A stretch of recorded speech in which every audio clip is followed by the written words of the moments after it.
Good afternoon, ladies and gentlemen, and welcome into Hoopsville, the 9th Annual Marathon, as we get ready to cover Division III and look at the last month of the regular season. I'm your host, Dave McHugh. Thanks for tuning in, everybody. Appreciate your patronage. If you hear some chewing or some mumbling in the background, our own show puppy is in here too. Tucker is with us. If you see the door open, it's because he's coming and going. It's just him and I in the house as of right now today. If you got questions for us throughout the show, you can always tweet us at D3Hoopsville or hashtag Hoopsville. You can email us, hoopsville at D3sports.com. That's hoopsville at D3sports.com. You can also chat with us on our several outlets that will simulcasting the show as well.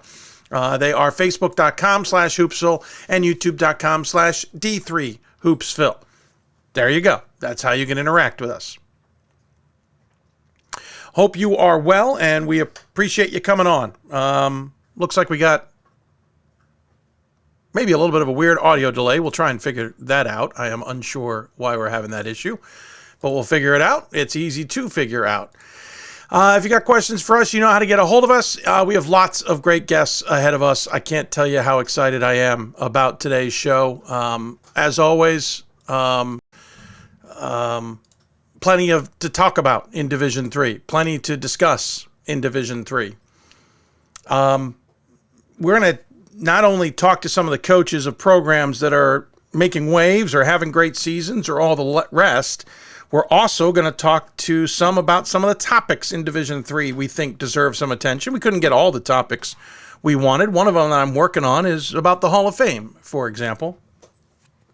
Nonetheless, we're looking forward to diving in on a few things. Like Louise McCleary will join us later in the program to talk about the state of Division III. The convention was a few weeks ago. Some things have changed that we have certainly hit on, but there's more things coming possibly. So we'll talk to Louise, who is now the full-time vice president of Division III. Last time we talked to her on this show, the 8th Annual Marathon, she was still the interim. That tag was eventually removed. Of course, she took over for Dan Dutcher, who had spent years as the Division III vice president. She's, of course, from Division III, so we'll talk more about her, about the state of that. We'll also talk about the state of officiating. We will discuss with Marie Toberman and Jim Haney, who are the two coordinators for the NCAA Division III officiating. We'll talk to them about their perspective on how officiating is on both men and women. We'll talk a little bit about how they work together. We'll talk a little bit about some of the crossover that does or doesn't exist and why it doesn't in a lot of ways. Talk about some of those calls some of you are frustrated by, though we don't go too in-depth on them. We'll also talk to Director of Sport for the NFHS, which is basically, I believe I have this right, the National Federation of State High Schools. Sounds like an interesting topic on Division III. Well, we've mentioned it before, but there is a significant decrease in those playing girls basketball at the high school level. That means there's less players available at the Division III, Division II, Division I, all college levels. We see some benches, as we discussed with Mark Moorfield on his interview last show, the fact that there are some programs with 25 to 30 people on their roster. But we've seen a number of games this year called off due to there not being enough numbers, including in Division I, where UConn didn't even have 7 scholarship players available to play. In Division III, we've seen injuries and illnesses affect the roster so much that teams have not been able to play. And that's only going to get worse, it appears, because we also have the enrollment cliff coming. So we'll talk to Lindsay Atkinson about that. Lindsay happens to be a Division III grad. She played basketball at DePaul. So we'll talk about all of that as well. And of course, we have coaches aplenty to talk to as well. That is not the only thing. Those are not the only topics we'll dive into. Here's a quick rundown of the show today. Veronica Nolt from number 24 Elizabethtown Women's Basketball join us. Ryan Kershaw from Carleton Men's Basketball. Pat Yuckham from number 21 Wash U Men's Basketball.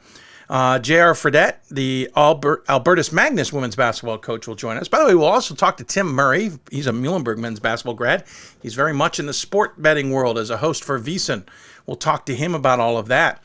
We'll talk about the transition from Division I to Division III. U Hartford is going through it, getting certainly plenty of attention for it. We will talk to Polly Thomason, the former UT Dallas head coach. We'll talk to her about the challenges at Hartford, where she took over the program in the offseason, and they will be in Division III next year officially. Emily Garner from number 11 Trinity, Connecticut will join us. We'll also talk about the championship weekend that will be there, other than the championship game, the Final Four. Steve Schweers, the Illinois College men's basketball coach, will join us. We'll also get a double take on the women's side of the top 25 with Gordon Mann, Scott Peterson, and Riley Zayas. Stevens women's basketball coach Megan Hardy will join us. I think I said her last name wrong. I apologize, Megan. We'll get that right. We'll also hear from our friend Fred Rogan out on the West Coast. He's now only with AM 570 AL's LA Sports. He actually left KNBC just a few days ago. We'll talk to him about that. We'll talk to him about the SCIAC, where his son is still playing.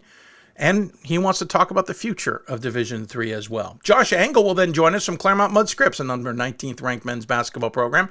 He's a senior guard there. Ryan Kane from the number 6 Keene State men's basketball program will join us. Tanya Englund will join us from Wisconsin Eau Claire women's basketball, unfortunately on a 2-game slide right now, which was unfortunate due to timing, but we'll talk to her nonetheless about the WIAC battle there. And then Pete Moran from number 7 John Carroll will join us, and then we open it up to the happy hour. Friends of the program, maybe some of you will join us, and we'll talk to them and you and all of those about everything. There is a t-shirt or a merch store opening. I'm waiting for the official link, honestly, on that, and as soon as we get it, we will launch it and put it on our website. But new merch, actually. We've added a long sleeve t-shirt. We've also added a new design that you might be interested in, and a couple of other options. Those are going to be available later in the show. We'll get those launched here for anybody who's interested. That store will be open for 2 weeks, just 2 weeks. We're trying to make sure you get your shirts at least by the middle of March Madness. It'll take 2 to 3 weeks of shipping once the store closes. The store is going to close on February 17th. So we're looking forward to that. That's a way of fundraising for our program, getting us some funds to help pay off the bills. At the same time, some of you have asked about fundraising. Our Give Butter fundraising campaign has been rejuvenated, as it were, so you can give through that. There's a link on the website right below our Venmo information. We don't have a link on the Venmo. I'm going to have to fix that, but you can donate through Venmo if you would like to as well. If anyone's asking about PayPal, we're trying. We're having an issue with the account, so I don't think that's going to work out today. So there you go. That's everything we're doing today, and it is a fundraiser for the show because we're trying to raise funds for this program. We have a modest goal at Give Butter, but we'd love to blow through it if we could. That Give Butter campaign also goes through the end of February, and we hope we can take advantage of that. So there you go. Everything we're doing here on the show, plus talking about the results so far. By the way, I saw Catholic last night on the men's basketball side playing my alma mater, and maybe it's not a great measuring stick against my Gophers, but I was pretty impressed. I've been voting for them for several weeks in my top 25. Pretty comfortable with where I have them. Really quick team, deep team. They definitely go deep on the bench with pieces that can interchange. They're getting results out of seniors all the way to freshmen. There was one freshman in particular that I was pretty impressed with. Unfortunately, he is an alum of my son's school. So Aaron Kelly and I joked afterward he's not allowed to recruit from that school anymore. We need to keep the Cardinals out of that school. I kid. A, it won't happen. And B, I would never do that. But really was impressed with the Catholic men's team. I thought they were good. From what I watched on video, I was pretty impressed. Seeing them in person certainly clarified that and made me feel confident about where I'm voting for them in the top 25.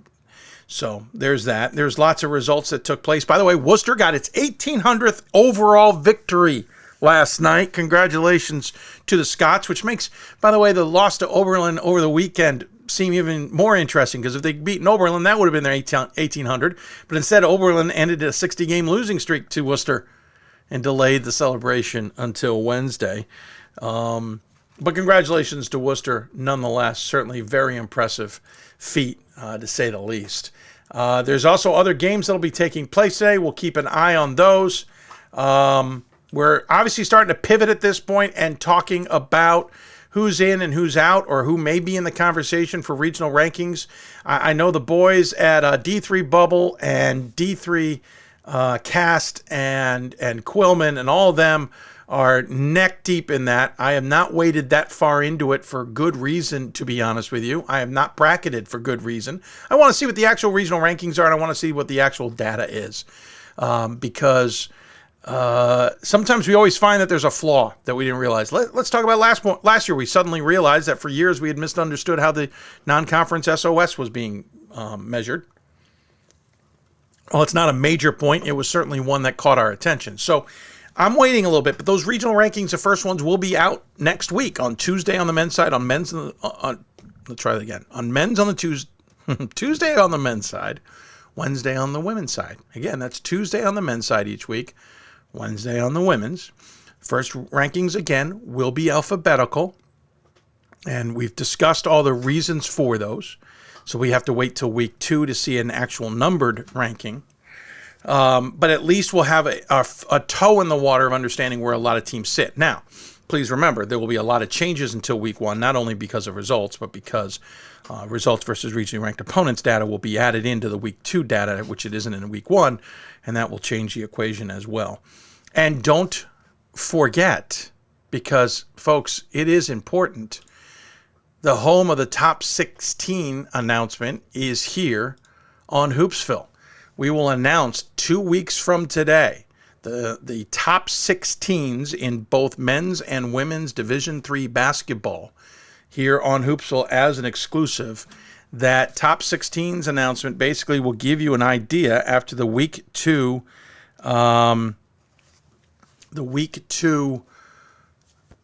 regional rankings of who the top 16 teams essentially were. If a bracket were to be made in that moment and there were no other limitations, who the teams most likely to be hosting are. Now, there's limitations if there's a geography issue. There's limitations, and we're going to see it with Christopher Newport on who gets priority. Women get priority in the opening weekend. So those things will have to be considered. But this gives you a sense, heading into the last week and a half of the season, of where things stand in Division III, especially with that top 16. So that is here 2 weeks from tonight, and we really look forward to doing that. That will obviously be our focus once we're done here with the marathon on how we're going to craft that. We will have the committee chairs on to discuss those rankings. We will also have our own panel on to discuss the outcome of those rankings. By the way, speaking of giving, I want to thank a friend of the show for a nice $50 donation to the Hoopsville cause. Really appreciate that. Again, you can do it through Give Butter. You can do it through Venmo. We have those options on our website, and we will also tweet them out here in a short bit. But really appreciate the donation, and I cannot tell you how much it means to me. I will point out as well, thanks to the Women's Basketball Coaches Association, National Association of Basketball Coaches, and Huddle Blue Frame Technology for their assistance and support of the show. Checks are hitting the bank, which is very important for us to pay bills and mortgages and all that, but more importantly, because this does take time and work, and we appreciate everybody's support in doing that. Also, big thanks to the D3 Hoops staff, not only for giving us a home on the web, but most importantly, for the feedback everybody gives us along the way. So we have a jam-packed marathon show. We'll be starting here in just a few minutes with the women's side. We'll talk to Veronica Note of Elizabethtown. I saw them in the very first game of the season, and I know that is a hard point to gauge. It was a back-and-forth game for about 2.5 quarters before E-Town put their foot down. And I remember thinking to myself, this could be a really good team. I remember thinking that last year. They are a very good team. They have one loss this season. It's to Scranton. They've got the rematch coming. We will talk to Veronica about the squad and how good those Blue Jays really are this season. Really looking forward to that conversation. That's how we're going to get things started, and there's plenty of great conversations between now and then. And please interact with us. You know how to. We hope you'll take advantage of it. By the way, quick breaking news. I just saw this. It's on my email now. We had a friend email or text it to me as well. John Carroll's athletics director, Michelle Morgan, is leaving the university. She is now the new commissioner of the Atlantic Hockey Association and College Hockey America. Congratulations to her. I think there's some mixed feelings on that. I think she was, if my memory is correct, St. Thomas ties, because I think when St. Thomas had an opening for AD, her name was in the mix, but she had only just started, if memory serves, at John Carroll. I would say there's mixed feelings. I think there's many people who think she's done pretty good work. John Carroll's certainly become a little bit more competitive, I think, in a lot of sports. Maybe I'm mistaken, but that's my read on it. But there's some, I think, they're ready for some new change. We'll see how that all plays out, but a new AD coming. She was on the management council that was pretty integral in Division III, especially. She wasn't the chair, but during the COVID challenges and all that, she was involved with a lot of those decisions. I think she was in her third year on the management council, second term. I've lost track of the years, but she just rotated off the chair of that position recently. So congratulations to her. That's a heck of a job to jump onto. We'll take a break with that in mind because we have so much to talk about and so much to get to here on the show. And we'll start with Elizabethtown. You are watching the 9th Annual Hoopsville Marathon here on Hoopsville and Blue Frame Technology. By the way, you might be watching on your big screen. That's a lot of fun too. I hope you're enjoying that. Whether it's on the Team One Sports app, if you want to watch on your big screen, you can also just call it up on a web. But there is a app for Apple TV, Roku, Amazon Fire, all the like. You can watch us there through the Team One Sports app as well. And with that, we are taking that break. You're listening to Hoopsville, presented by D3Hoops.com from the WBCA NABC studio. The marathon is just getting started. A lot more to come.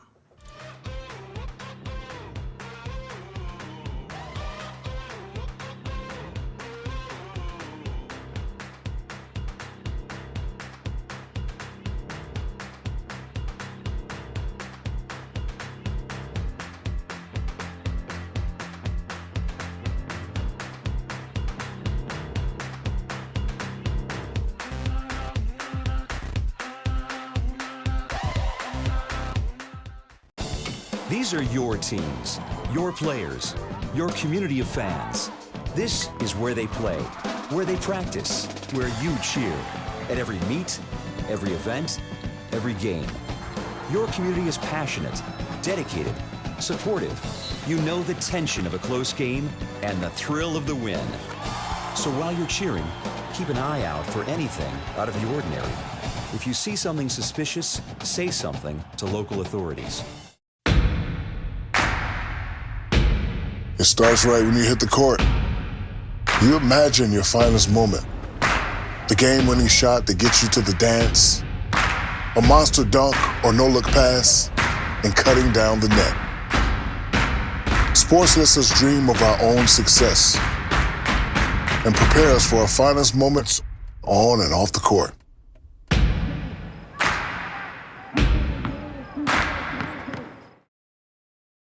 We've got more schools than Division I, more fans than Division II, and more upsets than March Madness.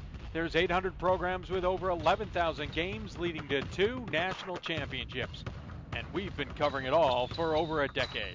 From Eastern to Occidental, from Puget Sound to Piedmont, from Southwestern to the University of New England, and from Hope to Calvin. Nobody covers Division III basketball like we do. We're at D3Hoops.com at www.d3hoops.com. It's on us to stop sexual assault. In any way that we can. To get a friend home safe. To never blame the victim. It's on us. To stand up. To make our community safe for all. It's on us. It's on us to look out for each other at parties. It's on us. To be more than just a bystander. To step up and say something. It's on us. All of us. To stop sexual assault. Learn how and take the pledge at itsonus.org.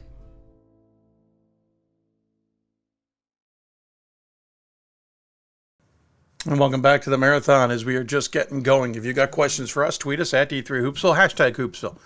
Email us, hoopsville at d3sports.com. You can also join us on Facebook where we're live simulcasting the show. I should check in there, shouldn't I? Facebook.com/Hoopsville. We're also on YouTube at youtube.com/D3Hoopsville. And our favorite fan, Blazer Bobcat, watching and listening from Albany, Georgia. Appreciate that and your support.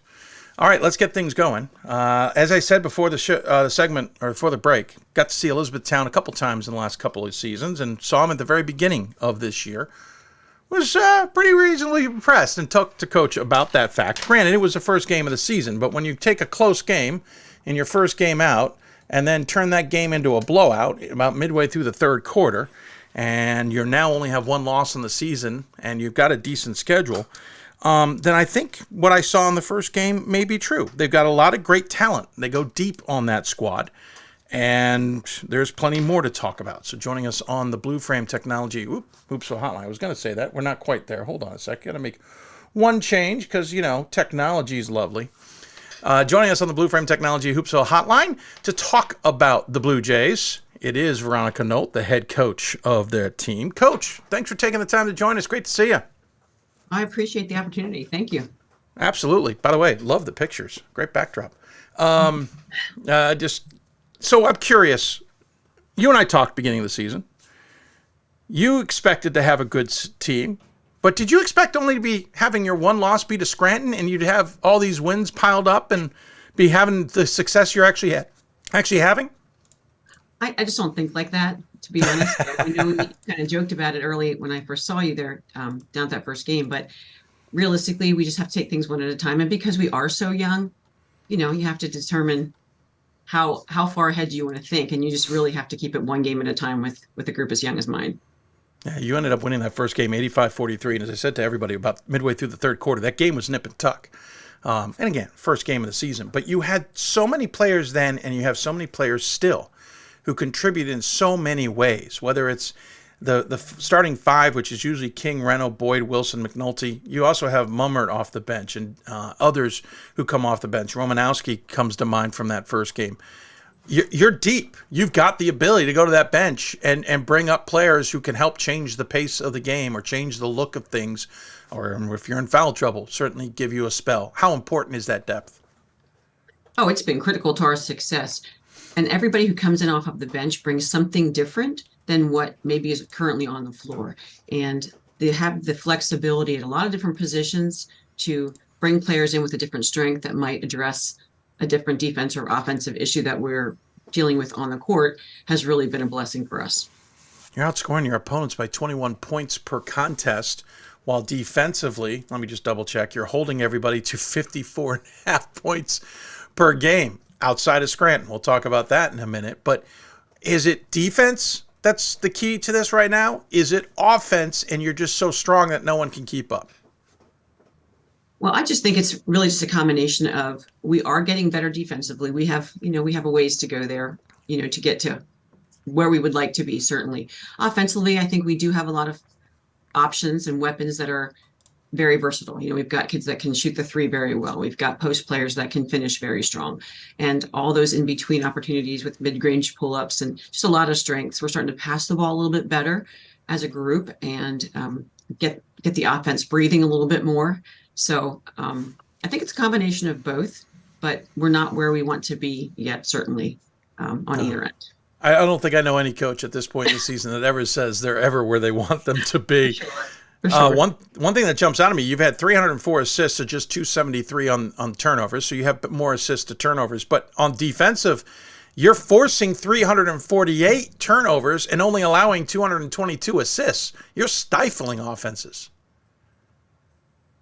I think some days are better than others, right? So yeah, I'm really proud of the girls. They are working very, very hard to try and improve and just get better, being a lot of more ball pressure the whole time, just applying that pressure for that 40 minutes. And that's why I think you do see that some of the bursts you're seeing it later in the game, where we have so many kids that we can run in and out of there.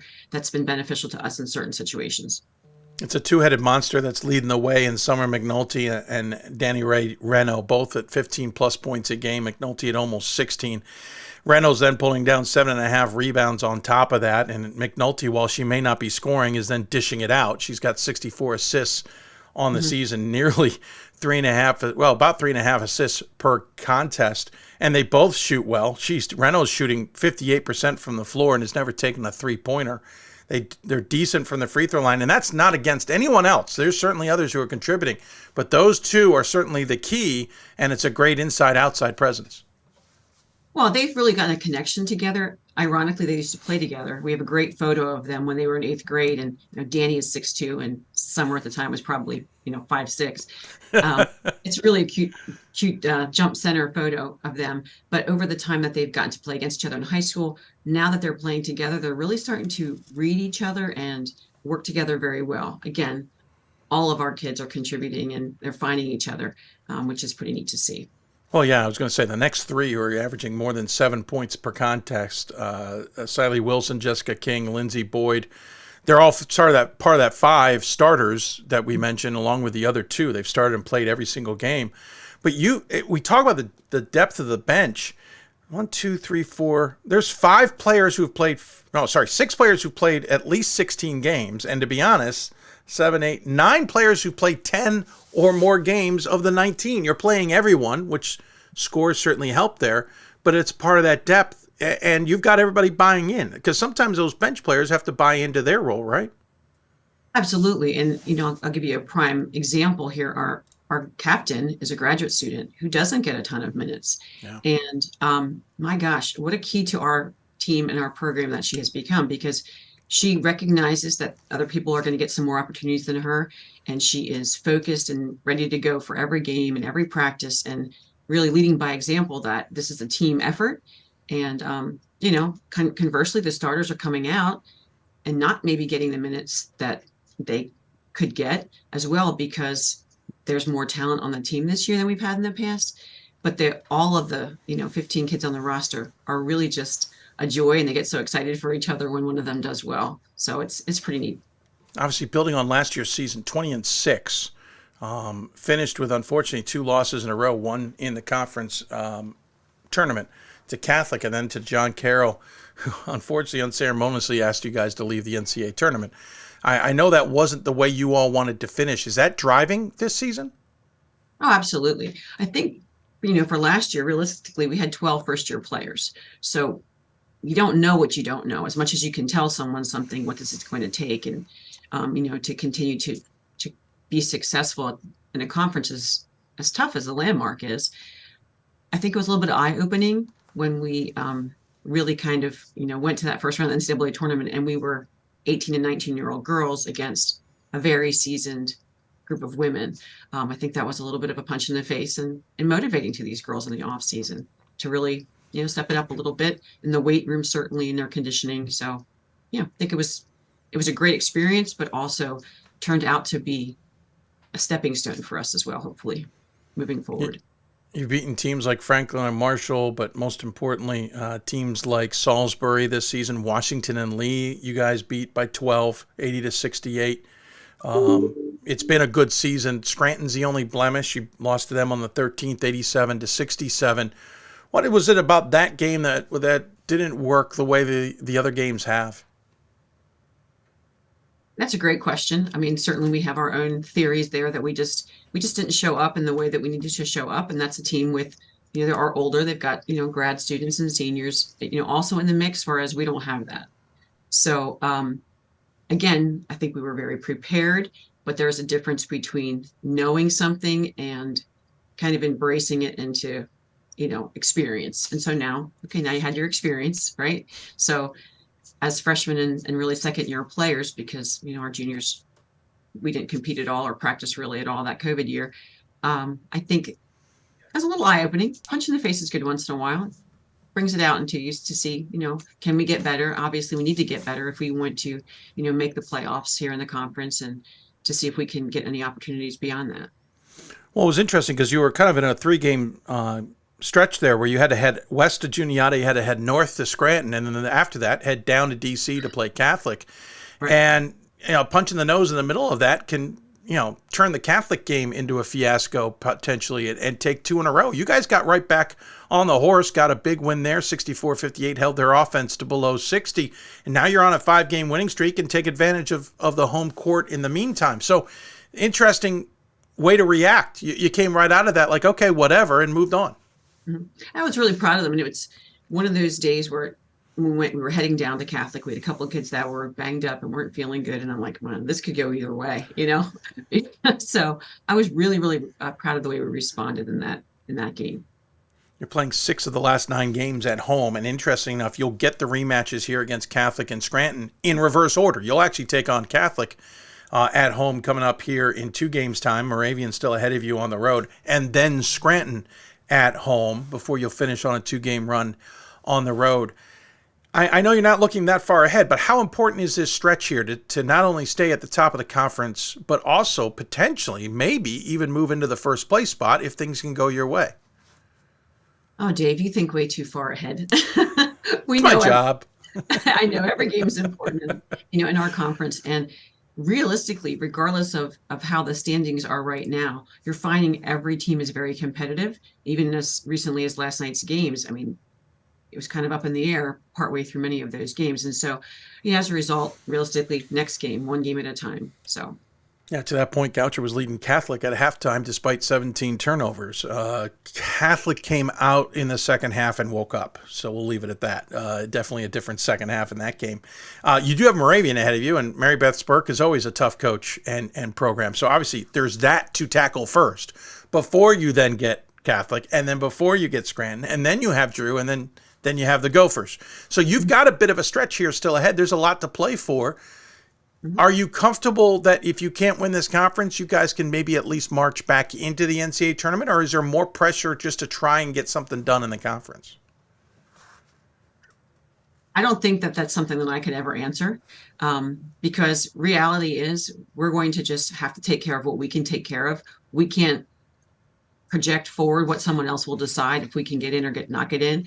It's take care of what we can take care of, and it will be as it will be after that. So really one game at a time is our focus, and not thinking about will we or will we not be able to have that experience again. So what's it like to coach a program with such a storied history? First to 1,000 wins in Division III. You then got to 1,100 right before COVID. I know we're knocking on 1,200 somewhere. I've lost track. I know that's coming up, but a couple of national championships back in the 80s on top of that. What's it like to coach a program that to some way has such a rich history, but I think in another, not many people appreciate? Well, I've been very blessed, really. The person who was in charge all those years of, when they were the rich history in the 80s, winning the 2 national championships in 82 and 89 and the Final Four in 83 and 84. She's coming to our games, our home games now, and the girls have gotten to know her and have a relationship with her. And it's really been a blessing. As far as people paying attention to some of the women's sports who have been successful, or the teams that have been successful in any school, sometimes just difficult to get them in the door, but can't worry about that. My goal really is to give my kids a great experience. We want to win games. Obviously, we're all very competitive. Everybody is, but we want to have a great experience. At the end of our time here, I want them to wish it wasn't over. So the combination of just really having an awesome group of student athletes to work with and our staff to work with, and being able to tie in, the legend Yanni Kaufman into our program, and to have her enjoy the benefits of getting to know these kids, and then respecting her and knowing her and the contributions she's made to E-Town and to the NCAA women's basketball, in general, over the almost 42 years she was coaching here. It's pretty special for me. So I count my blessings for sure. Well, you played your college days at Millersville, and certainly that's where your education is. Elizabethtown has become basically your home. You've had a long stint twice now with E-Town. What's so special about the school that keeps you there? I just love it. I mean, the kids are great. The staff, the athletic staff that I work with, our athletic director, Chris Morgan, is awesome. Prior, Nancy Lattimore was wonderful. I'm just really blessed with the people that I get to work with and the kind of students that E-Town attracts. So, yeah, that's why. Obviously, a lot of changes. You're now in the Landmark Conference. It's very different than where you guys have been, but you're familiar with all the schools. How has the Landmark Conference worked out from your perspective? It's a very hard conference. I mean, every day, obviously, Scranton is always a top 10 team, if not higher this year, obviously. Catholic's always strong, Drew, Moravian. Everyone's got a good team that's competitive all the time. So, fortunately, we're located in the middle of the conference, so Yes. some of our traveling stints are, a little easier than some of our conference opponents. So I'm grateful for that. Also, Yes. No one's really asking my opinion which conference we should be in, but I think it's been good for us to be in this one as well. So. And gets bigger next year. You'll bring in Lyco and Wilkes. Not that really changes too much in your travel schedule. You're basically Scranton still further away than those two. But what's it going to be like to have two more foes and a little bit of a different schedule? Yeah, it'll take some adjusting, certainly. Trying to plan out our next year's schedule is already been a little bit trickier just because of how it falls. Our conference schedule starts so much earlier, right around Thanksgiving. So it'll be tricky, but I'm sure we'll adjust and it'll be great. Well, Veronica, I appreciate your time joining us and talking about your squad. Certainly impressive. I said that in game number 1, and it's great to see that it's still resonating now, and I look forward to seeing how it all plays out, especially the rematches coming up. As always, we give the guests the final word. Any final thoughts you'd like to share with those who may be tuned in today?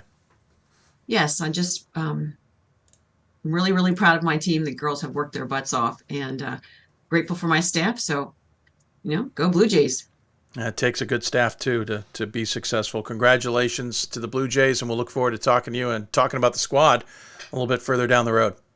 Appreciate it, Dave. Thanks so much. Absolutely. Veronica Nolt joining us on the Huddle.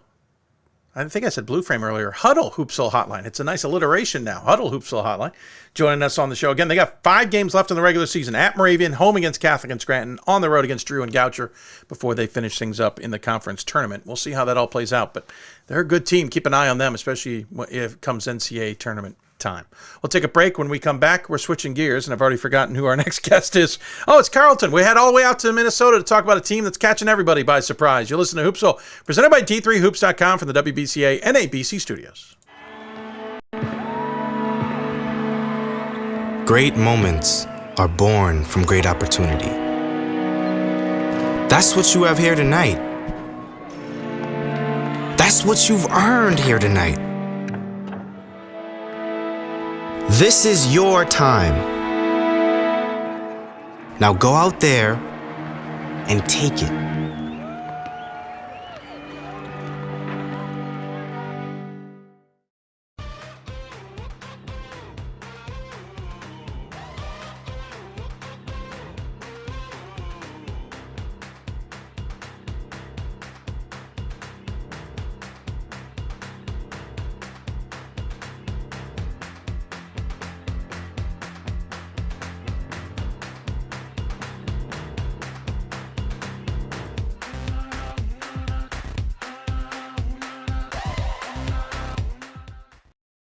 It's on us to stop sexual assault. In any way that we can.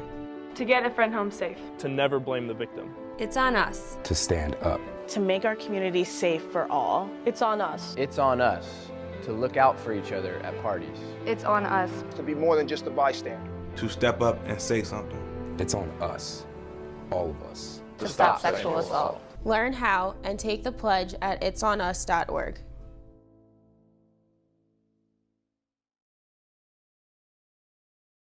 There are over 480,000 college athletes. Only 2% would go pro. That means over 470,000 will not get a shoe contract. No autographs. No private jets. No fan clubs. No Hall of Fame inductions. Instead, they will walk away with something much more valuable.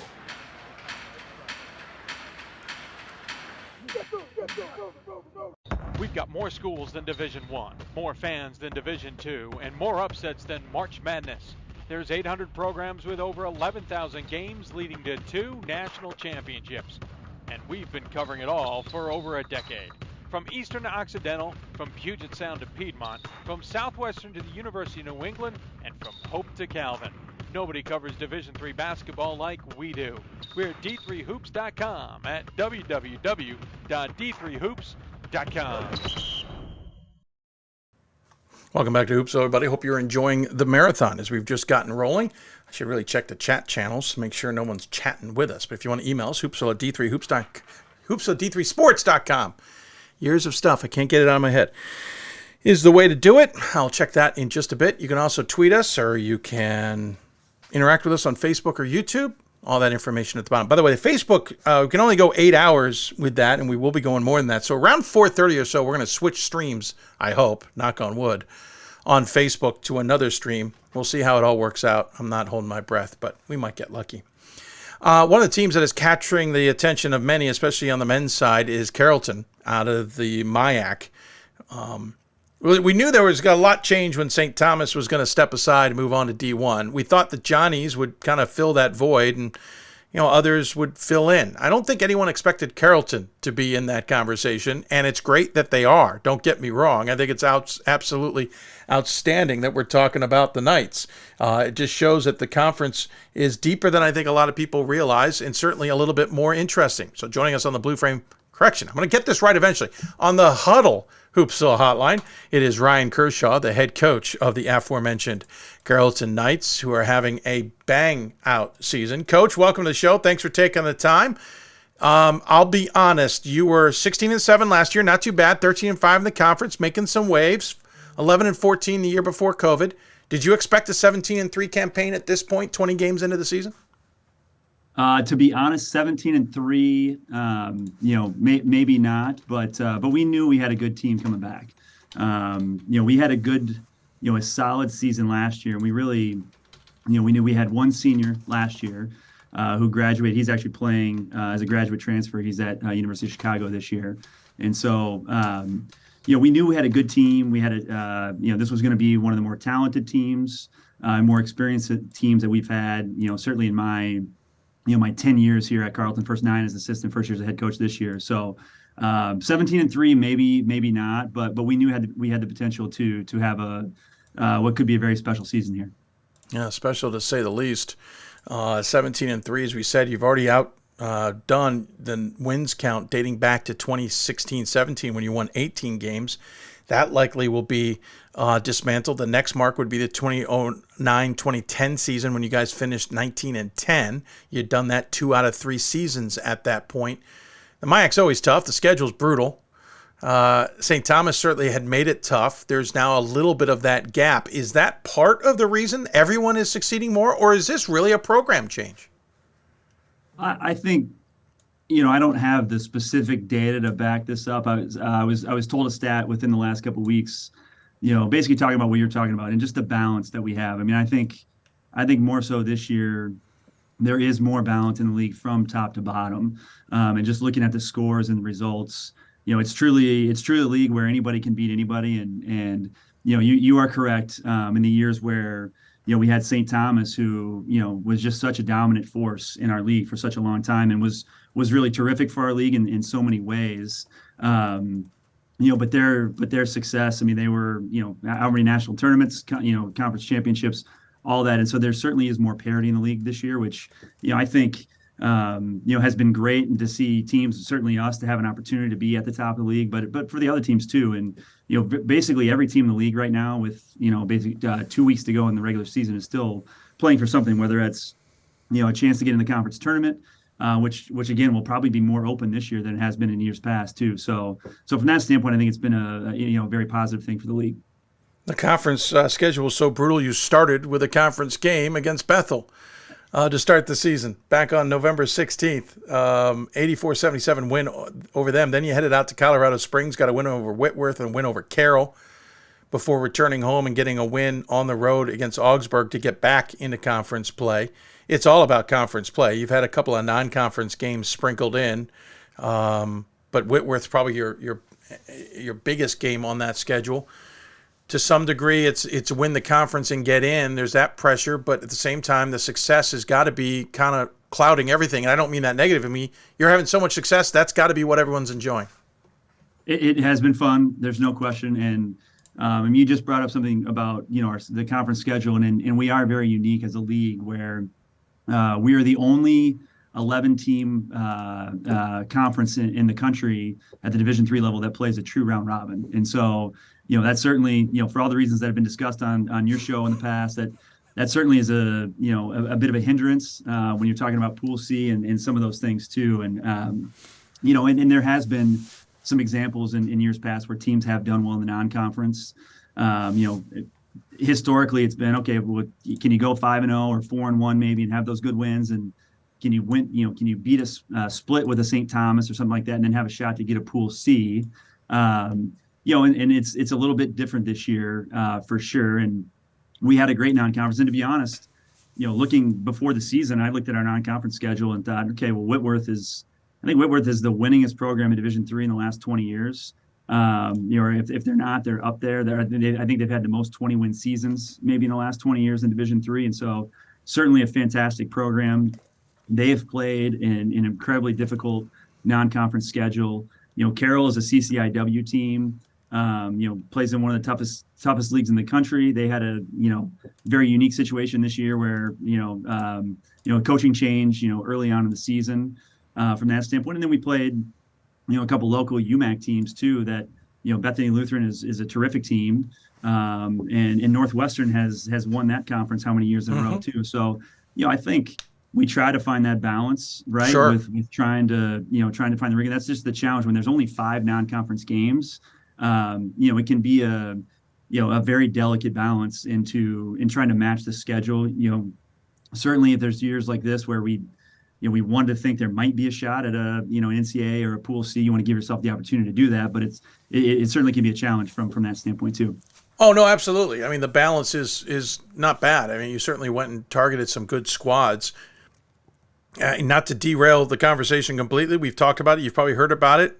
I almost feel like the ODAC idea of playing your opponents 3 times in 2 years really needs to be adopted by the MIAC, because it's a little out of hand.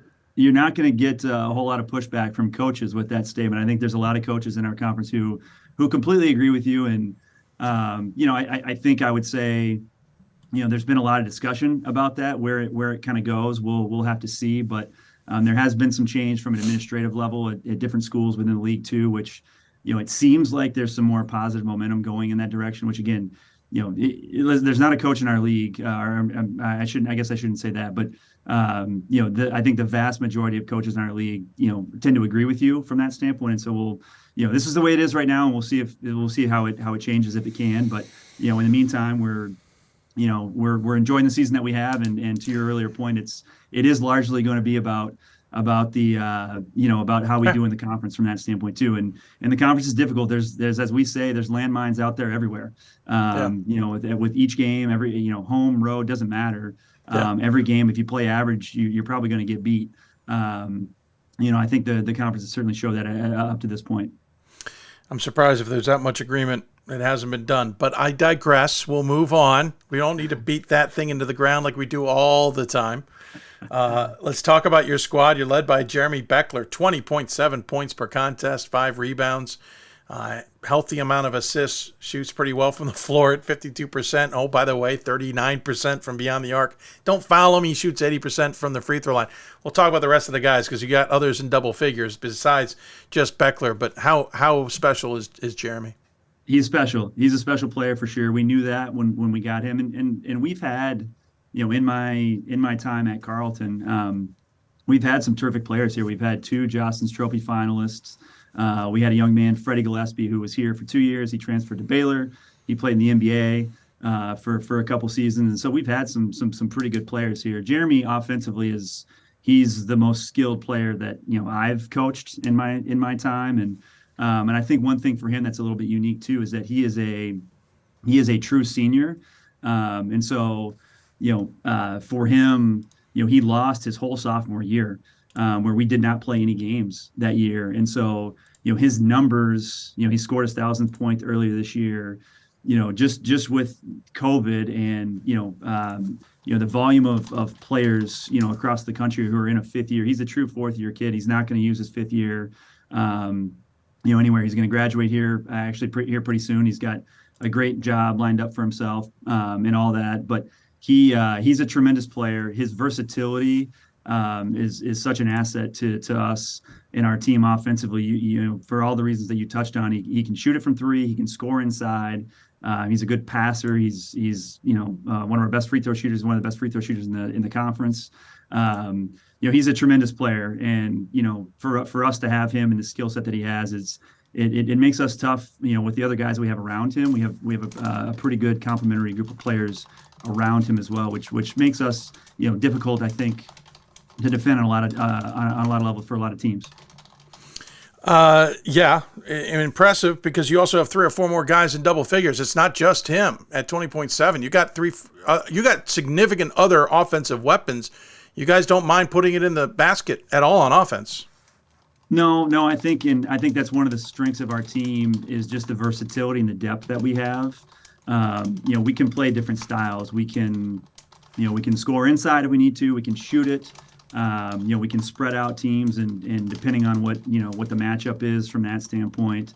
So I just, we've got a team that if we need to, we've got some guys that can really defend at a high level as well. And so I think the versatility and the depth is huge. And yeah, some of the other guys that you've talked about, Luke Harris is having a terrific year for us, sophomore point guard, Alex Gibbons, a junior wing player, a lot of versatility, for us. And then, Matt Banovitz, who's really, come on for us this year as a junior. He's one of our better defenders. He really shoots the three well, and has turned into a terrific player. And then we have a kid coming off the bench. Our bench is our three guys that have played the primary minutes for us coming off the bench, have been huge. And we've got good shooting coming off there. We have a kid, Beck Page, who started for us all last year and who's in a little different role for us, but has done great. And I'm very proud of him and just our whole team from that standpoint has been really neat. Luke Harris, 16 points a game, 11.2 from Matt Banovitz, 10.7 from Alex Gibbons. Then you mentioned the other guys, Beck Page at 8.2, 6.9 from Chuck Sweat. Great. All of them are rebounding. All of them are handing out assists, including Gibbons and Harris, who are your leaders in those two in that category. It's definitely a team game. Everyone's got to buy in, right? And I think you're exactly right. I think that's probably the biggest difference in our team this year from a year ago. And you kind of alluded to it earlier, but, we're talented, we're deep, and we're old, experienced, which helps a lot. And the analogy that we've kind of used a lot is just the sense of urgency. And I think that's the biggest difference this year is just the urgency that we have approached really every practice and game with.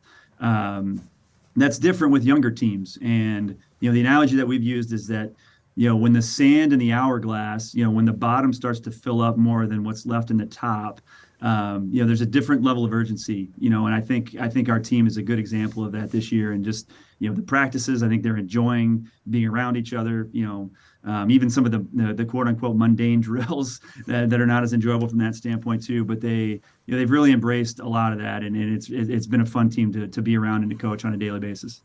Well, it certainly seems impressive. We should point out you were hired to be the head coach officially in April, I believe, after your, I guess we call it mentor, Guy Callan, stepped aside. You'd been the assistant for years, so it's not like you weren't unfamiliar with the team or unfamiliar with the program or running things. But how different has it been being the head coach? In some ways it has been. In other ways it has not. Again, I've been here. This is my 10th year at Carleton.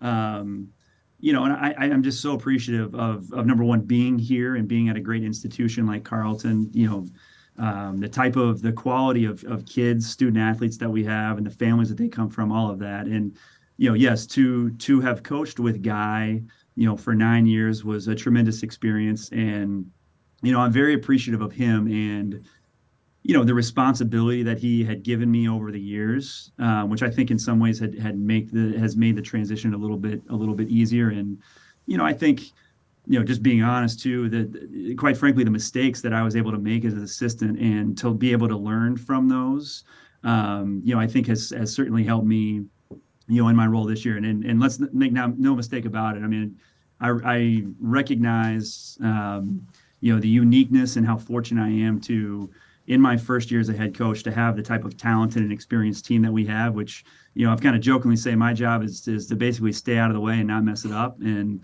it's that's a tribute to the team, the student athletes and the players that we have. I don't usually dive in too deep on assistants, but I did get a kick out of the fact that they're both first years, obviously, as you take over your program. But first you have Tyler Gray, who is familiar with MIAC. He was one of the best shooters at Gustavus Adolphus during his career, but he just got done working at St. Thomas, interesting enough, in an administrative role, and he chose to come back into Division III. I'm saying that my way. We also have Steve Knutson jump back in. Many would remember him in his playing career, also one of the better shooters the MIAC has ever seen. You got two guys who certainly know the conference well and also knew how to shoot pretty well. Well, I'm not going to win any games of horse that we're going to play as a staff because those guys can all shoot a lot better than I can. But no, that was a big thing for me was, just really who is going to be around our program on a day-to-day basis. And, those two, I could not ask for more high character and just quality people to be around. Tyler Gray, I recruited Tyler, my first year as an assistant back at Augsburg University, way back, I guess almost 15 years ago. I recruited Tyler, and I've stayed in touch and have known him. And when he approached me about the possibility of getting into coaching and doing this, he is about the relationships. He is about people, and providing a great experience for our players, our student athletes, on a daily basis. And so, thrilled to be able to have him. And it was really neat. Once he made the decision to come here and was hired, and people that had worked with him at St. Thomas and at other schools, and just their feedback about, you got a great person in Tyler, and that's absolutely true. Steve is a great friend. He's an alum. He's also, we have two. Our boys are the same age, and he's the fourth grade Northfield fourth grade Maroon coach as well, in addition to his coaching here at Carleton. And so, having him a part of our program is terrific too. Just to have an alum who, has the familiarity about Carleton, and it can really resonate with our student athletes too, as far as going through the Carleton academic experience, balancing the athletics, all of that. Very fortunate to have both of those guys as such an integral part of our program. I know you're coming off of the win over St. Olaf to keep the GOAT trophy, which I know is muy importante, but you've got big games ahead. You got Bethel and St. John's at home before then hitting the road to play McAllister, Concordia, Moorhead, and St. Scholastica. Obviously, St. John's is huge. McAllister is huge. But the other ones can trip you up as well. What's the message to the team coming off of the GOAT win and heading into the game against Bethel coming up? Bethel is playing as well offensively as I think statistically their offensive efficiency in the last 5 games is at or near the top, certainly in the conference, but in the country. They're really, really playing well offensively right now.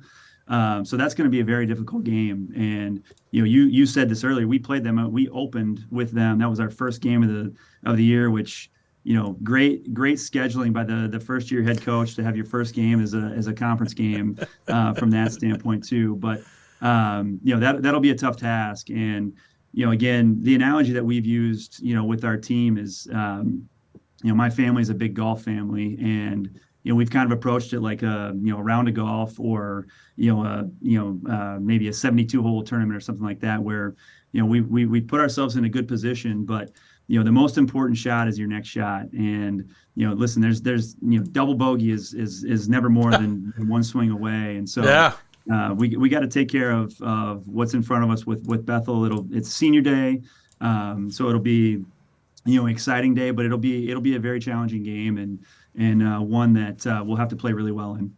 Sure, I can understand that entirely. Well, good luck the rest of the way. Obviously, we're all talking about you guys and watching and having fun, but it's great to see the Maya kind of get shook up a little bit, as it were, as well. We wish you all the best and look forward to talking about the Knights, not only for the rest of the season, but I have this feeling for a few years to come as well. As always, we give the guests the final word. Any final thoughts you'd like to share with those who may be tuned in? No, thank you very much, Dave. I appreciate your time and just giving us the opportunity to do this. It's really been a fun year and a special year, and I'm just so happy for the players that we have in our program, for them to be able to experience what they have so far, and the parents and the families and everybody from that standpoint. So thank you very much for the opportunity. Well, thank you for coming on. It's a lot easier when coaches are willing to, and we appreciate it very much. Take care, and we'll talk soon. All right. Thank you, Dave. Ryan Kershaw joining us on the Huddle Hoopsville Hotline. Appreciate him taking the time again. Bethel on the road coming up here on Saturday, followed by St. John's. I'm sorry, at home, Bethel and then St. John's. Then on the road on the 11th against McAllister, Concordia, Moorhead, St. Scholastica, and then conference tournament time. Great to talk Carrollton. By the way, I applied to Carrollton when I was a high school student, and I was rightly told no thank you. There was no chance I was getting into Carrollton. Really good academics there. We'll take a break. When we come back, we'll go out to, was it WashU? I think we're heading to WashU next, if memory serves. We are. That's where we're headed. Pat, you know who I mean. He'll join us to talk about his Bears and the UAA. You're listening to Hoopsville, presented by D3Hoops.com. Back with more after this. Coach of the Year, Administrator of the Year, All-America Team, Wade Trophy. The WBCA doesn't just honor coaches, but players, administrators, and much more. The WBCA strives to honor those who have contributed to the advancement of women's basketball. Celebrate the present Honor the past. Look to the future.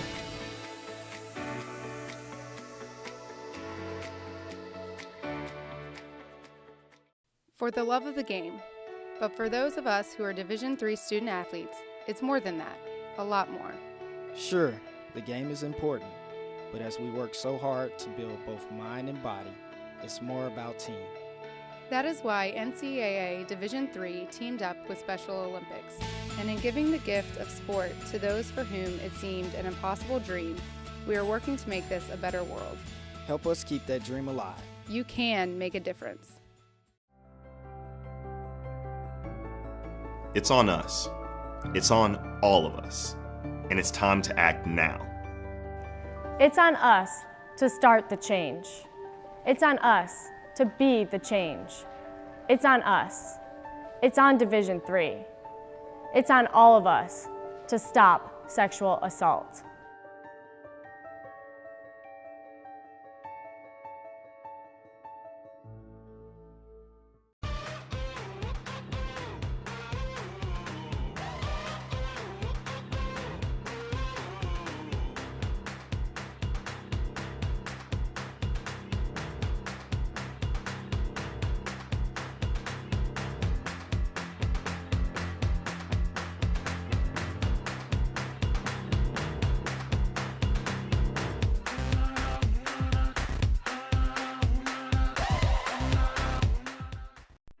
I learned a lot of valuable lessons playing college football. I never thought about the health benefits of exercise until I actually started to talk to coaches in college. It's not only just for performance, it's for life.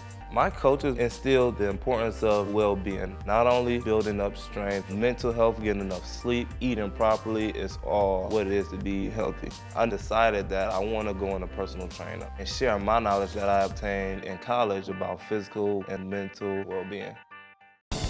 These are your teams, your players, your community of fans. This is where they play, where they practice, where you cheer. At every meet, every event, every game. Your community is passionate, dedicated, supportive. You know the tension of a close game and the thrill of the win.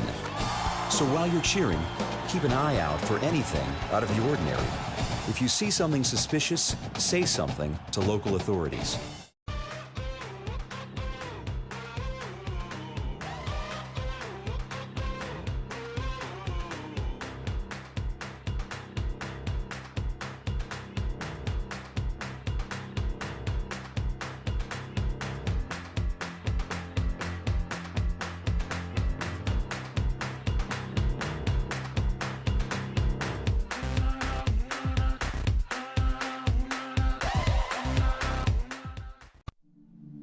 I used to never really talk. Ever. I was afraid if I said something wrong, everyone would laugh at me. But then I started to play golf with Special Olympics. It helped me to find my voice. And now everyone else is speechless. We've got more schools. Cut that off. How you guys doing? We're back on the marathon as we enter hour number 2 of the show. Pacing ourselves. Ryan Kershaw asked us earlier how we're getting through the show. Admittedly, I have a soft drink, which I don't usually drink all that often, but it's got a little bit of caffeine in it. When it wears out, we've got the coffee sitting right here, which you shouldn't drink too late in the day. And we still got the agua going as well. At some point, we'll change that out for some other stuff. In the meantime, we're at least boring enough that our puppy has fallen asleep at my feet.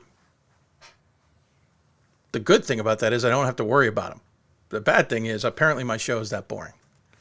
You listen to Hoopsville. The marathon is rolling on in its 9th season. If you've got questions for us, tweet us at D3Hoopsville and hashtag Hoopsville.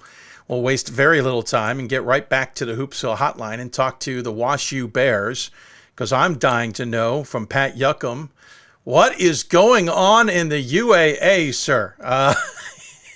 I'll start with the tough one. How are you, sir? I'm great, and Dave, thank you.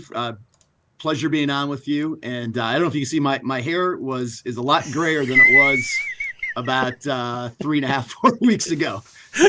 I'm aging right before my own eyes. I get it.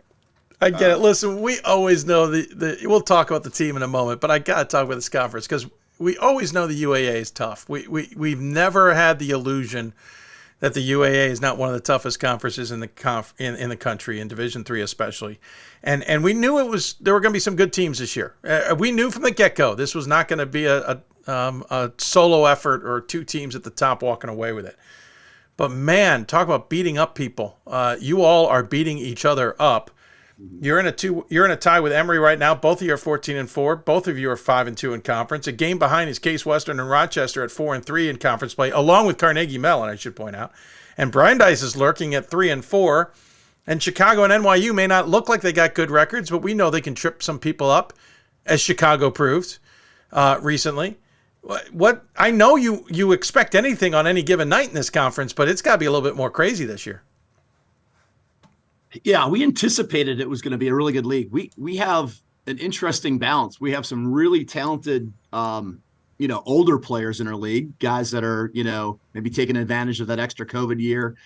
Yeah. And then we have really impressive freshmen across the board in every program. I mean, really talented young players who are making an impact. So you've got that blend of veteran experience, guys that have been through the battles in our grizzled, and then you've got really talented, impactful young players up and down the league. And there's no result that's surprising. I mean, I told our staff, like, when we get done with the game and you inevitably what happened in the other games, you're never whatever outcome, you're not surprised by it, because we just feel like everyone has the ability on any given night to beat anybody else, and it makes it harrowing as a coach, but awful fun for the fans. We're at the pivot point in the UAA conference, a little later than everybody else, because, reminder, everybody, UAA doesn't play a conference tournament. The only one in the entire NCAA who doesn't have a conference tournament. We know when the sponsorship money comes, though, Pat, that you clearly will have the Oscar Mayer UAA Conference Championship tournament at some point down the road. But in the meantime, the interesting about the UAA is when you pivot, you repeat immediately who you just saw. There are pluses to that. There are negatives to that. I'm not a huge fan, but I digress. You just got done because I don't want to forget, because the conference schedule is a blur in my head. You just got done seeing Rochester and Emory on the road. Now you're sitting at home seeing Rochester and Emory this weekend. Can you even rely on what you saw this past weekend, or do you have to start from scratch to some degree? Yeah, it is. It's an interesting aspect of this league. Certainly is, you're prepping for two teams over the course of 2 full weeks. And then you have that feedback from, the first set of games, and inevitably, some things, that you try to go well and work, and some things don't. And there's a little bit of a chess match, I think, aspect to it, right? I mean, you're inevitably looking at, what adjustments are we going to make? What anticipate adjustments that your opponents are going to make. And, in the end, you're I think all of our programs, we're all pretty true to kind of who we are. I don't think there's going to be dramatic shifts or changes. It's going to be on the margins and little things that usually, aren't so much even technical, tactical. It's just, winning the battle, the rebounding, or just kind of those core things that usually, impact, winning and losing. So, but it is an interesting, you can play some mind games with yourself for sure, as you see the same two teams over, back-to-back weekends. Yeah, and compare what you just did with them. Let's back up a little bit, and I'll get back into the last weekend. But the previous weekend was not great on the road. You actually went 2 back-to-back weekends on the road. You headed out to the Ohio and Pennsylvania area and took on Case Western and Carnegie. Case Western beat you by 15, 90-75. Carnegie beat you the next day, 2 days later, 71-58. So it was even more impressive that you head on the road and get the wins over Rochester and Emory. What happened on the previous weekend? Well, I'd like to say it was coaching, but I don't think it was. Most would. I think, first of all, testament to, strength of Case. I thought Case and Carnegie 2 weekends ago were exceptional. We got blitzed. We gave up 90 points at Case. We don't give up 90 ever. And they just, they were, I think they're a little desperate. They were 1-2, and we were 3-0 and coming in and maybe feeling a little bit too good about ourselves. And, Fair. we got humbled, that night and then that whole weekend. And, so I think, with our group, we've got a really high character group of guys and took that very personally. And, we came in the following week and, owned it and, got better, and then had to go back out and play two really good teams at their place. And so obviously proud of our guys for showing the growth and taking it down the road. And we just have to continue to stay with that process now. We talked about we have to approach every day like we lost our last game, because I think when you come with that mindset, you're receptive, and you're just with the quality of teams and the players. If you're a little bit off or not sharp, it's gonna be a tough night. You held Rochester to 47 points in their place. I know their big stud is back and maybe not at 100%, but you still held them to 47 points. That's the opposite of the 90-point output you allowed the previous weekend. Was it just an understanding that defense had to be played? Yeah, that's where it starts for us, for sure. And that's I think part of the identity of our group. And again, they take getting scored on personally, and we got exposed a little bit that weekend before, and we didn't put up a whole lot of resistance. So, there was some things certainly, and I didn't put our guys in some great positions in that weekend before. So I didn't help us enough. But our guys, just competed. And, I think sometimes it's, a matter of Rochester had some pretty good shots and pretty good looks and didn't knock them down. And that's basketball. Sometimes you can do everything right and you don't make shots. So, I thought we had a good defensive effort, but we're going to have to be better this Friday for sure if we're going to have a repeat. The cat's out of the bag, right? Everyone knows what you're gonna likely do. Talk to me a little bit about the team this season. We expected good things. No surprise that you're having a good season, but tell me a little bit about how this team is and how it clicks. Yeah, it's we're an interesting mix again. We have, we've got some veterans. We have a fifth-year senior, Charlie Jacob, who is, really kind of been a core piece for a while for us, and mature and a great leader, and just brings poise. And then we have we're playing a bunch of some young guys, some freshmen and sophomores, and in really key critical roles. And so, just transition to college basketball is a big deal, or just to college for first years, and then to be thrust into some pretty critical roles. I've been really impressed with their growth. And I think the exciting thing about our group is I feel like I'm still learning a little bit about our guys and how to, help them and put them in some better positions. And they're a great group. They show up every day hungry, ready to go, ready to watch film, ready to get to the work we have to do. So it's kind of a nice blend when you have that kind of precociousness of young players and maybe a little naivete, right? Along with just guys who've been through the battles and sure. are grizzled. So I think that could be a really good combination. That's kind of where we're finding ourselves. But, we're well aware that we're not fully formed. And that's the exciting thing. That can we, over the next, today and practice and each day, can we get a little bit better and hopefully see where that takes us down the stretch. Started with Drake Kinesvater. I hope I'm saying Drake's last name right. Nearly 14 points a game, 5.2 rebounds, shoots 62% from the floor and 47% when he does take a three-pointer. Charlie Jacobs, second on the team at 13.5, 10.4 both for Hayden Doyle and Will Grudzinski. Those are the big four, because then there's a bit of a drop-off before you get to Yogi Olaf, who at 6 points a game, and Jake Wolf at 6 points a game. But those four are certainly a big key, and they all do little different things than the other, right? Yes, they do. And we're it's pretty spread out with this group. Coaches always like when you have the balance, right? We've had a terrific player here for the last 4 years in Jack Nolan, and who you kind of knew certain situations, the ball was going to go through him. And so that's been, you know, certainly as a coach, you love to have the guy that can just, you know, make the play and take the tough shot. We have that with this group. It's been a fun discovery to figure out like who that's going to be and where they're best suited, and for them to kind of evolve as players in those situations. And I think they're doing a really good job of late of just making each other better and kind of playing to their strengths and making guys better and communicating on the floor.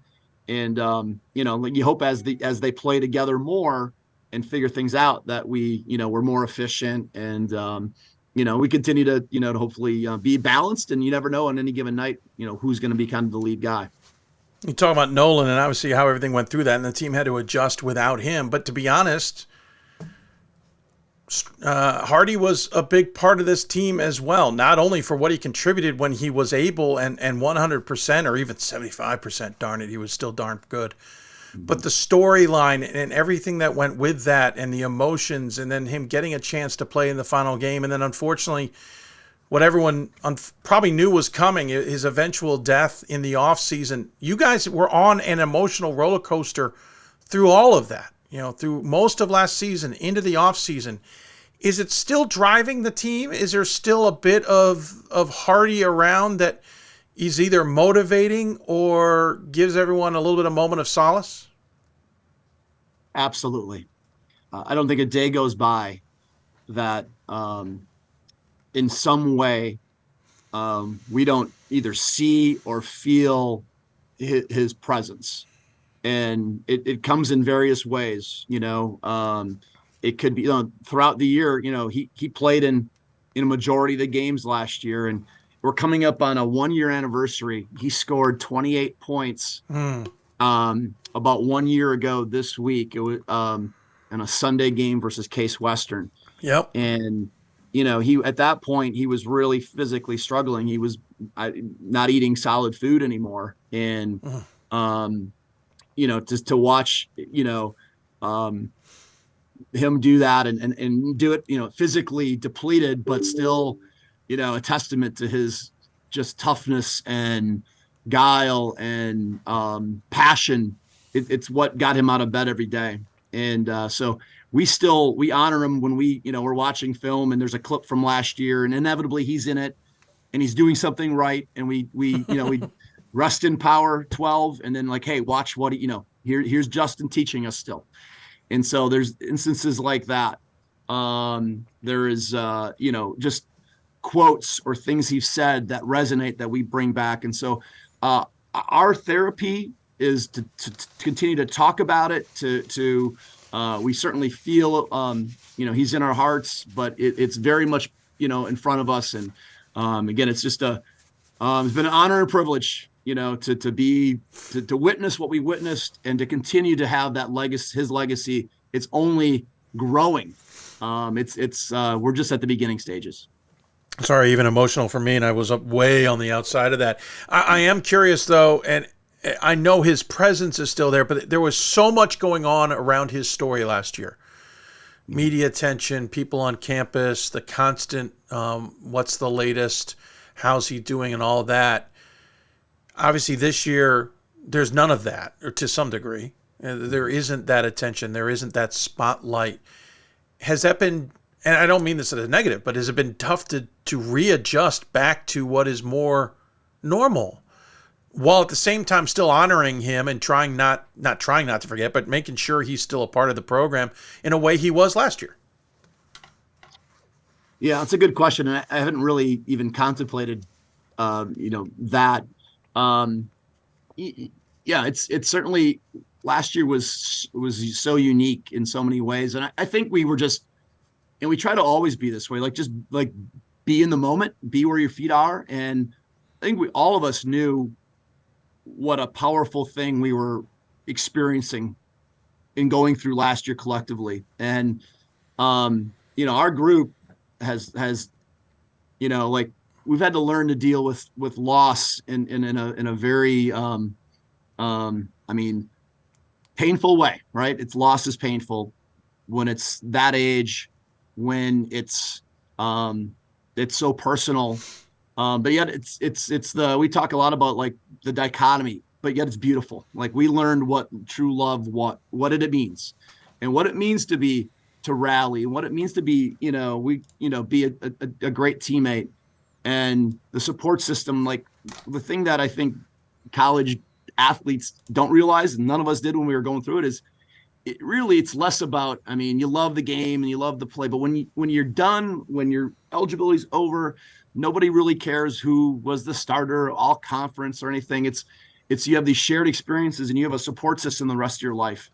And I think that realization has been made for our players, in the moment. They didn't have to, didn't come 5, 10, 20 years later at weddings or stuff like that when you kind of dawns and you're like, oh, this is what it really is about. Yeah. They learned that those lessons were up front for us, in the moment.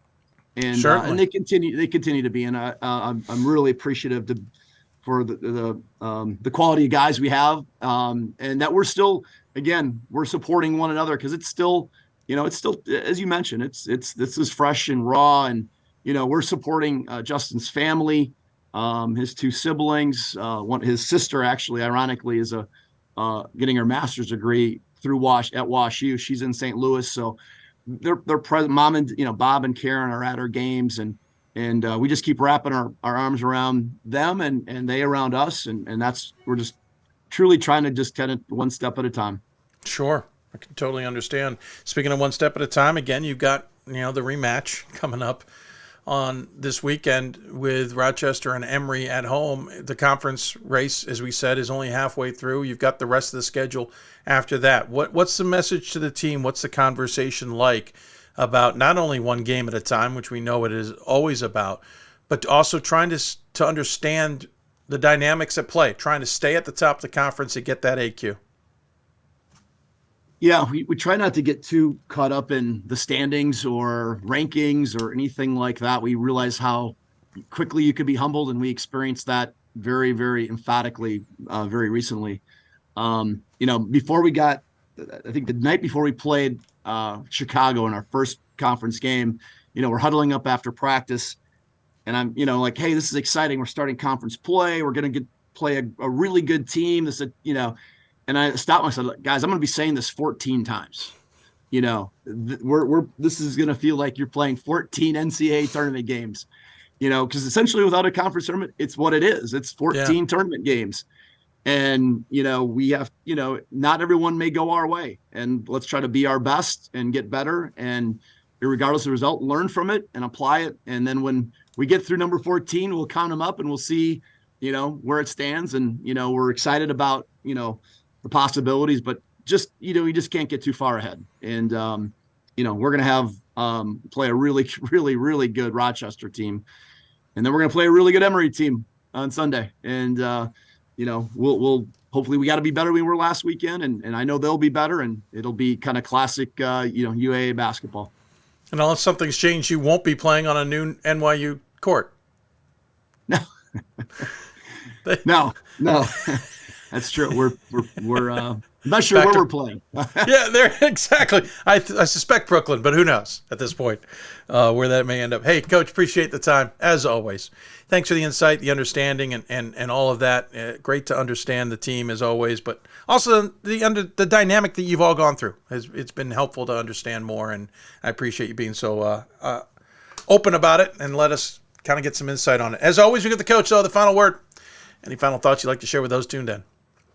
Dave, I'm just going to shout out you and all the crew behind D3 Sports, and particularly D3 Hoops, what you guys continue to do to promote our sport and our level and passion. The passion is just phenomenal, and I'm just excited to be a small part of it. So appreciate everything that you guys are doing. Keep up the great work, and really excited for the last, the culminating part of the basketball season. It's going to be a lot of fun. Well, thanks for the kind words. Appreciate it. It's an illness, really. We clearly bought into something we shouldn't have, but we did, and it's a passion now. So, hey, thanks for the time. Good luck the rest of the way. Looking forward to watching the games, and we'll talk to you soon. Sounds good. Thanks, Dave. Pat Yuckham joining us on the Huddle Hoopsville Hotline. Again, Rochester and Emory at home, 8:30 Eastern, 1 o'clock on Sunday, 7:30, 12 o'clock. That's how that works. Really good team, really good race. UAA race is going to be fun all the way to the end. We'll take a break. When we come back, we're going to talk about women's basketball in declining numbers. I know, weird thing to talk about, but believe it or not, in high school, there's not a lot of girls playing basketball anymore. We'll talk about why with an alum of D3 basketball. Lindsay Atkinson from the NFHS will join us to talk about it all. You listen to Hoopsville, presented by D3Hoops.com from the WBCA and ABC studios. So much more ahead on the 9th Annual Hoopsville Marathon. These are your teams, your players, your community of fans. This is where they play, where they practice, where you cheer. At every meet, every event, every game. Your community is passionate, dedicated, supportive. You know the tension of a close game and the thrill of the win. So while you're cheering, keep an eye out for anything out of the ordinary. If you see something suspicious, say something to local authorities.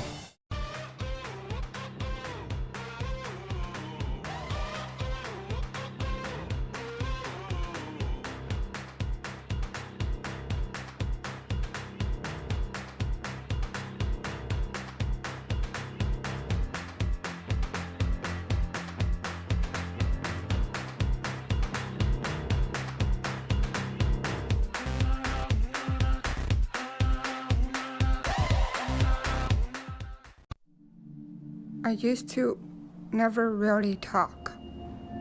Ever. I was afraid if I said something wrong, everyone would laugh at me. But then I started to play golf with Special Olympics. It helped me to find my voice. And now everyone else is speechless. We've got more schools than Division I, more fans than Division II, and more upsets than March Madness. There's 800 programs with over 11,000 games leading to 2 national championships.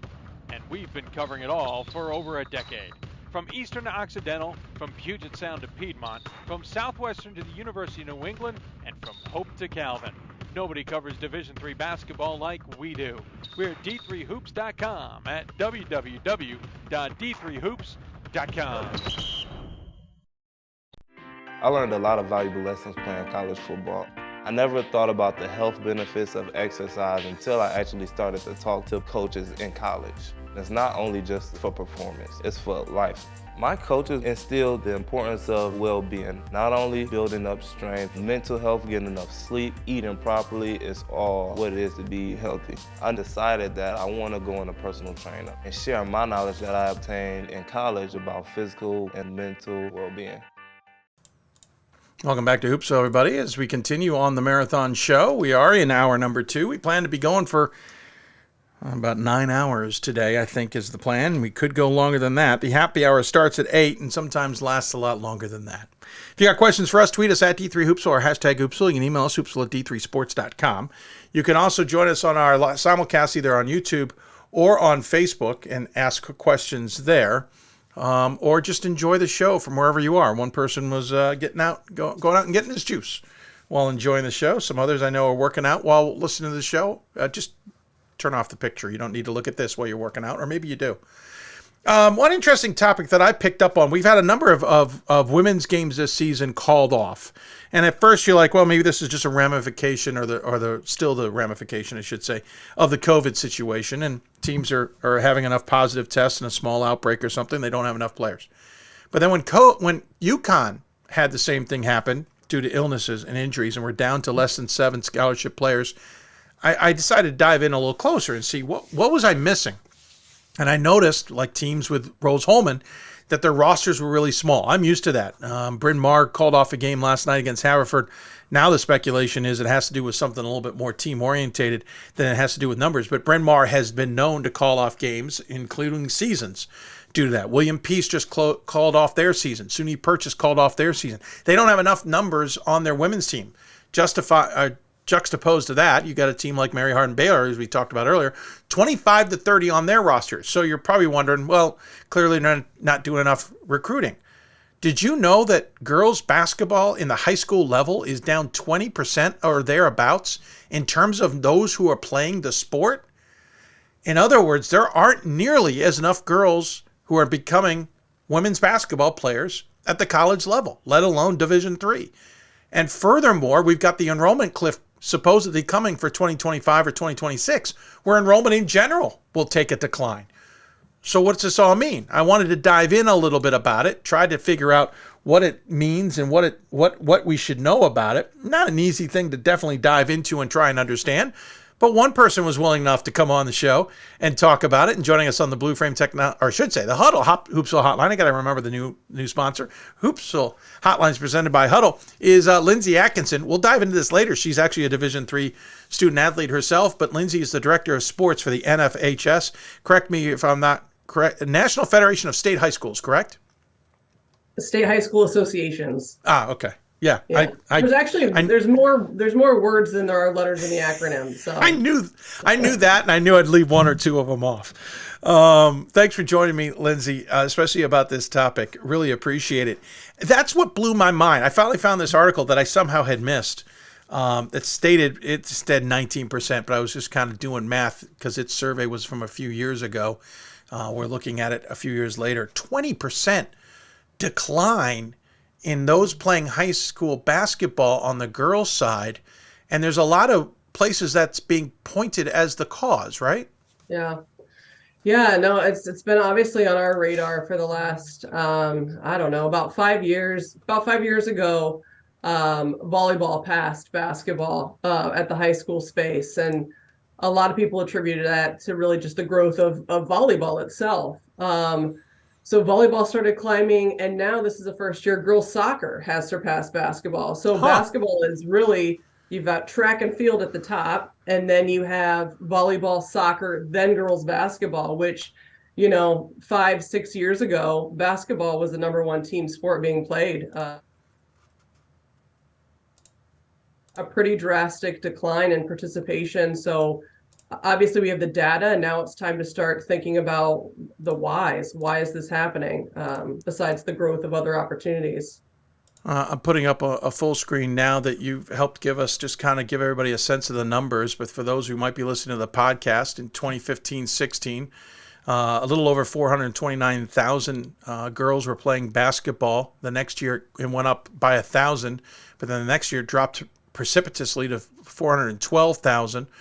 The next year under 400,000, and then in 21-22, it was down to 370,000, and a little bit more. And the school numbers really haven't changed. If anything, they may have gone down a little bit, but certainly not to the point of dropping that number, Lindsay.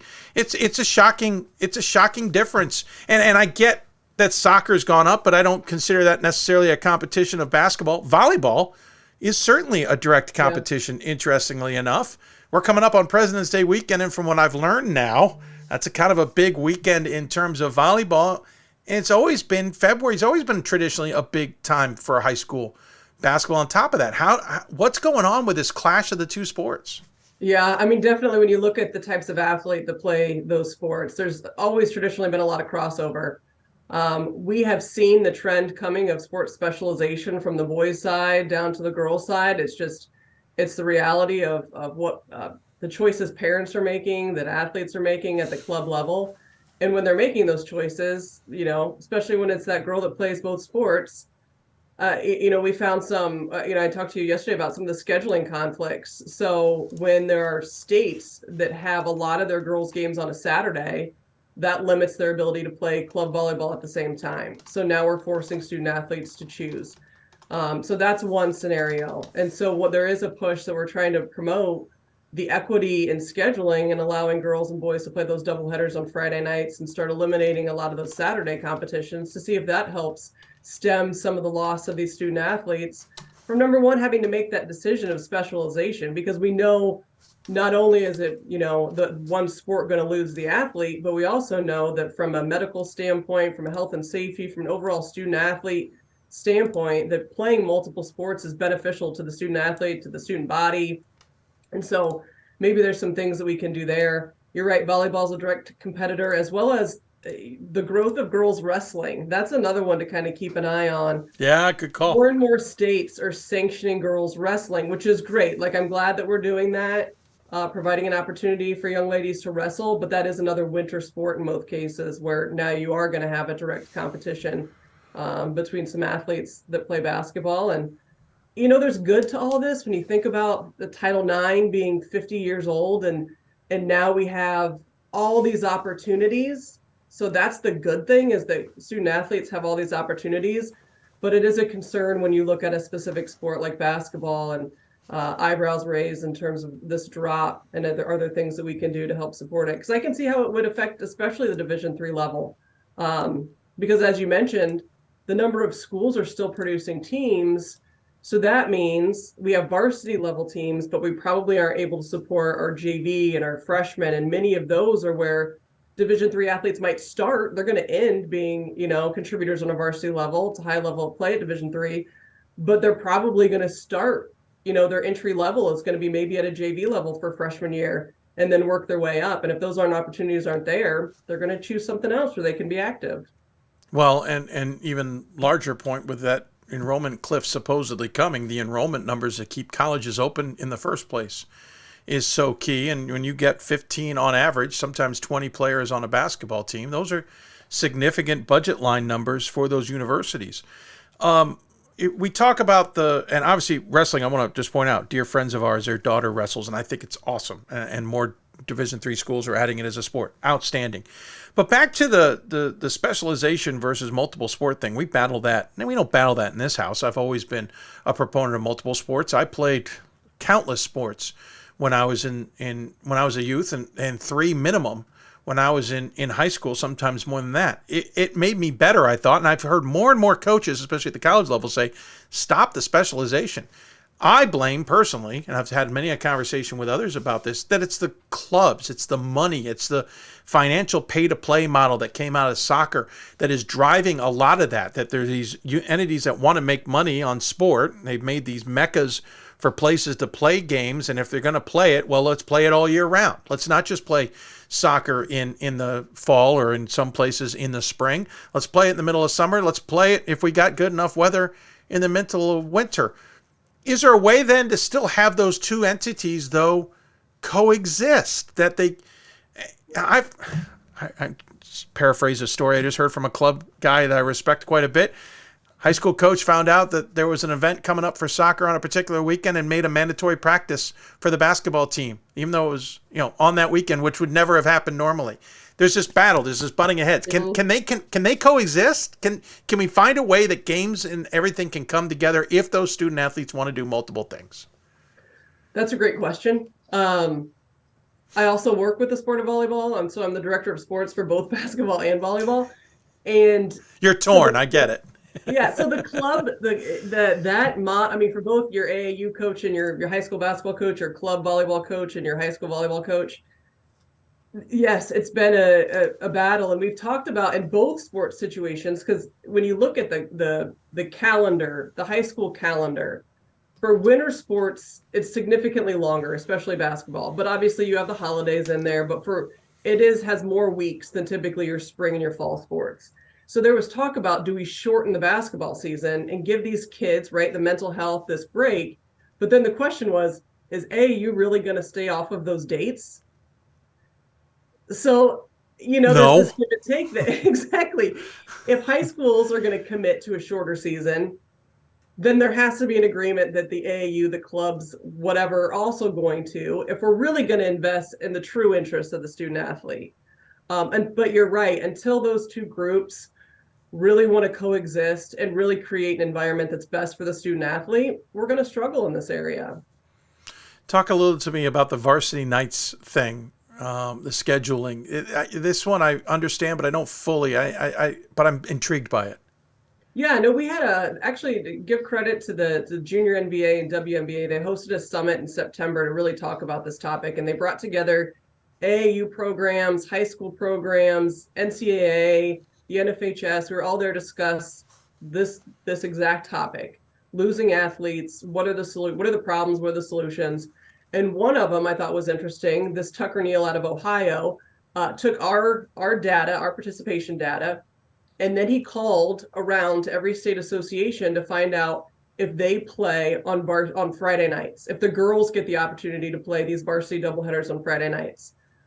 And so what he found was, statistically, the states that are supporting this equitable scheduling, where they're doing both their boys and girls varsity games on a Friday night and eliminating those Saturday afternoon competitions, they are actually seeing a growth in participation.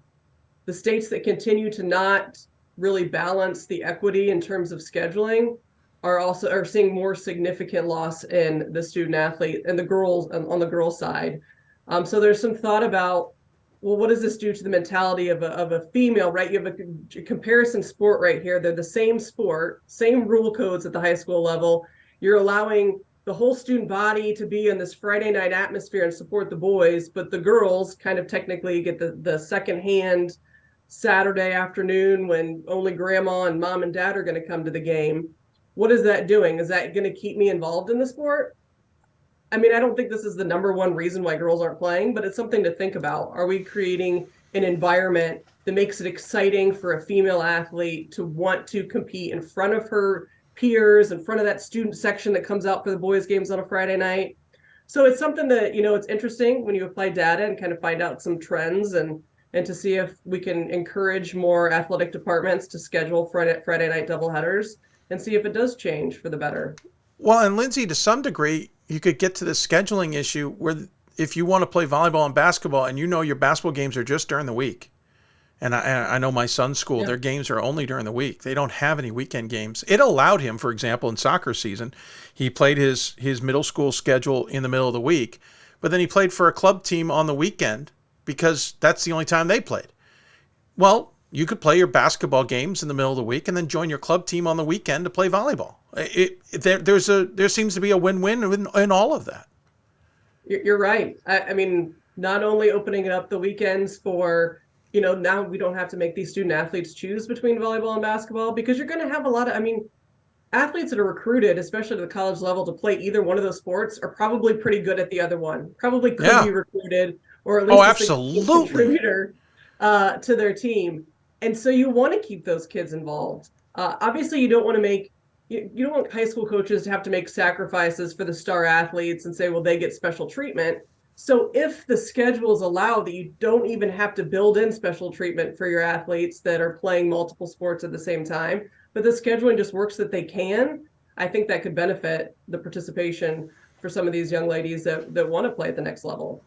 You're right. It's great that there's more athletes playing sports. It's unfortunate there's a little bit of a specialization. That whole mentality of playing multiple sports may come back, but it's going to take some time to get there. The scheduling would be great to maybe alleviate and fix, try and have everyone play nice with one another. But is there anything else going on that underneath the basketball numbers declining that you guys are aware, or is it just one of those quirks that you're still trying to figure out? No, we haven't been able to. The unfortunate place from where we are is we have access to our state associations and we can survey them all day long to find out participation, but it's hard to get the whys. Yeah. Hard to get to the parents, to the student athlete for at what point did you diverge and not continue with basketball? Is it youth programming? You brought up club, but if you think about it, the decline in just like rec league play. So where's that entry level play happening? And is that also decreasing? So there's more things we need to kind of find out before we can really tackle the issue. But obviously some of the stuff that the research we've been able to do to try to encourage equitable scheduling, try to encourage these relationships between club and high school, and also kind of see that there's some positive in this, in the sense that the overall number of females participating in high school sports continues to increase. So they're playing something, right? So we have to look at it from a holistic standpoint of they're playing something, which is great. But now is there something about basketball that we could do, maybe from a rules perspective or from a scheduling perspective, that could help participation? So that's the next step. That's because the crazy thing about all of this comes down to the rapid increase in interest. And I know some people might scoff at this, but of the WNBA, it is certainly becoming a more interesting and popular sport. Women's basketball at the NCAA level, especially the D1 tournament, has certainly become more interested, more popular, more drawn. We know that the upcoming financial battle for that contract could be pretty lucrative because of that interest. So we see that basketball is the biggest number in Division III, of course, in terms of sports on the women's side and across them all. So we know that it's popular. So it's funny that the numbers are dropping. That's what I find the most interesting juxtaposition here. I know, and especially when you look at like the NIL deals and the amount of like social media following. There was such a fear that with NIL that all these elite male athletes would get all the money. But it's funny, the social media presence, how much more savvy we're finding these female athletes when it comes to the self-promotion and they're much better at it. Yeah, so you're right. Like you see these names are becoming household names, where when I was growing up, it was like you only had the dream, like you had Cheryl Swoops and Lisa Leslie's, and that's who you saw, but you didn't know. I mean, if they weren't on Team USA or they weren't on Tennessee or UConn, you kind of didn't know names because you only saw one game, that you saw the Tennessee UConn game on TV, and that might be it. Yeah. So you're right. Like there's such interest in the whole human story around some of these athletes that we hope that can help. We hope that, young ladies seeing those people, from the social media perspective, and also seeing the NBA support of them has been tremendous. So all those factors, you're right. It makes you pause of like, hey, wait, I see them. Why is it not also impacting this level of play? It's nice. It'll be interesting as it continues to grow in popularity. It's nice to see soccer numbers are up because, again, there's another sport where it's growing in popularity. I think it would be really crazy if we saw those numbers down too. But again, I'm fascinated by it because it is having an impact in Division III because we are seeing rosters that are getting smaller. There are certainly some insane rosters, as we've discussed. But still, in the general sense, rosters are getting a little bit tighter, and seeing 15 players on a bench isn't always the norm. And I'm starting to realize it's because there just aren't as many recruits out there to go after who aren't either playing another sport and want to play that sport or who are just giving up basketball altogether. Yeah, it's interesting to me to see that because obviously I as you mentioned in the opening, I played Division III at DePaul University where we had plenty of girls. I mean, many a times it was because you over recruit at Division III because you don't know who's actually going to come. And we would have several girls that didn't travel because we had too many girls for the roster spot, but they would come to practice every day. So it's interesting that the impact that it's having. It makes sense from a numbers standpoint that it would have an impact on Division III because we're still producing elite athletes. Division I is not going to suffer yet. And it's the same thing when you think about the officials crisis. Division I is now starting to get involved in it because it's just now trickling up to them, right? We felt it first, then Division III, then Division II. Yeah. So it's just a slow trickle to where it actually impacts and then becomes kind of more of a story. So good mention because we will actually be talking about that with our two D3 coordinators of officials later about how those numbers have been altered, especially thanks to the pandemic. You brought up DePaul. I did want to ask you not to take too much of your time, but I was curious. You played back. I've forgotten already. I had it written down and misplaced it. You played in the 90s, right? Yeah, late 90s, early 2000s. Okay. So 98 to 2002. That's right. Yep. Tell us experience, coach, everything. It was amazing. I wouldn't trade it for the world playing Division III at a small school, small liberal arts school. I'm from Indiana, so I stayed home. It was a nice kind of place. Parents and family could come out and watch. And we had a really good program, a really good coach who's still there. And Chris Hoffman won several Division III Coach of the Year awards. And our senior year, we were able to make it to the Final Four, which was in Terre Haute, Indiana. So it really wasn't that exciting, but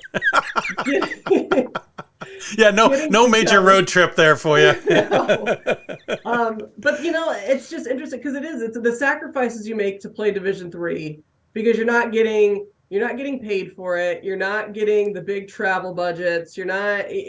But at the same time, the friendships, the relationships, the connections, the experiences that you have, I wouldn't trade them for the world. And I love every bit of it and can't wait to get back to campus and visit with coach and former teammates. And we've stayed close. So the experience, like I said, it was most memorable time in my life for sure, those 4 years. I have a friend completely unrelated to any of this who is a DePaul grad, and she still gets excited about that Final Four trip. I mean, it was a great time at DePaul Athletics, that's for sure. I mean, it's still a good time at DePaul Athletics, but she keeps them going every year. Yes, she does. still in the mix, even when they're having an off year. Right. And I don't think I'm straying too far here. I know she has gotten D1 offers. I know she has been tempted to go away and has ultimately stayed at DePaul. I know we're always continually surprised and her loyalty to DePaul. I mean, just tells you a lot about the university too, that she would want to stay and be committed to that. And it's just an interesting type of athlete that you can recruit at a school like that, where they're going to be dedicated, high academic standards.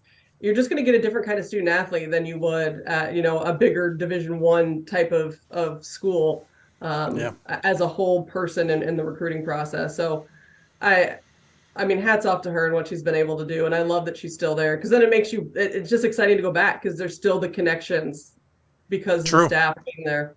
Good point. Yeah, I know she was in line for a job a few years back. The only reason I know that is because that school contacted me after things had changed and she was staying home. And so they're like, oh, so this didn't happen. Oh, wait, what? So, no, great for her to be there and obviously doing well. And it's great to chat with you about it. Also, thanks so much for coming on and talking about this. I know we're just touching the tip of the iceberg in terms of this entire topic, but fascinating insights on it. And I think it'll be a topic of conversation when we get closer to this proverbial enrollment cliff, because that'll have its own factor on all of that. So maybe we'll talk and reach out to you at a later date and chat about it. But in the meantime, thanks for coming on. We always give our guests the final word. Any final thoughts you'd like to share with those who might be tuned in? Well, I want to thank you for the opportunity, for reaching out. This is a topic that's dear to my heart, as I said, and with a group that's dear to my heart from the Division III level. So anybody has any solutions to this problem, we are open. So we're going to continue to research. We're going to continue to dig in from our level and see what we can do to try to help the participation numbers. But obviously, any suggestions that anyone out there has for what we can do to make sure that women's basketball stays healthy at the high school level in Division III and all levels of college and into the WNBA. It's a great time to be a student athlete and want to continue that and create those opportunities for everyone. So thank you. Any other opportunities, that we have to work together, I'd be happy to. So appreciate it. It was great having you. I was genuinely surprised when I got a quick response going, sure, I'll be there. I'm like, oh, this is wonderful. Thanks so much. Glad we could sneak you in and enjoy the rest of your day. Thanks again, and we'll look forward to talking to you down the road. All right. Thank you. Lindsay Atkinson joining us from the NFHS. Appreciate her time. A little side note, I think the comment about recreation leagues, that's on there too, of being some of the challenges out there. I think some of the recs have kind of diminished. Jeez, we're only wrapping up hour 2 here, folks. Diminished a little bit as well, and I think that's having an impact. Great conversation with Lindsay. Really appreciate that. And I think that'll spark some conversations too, and we will be happy to continue that conversation further down the road here on Hoopsville and in D3 Hoops. We'll take a break. When we come back, kind of just reset some things, get things a little bit recentered a little bit before we got still coming ahead of us. J.R. Fredette will join us from Albertus Magnus, but that's coming up. We'll take a quick break, do a quick segment, and then come back and get the rest of the show back underway in hour number 3. You listen to Hoopsville, presented by D3Hoops.com from the WBCA NABC studios. More after this. These are your teams, your players, your community of fans. This is where they play, where they practice, where you cheer. At every meet, every event, every game. Your community is passionate, dedicated, supportive. You know the tension of a close game and the thrill of the win. So while you're cheering, keep an eye out for anything out of the ordinary. If you see something suspicious, say something to local authorities.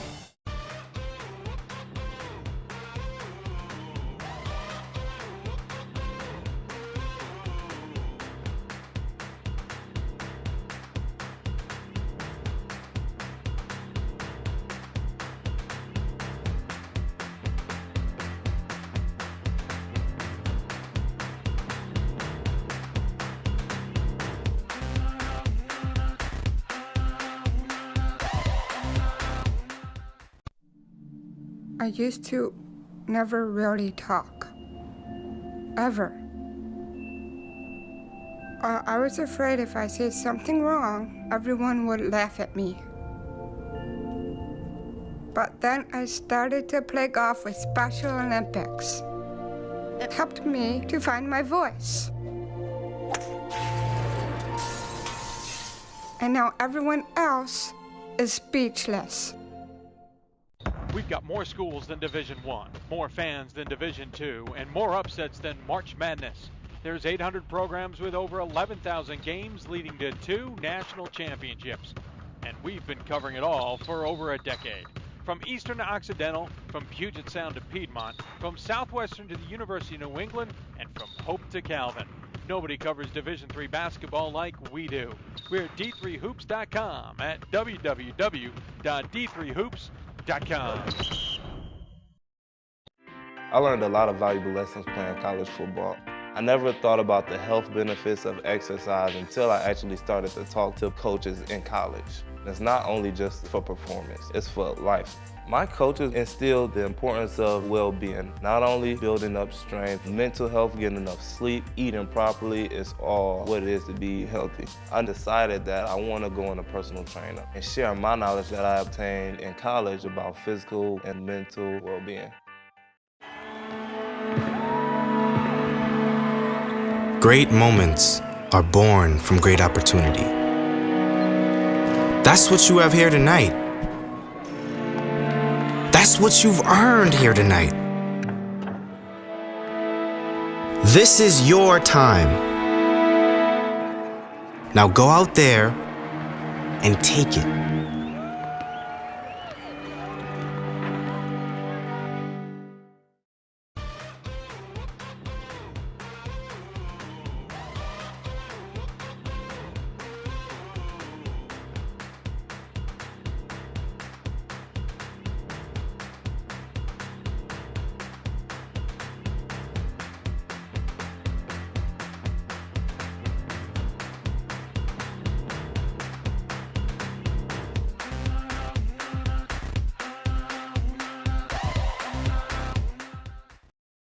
It's on us to stop sexual assault. In any way that we can. To get a friend home safe. To never blame the victim. It's on us. To stand up. To make our community safe for all. It's on us. It's on us to look out for each other at parties. It's on us. To be more than just a bystander. To step up and say something. It's on us. All of us. To stop sexual assault. Learn how and take the pledge at itsonus.org. Welcome back to the Hoopsville, everybody, as we continue on the 9th Annual Marathon Show from the WBCA NABC studios. Thanks to our partners at D3Hoops.com. Also, thanks to our partners at Huddle Blue Frame Technology for their support. This is a fundraising show as well. We have made it a fundraising show most of our years. Last year was the one exception to that, and we regretted it later because many of you asked about it. So here's the deal, in case anybody was listening, even on the podcast. On the show link, we have a Venmo info. I do need to turn it into a link, but there is Venmo information as to where you can just straight send us money to my personal account. There is also the Give Butter fundraising campaign, which I actually forgot to call up here. We'll get that up and running here in a moment. It's actually an old campaign that we had around the time of COVID that we forgot about, but it's still been there. So we reactivated it, kind of re-jazzed it up, and got it up and running. So it's rolling for us as well, and you're able to donate that way. There's also the shop. Our t-shirt, our shirt merchandise shop is open.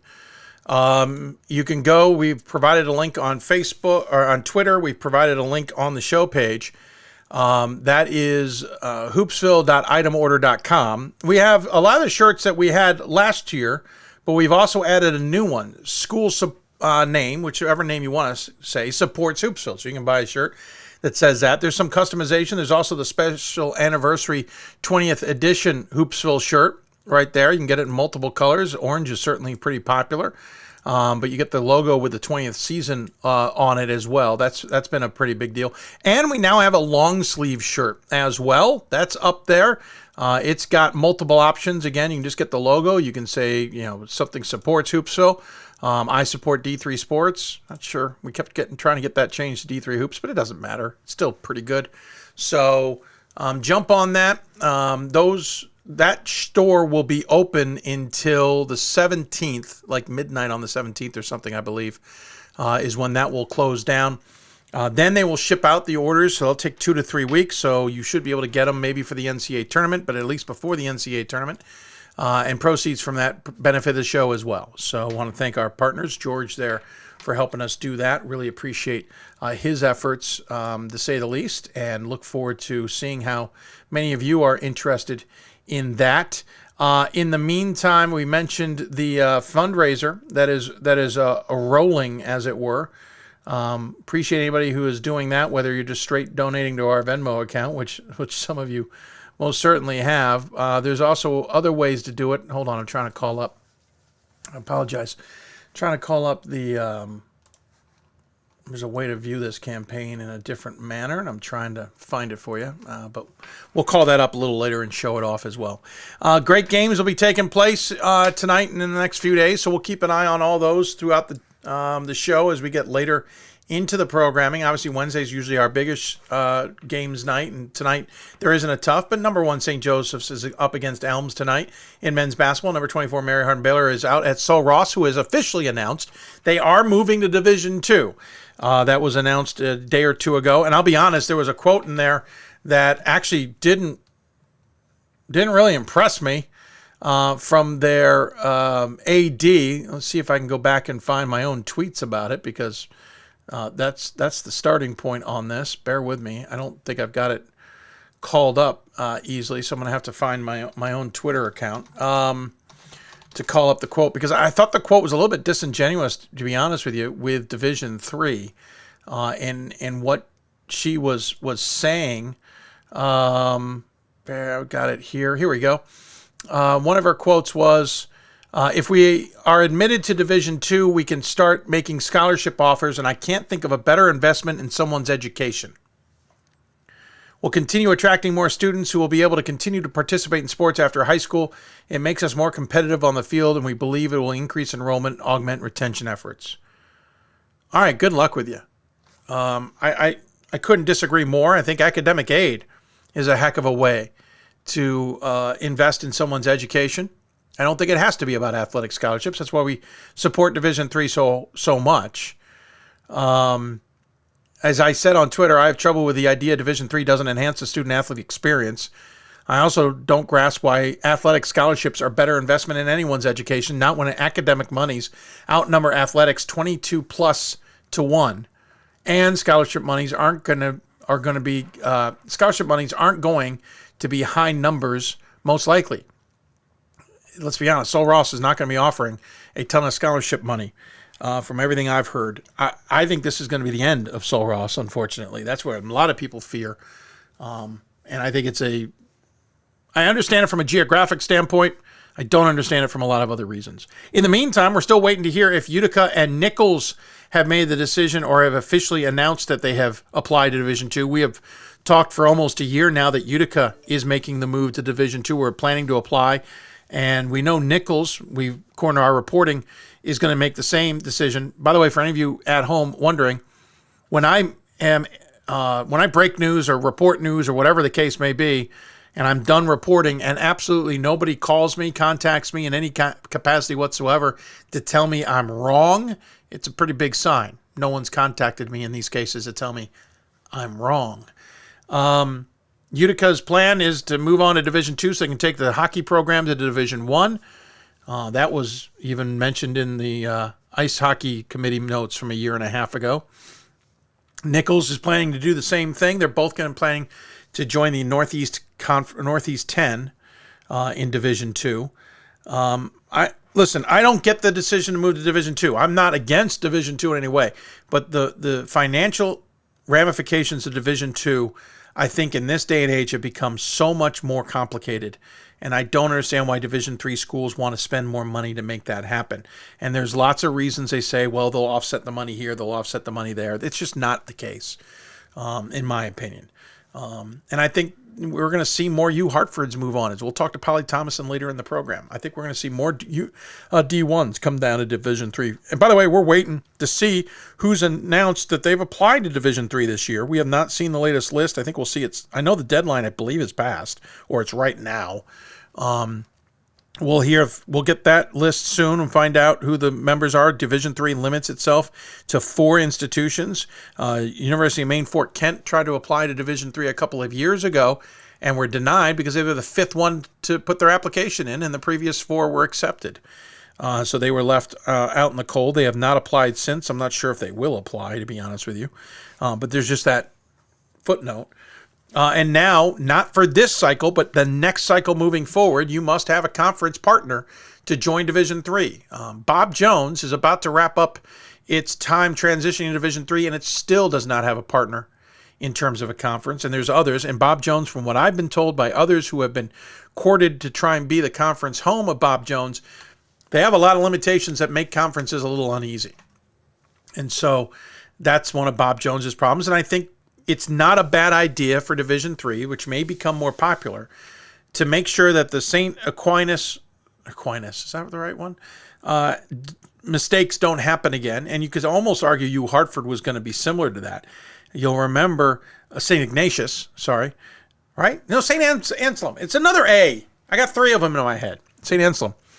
Announced they're going to apply to move to Division II, and that they would be joining the NUMAC. The problem was the NUMAC had not approved that and certainly didn't want that in a press release. It was later removed from the press release, and the plan later fell apart. St. Anselm is still in Division II as a result of it. There's that. Then there was Hartford moving in, didn't know where their home was going to land. They eventually landed in the CCC, which makes sense. I thought maybe the LEC as one non-public school would make sense too, but what do I know? They certainly weren't going to join the NUMAC, and they definitely weren't joining the NESCAC. But I think all of those, plus the Bob Jones and other schools, Bob Jones is not the only one, not really having a home is what drew Division III to that decision. It was passed overwhelmingly. We'll talk a little bit about that later with Louise McCleary. And with that, we'll take another break. When we come back, we'll talk to Albertus Magnus women's basketball. Talk to them about the success they're having this season and what it all means to the Falcons and their fans. And, for that matter, the institution. You're listening to Hoopsville, presented by D3Hoops.com from the WBCA NABC studios. So much more ahead.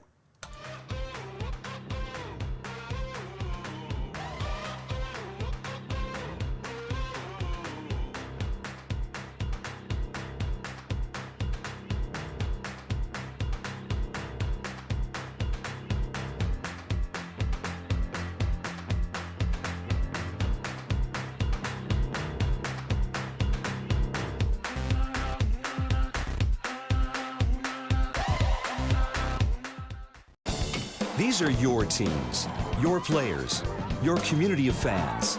This is where they play, where they practice, where you cheer. At every meet, every event, every game. Your community is passionate, dedicated, supportive. You know the tension of a close game and the thrill of the win. So while you're cheering, keep an eye out for anything out of the ordinary. If you see something suspicious, say something to local authorities. It starts right when you hit the court. You imagine your finest moment. The game-winning shot that gets you to the dance, a monster dunk or no-look pass, and cutting down the net. Sports lets us dream of our own success and prepare us for our finest moments on and off the court.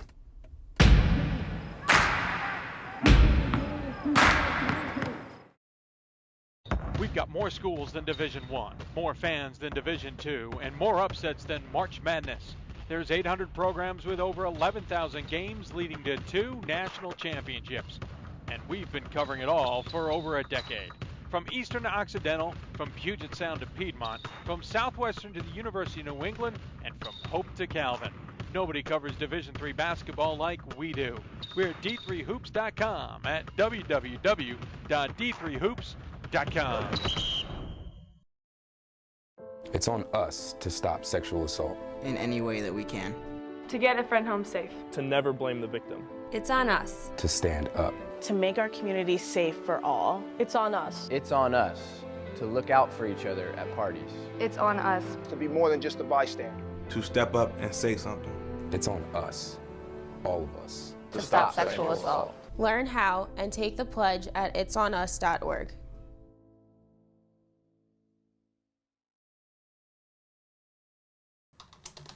Welcome back to Hoopsville, everybody. Hope you are enjoying the show. If you've got questions for us, tweet us at D3Hoopsville or hashtag Hoopsville. You can join us on Facebook and YouTube where we're simulcasting the show. There's a chat rooms on each of those, facebook.com/Hoopsville and youtube.com/D3Hoopsville. We're on Instagram as well at D3Hoopsville, though admittedly that is a little harder to manage these days, only because there's no link available and we only can do so much.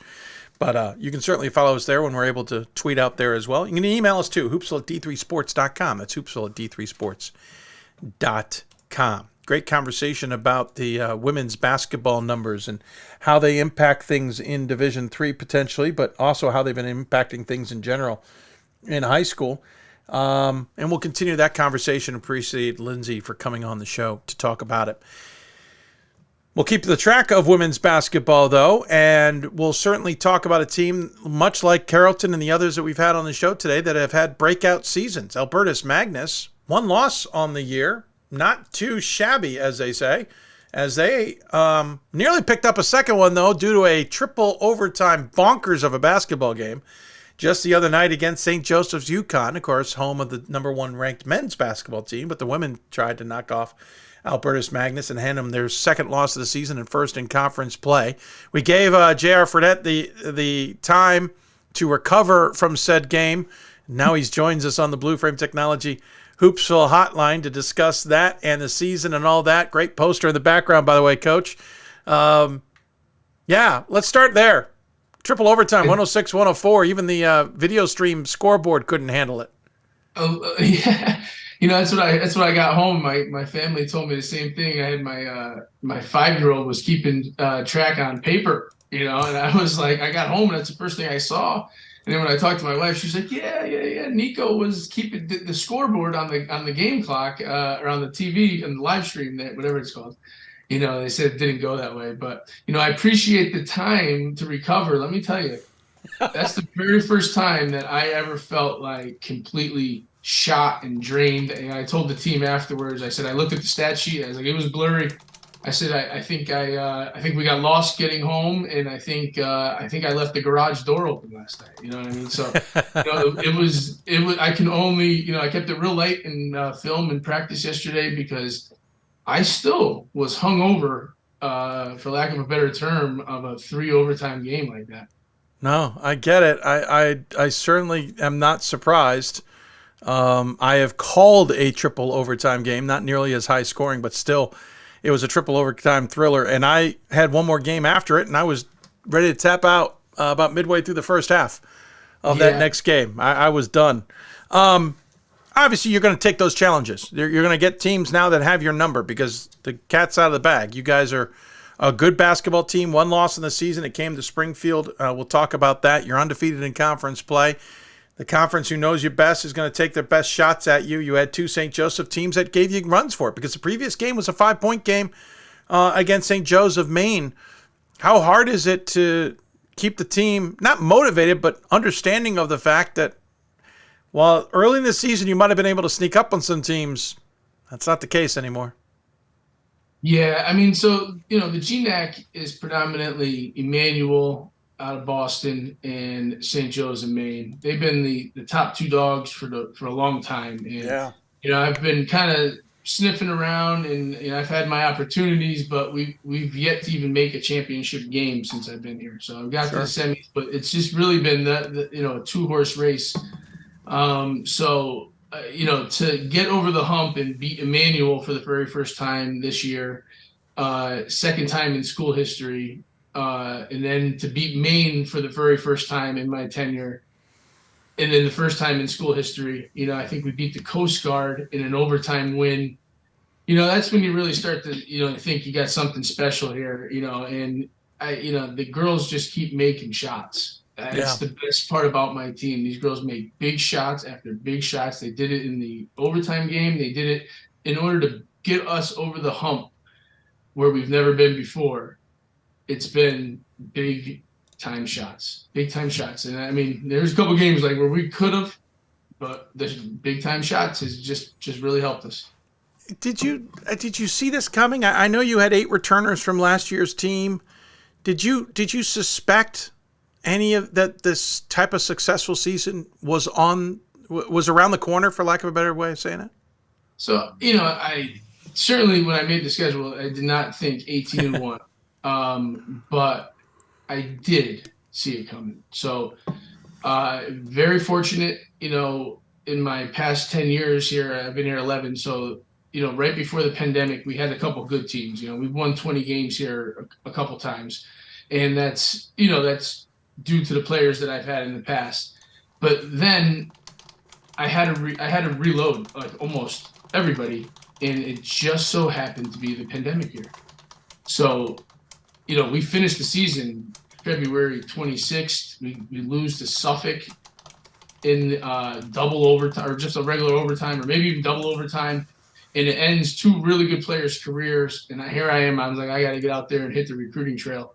and I went and I got this group of kids. So I have 3 juniors, and they've been here where we played fake games, and they got really, really good experience through those games, and they learned that what college because if we had a real competition that year, who would be 1-18 right now, but 3 years later, and even last year, we only lost 2 games in league play, and that was both to Emmanuel and St. Joseph, Maine. So being in the league, recruiting to win my league, is kind of what the transition has happened. And, to give you just a little bit of read, so when that was happening, my point guard, Caitlin Scott, number 13 for us, she was down to a couple schools. And when she said yes to Albertus, it was no to Emmanuel. It was no to Manhattanville, who are really good competitors. So when you win the recruiting battle 3 years ago against some of the teams that you play, you hope to reap the benefits 3 years later. So yeah, and then I got lucky with a couple other players too because of the pandemic, because of these kids that weren't being able to be seen or they weren't playing as much. I was able to get them, and when the pieces come together, Dave, this is what you get, and it's been such a joy, I'll tell you. You've got a 3.5 game lead on Regis in your division of the GNAC, while St. Joe's of Maine and Emmanuel get to battle it out atop their division. You can somewhat stay away, but what does the divisional setup mean in terms of what you are all playing for conference postseason? Well, I'll tell you. It's not easy. It's not easy, but I told the girls last year, because of the way that the GNAC was set up with, it's unfortunate because next year they get 2 more teams, and this will not be the scenario, Dave.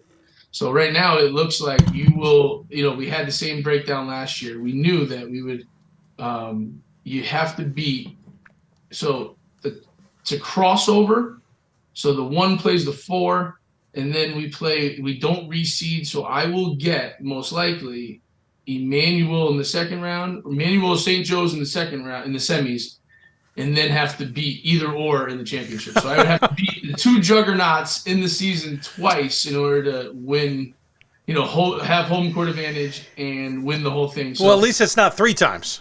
No, but you know what? And that's okay. You know what? If that's the challenge, then that's the challenge. We brought it up in the beginning of the year. We've circled dates on our calendars. We've done what we've needed to do. And again, the credit is to the young ladies that just make the shots, that come ready to play. I mean, they haven't disappointed. Even in that game, they didn't even disappoint. What they did was they just ran out of gas because we had played the big game.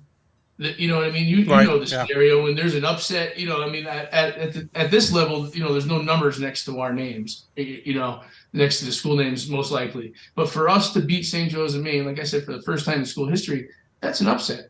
And when you have that hangover, so to speak, like I knew that next game, and we came out and we made every shot versus St. Joe's of Connecticut, and they came out in the second half and they made every shot. So it was just like. I can see lethargic, and we got a game again tonight. We got one on Saturday. The road is still very, very hard to navigate. So we're just 1 game at a time.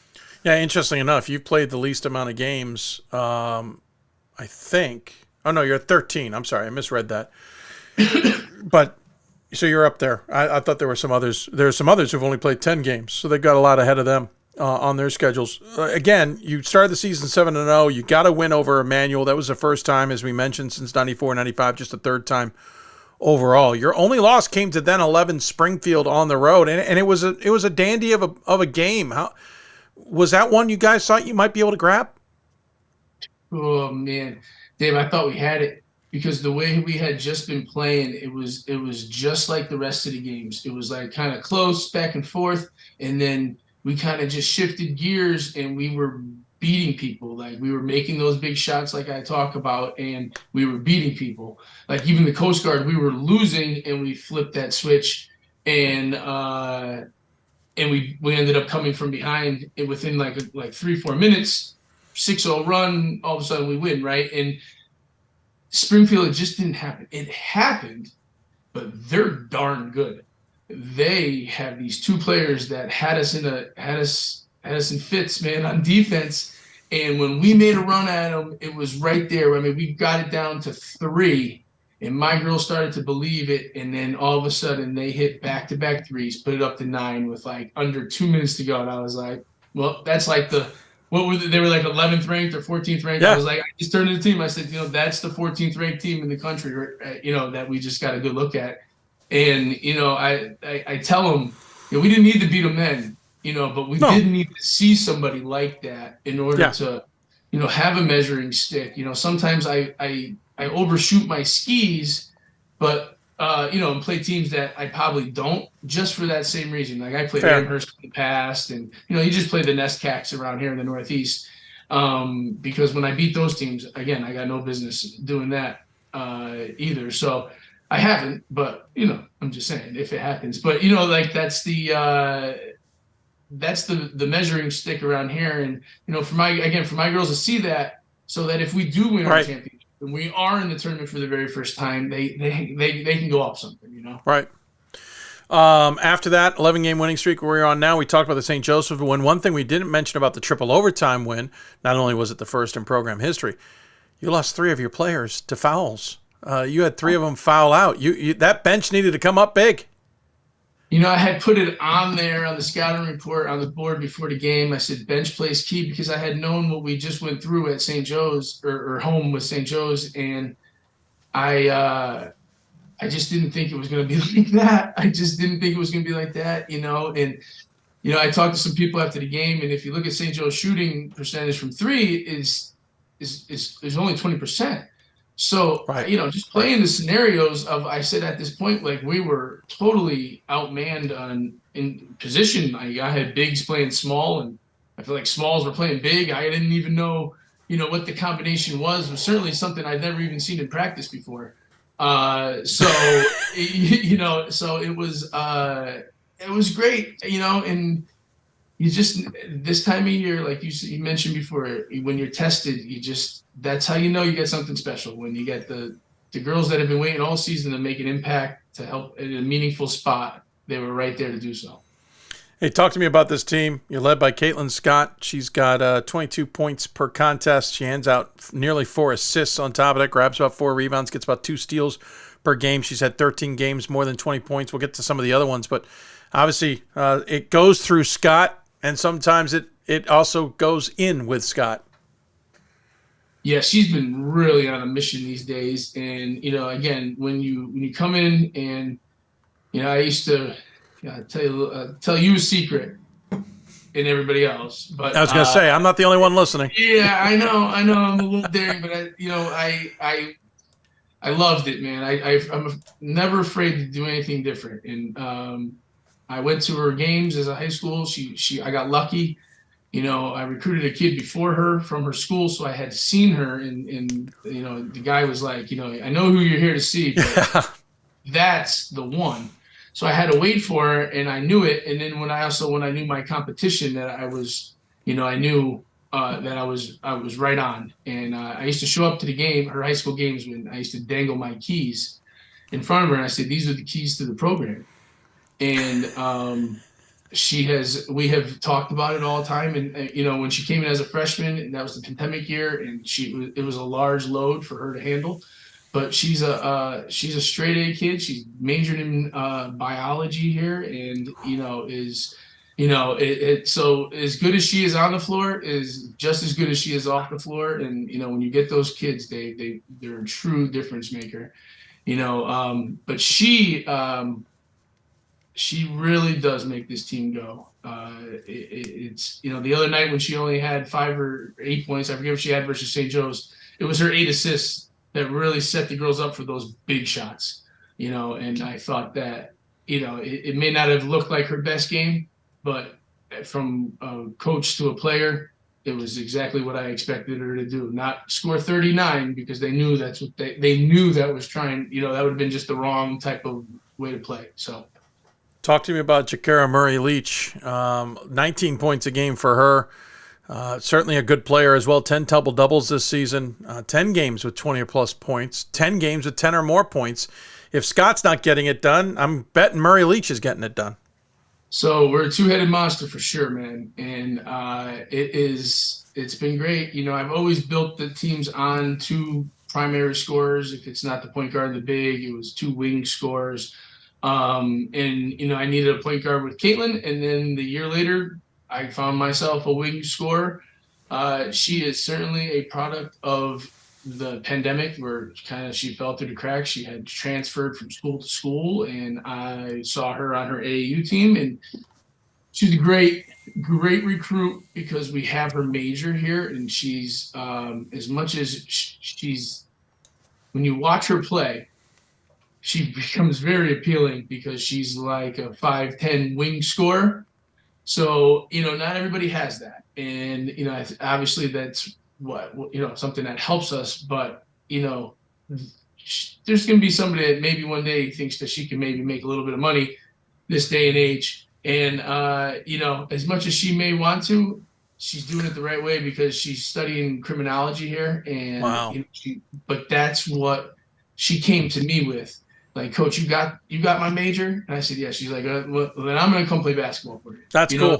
You know what I mean? So yeah, it's really helpful when those pieces fall together because, I can predict what they look like on the court, but when they fall off the court together, it's great. It's great. Great. Two great kids, man. I can't, the whole team is like that. And, some of my other teams may have been a little rough around the edges, I felt like sometimes. This group has been such a joy to coach. Like I said, this has been the same group. Like, I only graduated 1 girl last year, and Dave, I don't graduate anybody this year. So hopefully we're talking next year too. No, it's great. Again, breakout season. You're 18-1. You were 17-9 last year, so already improved on that. 18-8 the year before COVID. Obviously, 2019. Let me try that again. 2018-19, you were 23-4. That's where I was getting to. Mm-hmm. And it's probably the last time that everybody was kind of paying attention to the Falcons. So the men's team was obviously very big in the national scheme as well. What's it mean to get the spotlight? What's it mean for this program to be getting this attention and do what you're doing, not only in conference play, but even get those on the national side going, hey, we should be watching them? Yeah, I hope so, because I just don't know how good this team's going to be. Is it this year? Is it next year? Was it last year where we started 0-7 and then we had a 13-game winning streak? You know what I mean? So I don't know. You know what I mean? But I will tell you, Dave, I'm glad you asked me because, my success at Albertus has a little bit to do with the men's program as well. I believe you know Coach Oliver, right? Oh, yes. You've had Coach O on this thing. Well, Coach has been a mentor of mine my whole entire upbringing. He was my freshman high school coach in high school, and he has put forth a really good template on how to be successful at a small Division III like Albertus Magnus. Yeah. And I used to coach men before I got this job. And, Coach O, he said, hey, look, I'll give you the opportunity. It was great being able to work alongside of him. I say that all the time because I don't think I could have worked for him. So it's good that I'm across the hall, not in the same office. Well, they brought in Jim Calhoun to keep him in check. There you go. So, but it's great. I'll tell you this. When we beat Emmanuel, I texted every former player of mine to just kind of say thank you, because, you know, as good as my teams are, you know, I'm nothing without those girls. You know, like it's been great coaching for 11 years, women's basketball. And, you know, if you asked me 10 years ago or right before I got the job, if I thought that like I could do it, it was, if I get players, if I can get basketball players, like that's just what we do. We just coach basketball here. We teach basketball here. You know, that's what Mitch does. That's what I do, you know, and you get kids to just believe in you and good things happen, man. Get players, Dave. Yeah, that's true. And obviously good things are happening now. Congratulations on what is a great season so far. Obviously, it's not over. You got 5 games left in conference play, with 3 of them being at home, and then you got conference tournament action. So still a big hill to climb, and we'll see where you're sitting in terms of regional rankings in the next few weeks, too, if you're able to crack into that. Probably will. But in the meantime, we always give the coach the final word. Any final thoughts you want to share with those who might be tuned in? Hey, I am a true believer. Now, I got tipped off. I've seen you do this before, you know what I mean? So I was prepared. I'm prepared. Dave, it's not what you do, it's how you do it. It's what I tell my players every day. It's what I tell my kids every day. You know, if that's talking about attitude or just your work ethic. But for me, it's what I live by. I tell my players it's what should go on my tombstone. It's not what you do, it's how you do it. Yeah. No, well said. That's very true. Something to live by for many people, I would say. Well, congratulations again. Not only on just a fun, entertaining game last time out that we all got to enjoy, but at the same time, just a tremendous season. Tell Mitch I said hi, and sorry, you're getting the attention for now. He's going to have to wait. And we'll look forward to talking about your program further down the road. All right, buddy. Thank you so much. Absolutely. Coach Vedette joining us here on the Huddle Hoopsville Hotline. Great. They got Johnson & Wales coming up here tonight, actually, 5:30. Forgot to mention that. They're playing tonight. He was kind enough to join us on a game day. They're at home. Then they're on the road on Saturday at Riviere. Then a week off, and they'll take on Regis a week from Saturday. And then they're back home to finish the season off at Elms and LaSalle. And then, again, conference play the rest of the way. We'll take a break. When we come back, we'll talk to an alum of Division III basketball who's making his name for himself in the sports betting world. Tim Murray joins us, Muhlenberg grad and host on VSiN. You're listening to Hoopsville, presented by D3Hoops.com from the WBCA and ABC studios. So much more still ahead. Great moments are born from great opportunity. That's what you have here tonight. That's what you've earned here tonight. This is your time. Now go out there and take it.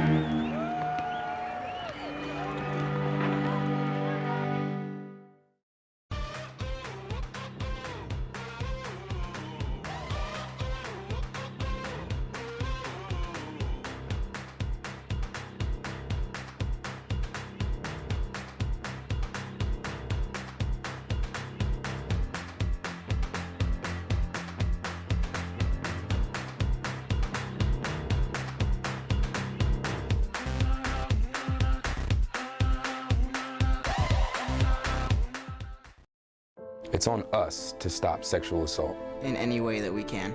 To get a friend home safe. To never blame the victim. It's on us. To stand up. To make our community safe for all. It's on us. It's on us to look out for each other at parties. It's on us. To be more than just a bystander. To step up and say something. It's on us. All of us. To stop sexual assault. Learn how and take the pledge at itsonus.org.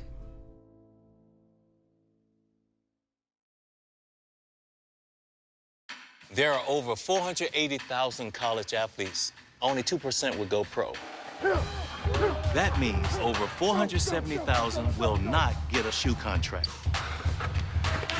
No autographs. No private jets. No fan clubs. No Hall of Fame inductions. Instead, they will walk away with something much more valuable.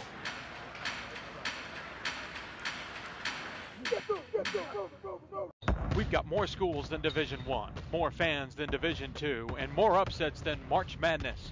There's 800 programs with over 11,000 games leading to 2 national championships.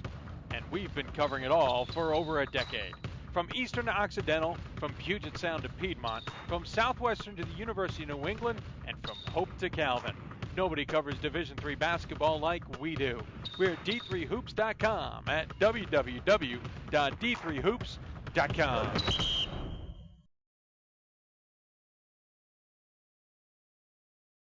Coach of the Year, Administrator of the Year, All-America Team, Wade Trophy. The WBCA doesn't just honor coaches, but players, administrators, and much more. The WBCA strives to honor those who have contributed to the advancement of women's basketball. Celebrate the present, honor the past, look to the future.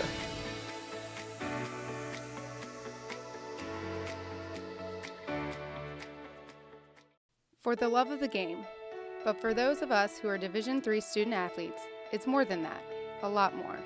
Sure, the game is important, but as we work so hard to build both mind and body, it's more about team. That is why NCAA Division III teamed up with Special Olympics, and in giving the gift of sport to those for whom it seemed an impossible dream, we are working to make this a better world. Help us keep that dream alive. You can make a difference. It's on us. It's on. I'll cut that off because I'm running a little behind. Welcome back to Hoopsville and the 9th Annual Hoopsville Marathon. Yes, 9th Annual. I did that math, and I was just as shocked as you, just as I'm as shocked that we've been on the air for 20 seasons. One of the great things about this show is I try and do different things with it, try to get a bunch of alums. I'll be honest, I've been turned down by some very good alums for today, but we'll get them on future shows. But one alum who said absolutely he would love to join me is a good friend of mine, one who I've actually had the honor of broadcasting with. But I'll be honest, I'm more than content to understand that he's done a lot better than I in the broadcasting world, even though I'm not really sure. Maybe it's the looks. It could be the looks. Tim Murray joins us. He is VEASAN host, former grad of Muhlenberg. And I mean, look at him, guys. He clearly, it's all about the looks, Tim. That's how you're succeeding in this world. 100%. You know, the gingerness finally paid off.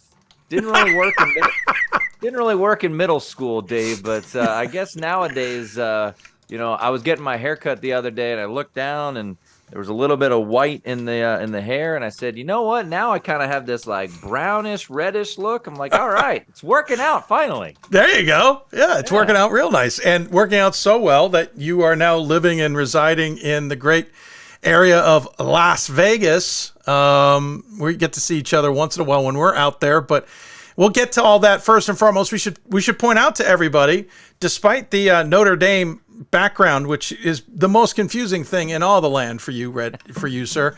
You are, as the jersey shows, a Muhlenberg grad. You are proud of such facts and some of the great little tidbits that came with it. Yeah, yep. 2005 to 09. You know, it's funny, you know, and you know, I'm not just here to give you your roses, but you deserve it. You know, what you and Pat have done for Division III athletics, it was incredible. And, you know, my brother played D3 baseball, and that kind of opened my eyes. He went to Randolph-Macon. You know, I was fortunate enough to chat with Mike Rhodes when he was there a little bit. Wasn't good enough to go to Randolph-Macon, but most of us weren't. Yeah, most of us weren't. I got to play against him. That's my one claim to fame, and I wish, you know, VCU and Mike Rhodes all the success in the world. Not because, you know, I like Mike Rhodes, which I do, but because I played against them. So, you know, anytime I could say, hey, I played against that guy. Yeah, exactly, right? But no, I mean, you know, as I like to put up there, you know, Division III athletics is such an important, you know, asset to so many schools. And, you know, growing up, you know, and Dave, you could maybe attest to this a little bit, but I grew up in the DC area where, look, I was fortunate enough to play basketball against a lot of high profile Division I players. Oh, yeah. And Division III, and hopefully over the years, you know, things have changed a little bit, but there was a bizarre kind of connotation about Division III, at least basketball, growing up.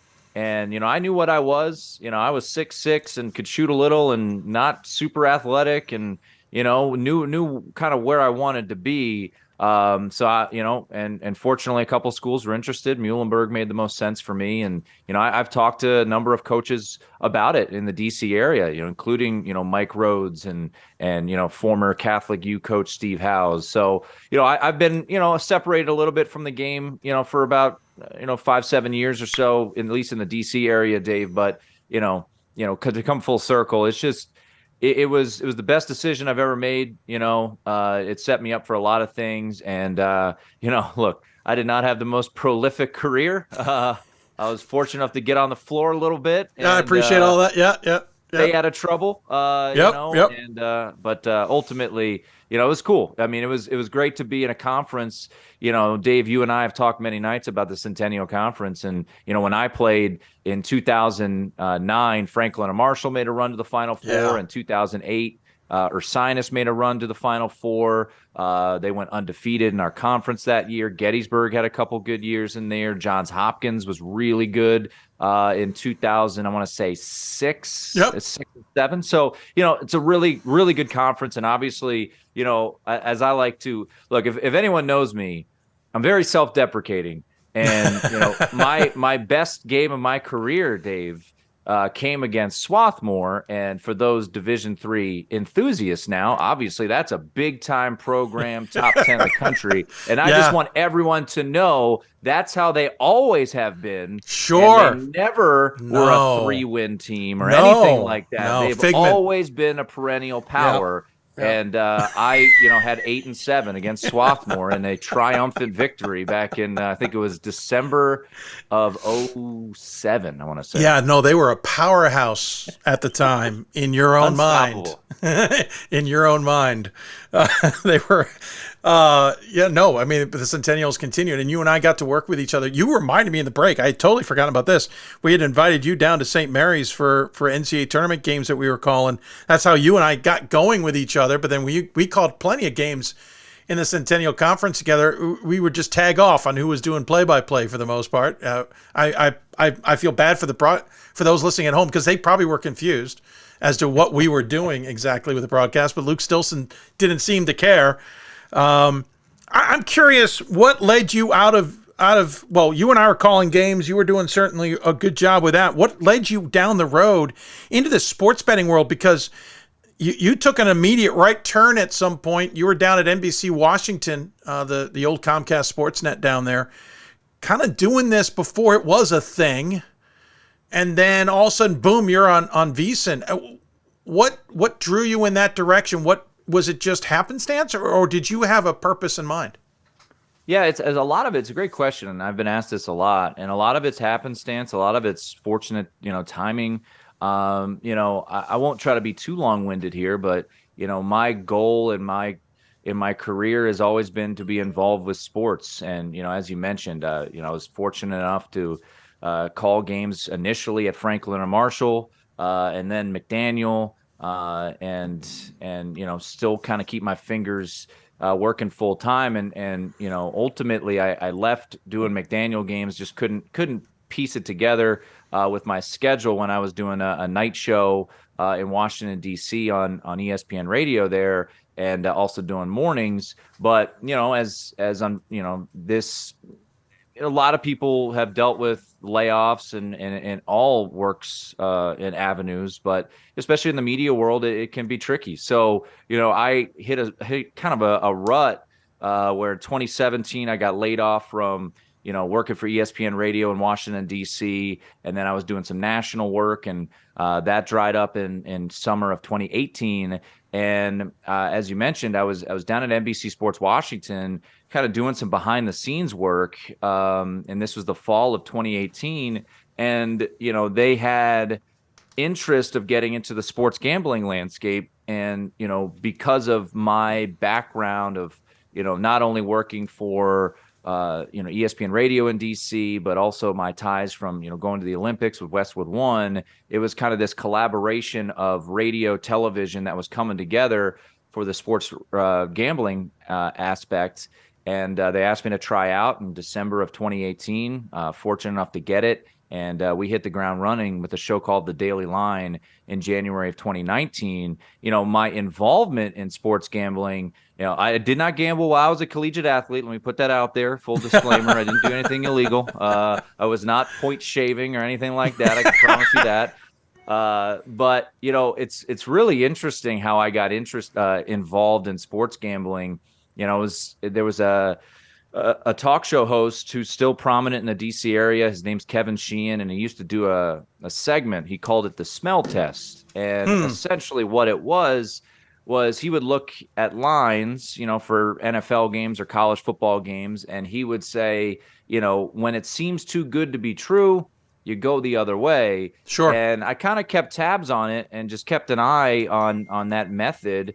And it really got me fascinated. And then we just started talking about it because I've been a big college football guy. And that's really what got me involved in it. Started to incorporate a little bit into my own show in DC. So I had some base knowledge, but I'll be honest, when I was hired for the show in January of 2019, I've told a lot of people this, I was fortunate, Dave, to get in at kind of at the right time where, we were working our butts off, but, I was making mistakes, saying terminology that probably wasn't, the right way to go about it. Didn't have the right betting acumen. And I was hired by VSiN in September of 2021.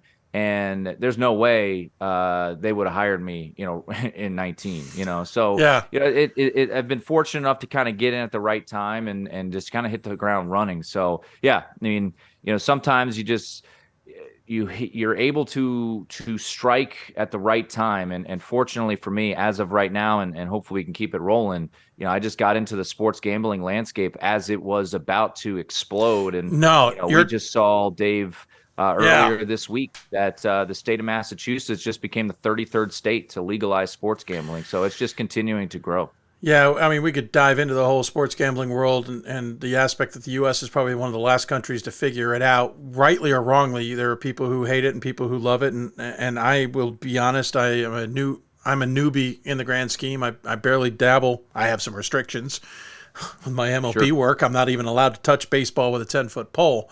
But even with the NCAA, I try and stay away from that stuff just so there isn't any possible infractions. But doesn't mean there aren't other things. I've certainly dabbled with horse racing. But my point being is, you got in. You started that show at NBC DC, and you got into VSiN, which we should remind everybody is Brent Musburger's pride and joy, his baby. And to be honest, he was doing this back in the 80s. When you're looking live, had a meaning behind it.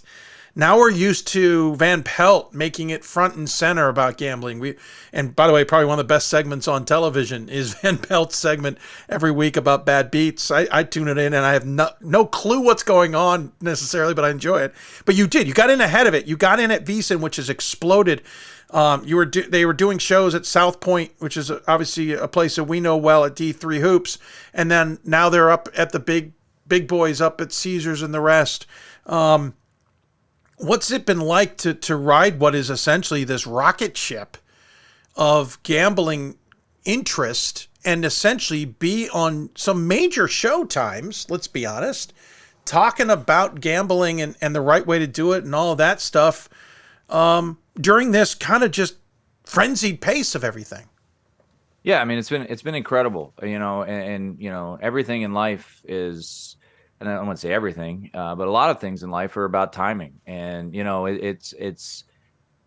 I've gone back and I've had chats with, folks at the communication department at Muhlenberg and other places. And look, it's going to be a roller coaster ride, and, for me, I'll be honest, Dave, in the fall of 2018, I've been out of college for almost a decade. I had a kid, my wife was just kind of taking it from me. I was, in a great spot, and I was very lucky to, get in at the right time and continue just to grind it out. And now I look around and I'm like, oh my goodness, look at how this is taken off. But, it's been awesome. It's been great to see. And, working for VSiN, which, Our CEO is Brian Musburger, Brent Musburger's nephew, but Brent obviously very involved. And, certainly I would say there is no network, in my opinion, without Brent, right? No,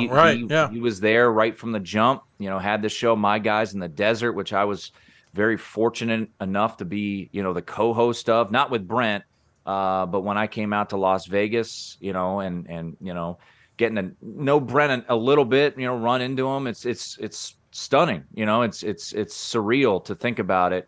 But to your point about Scott Van Pelt, I mean, he deserves a ton of credit, for the bad beats. And now people always wonder, on a 3-pointer at the end of a game, oh, was that a bad beat? What was the spread? Is that going to make a show Tuesday? It's becoming, we have to be careful. It's becoming very common, and a lot of people are getting involved in it. And I'm never gonna, I'm excited. People might think, oh, there's competitors out there. Great, I want this. Look, I want it to grow. You worked in network news for a while. It breaks my heart, to see my hometown, Washington D.C., really have limited number of sports anchors. When I grew up with legends, man, I mean. I was at the start of all George Michael and Tim Brandt and Herzog. I mean the list and the names that just went on and on and on. And so if this is the new avenue, great. If we can continue to make this a medium for a lot of people to continue to be creative and more jobs, wonderful. So and I'll point this out too, because I know people might be wondering, and I know Division III. Very rarely, I think once in a while the Stag Bowl will have a line on it, but there's very few things to bet on when it comes to Division III athletics. Thankfully, But I'll point this out, and I got to know a gentleman by the name of Matt Holt out here who runs a company called U.S. Integrity, and their job is to keep an eye on any fishiness, and a lot of people are anticipating point shaving and all of that, and there's always going to be skepticism, but absolutely Las Vegas, you might not believe this, Las Vegas is as buttoned up as anywhere in the world, because what do they want to avoid? They don't want any of this, right? And Dave, you see, people are like, well, you could bet on anything in Las Vegas. No, that's not true. You have to be able to prove these things in a box score. So, for instance, we got the Super Bowl coming up. Gatorade color. Guess what you can't bet on in Las Vegas? Gatorade color. Because that's got a human element. Someone will know the answer. Things you can bet on in Las Vegas are, they might get creative with like, will Steph Curry score more points than the longest field goal or something like that? Right. Because those all happen on a field or a court. And you've got something hard to look at. Exactly. Yeah. So that's where, and then, the Oscars are one that some states have legalized. Vegas, Nevada has not. Elections, some states are looking into. I know they do it for across the world, but they haven't done it yet here in the United States. So we're just getting there, and I know I'm kind of going on crazy. No, it's all right. Here, I got two quick questions before I let you go. The first one, I'm genuinely curious. When I know I follow you on Twitter, and you'll talk about what you're betting and how you're betting because it's part of the gig, it's part of the thing. Are you spending your own money, or is VSiN giving you a bit of money, like a stipend, for lack of a better description, to use that for that betting? I wish. That'd be nice. No, I'm genuinely curious, because I could understand that being an angle for VSiN to go, hey, you're gambling, here's some money to do that. Or I could also totally see them going, no, you use your own cash. Yeah, no, I use my own. And I always tell people, and Dave, you mentioned, you dabble a little bit, just be willing to lose it. That's the biggest thing is if you've got a side pot of money, and you make a couple extra bucks one year, you're hot, great. Because ultimately there's a reason they keep building these big old buildings here in Las Vegas. And it's not on donations. So it's my own money. And we take donations. We take donations on this show. That's Vegas, right. Yeah. Vegas does not take donations. They don't need your money. No. Hoopsville needs your money. I would love to get you on the show later and talk more about this, because I do think it's going to creep into lower levels in some capacity. I'm not expecting us to be betting on every single Wednesday night. Not that. But I do want to dabble into it. And so sometime down the road, I would love to get into that a little bit more with you. I know you're still broadcasting and all of that. how much do you get to enjoy watching Division III? Are you so ingrained, and I mean this in a serious way, ingrained in the big stuff that it's hard to follow?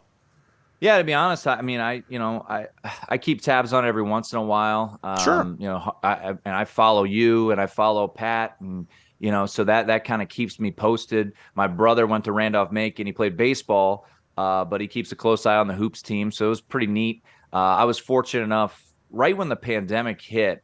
I had some flexibility to do some stories, so I reached out to Coach Merkel and Coach Hedrick down there at Randolph-Macon, because at the time Macon men's baseball was one, and I think the men basketball were headed to the Elite 8 or Sweet 16 that to sounds play about Yeshiva. Right. Yes, that was the year everything fell apart. Yep. And the school hadn't won a national title yet, so I reached out to them, talked to them, wrote a story about that. So I keep tabs on it. Certainly when the tournament rolls around, my alma mater didn't make the NCAA tournament for football this year, but I've kept close ties on that. Yeah. But yeah, to be honest, Dave, not as much as I used to, certainly when I was calling games with you there at McDaniel. So it's interesting to see the different names pop up. I'll shoot you texts every once in a while, like, "Hey, this team's good now." What? Like, yeah, they turned it around. So yeah, it's I should probably do a better job of keeping updated on the. Man, no, I get it. I get it. I actually would have been impressed if you said you were staying on top of it more. So I get it. Hey, it's always, the invite is open if you ever want to come and do a game. I know you're busy, but when we're out in Vegas, you're always welcome on the sideline with us, or even just to sit there and enjoy the games. And though I know the wife would like you during the holidays, so I can appreciate that. I got to let you go. Again, we'll get you on at a later time because there's so much more I'd love to talk to you about in the general sense. But as always, we give our guests the final word. Many final thoughts you want to share with those tuned in? Yeah, I mean, once again, I know what you're doing right now with the marathon, and I've followed you, for years, and I love what you guys do. And D3 athletics is incredible, and hopefully, some of these folks can get some NIL deals there, and make a couple bucks on the side, whatever that may be. But yeah, I love D3 athletics. It's been, people. The connotation by some, and is like, oh, it's glorified intramurals. Like, get the hell out of here. Go play it. Agreed. Go try out for one of those teams and see how much time and effort goes in to this. And I've said it. I said it to start it, and I'll say it to close it. I'm so fortunate and to play all 4 years. Would never give it back. Look, my career was not what maybe I was anticipating, but I got to play all 4 years, got to be elected captain, and I'll never forget those games and, where my career ended, against a team that ultimately went to the Final Four in Franklin Marshall. But no, it's just, I'm so grateful for what you do and what D3 Hoops and D3 Football and all the sites do, Dave. It's just so vital. And, really appreciative of the invite. And, I know you get to talk to great coaches, and, I love talking to the coaches too, and seeing the success of some of these coaches as they rise up. So appreciative of you, appreciative of what you do, and appreciative of all the Division III athletes out there. Man, it's a grind, man. It is a grind, and you truly epitomize student athlete. And that's the cool thing about D3 athletics, and hopefully it continues to strive for years and years and years to come. Agreed. Hey, quickly remind everybody, if they're watching VSiN, where they can catch you. Yeah, it's if you have YouTube TV, we're on YouTube TV, part of the sports package. So if you get your Red Zone, we're part of that. My show is on from 6 to 9 p.m. Eastern time. My co-host is former Tulane quarterback, former Bucs QB, Sean King, who was getting some love over the weekend because how young he was when he started for the Bucs in the NFC Championship game back in 2000. But yeah, 6 to 9 p.m. Eastern. So if you want to get your fill of the gambling insight, you can listen to us for free too. We're on many terrestrial affiliates and vsin.com. So nice. Yeah, hopefully we keep growing here, Dave, and we can. One of these days, we'll have you on to break down the Stag Bowl with the, Whitewater is a 3-point favorite over Mount Union. That would be fun. Someday that being a big enough deal, that'd be fun to tackle. Hey, thanks for the time, bud. I really appreciate it. Take care of yourself. Enjoy it all. I'll look forward to catching up with you down the road soon. All right, Dave. Appreciate it, man. Tim Murray joining us, host of VSiN out in Las Vegas. Outstanding to get talk with Tim. Tim and I are good friends. Love chatting with him. And again, I mean, he's got the good looks. That's why things are going so well for him. We'll take a break, running a little bit behind. Polly Thomason's going to join us, not the UT Dallas women's basketball coach, Hartford women's basketball coach. Talk about the transition that they are under in Division 1 to Division 3. So much more ahead here on the Marathon. Great moments are born from great opportunity. That's what you have here tonight. That's what you've earned here tonight. This is your time. Now go out there and take it.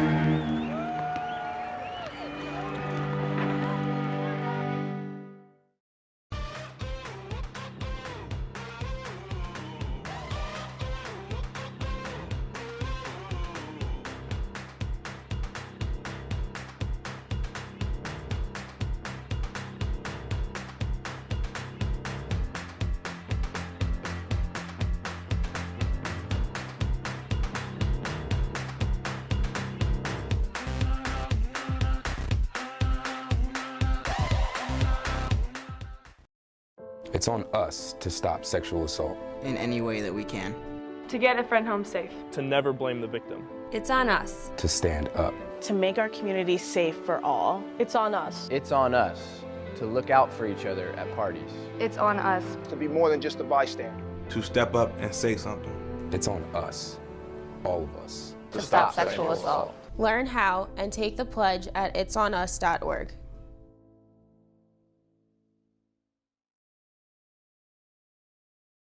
There are over 480,000 college athletes. Only 2% will go pro. That means over 470,000 will not get a shoe contract. No autographs. No private jets. No fan clubs. No Hall of Fame inductions. Instead, they will walk away with something much more valuable.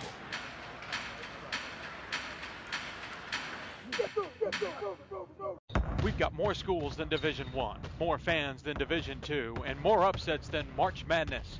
There's 800 programs with over 11,000 games leading to 2 national championships. And we've been covering it all for over a decade. From Eastern to Occidental, from Puget Sound to Piedmont, from Southwestern to the University of New England, and from Hope to Calvin. Nobody covers Division III basketball like we do. We're at D3Hoops.com at www.d3hoops.com. These are your teams, your players, your community of fans. This is where they play, where they practice, where you cheer. At every meet, every event, every game. Your community is passionate, dedicated, supportive. You know the tension of a close game and the thrill of the win. So while you're cheering, keep an eye out for anything out of the ordinary. If you see something suspicious, say something to local authorities.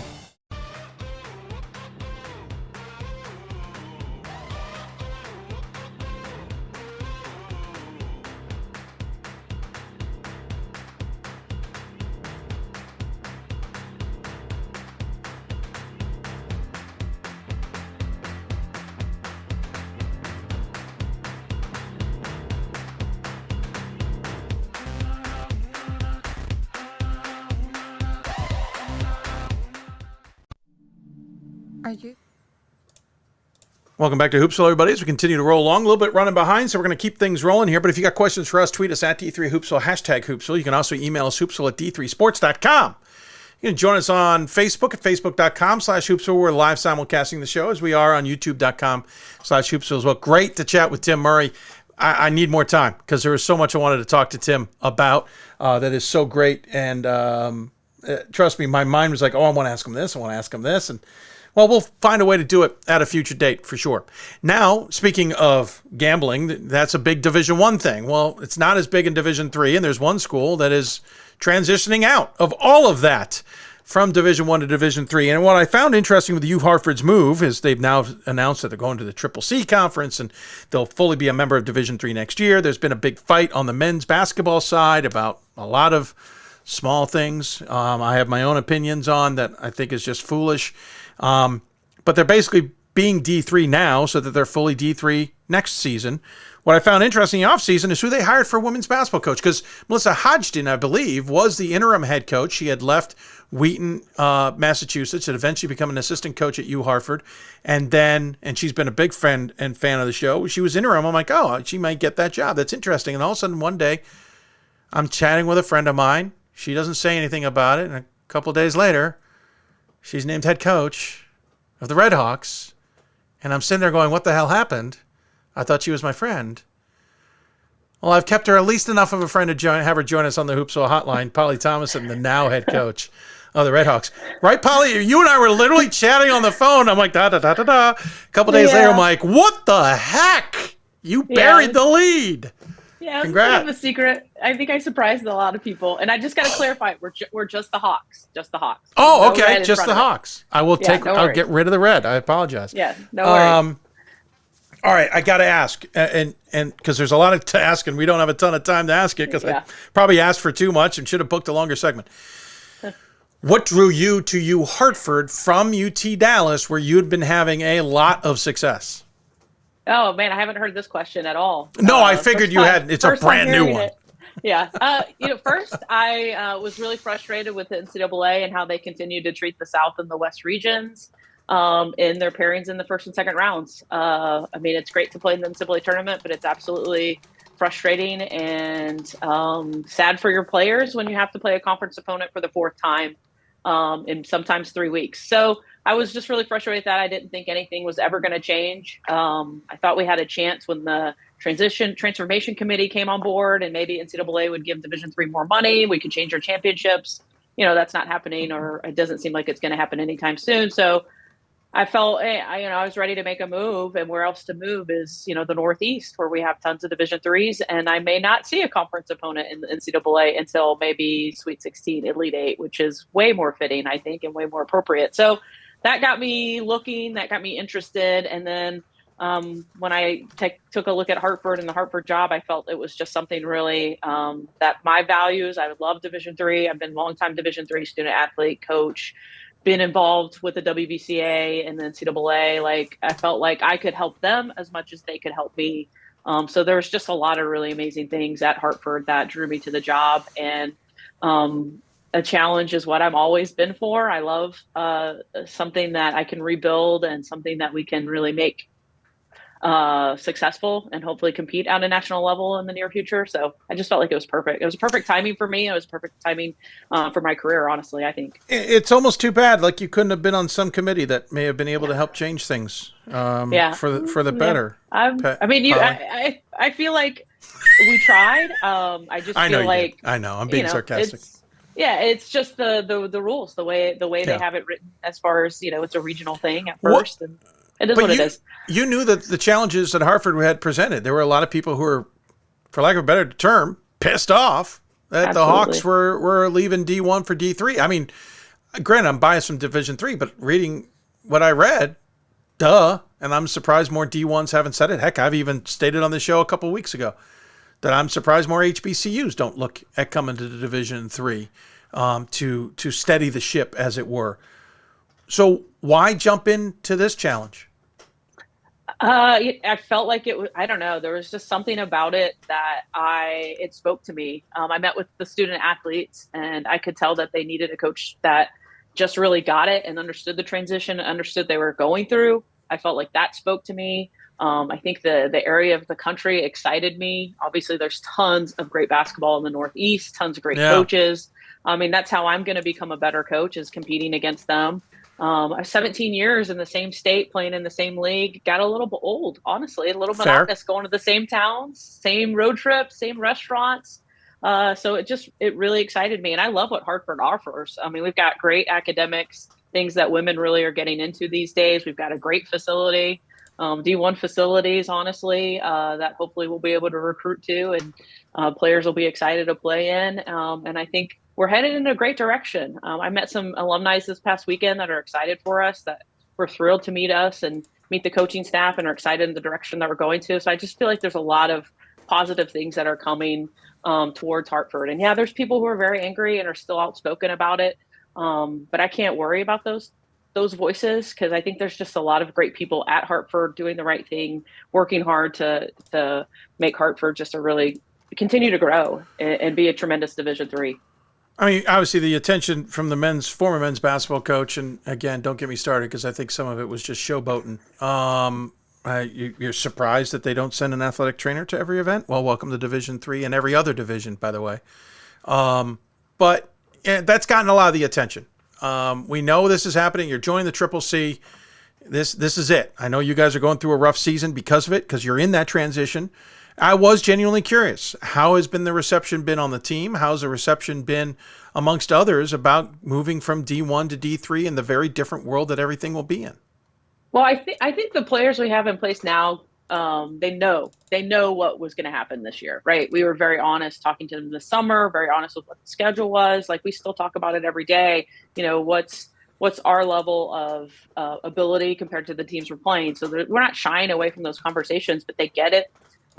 It's not easy by any means. This is probably one of the hardest years in my career, just trying to figure out how to motivate and inspire when you're not winning a lot of games. And sometimes that's all you see is the W's or the L's. That's all you care about. So for me, I've had to be really creative and really find different ways to motivate and inspire. And sometimes I'm good at it. Sometimes I fail. But to me, that's part of like my growth as a coach. But I think the team's been really great.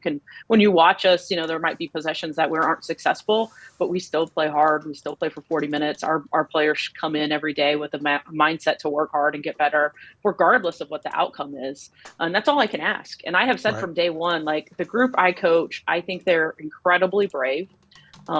They know what our situation is. They know we're behind the 8 ball and we're at a huge disadvantage to some of the teams we're competing with or competing against, but they still want to come in and work hard and do what they can to be successful. And that's not easy. But credit to them. They really give us everything they have every day. And I'm proud to coach them. How's the schedule coming along for next season? I mean, because if I have it correct, you're in conference play in the CCC next year, right? Yeah, I'm so excited. We're gonna play a full Division III schedule next year, and I cannot wait. Yeah, we've got our CCC schedule already locked in. We've already been blessed with some non-conference games. Some of my friends and some of just coaches that we're going to return that we played this year. So yeah, I think we were maybe one game away from being done with our scheduling. So yeah, we're excited. We're pumped. We're just surviving this year, having a great attitude about it, getting great experience playing at different gyms across the country that I've never been to, and thankfully we'll never go to again. And then be in the CCC next year and see what happens. I asked this genuinely because Amherst has said that they have trouble scheduling teams, and NESCACs have said that before. Are any of the NESCACs or an Amherst on this schedule? Not yet, but will. Okay. They will, I promise. Because, hey, I'm just curious. When I was at UTD, I was begging Amherst and other NESCACs. I wanted to play them. When they were like, we don't have a full schedule, I'm like, I'll come to you. I will play you. So we're going to get to that point for sure. Well, I figured you would. I just didn't know how fast. Was basically what I was curious about. Give me a little time. I understand. Yeah. I understand. But from the school's perspective, how much is your Division III knowledge and understanding of the division? How much are they leaning on you too to help with their overall transition? Yeah, I think they definitely use me as a resource, which I'm open to, and I'm excited. That was one of the reasons I really wanted this opportunity, is because I felt like I have so much knowledge and I can help them. Especially, we just had a compliance meeting this morning talking about the new Division III rules, and I'm like, yes, this is great. This is how it used to be, So yeah, I am like, after whatever they need from me, I'm for it, and I think that's one of the reasons that they chose me for the position, is I can help them in that way. So I love it, and I love that they're using me. Have you gotten used to the winters yet? It's colder in Dallas right now than it is that's here true. in Connecticut. That's and true. they're shut down. I will say that's the nice thing about being here. Yeah. We're not shut down. So that's true. I don't have to deal with that. I saw what the temperatures are supposed to be here in a few days, so enjoy it while you can. My mother's house is supposed to be a high of -7 on Saturday, so Well, you and I have always talked about the weather, and I've always loved the cold. So No, I know exactly. This is great for me. Yeah, I know you're loving it. You're also going to be indoor sport, so I'm not right. Who cares? You're going to be pretty close to the Final Four too. So while you're obviously not participating, and I know with your WBCA role you're still involved, so things have worked out kind of nicely. Yeah, it's very exciting. I've already blown up Kelly and Megan saying, I'm here for you guys, whatever you need. I mean, I will be your volunteer, I will get you coffee. So I'm really excited. They were here, I think it was in December for a site visit, got to see them. So I'm going to volunteer, do whatever they need me to do. And then, the joint championship is in Dallas this year for our Division III. And I love that opportunity as well. So it's kind of home for both places, I think, which is neat. What's the realistic goal for the program? Where can you be with it? When? Well, my goal is as soon as we're eligible for a CCC championship, I want to win it. What is the timing on that? Does this year count? This is our first year for the transition. So it is a transition year this year. Okay. Yeah, this is year 1. Year 2 will be next season. Right now, we're not eligible for CCC championship. We're still working on that because I won't have any scholarship players next year. So we're still trying to see if that'll make a difference. Well, in year 2, you count for the data, right? So right, count for the data, count for the. I think it's. You just can't be the NCAAs. Right, NCAAs will be in 3 years, including this year. So. Right. As soon as they let me in that tournament, NCCC tournament, I want to be ready and prepared to win it. That's my goal. Sure. I don't know if it's realistic, but that's definitely what we're going to be working towards. And quickly, is it different recruiting trails? I assume you're getting used to schools being a lot closer, and 2, the fact that it's a different recruiting world. Yeah, 100%. I mean, there's a lot more competition up here, clearly. There's a lot more teams that are interested in the same players we're interested in. But I think one of the draws I have, and one of the things I think Hartford really liked about me, is I still plan on recruiting areas that we recruited in Texas. That's where I was headed next. Yeah, there's a population surge in Texas that we want to tap into. And we're definitely got a lot of players in the pipeline from that area that we want to bring up to the Connecticut Northeast. So I think we've had some success already, and there's other areas of the country that I think we can recruit and spend a lot of time in as well. So that's our plan. Awesome. I would love to spend more time, but I know we'll have more opportunities to chat with you. You're also a great friend of the program, but you've also been so integral in why the WBCA is a partner with this show. And so I've always enjoyed having you on, and I appreciate it. And I know we'll get another opportunity to talk to you, even if it's just on the side, maybe give me a small heads up. I don't know. Yeah. Sit there going, I swear I was just talking to her. Well, I appreciate you and everything you do for Division III. Well, thanks, Polly. This is awesome, and thank you for the chance to talk about Hartford. Absolutely. I always give the final word to the coach. Anything else you want to add? Go Hawks. You don't have to. Figured I'd throw it at you. Go Hawks. There you go. Go Hawks.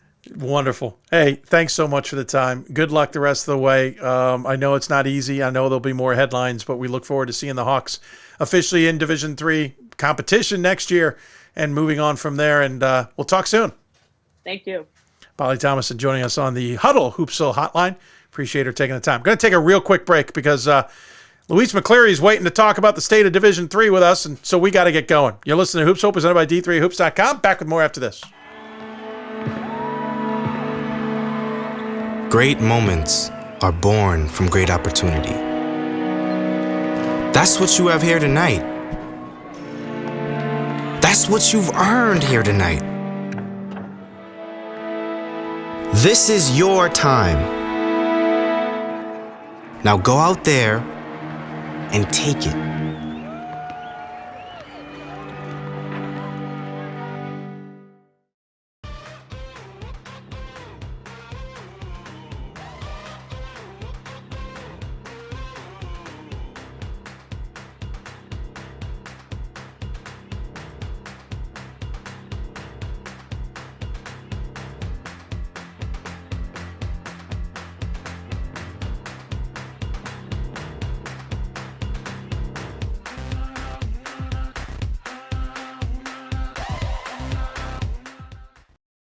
It's on us to stop sexual assault. In any way that we can. To get a friend home safe. To never blame the victim. It's on us. To stand up. To make our community safe for all. It's on us. It's on us. to look out for each other at parties. It's on us. To be more than just a bystander. To step up and say something. It's on us, all of us. To stop sexual assault. Learn how and take the pledge at itsonus.org.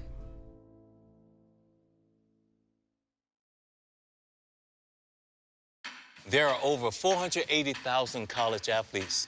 Only 2% will go pro. That means over 470,000 will not get a shoe contract. No autographs. No private jets. No fan clubs. No Hall of Fame inductions. Instead, they will walk away with something much more valuable.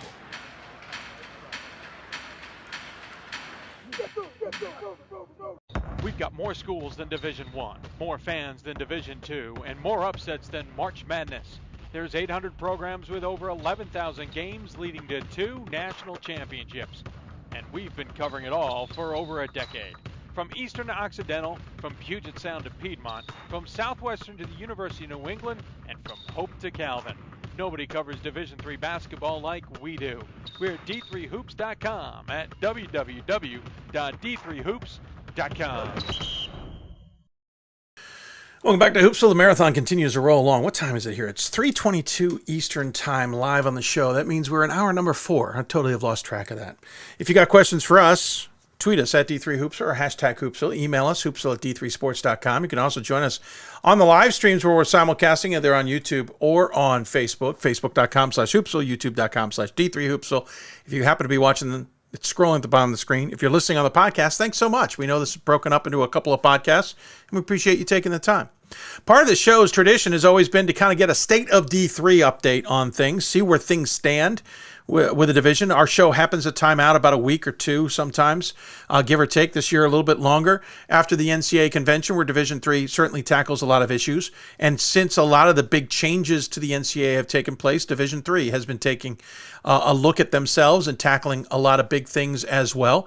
Last year when we had her on, she was the interim head of Division III as the vice president. She has at least gotten the interim tag removed from that. I don't know if that comes with a pay raise or not, but joining us on the Blue Frame Technology Hoopsville Hotline. I keep saying that. It's the Huddle Hoopsville Hotline. Huddle Hoopsville Hotline. Huddle Hoopsville Hotline. It's Louise McCleary, then now full vice president of Division III. Louise, thanks for taking the time, as always, for joining us. Really appreciate it. How are you? Dave, I'm doing well. It is always a pleasure to be with you. I'm always impressed that you run this show for many, many hours, and it's great to be with you. Well, yeah, many, many hours is right. Insanity, I think, is the word you were trying to avoid there. I know that's the word my family has used on many occasions. First and foremost, general state of Division III always feels good. I know there's a lot behind the scenes. A lot of this started with Dan Dutcher when D3 was facing some real challenges. I vividly remember a convention, I think it was in D.C., where Mark Emmert got up with the 3 presidents' chairs of each division. And Division I talked about all their big changes and how the Power 5 and all these things that they were going to adjust and make work. And they were proud of their work. And okay, great. Division II then says, hey, we've got a surplus. We're expanding our championships. Things are wonderful in Division II. And you could start hearing murmurs in the crowd like, because half the crowd was Division III. And then Division III chair gets up and goes, well, we don't have a surplus. We're dealing with a deficit. We're struggling to keep our championships the way we want them. We're trying to constrict. And you could hear the crowd go, yeah. It's amazing the difference between Division III and the regular divisions. And that conversation in Atlanta in 2013 actually spurred the conversation of, let's talk about Division III. Where do we stand and how things are going? In general, how's Division III these days? So I'm going to answer that from 2 perspectives. Sure. I think from a governance perspective, we are doing well. We have individuals that are committed to serving on our committees and councils. They are listening to the membership. They are tackling really big issues that the membership has asked for change that came out of a survey that we sent to everybody last year, had over 80% respond to it. And it's really helped shape policies and initiatives. You mentioned budget. This year, we added $3 million to our championship budget to increase that experience for student athletes, to assist institutions with payment. So we have a day of rest now. Most team sports have a day of rest. That's important between the semifinals and the championship. We increased the per diem, which doesn't sound that exciting, but with inflation that continues to go up, it was very important for us to be able to do that.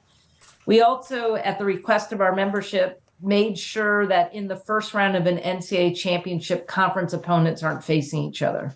And then the other thing that I think is very important for our schools, especially those that are flying to championships, we're now paying for the local ground transportation. So those are all positive steps in the right direction to continue to enhance our championship experience. We're going to continue to look at that. We start a new budget cycle in FY25. It's the start also of the new CBS Turner broadcast agreement. We will get a significant revenue increase that year. So our championships committee is working hard right now to say, what should we do? What are the championship enhancement priorities from the division? You can imagine, Dave, with 438 schools, it probably varies from school to school, but that will be the work of the championships committee to engage the membership, to engage our sport committees, the commissioners, to say, what's the best route for us to go starting in FY25? Yeah. So that's in the governance structure. Oh, sure. Go ahead. No, go ahead, because I don't want to derail. You got a good point. Yeah, and the only thing I was going to say, though, I think we know at the national office how hard it is on campus right now. We've heard from athletic directors, recruiting and retaining coaches and administrator and staff, and especially athletic trainers, sports information directors, athletic communication directors, is very, very difficult right now. We also know that inflation has hit campuses so that there's smaller budgets, and yet there's probably an expectation to say, just as usual, we use athletics for enrollment drivers. So while we're solid, I think at this moment in time, considering, 3 years ago, we had a pandemic that took 80% of our revenue, there's also an understanding of how difficult it is right now on campus as our athletic directors and our coaches are managing their athletic departments, and they're trying to provide a quality experience for their student athletes at the campus level. Yeah, no, totally get it. And it's that juxtaposition. The division as a whole is good and things are seemingly good, but on an individual basis, the micro side of that, it's certainly a little bit more challenging. And with enrollment cliffs coming and other things, it's amazing we got through COVID, to be honest, the pandemic, without more closures, and there will probably be more coming, which will obviously affect things as well. Per the surplus, I want to jump there if you don't mind starting there. I know there's a lot of ideas of trying to spend, because I also wanted to decrease a little bit of the reserve pot for varying reasons that as a management major, I'm still not smart enough to fully understand.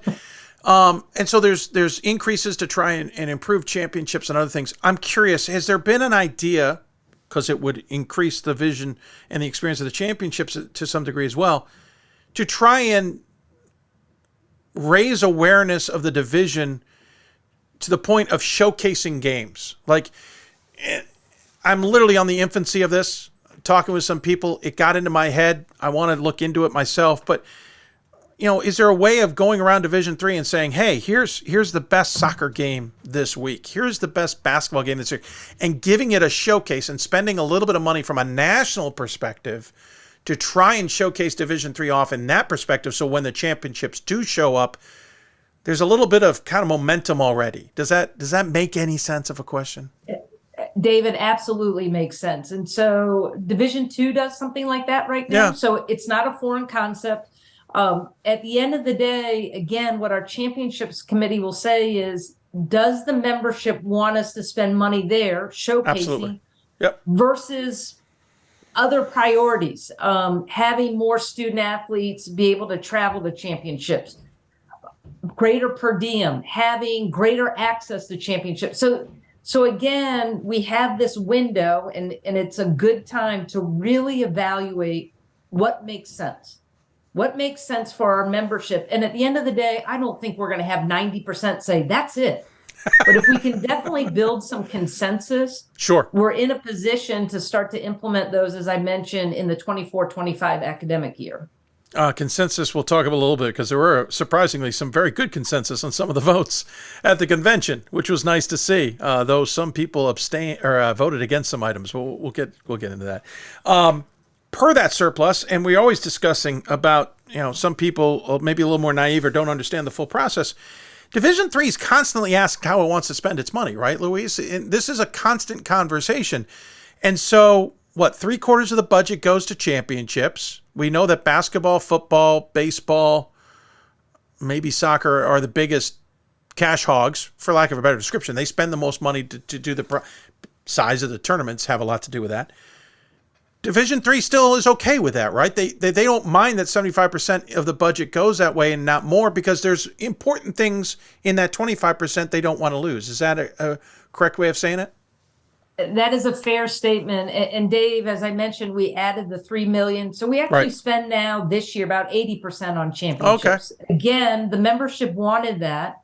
Strategic planning and finance, I think, wisely said, you know what, versus putting an actual percentage, let's do everything we need to do to meet the needs of the membership, be it in championships or in enrichment fund areas. Got it. This year, it happened to shake out that 80% are on championships, 20% are on the enrichment fund.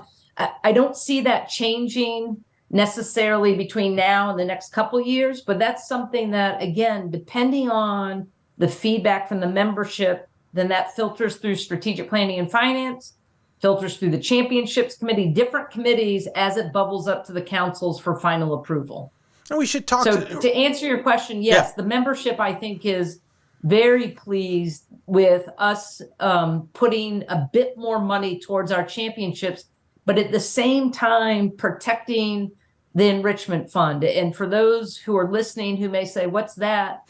That's our conference grant money. Very, very important. Over 90% of our institutions tap into that money on an annual basis. It's our diversity grants, our ethnic minority and women's internship, our strategic alliance matching grant. And then it's all the other programs that we run for different constituent groups. Think senior woman administrators, think new ADs, new commissioners.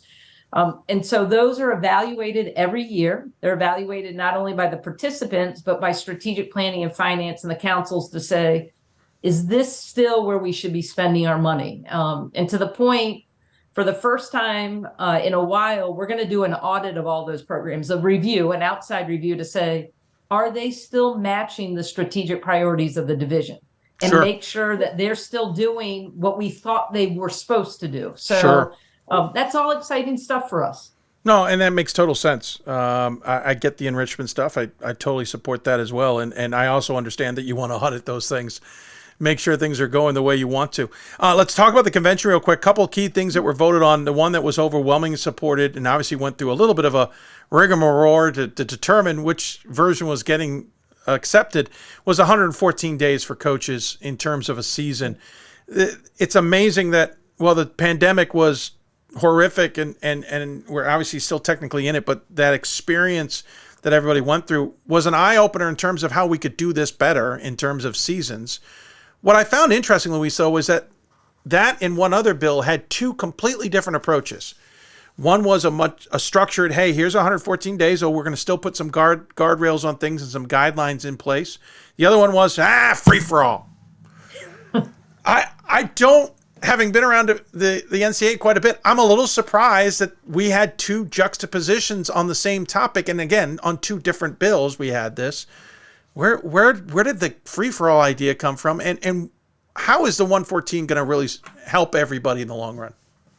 Yeah. So at the end of the day, I think so not only with our playing season proposals, we had one from the membership, one from the governance structure. We had one similar also for our council compositions. That's it. Yeah. While it can be confusing for the membership, I will give every kudos and thanks to our academic and membership affairs staff who did a great job of educating, say, here are the differences. Make sure you understand that as you go in before you vote.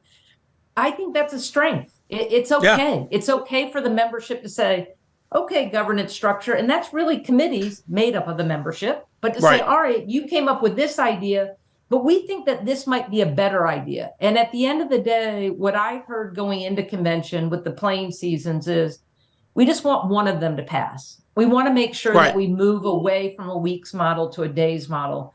And as you mentioned, what institutions have said is they want that additional flexibility. 5 years ago, was it needed? Maybe not. But today's student athlete, today's coaches are like, we want to be able to have that flexibility.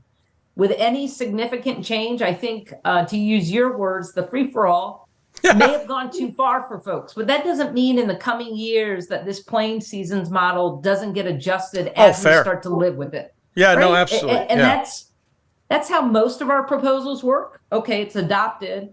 Then the membership, lives with it for a couple of years and then says, okay, do we need to tweak here or there? But I think it's a first great step. Our membership really wanted it. And that's, again, what the governance structure should be doing. You listen to the membership, you put forward a proposal, be it from the governance structure or the membership, and then we get to debate it and vote on it and then make it into legislation come this August, which is exciting. Forgive me, by the way, I've been distracted because the puppy has knocked over a light. I just want to make sure the light is okay. And I don't know if he's still in the room or someone snuck him out of the room while I wasn't paying attention. So the family is home now. He's been quiet and great ever since. So I got to give a shout out to Tucker. Per what you're talking about there and the evolution of things, we also talked about the change to the to the committees. Yep.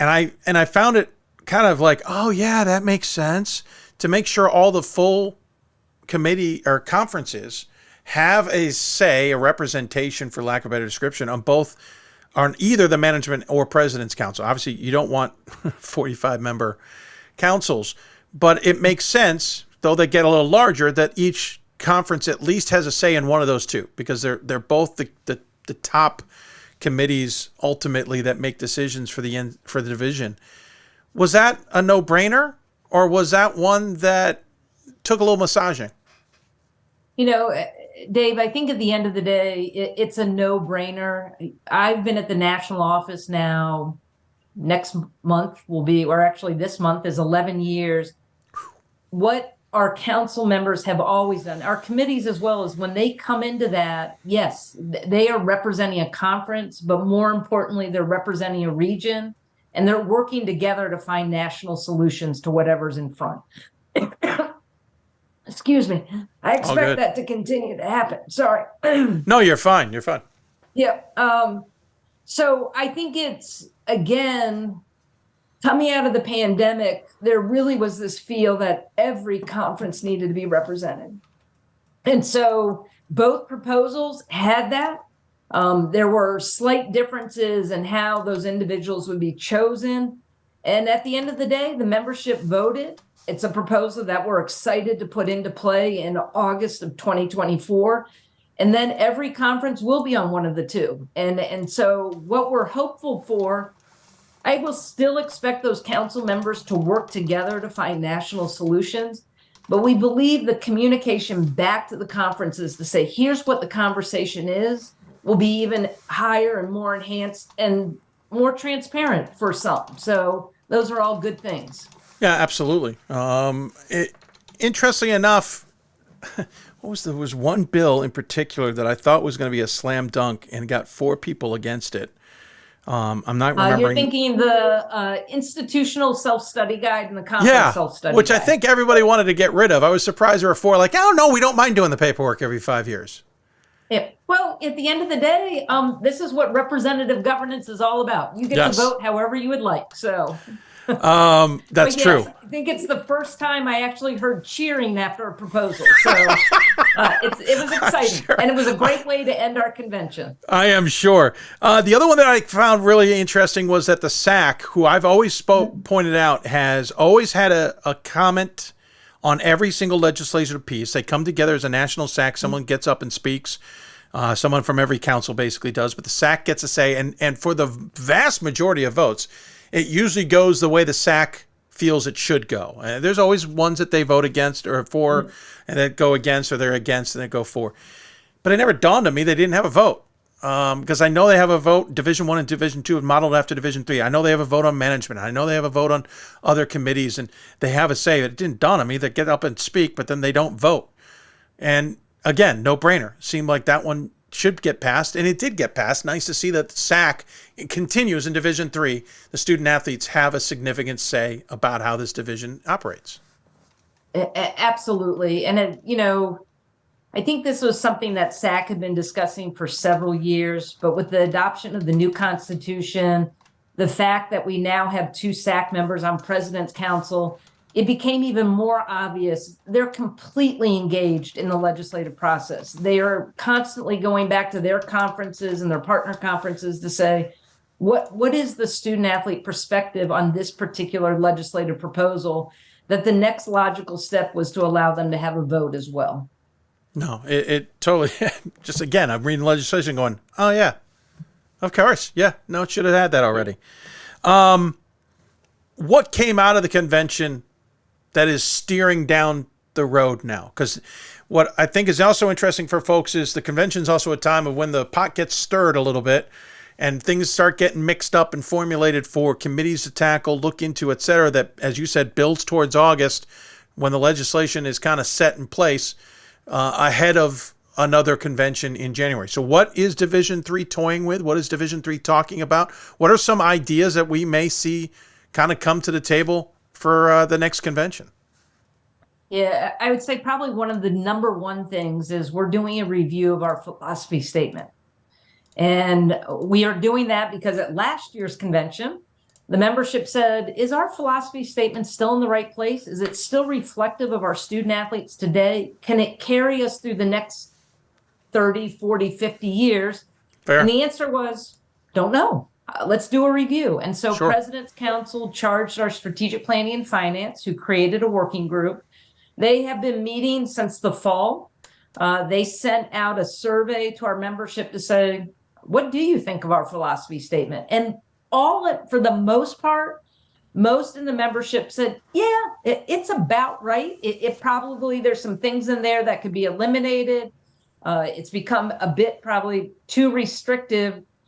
But again, I'll remind everybody who's listening, our philosophy statement really is primarily a guide for our committees and councils. As they're thinking about new policies or introducing legislation, they're always looking to that philosophy statement to say, okay, what does it say is the philosophy of the division? Let's make sure we're introducing change that aligns with it. There were 3 areas, though, that we had a chance to say to the membership, give us some feedback at the issues forum. They did. They gave really good feedback. Well, we did some straw polling. Yes, that's sort of the public facing, but we had, we had about 100 roundtables, 80 returned feedback to us. That information will be incredibly valuable to the working group. So the working group will look at it. They'll continue to make recommendations of how to change the philosophy. They'll seek more membership feedback. And we believe that by this summer, they'll put forward a legislative proposal to the councils to support, to vote on at the 2024 convention. Again, think your philosophy statement, if that's what all committees and councils are basing what changes, it's critical. It's critical to how we move forward as a division. And so some may go, oh, well, is that really that important? For our governance structure, I think it's one of the most important things that we're going to be doing because it will set the direction for the division, hopefully not for the next 2 years, but for the next 20 or 30 years, right? If we do it right, it's going to carry over some time. Along with that, our councils met during convention. I think some things that they're looking to do that the membership will see. One, our President's Council approved a financial and risk management working group to work alongside our strategic planning and finance and to advise the President's Council to really look at what threats and risk and opportunities are out there that may impact our division. Athletics is in a turbulent time right now. As we've talked about, finances, while it's solid right now at Division III, it would be a mistake for us not to always keep an eye to the future to say, let's look and make sure that if there is a risk, we know how to address it. The other thing that Management Council approved is around our playing rules. With the new constitution that was adopted a year ago, it says that playing rules can be federated. We've never had that. We actually have legislation that says you can't do that. Right. While our membership survey a year ago said, we actually think all three divisions should have the same rules.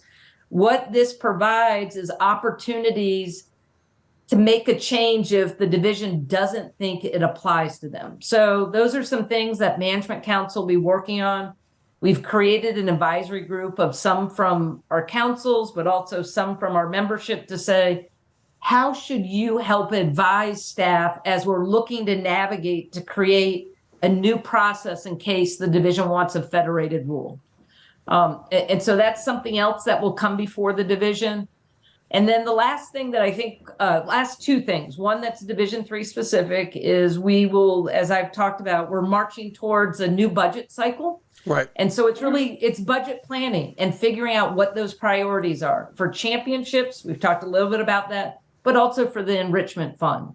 And then the last area, and if anyone attended convention, they had a chance to start to hear about this. Our Board of Governors has created a subcommittee around congressional engagement.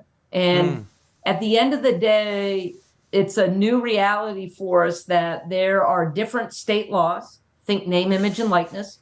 Also think there are new state laws that are coming out around revenue sharing. Yep. There are court cases that believe that student athletes should be paid to play. So with that, our Board of Governors has said we need to have some relief and protection so that we can continue to give student athletes a quality experience.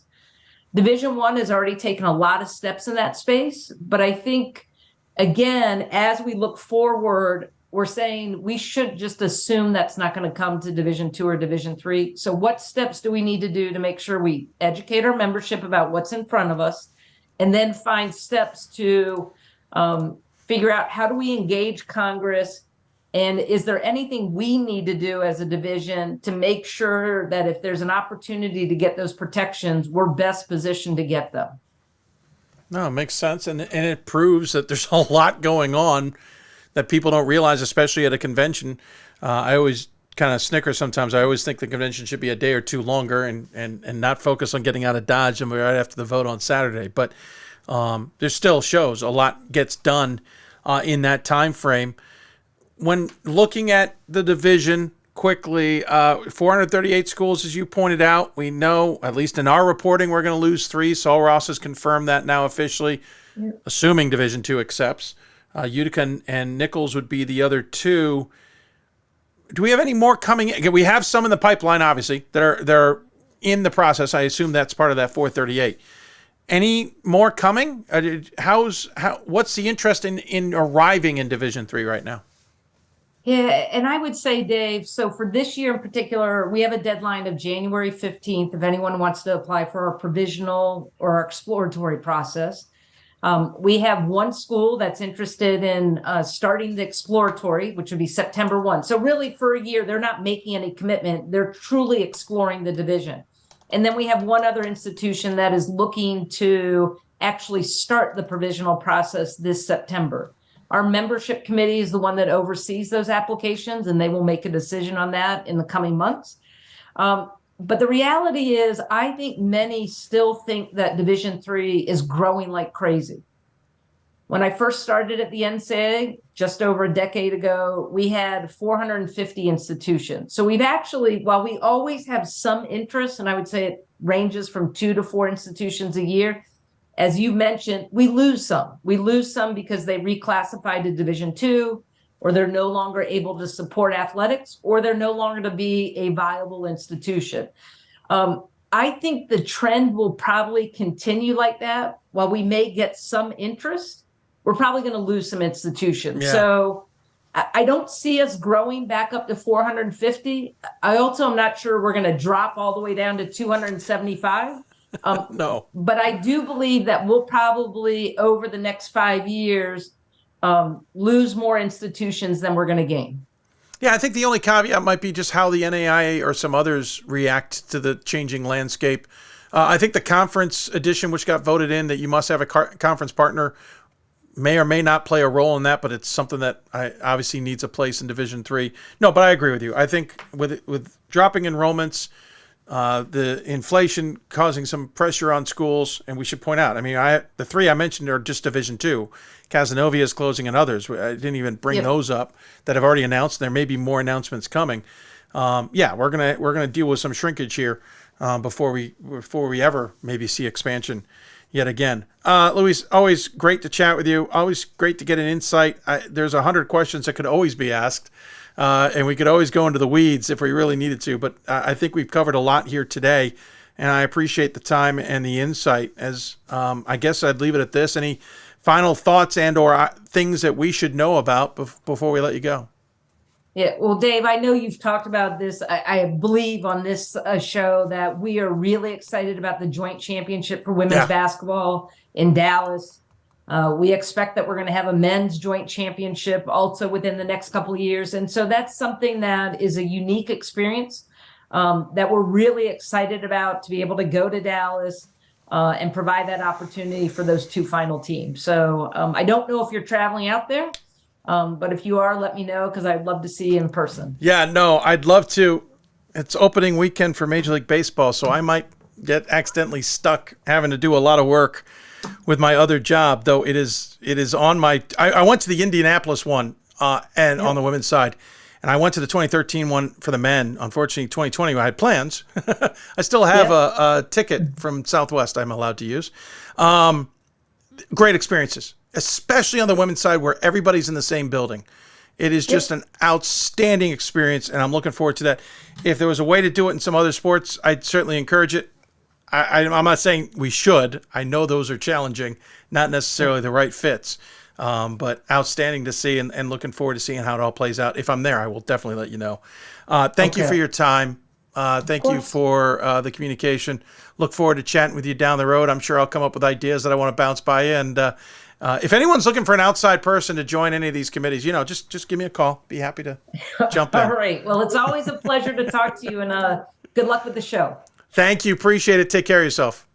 All right. Bye-bye. Louise McCleary joining us from Indianapolis, of course, the vice president for Division III at the NCAA.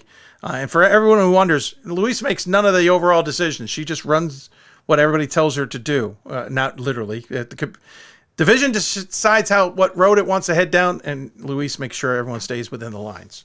We'll take a break. When we come back, we will, where are we going? I have totally forgotten. Oh, we jump back into the NESCAC, talk to the Bantams of Trinity, who will be hosting the championship weekend, or the Final Four in women's basketball. You're listening to Hoopsville, presented by D3Hoops.com from the WBCA and ABC studios. More after this. Coach of the Year, Administrator of the Year, All-America Team, Wade Trophy. The WBCA doesn't just honor coaches, but players, administrators, and much more. The WBCA strives to honor those who have contributed to the advancement of women's basketball. Celebrate the present, honor the past, look to the future.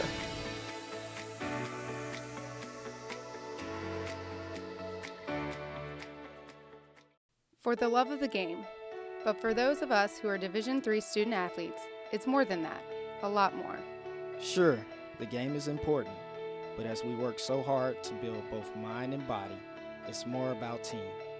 That is why NCAA Division III teamed up with Special Olympics, and in giving the gift of sport to those for whom it seemed an impossible dream, we are working to make this a better world. Help us keep that dream alive. You can make a difference. It's on us. It's on all of us. And it's time to act now. It's on us to start the change. It's on us to be the change. It's on us. It's on Division III. It's on all of us to stop sexual assault.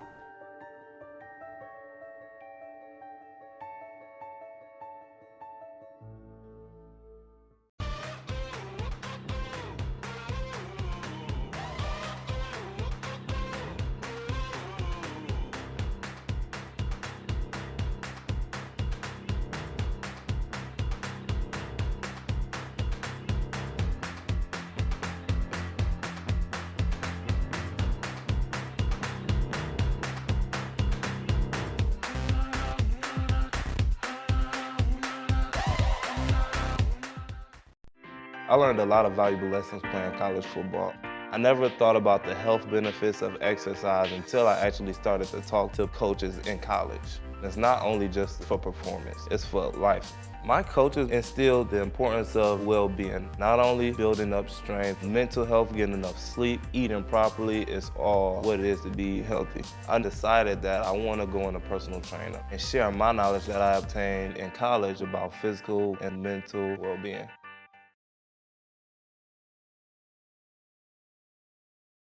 Welcome back to Hoopsville, everybody. So we continue on the marathon here, approaching closing out 3 hours of broadcasting and hitting our 5th hour. It's a little tricky. So technically, when we hit 3 o'clock, we'll enter, right? No, 4 o'clock. We'll enter our 5th hour after completing 4 hours of broadcasting. Even I didn't get that right. If you got questions for us, tweet us at D3Hoopsville, hashtag Hoopsville. Twitter is still alive for us, at least in our broadcasting world. You can also email us, hoopsville@d3sports.com. We'll remind you once again, this is a fundraising show as well. We have a fundraiser on our show page that you can check out through either straight donation via Venmo or through the Give Butter fundraising efforts. We're also selling merchandise, mainly shirts. I did get a request for polos. We may add that to this store. I'm going to reach out to our guys, see if we can add that. We just saw it was cost prohibitive, but some people have indicated, yeah, maybe they'd be interested in getting a Hoopsville branded polo. So we'll look into that as well. Still ahead, lots to talk about, including officiating in Division III. We still have Illinois College men's basketball. We'll talk to them.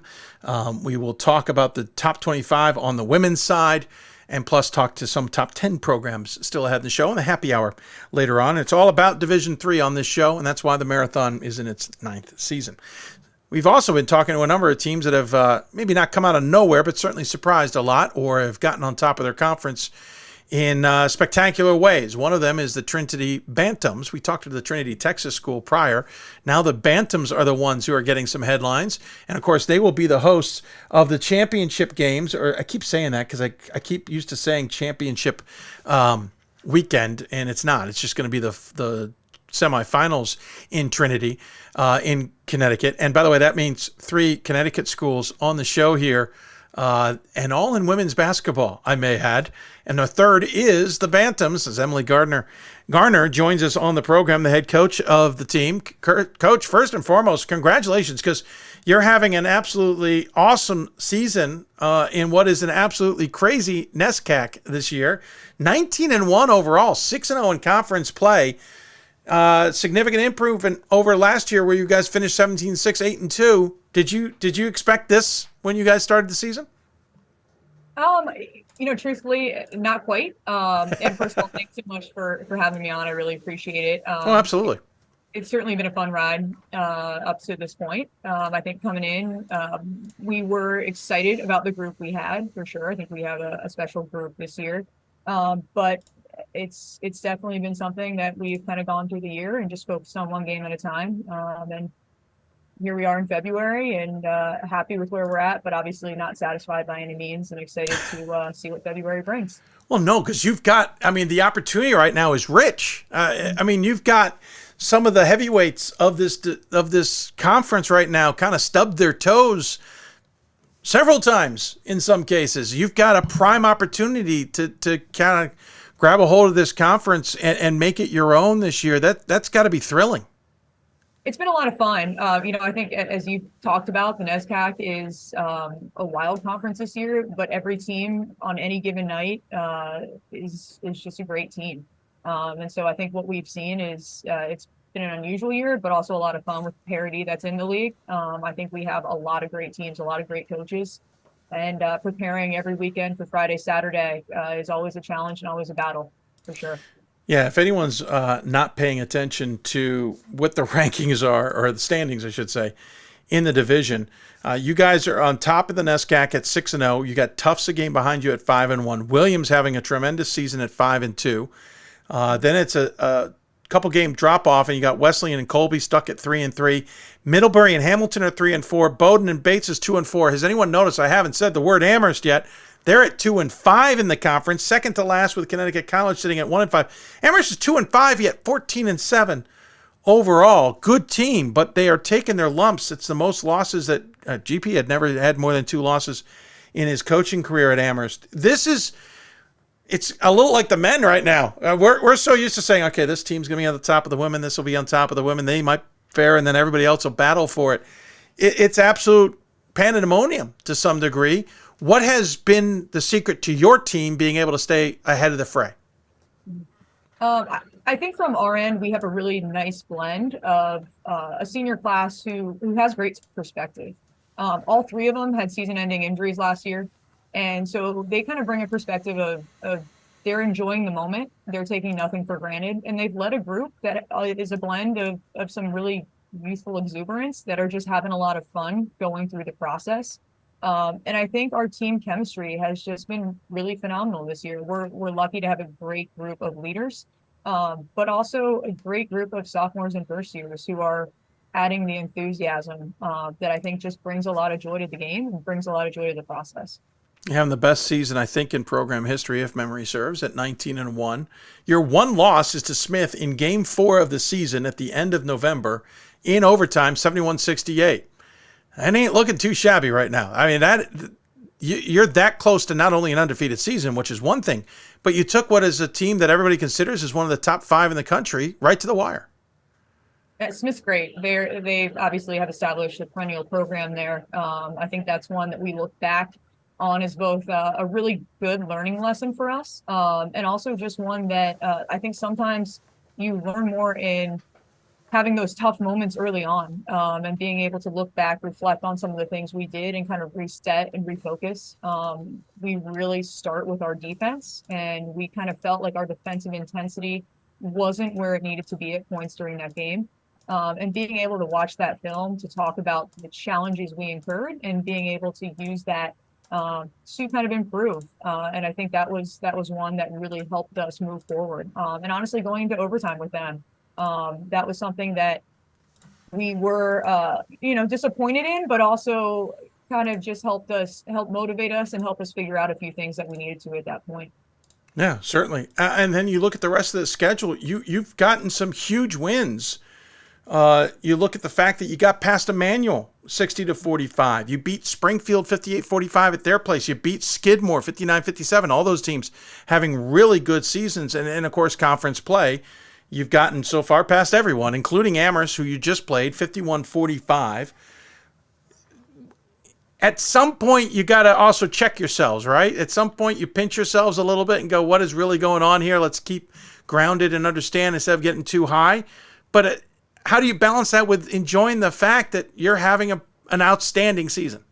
Absolutely. I think we celebrate in the moment and then quickly hit the reset button. I know coaches talk a lot about short-term memory, and that's something we talk a lot about as well.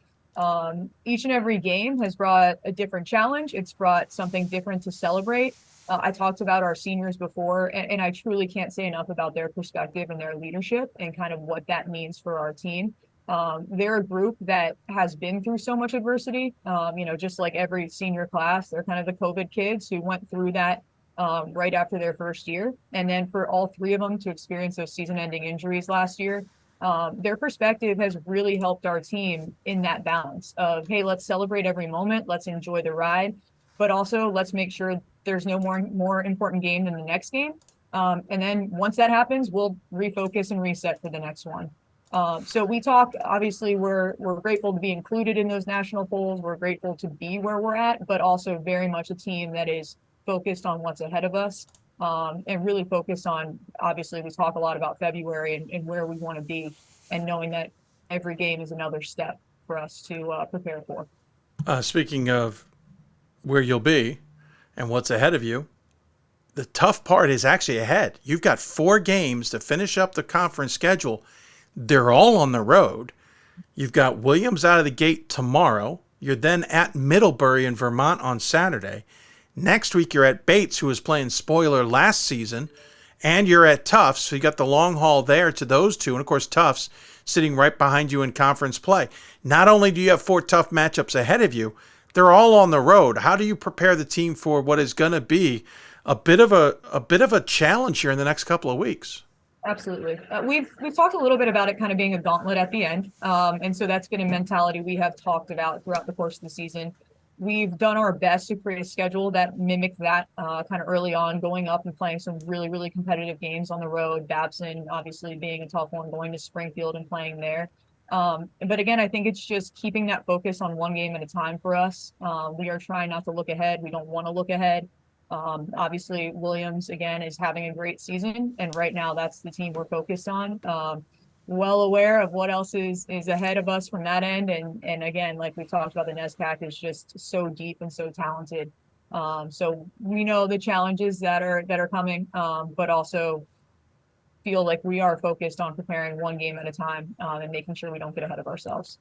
I'm fully aware coaches love to talk about the one game at a time. We like to look ahead, so we have to find some medium in the middle. But it jumped out at me that, again, you're 4 in a row on the road. Let's quickly talk about this team. You're outscoring opponents by more than 13 points a game. You're being led by Riley Campbell at nearly 16 points a game, 10.5 points from Emma Wax. And then that's it for double figures, because you have a lot of players who can contribute, including Bria Fuller, Indy Del Rocco, though I know she's missed some games due to injury, Hannah Marzo, and Frankie Silva, and there's more. But tell me a little bit about Campbell, a little bit about Wax, and how everybody interacts with the two of them and as a unit. Yeah, absolutely. Both of them are phenomenal, obviously, with their numbers, but also in their leadership and the energy and emotion that they play with. And I think when you look at both of their numbers, points per game jumps out, as does rebounds. But if you look at their assist numbers, they're also very high. And so they do a great job facilitating. I think when you spoke about where our kind of points are distributed, what's been fun this year for us is our depth and our ability where if someone's having a tougher night, somebody else steps up. And so when we were talking about developing this team, what our mentality really is just continuing to be in a place where anybody feels the ability to step up on any given night. And so it's been a fun ride. I think, Riley has done a great job in the paint, seeing a lot of double teams and just having the ability and recognition to kick back out. And again, I think our inside out scoring has been something that has certainly helped us, but the ability to distribute and kind of keep it even throughout the course of the year within the scope of our team has been helpful. And you talk about the seniors, but it's interesting because those two are juniors. The senior that we mentioned was Bria Fuller. The rest are sophomores or juniors. And I get it. That's been a dynamic. Frankie Silva is another one of those seniors, but that's been a dynamic with a lot of teams. You get these senior leaders who've been there for a while, maybe stayed an extra year with COVID, have that experience, but it's the younger classmen who are finding ways to step in and take over some of the production roles, as it were. But that's a bit of a balancing act, isn't it? Absolutely. And I think we talk, we were talking about offense, but I think what we really pride ourselves on is our defense. When you speak about defense, nobody brings it more than Bria. And so that energy that she brings on the defensive end, what Frankie has done for us from that defensive end, the ability to defend inside and on the perimeter, she does a great job on the boards. I think those are really the avenues that spark our energy and spark our team. And so we focus a lot on our defense. And it's a really nice balance of players who are both have the ability to score, but very defensive minded in terms of what we're doing. I got a kick out of reading your bio. I've always considered the Patriot League to be the Division III of Division I, and that's not a knock.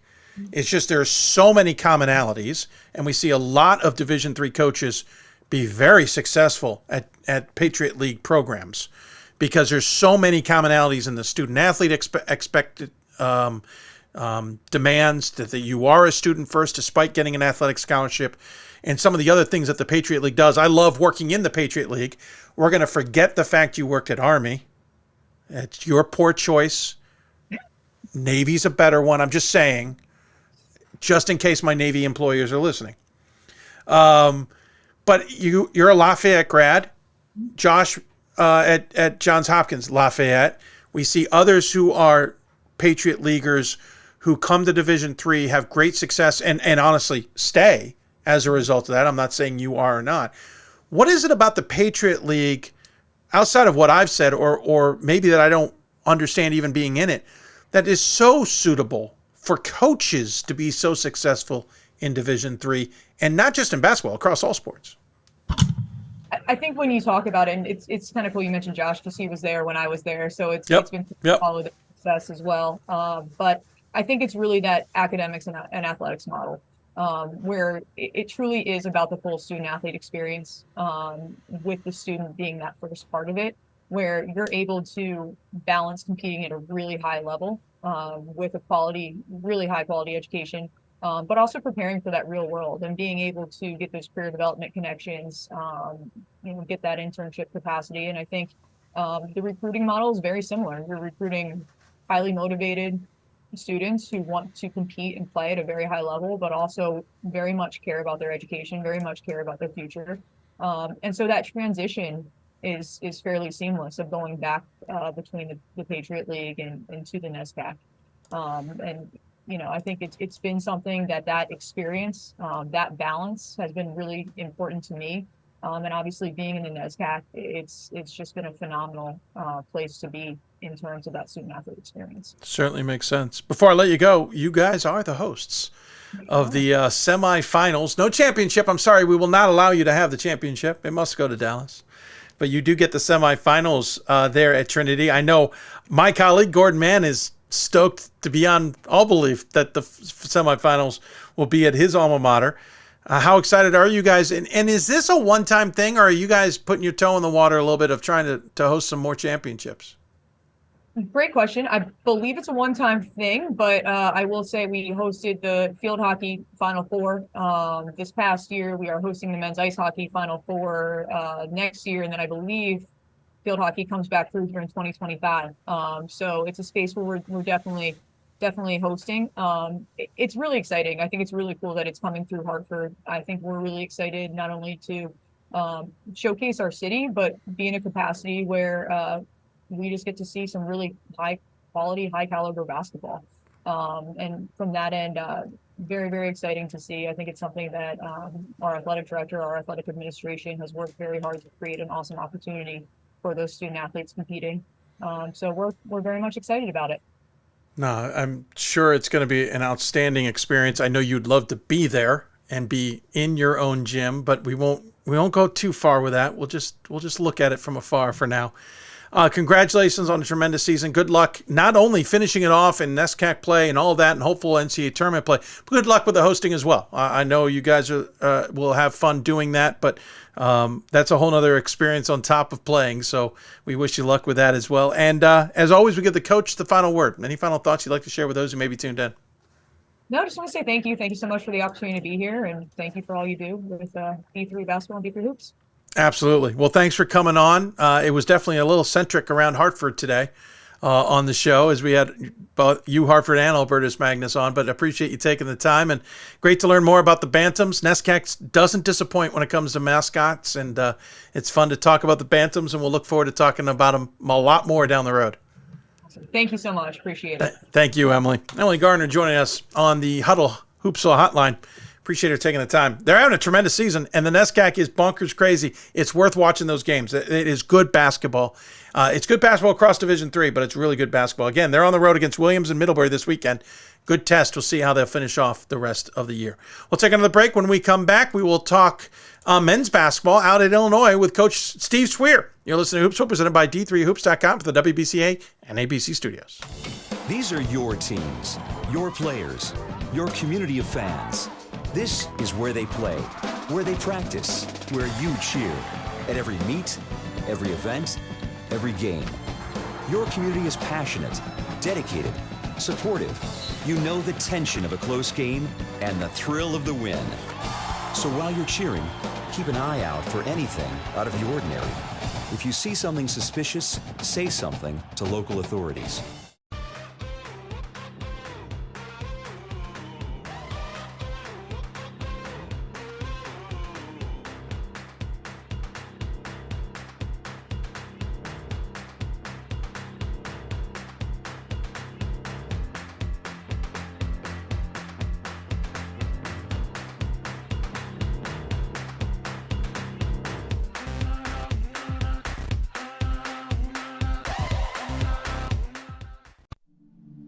I used to never really talk.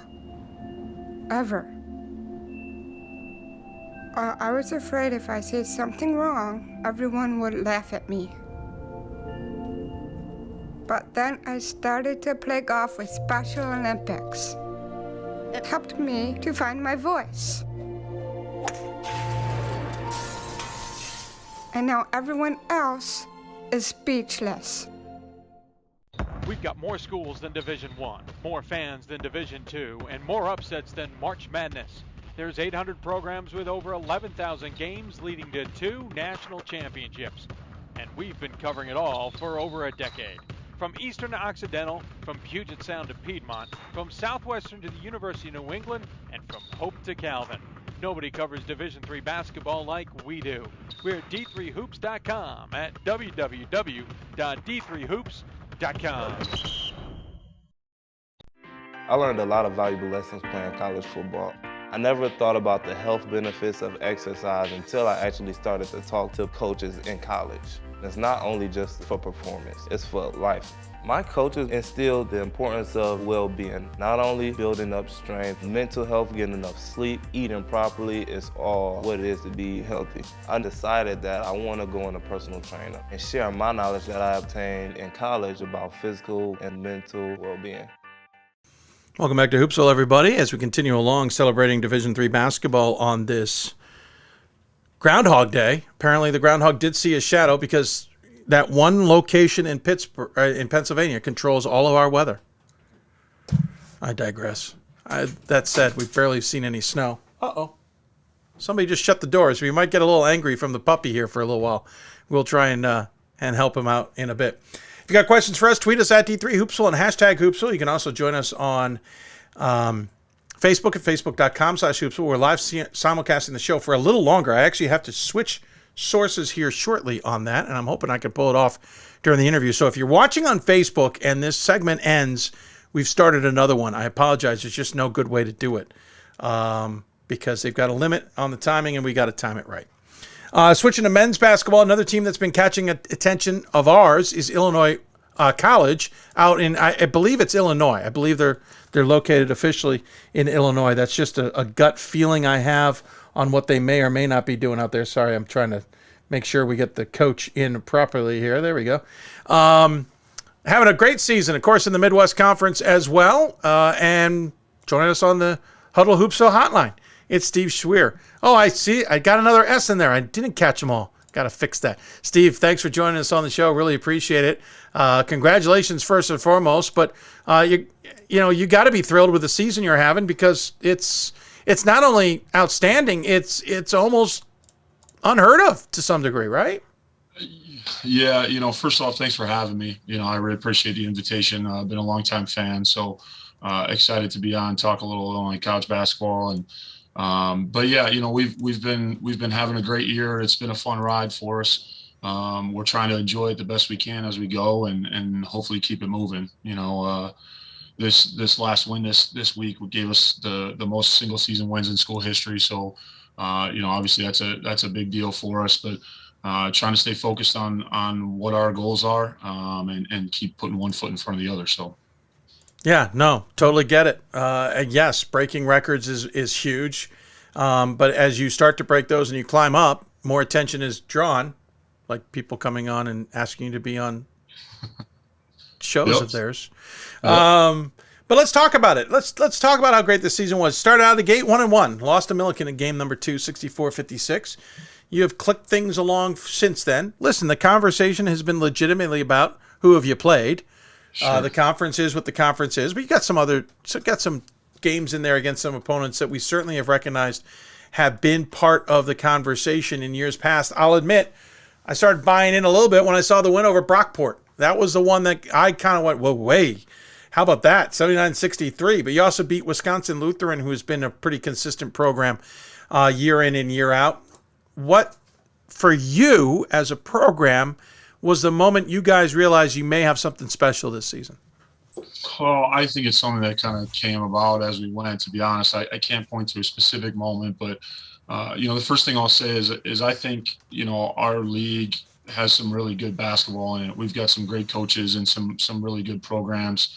I know sometimes the records of some of the teams in our league are not what you might see elsewhere. I also think we're surrounded by some really, really good leagues that teams in our league will play against. But in any given year, I think our league is very competitive, top to bottom, and I think there's some really good basketball and some really good coaches in our league. So wanted to say that first off, but we try to play. We've got a couple CCIW teams on our schedule this year, and Brockport you mentioned obviously, and they're a really good team and have had a lot of success. And so we've had some games where I feel like we've played some really good competition and played well in those games. And for us, this has been kind of an opportunity for us really to put our best foot forward in terms of what we want our identity to be as a program. And I think we've really, really defended at a high level this year. And as we continue to, stack games on top of each other where we had good effort defensively and we're able to do some of those things, I think our guys started to buy in more and more to what we've kind of been preaching as the foundation for our program. And so it's kind of snowballed for us a little bit. And then, like I said, it's been a really fun ride, and the guys deserve all the credit for it. I'm just thankful I get the front row seat. The CCIW well, being an Illinois Wesleyan grad yourself, and got the win over Augustana, granted an Augustana team, and I'm not trying to diminish it, but one that we're still trying to figure out. That's a program in flux a little bit from what we've been used to. Things were going along well, and then Cornell, not the Division I one, the one in your conference, came along and said, hey, here's a pin to put in your balloon. Yep. And knocked you guys off 64-56, granted, at their place, which is always a significant factor. I certainly appreciate that despite what a conference may be on a national level or what a lot of teams bring, you all know each other. And so games can be challenging. So I can appreciate that a game at Cornell is going to be challenging. I do want to ask, though, your next game was Grinnell. Is there a danger that you might have been looking ahead at the absolute nightmare you're going to do? And I don't mean because they're maybe awesome, but because you have to reinvent the wheel to some degree. That was ahead of you. Could Cornell have been the one that you forgot to be looking at? I don't think so. Honestly, okay. I can certainly appreciate that. The Grinnell game is one that everyone's aware of on our schedule, and obviously the style they play is presents its own challenge to prepare for. But Dave's team at Cornell has been playing really well. They've won 5 or 6 in a row. I can't remember exactly what it is now, but and we've had some tough battles with them over the last few years since I've been at IC, and so. We knew it was a big game coming in. They were second place in the standings, tied for second with 3 losses in league, and they played well. Ironically for us, the 2 games that we've lost, the scores were exactly the same in both of those games, and we missed 40 shots in both of those games. And so, credit to both Cornell and Milliken. They both played really well against us. And certainly had played a big role in our ineffectiveness to put the ball in the basket. But it's hard to win games when you can't put it in the hole. So no, I hear that. By the way, I don't know if this is a cruel joke that the conference committed to you guys, or if something I'm not understanding is in play. You played Grinnell on the 28th of January, just a few days ago. You beat them 110-97. You then had Monmouth 3 days later. You beat them 76-42. If no one's looked at your schedule, I have. Yeah. Your next opponent is Grinnell. That's right. What's with Grinnell being 2 out of 3 games in a sequence? Why are they not spaced out for you? I don't know. Our league is different in terms of our geography, and also we've got a pretty unique mix of schools, and that we're all different on our academic calendars and all that stuff. And I know there's a million different things that play into schedule making. I'm not sure if it's a good thing or a bad thing for us. Part of me thinks, hey, we get to play them twice in a short span, so maybe we're more familiar and we don't get it out of your system all at once. Right. You mentioned reinventing the wheel, so maybe we only have to do it once instead of twice in a year. So I don't know. But we're fortunate to be where we're at. Like you said, Grinnell is an interesting game. Everybody wants to come watch that. I mean, that's the highest attended game that we have every year, and they like to see the fireworks. And we're fortunate to have a bye this weekend, so we can rest up a little bit and hopefully prepare. And then we're going to let the chips fall where they do. No, the bye was where I was going too. The advantage is you're going into this one with some time. I mean, maybe you want it afterward to recuperate, but at least you get some time to adjust. Because I've been told that, and you would know this best because you're in the conference, I've been told there are times that recovering from a Grinnell game, getting that out of your system, no pun intended, is a 2-game process. Yeah, when people ask about how you prepare and all that other stuff, I think it kind of gets lost that you have to go back to playing a traditional style after you play them. So really, you have to prepare and then in a certain sense unprepare. For your next game. And it presents a unique challenge, but I think our guys actually like playing in the game. Obviously it's the fans enjoy it, and it's a reality for us in the Midwest Conference that you're going to have to go up against the system. So we were fortunate to have some success last time, and hopefully we can replicate that a little bit next week.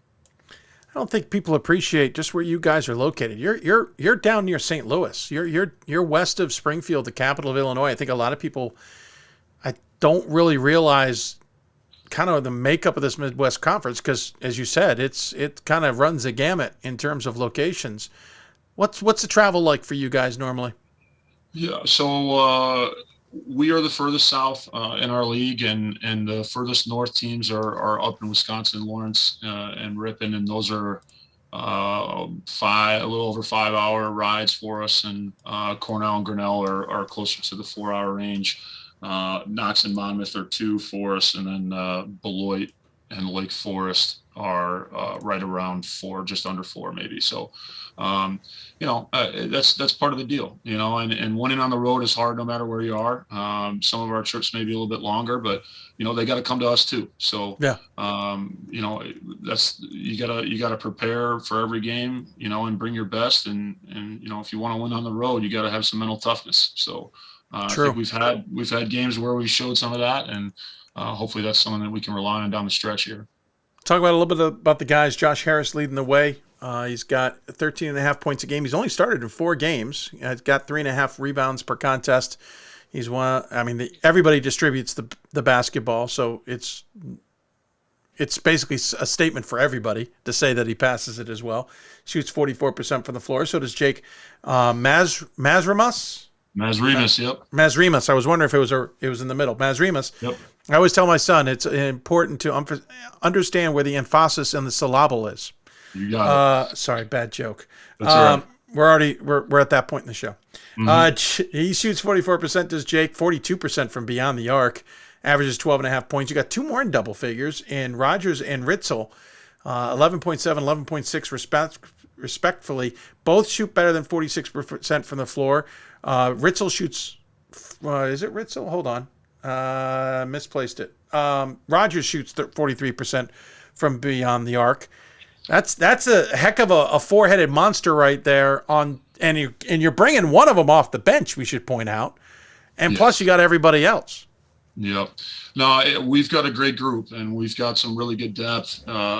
Speaking on Josh Harris, who's just a sophomore for us, I think we all had really high expectations for him coming into the year, and I honestly anticipated him being in the starting lineup. And he struggled a little bit early on in the season, like prior to our games officially starting, and he actually asked to come off the bench, and has really kind of bought into that role. And I think that is kind of a microcosm of our team. We've got a lot of guys who have been willing to make some sacrifices of their personal success to see the betterment of the team. And I think that speaks volumes of the type of kids that we have. Another great example of that is Hank Hayer. He's only playing 9-10 minutes a game for us right now, and he started probably the last 15 games for us last year. And he's embraced that, coming off the bench and trying to be a shooter for us and a spark. And Jackson Dion as well has done that for us, and that's really been great. So To circle back, some of our other guys, Jake Maz, he's been the guy for us since he got on campus as a freshman.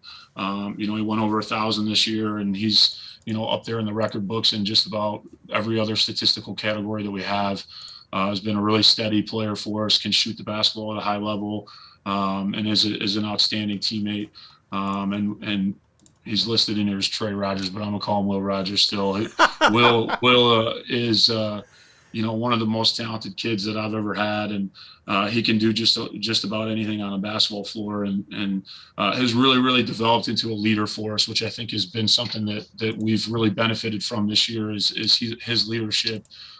He can guard multiple positions. He can play multiple positions. He rebounds the ball. We can post him up. He can play the one. And so that's been big for us too. And then Buzz, I think he's had some games where he really struggled early on in the year because, although he's a sophomore, he got hurt in January of last year and didn't play for the back half of the season. So really, some of that I think was still kind of his first year technically. And he's really taken off for us in conference play and is leading our team in scoring in conference play. And his percentages are even higher. And he's another guy that can just do a lot of different things on the basketball court. Sneaky athletic and can defend and causes disruptions on that end of the floor and scores it from the perimeter, gets to the rim. So we've got some really nice players there. And then, the two other guys that play big roles for us are, in my opinion, some of the better defenders that you're going to find anywhere. Nestor DeBoyne is, a unique player at our level. He says he's 6'10". He ain't 6'10". He's probably 6'8". But he's a great athlete. He can test shots at the rim in a way that a lot of teams haven't seen. I think he leads our team in blocks and he's up there nationally, but the amount of shots that he alters at the rim is really, just such a huge impact for us night in and night out. And then Jaquise Tippett has stepped in for just as a defensive stopper for us. And, we find out who the team's best perimeter player is and we put him on him, and then we don't have to worry about it because he really is a special defender with a really high motor. And we're very thankful to have those two guys that anchor us on that end of the floor, because that's where we've been able to find our success. Our offensive numbers are good, not great, but our defensive numbers are really good. And that's what's propelled us to where we are. Sure. Well, great insight. I appreciate the understanding of the team better. You've got 4 games left. We mentioned on home against Grinnell, then 2 on the road against Lake Forest and Knox, and then back home to finish things up before conference tournament play against Lawrence. What's the message to the team moving forward? You've now broken the record for the most wins in program history. Obviously, there's a lot of attention on you as top 25 votes have been in play. What's the message to the team in the locker room or on the bench or wherever about what the rest of the season is to be? Yeah, so, I think it's really important for us to be able to enjoy the moments throughout the course of the season. But what is it that we want our legacy to be? You know what I mean? Is the 19 win mark enough for us? I mean, are we going to settle for that? Did we come this far to only go this far? I think there's an opportunity for more things out there for us. I think our goals were not at all related to setting a single season wins record. We have other things that we want to accomplish and trying to stay focused on those things and being the best team that we can be on a daily basis. I think we've got a really talented group and working towards putting together full 40 minutes every single night that we go out and play is something that's ongoing. I think we've surpassed probably some expectations of some people, but I don't know that that's true of our own expectations of ourselves. I think we believe in the team that we have and what we can do and what we can accomplish, and there's more out there for us. So, we want to continue to approach every game with the mentality that we're going to fight and scrap and claw and compete to the very best of our ability. And I think if we do that, then we're going to like our results. And that goes for any opponent that we play. The teams in our league or the teams that we played in non-conference, we go in expecting to come out on top. And so excited to see, how we finish out here and hopefully keep it rolling and see, what happens come conference tournament and maybe beyond if we get lucky enough to win there. Sure, absolutely. I mean, I think a lot of people are looking at that now and seeing if we might be able to see you dancing in March. Steve, I appreciate the time and the insight and the understanding of a program that I think a few people don't fully appreciate because we don't get to understand it as well as we do, and that's why we bring coaches on sometimes to get a better understanding. As always, we give the guests the final word. Any final thoughts you'd like to share with those who may be tuned in? Yeah, just a sincere thank you to you and everything that you've done for D3 basketball and this show. I mentioned to you earlier, 20 years, it's been going on. And 20 years ago, I was in college playing, and remember following D3 hoops back then. And it's really been a great thing as, I've been coaching for a while now too, and seeing the continued notoriety for basketball at our level and bringing awareness to the game in Division III basketball has really, really been great. So very thankful for you and for your colleagues who work really hard to promote basketball at our level. So thank you very much for that and for the opportunity to talk about Illinois Couch. This is a great place. I'm happy to be here, excited about what's to come for us. I should have asked you, by the way, have you ever been tempted by anybody to walk away, or are you enjoying your time there? I'm not concerned with that at all, to be honest with you.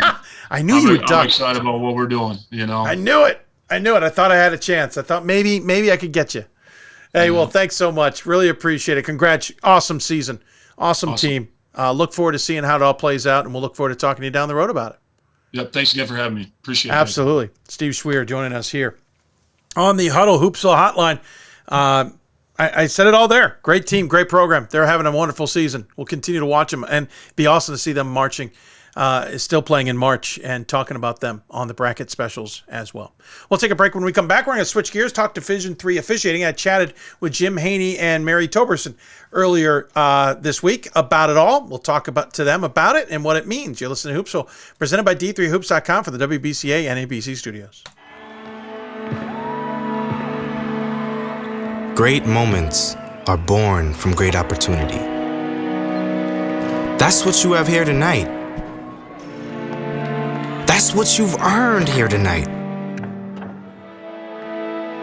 This is your time. Now go out there and take it.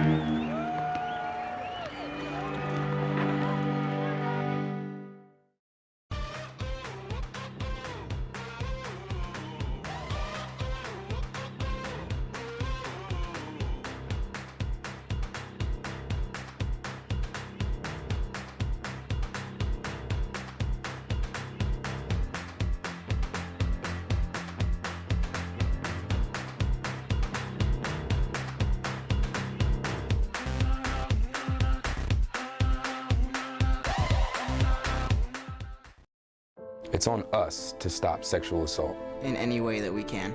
To get a friend home safe. To never blame the victim. It's on us. To stand up. To make our community safe for all. It's on us. It's on us to look out for each other at parties. It's on us. To be more than just a bystander. To step up and say something. It's on us. All of us. To stop sexual assault. Learn how and take the pledge at itsonus.org.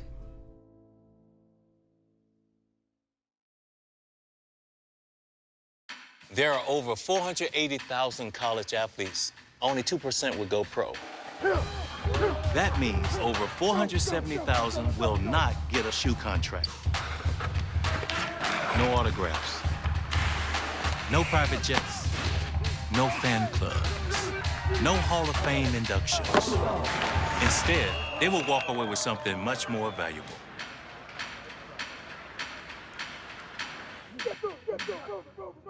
We've got more schools than Division I, more fans than Division II, and more upsets than March Madness. There's 800 programs with over 11,000 games leading to 2 national championships. And we've been covering it all for over a decade. From Eastern to Occidental, from Puget Sound to Piedmont, from Southwestern to the University of New England, and from Hope to Calvin. Nobody covers Division III basketball like we do. We're at D3Hoops.com at www.d3hoops.com.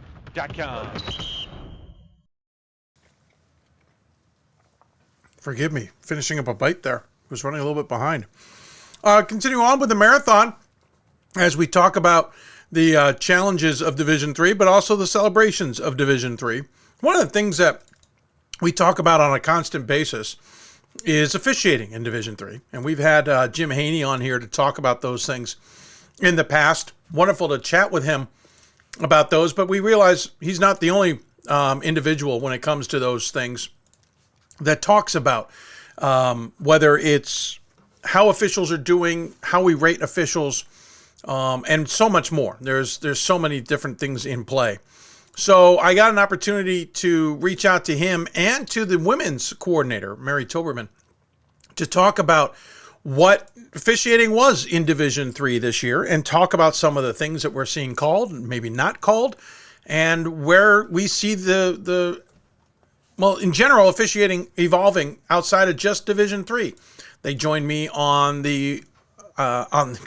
can't remember my own sponsors, the Huddle Hoopsville hotline earlier this week to discuss it all and give their take on things. Again, it's a pre-recorded interview, but it was a wonderful chat with them nonetheless.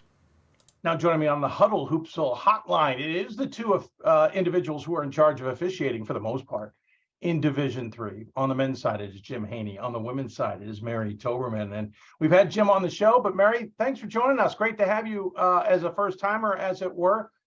First and foremost, can you give everybody a little bit of your background and what kind of led you to this position? Yeah, Dave, thanks for having me. I officiated women's college basketball for about 19 years. And in 2017, I decided I had a lot of work demands. I couldn't keep up with both being on the court and work demands. So I decided it's time for me to step away from the game. And lo and behold, this position opened up.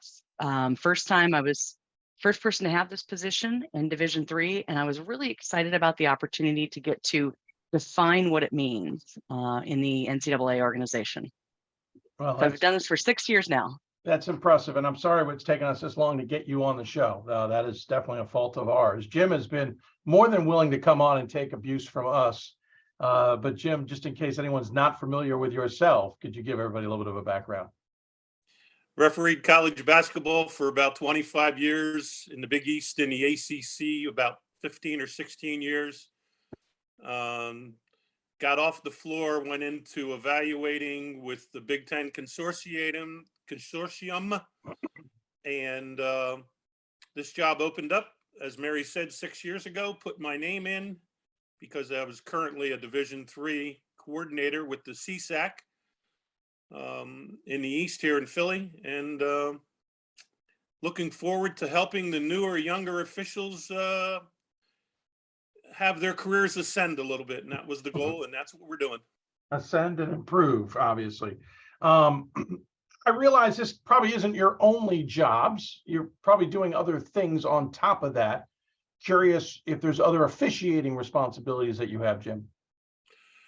I have a high school league with 18 high schools and 26 middle schools that I've been assigning since 1999 here in the Lehigh Valley, and wow. I currently still do that. And I still break down film for the Big Ten Consortium. I watch D1 games and break down films for those guys. That's pretty impressive. A lot of work, I'm sure. Mary, yourself, do you have any other officiating, or is it just another job in general? I work in IT. That's my day job. And then just this year, I took on the position of conference coordinator for a Division II conference, the Northern Sun. 16-team conference. So it's a pretty big conference, pretty big geography here in the upper Midwest. Yeah, absolutely. Quick question regarding coordinating, because I'm certainly familiar with it in this Mid-Atlantic region. Jim and I have talked about it on many occasions. How do you guys as coordinators, are your officials just for your group, or do you have to somehow manage them while they're also working for another conference or another entity in some capacity? Mary, we'll start on your side on that. And you mean that for the conference coordinators? Yeah, for coordinators, right. I mean, let me preface it by saying, I know in my region, at least on the men's side, I think one guy is doing several conferences. And so that's an easy way to cross-populate officials. But if you're just working one, how do you, are those officials just yours, or are you trying to work with other coordinators as well? Oh, I work with a lot of other coordinators, probably 5 or 6 different coordinators. We have a lot of overlap in this area. There's at least 4 Division III conferences that overlap with my Division II conference. So we share a lot of officials. I have 100 officials on staff, and I know all of them work in at least 1 or 2 more conferences. Jim, I'm assuming that's similar on your end. How in the world do you determine priority? That's individually by each official. They get in these consortiums with 5 or 6 leagues, and they still have to juggle between Division II and Division I and Division III, and they're independent contractors, so they dictate who gets first dibs on their schedule, just like the D1 guys do. And I'm assuming that comes down to pay. Economics has a lot to do with it, I would say. Yeah. No, I'm not surprised. I know the difference in pay between Division I and Division III. And Division III certainly has increased. But as a reality, Mary, to that degree, and I see it, I think, a lot more on the women's side, and this isn't a knock on them, but the less talented or the less experienced officials end up being more of our D3 officials than necessarily getting a lot of D1s. Is that right? I think it's in pockets across the country. I think we have some areas, the area that I'm in, I feel pretty lucky because I think they get a lot of good training from Division I and Division II that carries over to Division III. And they don't get full enough schedules at those levels. So they're full, the majority of their games are coming from Division III. And so I think we get, a lot of talent there. Now in the Northeast, I think it's a lot tougher. That's one of the areas where I think we have, that problem occurs that you mentioned. But I think it's getting better over time. I think that the pandemic pause especially hurt Division III. And I think we're seeing the ramifications from that. A lot of people that, bread and butter was Division III have left now and are no longer officiating. So we're really trying to make up for that gap right now and putting a concerted effort on recruiting, retention, and in those types of areas. I want to dive into that in a bit, but Jim, to that point, I do know a lot of officials who are at D3 who certainly have D1 experience on the men's side. That balancing act is certainly important, but what are the driving forces outside of economics that might have an official go to a D3 versus a D1 or flip? Jobs, their vocation. Remember, this is an advocation. Maybe they don't have the availability to travel. There's a lot of people that are good officials that are limited based upon their real job, their day job. And they then are, do more Division III games because it's easier to get to those schools in a timely manner as opposed to traveling by airfare or airplane and, wherever a car to get to a D1 game. So their day job has a lot to do with it, and their home life. They have to have a supportive spouse too. A lot of these people have young families and they don't want to be away for 3 or 4 days. Fair. No, I get that entirely. Thanks for the insight on that. Let's jump a little bit into kind of commonalities. First and foremost, I don't see a lot of men's and women's officials crossing over. I'll get to that in a moment, but that begs the question, do you two as coordinators at the Division III level, are you working together in any capacity, or are you basically 2 separate entities? Jim, we'll start with you on that one. Well, no, Mary and I work together. We share ideas and thoughts about recruiting and retention and, opening up if a female official wants to work both men's and women's, giving them the opportunity, but it comes down to my 26 supervisors who, staff their games. So I would like to see it open up even more. Mary and I have talked about this in the summer at camp. I would like to see the bridge opened up more, but that's down the road. We're getting to it slowly, but it's down the road. And don't be surprised if for the first time this year you see a female official in the Division III men's tournament. Don't be surprised. We'll definitely get to that because I've already had an experience that was wonderful. Mary, to that point, what is the coordination like and what are the challenges from your perspective?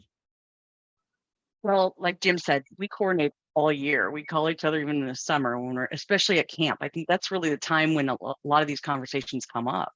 There's some barriers to this. I mentioned to Jim, they have to register twice with the NCAA on the men's side and the women's side. That's 2 costs, that's 2 rule sets, 2 everything. There's probably very few people that are good enough to do both at the same time, but I'm very supportive of that. And I'm very supportive of people going over to the men's side and then coming back if they want. At Division II, I lost 3 officials this year to the men's side. I should say lost. They chose to, go over on the men's side for a year and try it. And I think it's a great idea. I think it helps everybody pursue their goals in this avocation and get more experience.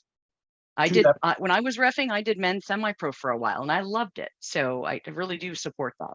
And obviously, we've seen a lot of female officials pushed up into the ranks. The NBA, I know, has quite a few now after it was a big deal that they had just one. And I've been talking to some officials who are maybe on that NBA track, at least that's what they tell me, on the men's side. And they say now the NBA basically, when it has a new batch to train, they want an even balance between men and women. Jim, you alluded to the fact that we may see a woman officiating in the tournament. I got a chance to see, I think one of my first games this season had a woman on the crew, and nothing against the other 2 guys who I have known for years. Not only did she hold her own, and I mean that out of total respect, I think she owned them to some degree. She seemed like she knew the rules better. How much is that a push? How much is it a push to get females officiating on the men's side? And how much has it just been an evolution on its own? I think it's more of an evolution on its own. We're now providing the opportunity where in the past that door wasn't open to anybody. And now we've had like Crystal Hogan, from Los Angeles, work at the Big Ten level and the Pac-12. She's working, the 40 or 50 Division I games out west. So she sort of was the pioneer of this, but it's now made it easier to transition because it's becoming a little bit more accepted. And hopefully in the future, Mary and I can figure out a way, as she said, to knock down some of these roadblocks where it's, 2 registrations, 2 tests, 2 meetings. Maybe we can knock down some of this jointly together and even make it more of a smoother transition if they want to do it. I have an idea on that we'll get to in a moment. But Mary, I know with this one official, I was told third hand or second hand, I guess would be a better way of saying it, not from her directly. She's turning down big D1 money to transition into this track on the men's side and do Division III games, as we discussed earlier about the difference in cost there. You say you lost those players, but are those, I'm so used to saying players, lost those officials, but to some degree, how much would it be beneficial, as Jim was talking about, to get them to be able to do both? It would be great. Honestly, I'm really supportive of it. I think it keeps you a little sharper, mentally sharper when you have to, think about, I'm doing a different rule set tonight. I have to really focus on this. I know, again, I mentioned my own history of working multiple rule sets and genders, and it did keep me sharper. And I think there's nothing but benefits. There's nothing but upside. Another benefit I want to mention is on the women's side, we've had some pressure to escalate women faster on a faster track than they maybe should be. And I think now that both sides are opening up and there's more, just availability for women, I think that's going to temper itself down a little bit. And it's really going to be about skill that elevates people, regardless of gender. My experience with men's and women's soccer, you see officials all the time doing both. In fact, if there's a double header of men and women's games, the chances, at least in my experience at Division III, of seeing the same 3 officials do both games is pretty high, actually. And they'll just rotate their positions on the field, meaning the center official in the women's game is your A2 sitting on the sideline for the men's game. Well, maybe the A1 for the women's is now the center, whatever. They somehow figure that out. That doesn't seem possible in basketball. And I know one of the biggest reasons is our rules are not nearly as universal as they are in soccer. I understand maybe a few differences, but Mary, how frustrating is it that we literally, to some degree, have two completely different rule books as if it's men's and women's lacrosse?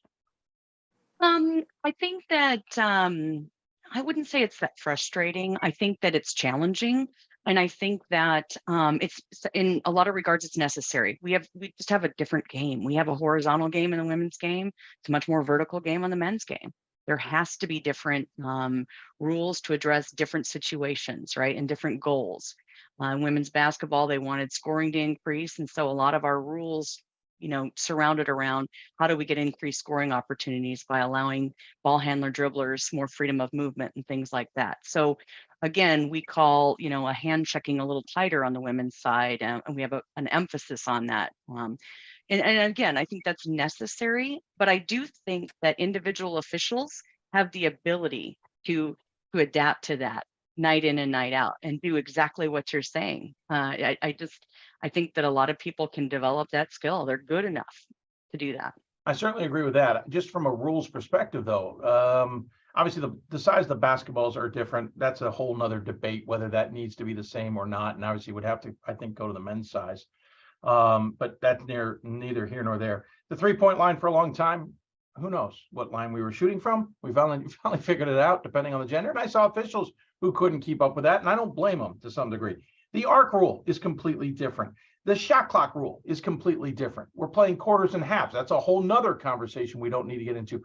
There are so many differences, Jim, that it does feel like it keeps officials, despite what I know what Mary's trying to say there, and even yourself, but it does feel like that makes it a pretty big hill to climb when you literally have to know very different rules. I mean, I bumped into it being a PA announcer. There was a scenario where a player left the game for a foul in a women's game.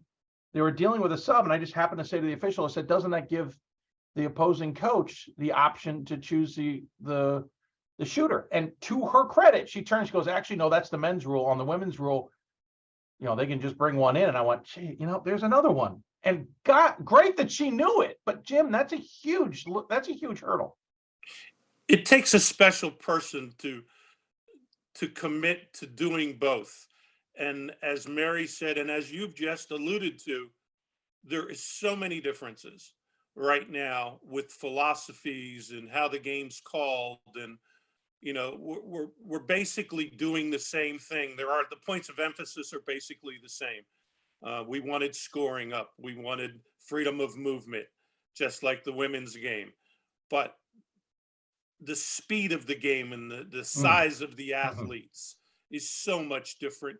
It makes that person crossing over's job so different each and every night. And it takes a special person to be able to do that. And it makes a commitment, Dave, from that person and willingness to do it. That's true. Absolutely. I would say, as much as I agree with you, the differences between the men's and women's games, I think there's a big difference between the men's and women's soccer games too. Men's soccer is far more physical than the women's game. Again, same idea that it's men's game maybe a little bit more vertical because they're going for those 50-50s a little bit more aggressively, whereas the women's game is a little bit more horizontal. But they can figure out how to at least get rid of some of these ridiculous differences, like in shot clocks and stuff. But we could go on for that forever, and we don't need to. I want to talk about retention a little bit, Mary, because you touched on something that I think is important, but also a challenge on the women's side. I'll be honest. In my experience, Division III games, I can look out at a crew and go, it is going to be a long night. This is not a great crew, or they're just don't have the experience, or 5 minutes in the game, whichever it matters. And then there's other times I come in and go, wow, we've got the A team. On the men's side, that's far less often. There may be some officials I know that aren't great, but they're usually mixed in with some top-notch guys. Why is the women's game, Mary, suffering, maybe in my perspective, more from inexperience than we see on the men's side? I think that's a great question. I'm not sure I have a great answer to it. I hate to blame the pandemic pause, but I think it was more detrimental for us, and not that the men didn't experience the exact same thing. I think we just maybe didn't hold on to our officials and keep our camaraderie up like we potentially needed to. And, I certainly, as a leader in Division III officiating, have a responsibility for that. A little bit more outreach, a little bit more cultivating and getting back to some of those events that kept people in the game, if you will. Jim, on your side, it seems, if especially with the push to get more female officials into the men's side of things, it seems maybe the numbers are okay on your side. They are okay. As Mary said, we did not suffer as much, nor are we suffering as much right now with numbers. And we are getting terrific training from previously JD Collins, now Chris Rastetler, down through John and myself to the 26 conference supervisors that I have. Those guys are doing a terrific job of training, and the tools that they're using is so much better than back 20 years ago. The availability of film and being able to see plays right after the game on Huddle or Synergy. It's so different today, Dave. And I can take some credit for it by pushing the conference coordinators, but certainly those guys deserve all the credit for the training and the stuff they're doing, which is allowing some of these younger officials to have their careers move up a little bit. By the way, this is the Huddle Hoopsville hotline. I just want to make sure no one's confused with our loyalties here on the show. No, I'm kidding. Sorry. No, Jim, you're fine. I'm totally joking around. Just couldn't resist the opportunity. Let's talk a little bit about the rules, but I want to talk a little bit about our bridge to that, I think, which has something to do with retention. We talk a lot about in the youth sport, not a lot of officials because the abuse they take from coaches and parents. We have been seeing that to a large degree in the college ranks. Sometimes we look at a coach and we're like, oh, it's kind of funny. He's yelling and screaming at the official and the official's literally ignoring him. Ha, ha, ha. But then we do get scenarios where it crosses the line, as I mentioned in the Christopher Newport, Washington and Lee game that we certainly know. And that's not the only one. That's just the one that made headlines. And I remember talking to some people after that and said, listen, the behavior of those coaches, parents see that and then they emulate because the official's allowing the coach to get away with it. The parent thinks that they can get away with it. And then it just snowballs from there and only gets worse. Mary, I'll start with you. At what point do we just have to cut this off? And while officials may have to end up being the bad guys, as it were, the behavior has got to get slapped back down in some way. Yeah, we've talked about unsporting conduct in fights in particular more this year than we have in 20 years. And, so I think that's definitely a symptom of the problem. And while I appreciate the question about officials, I think it's really everybody. It's coaches, it's parents. I was at a soccer game where a high school soccer game, a fight broke out. The mother of one of the kids went out and grabbed her daughter and said, what is wrong with you? What has gotten into you? We don't see parents doing that. We see parents blaming everybody else for their kids' actions. And I'm not trying to say that this is a parent problem. It's a parent problem. It's a coach problem. It's a commissioner's problem. It's an official's problem. And we have not figured out how to band together to fix this. We are operating in silos and pointing fingers. And we need to stop doing that and figure out some ways to come together. However, it's also sort of a microcosm of society, right? We just really have a lot of challenging problems that we got to work on together. No, good point, Jim. Any thought on that before my follow up? Oh, I agree 100% with Mary. I've talked to the commissioners. I talked to the NABC meeting down in the Final Four. I go in and I try to tell them, look, this is a culture change. We all need a culture change big time. And pretty soon we're not going to have officials to do games. It's already showing at the youth level. It's showing at the high school level, and it's going to creep up into our game. And if we aren't all together in this, bonding together to make a different change and make a positive change to our game, we're going to see it. We're going to see it end. We're going to see games not played. I know that the part of the job of a coach is to work an official, and they flat out say that. And I've been a coach at the youth level myself. My mentality on that is you have a conversation. As they're going past me, I'm going to make a comment. Just, hey, what about that? What did you see there? Something to just engage in that conversation so it's not a yelling session. So I'm not blowing my lid at him and making it a whole tense situation, which, by the way, I don't think gets anybody anywhere. But Mary, or both, Jim, we'll start with you. In the CNU Washington Lee game, the coach barely got to midcourt yelling and screaming. I had a men's game where the coach at the end of the game got all the way to the official on the opposite end of the floor from his bench.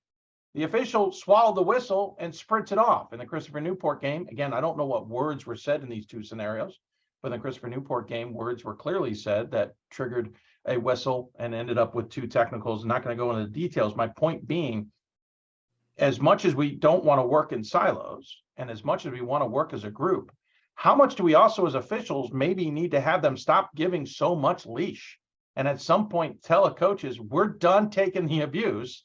We are going to start firing texts at you. And if you don't get the message, you won't be on the sideline.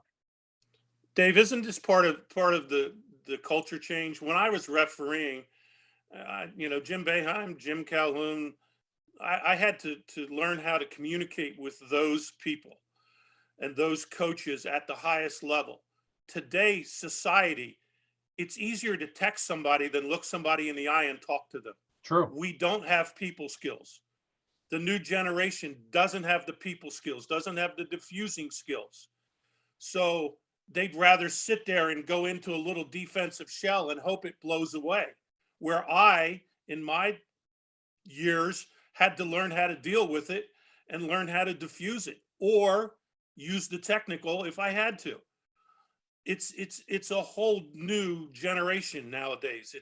That's what I'm saying. We have to do this together as coaches, as officials, because if I gave each coach a phone number and each official a cell phone, there'd be great communication during the game. You could text during timeouts. You could text during dead ball periods.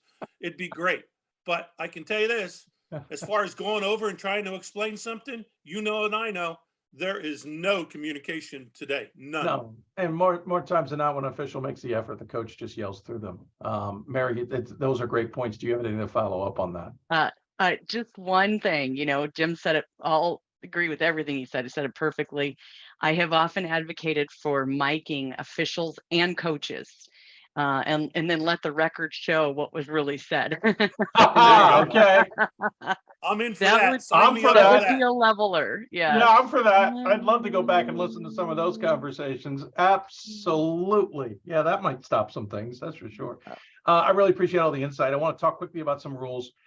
On the women's side, Mary, it seems people understand them. We don't have a big issue, though. I'm starting to see the flop issue popping up a little bit. Usually in soccer, I always commend the women because they don't dive as the men go. And I played soccer. Listen, I played it, but I never took a fall. And I say that proudly. Men, you get brushed and it feels like they blew out their ACL. Are you having issues with certain types of rules on the women's side? Is there something you talk about the point of emphasis, but are there things that are continually needing to be worked on?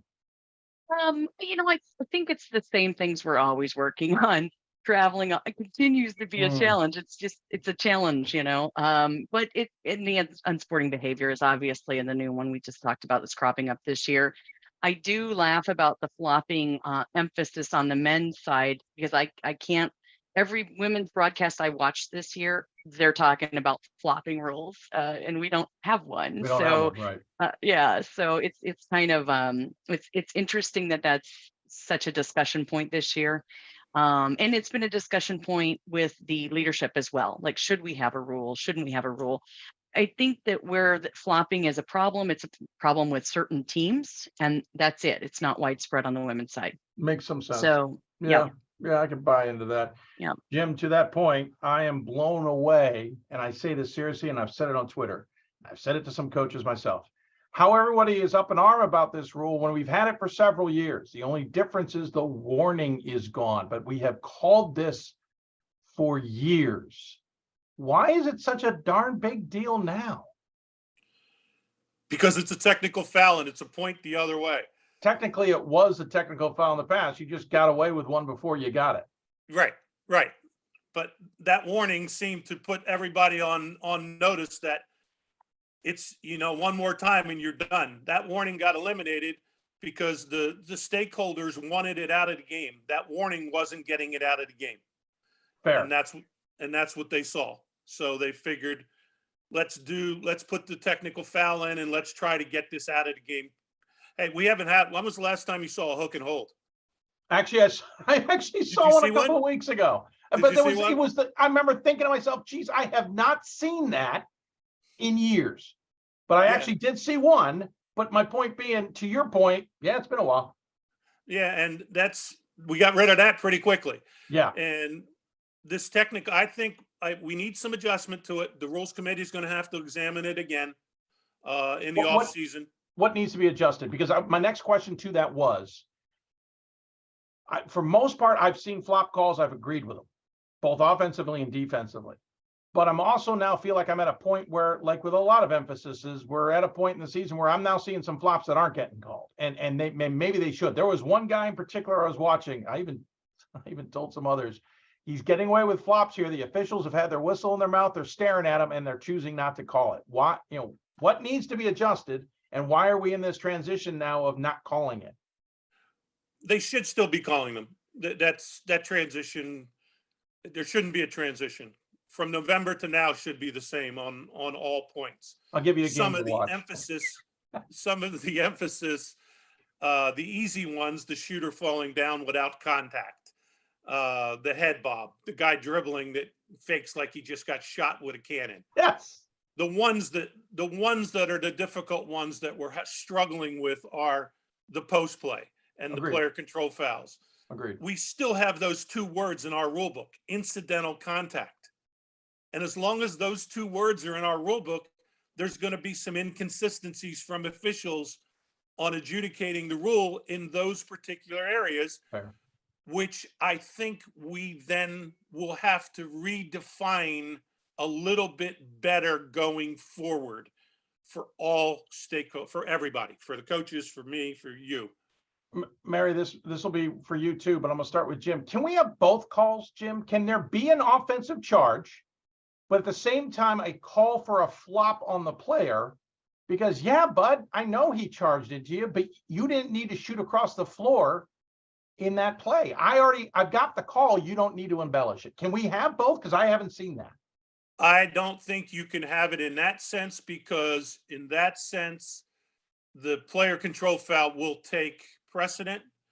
And we might go talk to the young man and say, young man, stand there and take the charge a little bit better. Don't embellish it. I don't need help. You got the player control foul. That's my point. Right. I don't need any help calling it. There can be a flop and a blocking foul on the defense if the defender falls early and the post, and he falls and he's laying on the ground, and now the offensive player goes up and shoots. The player on the ground has been issued a flopping warning by the referee, but he's allowing the player to shoot the ball to continue to play. He then goes up and scores, but he falls over top of the guy on the ground, who's now not in legal guarding position, right? He's not in legal guarding position because he's laying on the floor. Unbelievable. So there can be that scenario where there's a flop, there's a personal foul, there's an and one and a good goal, but that's probably the likely scenario. I'd like to maybe see the other one come into play where, okay, I know it's a charge. I just didn't need you to embellish it. And on flip of that, hey, I know you were shooting. I know you got hit, but you didn't get hit hard enough, Reggie Miller, to go flying across the floor. So, I mean, I'd like to see both, because I think that would help a little bit too, because you're saying to the player, I got your call, stop doing it. And Mary, to your side of it, while you don't have the flopping, there are times I could see double calls too that don't take place. How difficult do officials only think about the one and not think about, hey, there is a potential of two here? I think so. I mean, it's not our default to think about two, right? We want to keep it simple, right? We want to call the elephants and make sure that things are obvious when we call them, and that we don't have to have a 2 or 3 minute explanation to an irate coach, right? So I think that, but I can envision the exact play that you're describing, Dave and Jim, and I've seen it, but it's rare. Let's face it, it's a little bit more rare, and we don't want to over officiate either, right?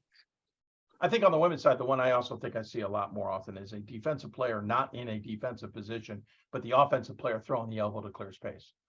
Yep. So I they're get both, very frustrated with that one. yeah, they're Yep. both at fault in that scenario. Yep. And one or the other isn't called. And Yep. sometimes neither, to be And we do have double fouls.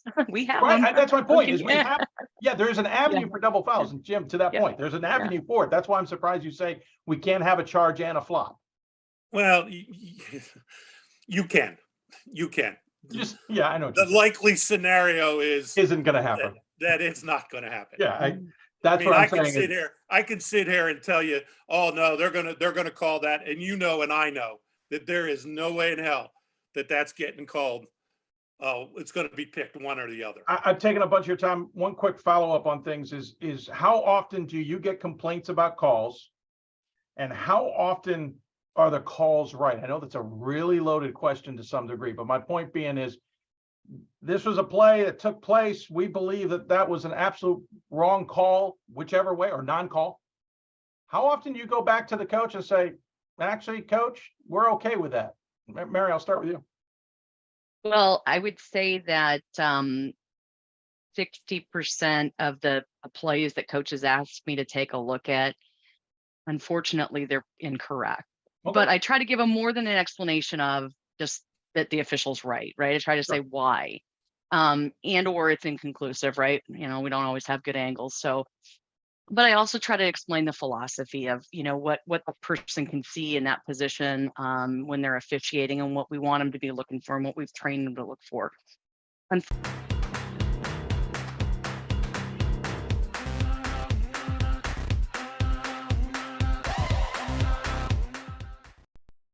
It's on us to stop sexual assault. In any way that we can.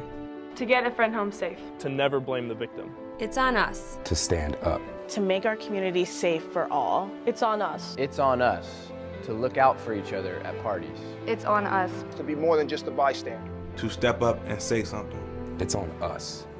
All of us. To stop sexual assault. Learn how and take the pledge at itsonus.org.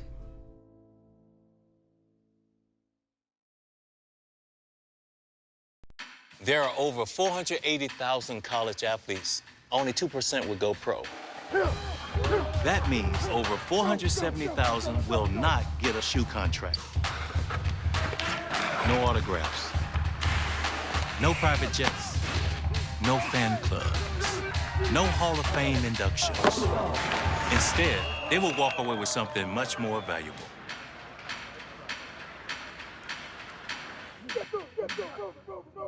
We've got more schools than Division I, more fans than Division II, and more upsets than March Madness. There's 800 programs with over 11,000 games leading to 2 national championships. And we've been covering it all for over a decade. From Eastern to Occidental, from Puget Sound to Piedmont, from Southwestern to the University of New England, and from Hope to Calvin. Nobody covers Division III basketball like we do. We're at D3Hoops.com at www.d3hoops.com. And welcome back, everybody, as we continue on. Sorry, we had a little bit of an internet glitch there, so we had to stop and start, but hopefully everything's okay. Might have had an issue with our recording. We'll have to figure that one out and get back to it. If we missed any part of that conversation with our officials, our coordinators, we will try and at least fix that on the files wherever we can fix them, but we'll cross that bridge later. If you got questions for us, tweet us at D3Hoopsville or hashtag Hoopsville. You can email us, hoopsville at d3sports.com. Lots of ways that you can interact with us. We hope you'll take full advantage of those opportunities at some point down the road. Going to switch gears, go back live and talk women's basketball. We're going to try and figure out what the guys think of the top 25 on the women's side, because as always, it's an interesting conversation, to say the least. And joining us on the Blue Frame Huddle Hoopsville Hotline. I got to get used to this switch here. Joining us, it is Riley Zayas and Scott Peterson. As always, gentlemen, thank you so much for joining us. Though, Riley, I don't know. They've been told to keep you in check. I don't know. Maybe things are getting too big. I kid. How you guys doing? And how's your reactions to the season so far since we last chatted, Riley? Yeah, Dave, I appreciate you having me on as always. Always glad to talk some D3 women's basketball. And I mean, this season, it just continues to unfold. This is the exciting time right now where we're getting really close to conference tournaments. Regular season schedules are coming to a close. There's some really, really big matchups for a lot of teams and a lot of conference races coming up in the next week or two. So it's just been a lot of fun to cover it all and really just see how far a lot of teams have come. I know I mentioned Oshkosh a couple of times, but them being Eau Claire on the road last night just shows how far they've come. And a lot of these teams that start out the year with a lot of experience are now in prime positions in their conference races. And so it's just been a lot of fun to follow over the course of the year and hope everyone is thinking the same. Scott, thoughts? We've talked about parity in past shows, and I think it just continues. I was chatting with a Wisconsin team supporter and how I get to stress-free follow everything while I watch WIAC and NESCAC and UAA teams, the top teams in the conference lose like night after night, right? And it's enjoyable for the rest of us to see extremely competitive basketball. We don't have 15 teams running roughshod over everybody else. It's a lot of fun, especially when you don't have a kid or a relative playing.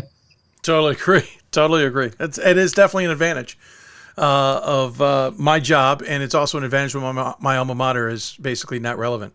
So I don't need to worry about it. Hey guys, let's get right into it because there's so much to talk about across the board, and you guys have got the unenviable task of picking out a dubious, deep dive, and debatable squad to discuss. Dubious meaning a team that these guys feel is maybe getting a little too much love, too much attention in the top 25, one that they're voting on themselves, maybe. The deep dive is someone they don't think is getting enough attention, maybe a team that they're not voting for, but certainly considering. And debatable is a catch-all. Where's a team we want to discuss about them? Of course, this is all on the women's side of things. Let's start on dubious, shall we? Let's do that. We'll go there, make it interesting. And Riley, we'll start with you. What is your dubious pick this week on the women's side of things? Yeah, Dave, first let me just say this has been a tough task this week trying to find a dubious team because I really think the voters are doing a good job. The one that had the biggest difference between my ballot and the way that the poll turned out was Baldwin Wallace. And they're a team, they're 18-2 right now, 11-2 in the OAC, and there's a lot to like about their resume, to be honest. They have the opening season win over Trine. They beat Marietta, beat Hamilton. As of late, though, watching them play, my initial thought is that they look to be good, but not great. Right now, they're kind of hanging around there in the top 15, and I'm just not quite sure that they are at that caliber right now based on what I've seen. It's not so much the wins and the losses. It's more so the way these games are playing out. Heidelberg 2-17 came within 10 points of them just a week ago. Obviously Marietta beat them by 10, and that was when Baldwin Wallace was at home. So there's a couple of, and even, Mount Union took them into overtime a couple of weeks ago. So there's been a few of those results that have been somewhat intriguing. At the same time, if you're a Baldwin Wallace supporter, maybe concerning because, this is a team that has had its highs and its lows. But for me, I just haven't seen enough from them to say right now they're clearly a top 15 team for me. Fair. Any thoughts back, Scott? Yeah, I'm not a voter, so I'm not super entrenched in what is this team versus another team. But whenever I see the weekly poll come out, I never blink an eye about Baldwin Wallace. They seem like they've been strong all year. But then I saw on Twitter, Ryan Scott posted his ballot and he had them 25th. And I was like, wait a second. I have a lot of respect for Ryan. I don't think that they're 25th. So I went and dug into their results and I was like, you know what? I keep seeing their top of region NCAA resume day after day. Let's look at it through different criteria, right? Because we have the freedom to do that for the poll. And they do have a body of good but not amazing wins outside of maybe Trine, which looks it's lost a little bit of its luster. And then as Riley said, they've had some really close games against teams that you wouldn't expect a team to have. And that's not saying that road conference games are easy, but they have had some very close calls recently in more than one. So I think that they are a really interesting team, depending on what lens you want to look at it through. Yeah, no, I agree. And this is why we have you guys on to debate it all. Scott, what would your dubious pick be? So I think Riley mentioned it, but the voters are making it really tough on us to come up with dubious teams, especially since we don't want to repeat teams. And so I went all the way down to number 10 others receiving votes for my dubious, and that's Stevens. So I would probably have Stevens around my top 50 rather than not really 35th, but kind of in that range that they are right now. Because to me, the losses don't look great, right? They lost neutral Florida Catholic at home to Tufts, who looks less and less strong as time goes on. And then Stevens also lost at Misericordia recently, who's a good team. But you kind of expect teams getting top 25 votes to not lose those sorts of games. The DeSales win is obviously great, but I'm not sure what the next best win after that is. Maybe at Kane. And so it just seems like a resume that they don't really feel like they would garner a top 25 vote from me. And so I wouldn't really expect to see a team like this even at number 10 others receiving votes. Fair. Certainly understand that. Any thought on that, Riley? Yeah, I mean, on Stevens, I can completely see that. And two, I think sometimes when teams win a really big game like the DeSales, there's that temptation to kind of start to dig into their resume and maybe in some ways convince yourself that they're a top 25 team. I think Stevens is definitely in that national conversation. They're on my watch list. I've liked a lot of the results, but at the same time, I can see where there's a lot of teams right now in that others receiving votes category that I would put ahead of Stevens before I put them in my ballot.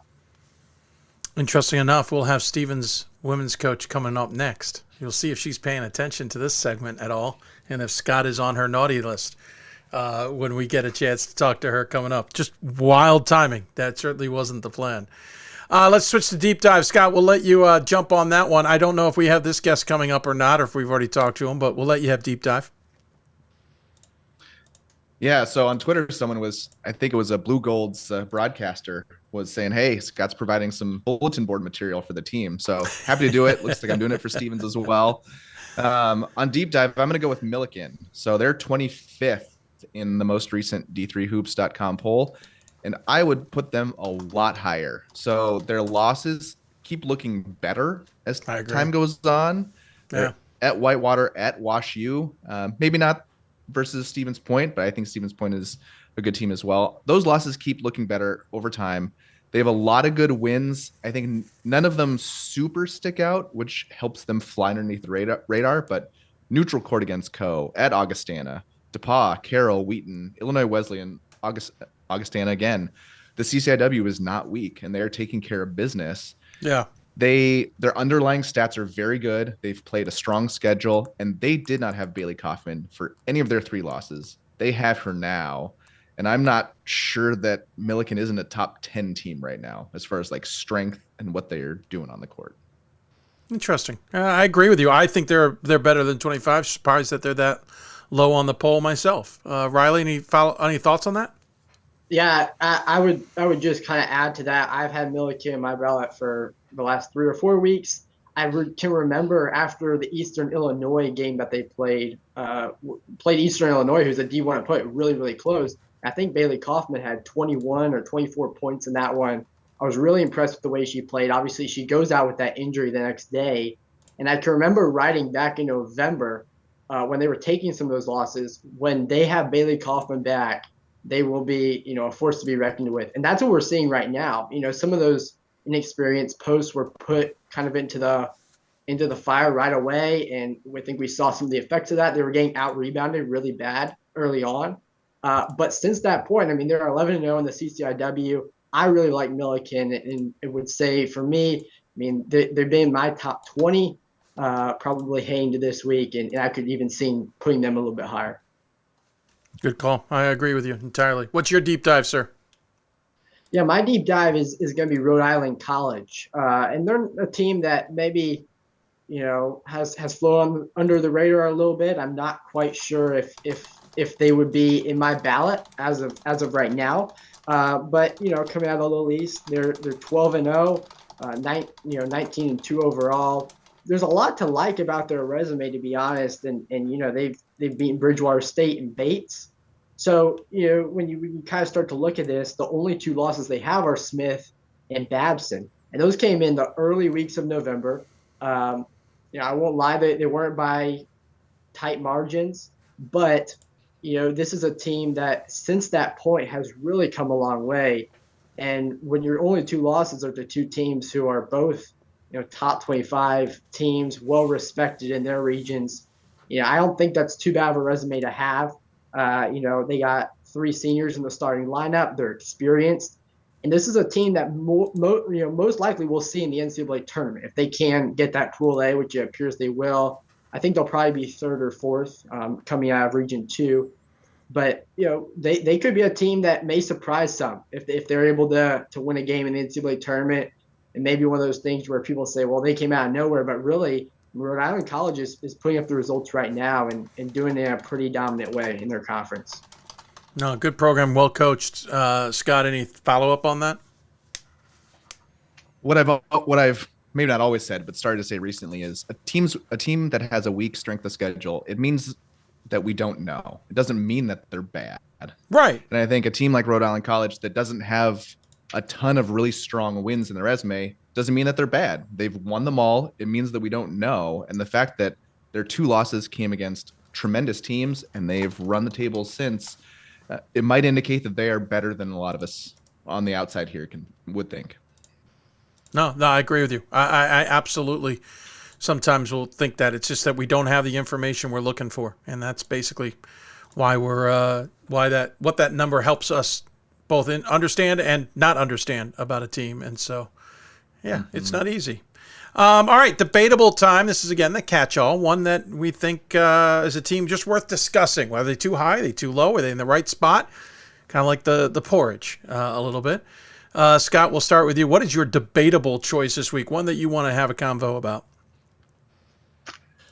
So Riley and I teamed up this week to come up with teams where we were agreeing to take opposite sides on them and not just kind of more freeform debate them. So cool. I'm going to talk about Rochester. They are 18th in the poll, and I think that they should be lower than that. So the loss to Brandeis, I think isn't great. You look at the bulk of the teams in the top 20 in the poll, they don't really have a loss to a team like Brandeis.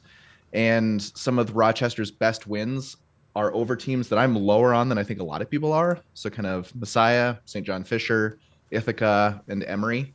And so that would be a reason that I would shade them down a little bit as well. Now, that said, they've played a strong schedule, and their underlying stats, like their point, rebound, turnover differentials, those are all solid.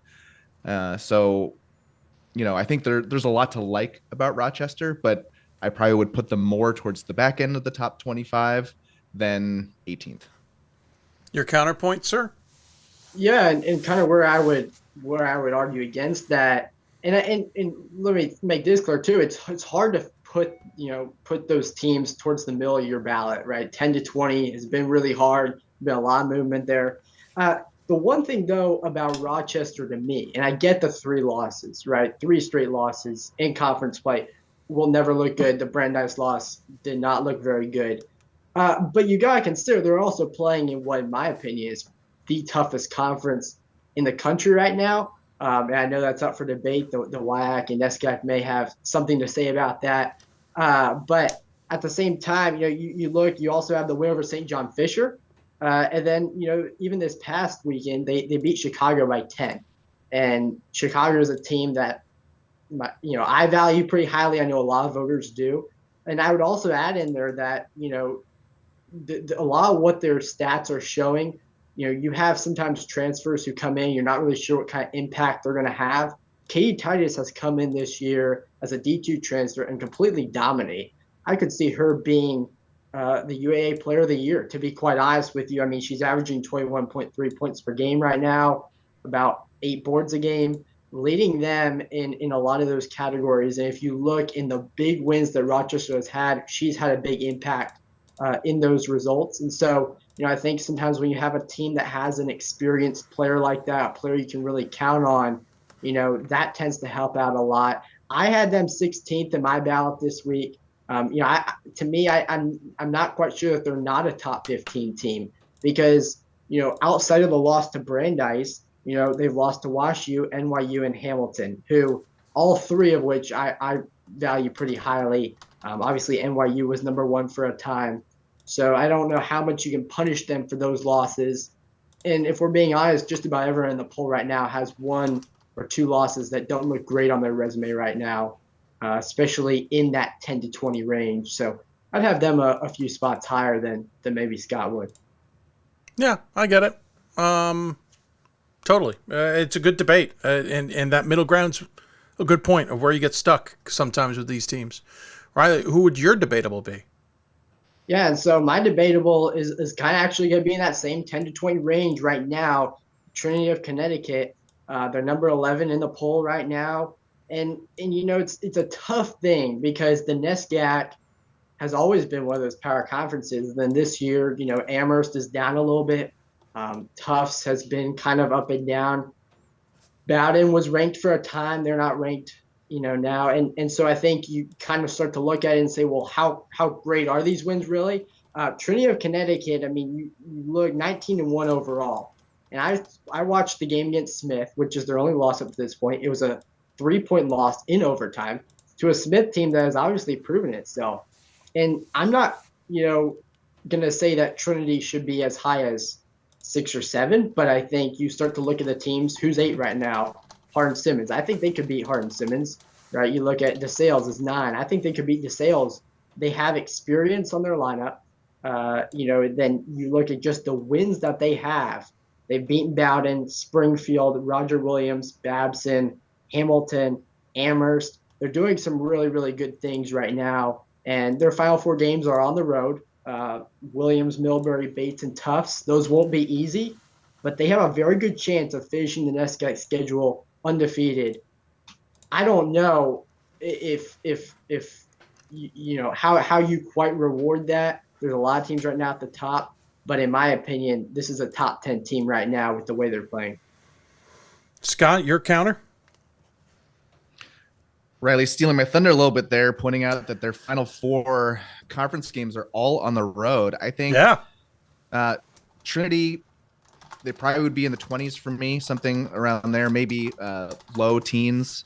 But they've lost the game against the best opponent that they played, which was Smith, which is not a knock for a team that you're putting in the top 25, but might be a knock on a team that you're trying to put in the top 10. And there are some of those classic NESCAC powers that do appear to be a little bit down this year, like Amherst specifically is what I'm thinking of. And then, I think when they beat Babson on the road, I think that's a big deal. I watched that game. Yep. It was extremely close, and I think it could have really gone either way. And you have to give credit to a team for pulling it out. But I think that wasn't, I was a little bit underwhelmed watching that game. And then because of the way that the NESCAC doesn't do the home and away, I think they've benefited a little bit from the schedule so far. Like their last 2 wins over Hamilton and Amherst, sure, quality wins. Those are home wins.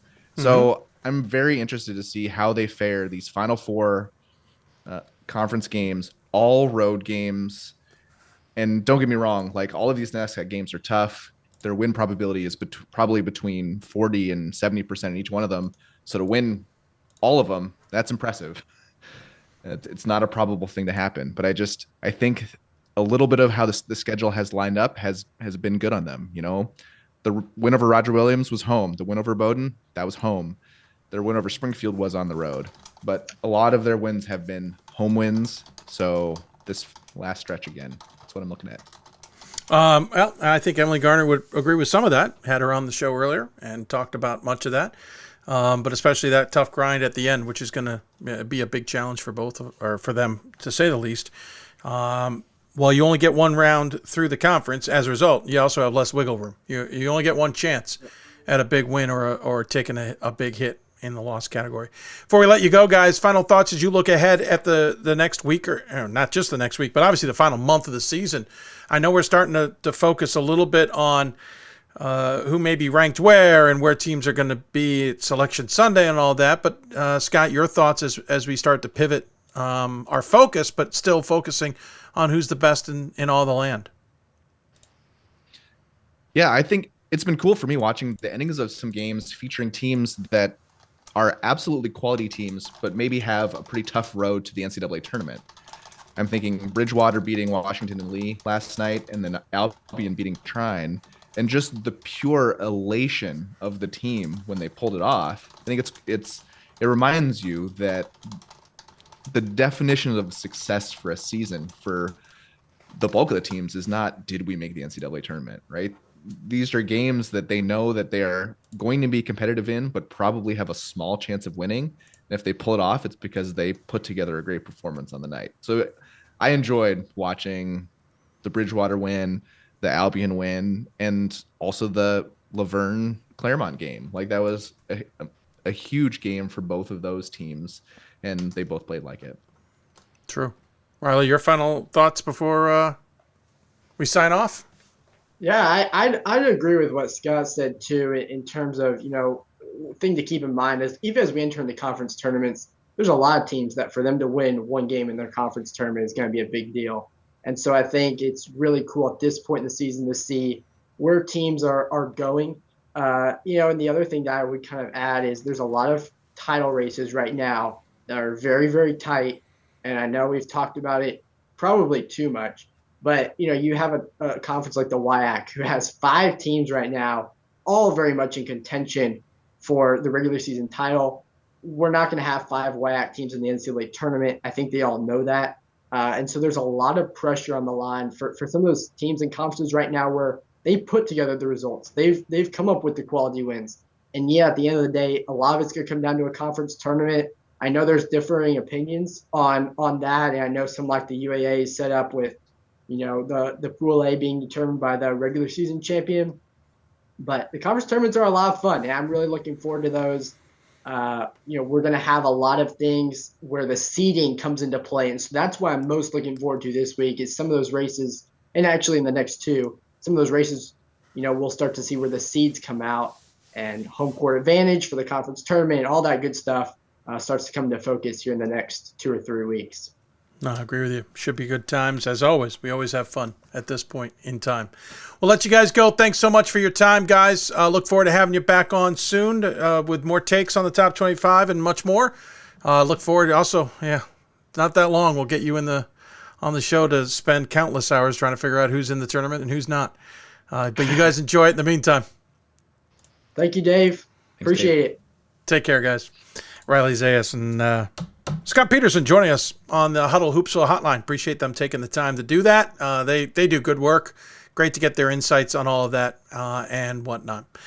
Quick reminder, we are running our Hoopsville fundraising campaign. Apparently we had a glitch in our Give Butter link. It has been fixed. Apparently our efforts to make it a unique address were thwarted. We didn't realize it, so we've gone back to the regular. Our goal is 5,000. You see, we've raised about 10% of that. If you go to the show page that you may be watching this on, there is a Give Butter link. There's also a Venmo information if you'd like to give that way. So far, we've gotten donations in both avenues, which we really appreciate. There's also a Hoopsville merchandise campaign that we started. That number is not incorporated with our donations, but it's something that is there as well. We're going to take a break. When we come back, we'll talk to one of the programs we just got done talking about. The Stevens women's basketball team will join us, or coach will join us, to talk about her squad and what she thinks of the team that is currently tied with DeSales atop the MAC Freedom standings and has a win over that DeSales team. We'll talk to her coming up. And then we'll head to the West Coast. Fred Rogan will join us from AM 570 LA Sports. We'll talk Skyac and future at D3 with him before then crossing the LA Basin to talk to Claremont Mudscript's senior guard Josh Angle. Then we'll head back to the East Coast. Keene State's Ryan Kane will join us. Then we'll head out to Wisconsin where Tanya Englund and a senior on her team will join us to talk about her squad. And we'll finish up in Ohio against John Carroll. Pete Moran will talk to us before we open it up to happy hour and bring in our friends from across the land and look forward to all of their conversations here on the Hoopsville Marathon. You listen to Hoopsville, presented by D3Hoops.com for the WBCA and ABC studios. Plenty more ahead.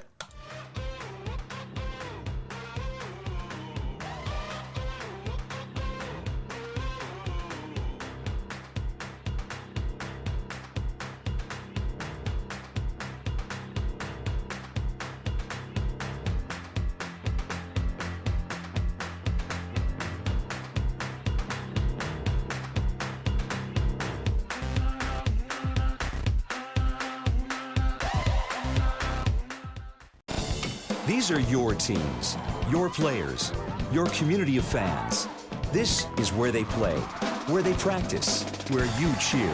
At every meet, every event, every game. Your community is passionate, dedicated, supportive. You know the tension of a close game and the thrill of the win. So while you're cheering, keep an eye out for anything out of the ordinary. If you see something suspicious, say something to local authorities. It starts right when you hit the court. You imagine your finest moment. The game-winning shot that gets you to the dance. A monster dunk or no-look pass, and cutting down the net. Sports lets us dream of our own success and prepare us for our finest moments on and off the court.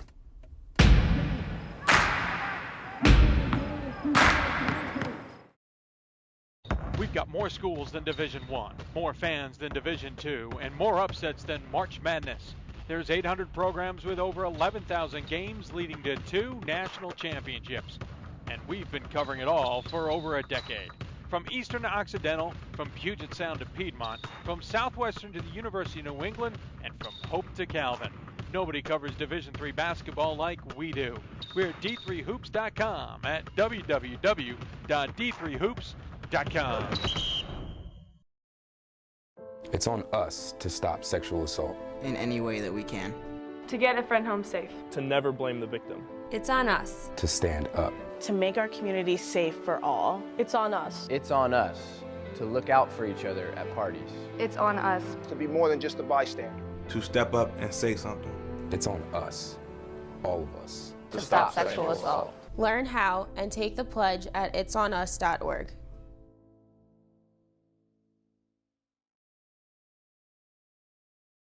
Welcome back to Hoopsville, everybody. As we continue on this 9th marathon edition, we'll keep track of the fundraising campaign as we can even show it to you. It's a lot of fun.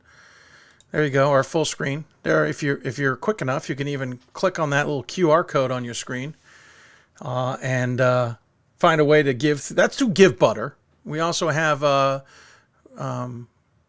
oh, you know what? I got to do that. I got to update the current because there's actually more money that was brought through Venmo. So those two won't always jive, but that's how you can contribute and support us on the show. We certainly appreciate it. We'll send out some more links down the road on all of that. One of the teams that we mentioned on the, or not we, but Scott and Riley mentioned on the double take was the Stevens women's basketball team, who's having a bang-up season, just one blemish on the year. And at this point, that's speaking a lot to your season if you only have, one blemish in conference play, 3 losses overall. Had a pretty good game earlier this season against DeSales, which they won, which is why they are tied atop the MAC Freedom Conference at this point. So joining us on the Blue Frame I did it again. It's changed. It's the Huddle. I'll get it right. I got to fix one setting. Sorry, we keep forgetting this. Every time we end a Zoom call, we have to reestablish the connection. Joining us on the Huddle Hoopsville hotline is Megan Howie, the head coach of the Stevens Ducks, who are 18-3 overall. That's that one loss in conference action against Misericordia. We'll talk about that in a bit. But, Coach, you got to be thrilled with just how the season's gone so far. Yeah, definitely. You know, I have a great group of women. They work hard every day. I can't speak highly enough of them. They've got a great, family culture. They get along. And it's been fun. It's gone by fast. I can't believe we're already here. It's, starting February and it's crunch time, but it has gone fast, which is always, when you get to this point, you never know. It could be a long season or it could be a fast one. So it's we're moving, You're right. It feels like just yesterday we were just turning around from the holidays And suddenly we're staring at 3.5 weeks to the end of the regular season, first regional rankings coming out and all that fun stuff. Listen, what's really impressive about this season is not only have you had a good season, but you've taken on some good teams. Some of them maybe you thought were going to be better than they were. I see the George Fox sitting on there. That certainly is an unfortunate scenario. They aren't the behemoth we're used to. But, you beat Kane, you've lost to Catholic, but you beat Moravian. You've certainly taken on some of the NJACs and gotten them. Montclair would be another one of those examples where maybe not as strong as they usually are, but still a really good team. And again, you played Tufts. Tufts tripped you guys up, but you beat George Fox. And then you come back into conference play and you get a huge win against DeSales 49-48. Unfortunately, 3 days later, Misericordia thanked you for your efforts. I dare ask, was there a trap somewhere in there? Was it, we beat DeSales and we forgot about Misericordia, or are we overthinking this? No, they outplayed us. They played a great game. It's tough to play there. I don't think I've ever won there, to be honest. I didn't tell my kids that, but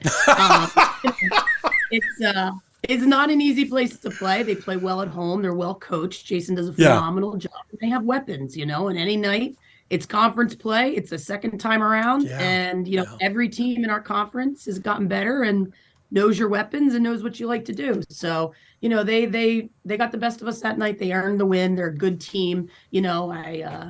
I can't say enough about them. And so I think for us, it was a learning lesson to hit pause and say, what are we working for? What do we want out of the season? And what went wrong? What did we not do in the game? And reflect a little. I don't think we were playing our pace and we didn't rebound. We weren't as focused on those little details, and, that'll get you in the end. So I think it was a growth moment for us. We hadn't hit much adversity in the second semester. And so, hey, got to grow from it, got to learn from it, and keep building, The disadvantage is you had the lead in the conference by a game because you beat DeSales. The advantage is you haven't fallen that far behind, and until you rematch, you've got the tiebreaker on them. Obviously, that rematch is coming, and you got a 2-game lead on Misericordia, who's sitting second in the conference at 8-3, while you and DeSales are at 11-1. You've got Acadia next, then Kings and DeSales finishing with Lycoming on the final 4 games, home, away, home. What's been driving this team this season? What's been the nuanced or the trigger or the lock key or whatever it is that's got this team clicking the way it is this season? Yeah, we have a lot of newcomers. We kind of have a big gap in between the freshmen and the seniors, and we have 2 grad students also. We do have obviously sophomores and juniors, but not many. And we tried to make things simple and take with what we got, and we have a phenomenal point guard in Layla Castro, who's only a freshman. She pushes our pace, as does Sammy Shea, and who comes in off the bench.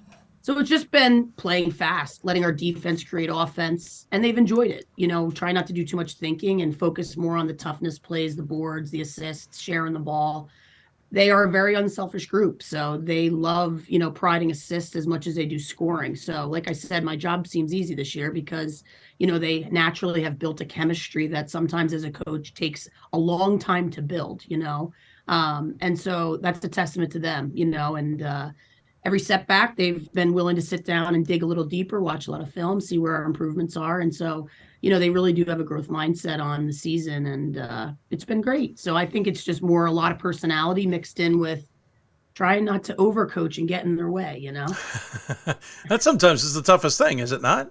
Yeah, sometimes it is. So, I think we tried to go real slow this year with what we were doing and what do we have. And, obviously coming back and Jess Broad and Alyssa Century, Danielle Cornetta, Amber Perrette, we knew what we had, but what would these freshmen bring was a very going to be interesting. And they've brought a ton. I can't speak highly enough about all of them. They're all at a very high level and they play hard. And they've gotten us to this point, helped us get to this point, as well as, like I said, Lucy Alberici is phenomenal. She plays the 1 through the 5 this year. She plays every position for us. We've had to use her at this year, and she is tough and she's open to that challenge. So, like I said, they've assumed their roles. They enjoy being together. And it's kind of it's allowed us to succeed. It's allowed us to do well, and it's been fun. So yeah, you're outscoring your opponents by 17.5 points a game. That's a lot. What's also significant is you're holding them to 52 and a quarter. That's a pretty low number. They're shooting 31% from the floor, which is outstandingly low. 24% from the floor. Obviously, you're out rebounding your opponents by about almost 6. Is this, I'm assuming, we've asked this before, this is a defensive-orientated unit that goes and then scores when needed, right? Right. Yep. I mean, we're trying to really play. We've pressed more this year than we've ever before.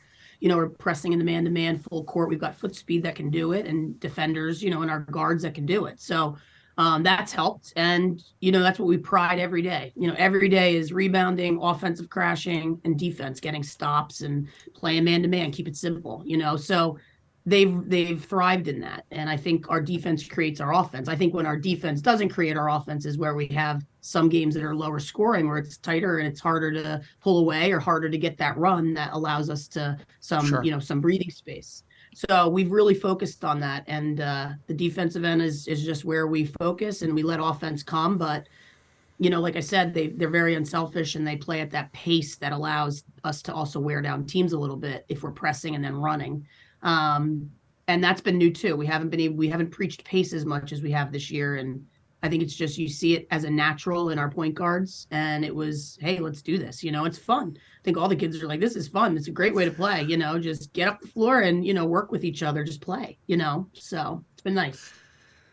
Looking at the individuals, you got Jess Broad leading the way in terms of scoring. Shoots 51% from the floor. Doesn't take a lot of threes. So not much of a threat there, but will hit 5 out of her 10.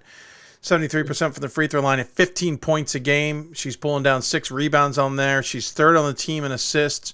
She's first on the team in steals. She's first in blocks. Obviously, she's your everything, but that doesn't take away from Alyssa Senkaira? In Century. Yeah, that's the first time I've looked at a name and don't see it. That's amazing. In Century. Okay. Alyssa in Century, 14 points a game, 3 rebounds. You've got Layla Castro at, I just lost it, 9 points a game. And I wanted to bring up Amber Porter because she's averaging just shy of 10 rebounds per game while pouring in 6.5 rebounds. Oh, absolutely. Yeah. And on top of that, you've got Broad pulling down 6 rebounds. I mean, you've got a couple of rebounding options, and that is so key, especially on the defense end. You don't want to give up second chance points. You want to control everything. And if you are having a bad shooting night, you want to make sure somebody's cleaning it up. Yep. And they do. I think they're very consistent in that. Amber, she's our steady Eddie when it comes to the boards. We know, she's in the game. It's hard to get rebounds on her. She uses her body well. She has a knack for the ball. She'll hunt balls till they're out of bounds, So she gives that extra effort all over the floor. Jess is just a natural athlete. I mean, she's just an athletic kid. She can guard a guard. She can guard a big. And she's not boxing as much, but she can now jump most kids in the gym. So she's a little different than Amber in that she uses her athleticism to get those boards, and, it makes us go. And Alyssa's great. We've been working on her offensive crashing, but she provides a speed, a court vision, and a defensive intensity that makes our team, go. So that's, watching her play is super fun. And she's a great kid to coach. And, she always has quiet points, is what we say as coaches, is you don't realize sometimes when you leave and she scores 22 because it's very quiet. It's very balanced. It comes throughout the game at different times, and it's spread out. And she does a little bit of everything. So. And you've got a mix of upperclassmen and underclassmen. Broad, a graduate student, in Century, a junior, Castro, a freshman, Cornida, a senior, et cetera. You've got this this mix, which is great for kind of the evolution of the program and keep it kind of clicking along as time moves on. Yep. I think, like I said, we weren't sure what, you never know what freshmen come in with and how they want to be coached and what the fit is, but I can't speak highly enough. They've assimilated into our culture. They make us better. They're fun kids. They're funny, and they're easy to coach. They're workers. And so I'm excited for what, the future brings with them as core, piece to everything we're doing. And we have great upperclassmen coming back again, and some of not as they don't have as many in their class. Like I said, like Lucy's the only sophomore for us right now, but she is a force. She is just great. And she she's come off the bench as her sixth man a lot this year, but she's very capable of starting and assuming one of those roles if somebody gets hurt, which Layla, we've lost the last 2 games. She hasn't played. So Lucy came in and played the point, so like I said, she's kind of done a little bit of everything, but yeah, I think having that balance in what we're doing allows for veterans to come back that next year and at least know what the expectations are. We're always going to be defense first, but that toughness and that commitment to that end of the floor, I think has done well for us. So at one point last year, we're past that point, but I'm curious. At one point last year, I think you were 13-2. And then unfortunately the finish of the season did not go well. Finished 500, went 5-5 in the final 10. Didn't make the NCAA tournament. It just kind of sputtered out. And I know there's lots of reasons for it. Certainly not looking into that necessarily, but I'm more curious about, okay, you've gotten past that point. Obviously we're at 18-3 now. We're well past the final 10 games. We're into the final 10 games. What are you using anything from last season in that stretch to remind everybody this season isn't over and there's still a lot to play? Or is there a mentality of that's already in the past, we're done, and we don't even remember it anymore? Yeah, we haven't talked about it. We don't bring it up. And I think as a coach, sometimes you get to February and the team's tired. You have different things that happen.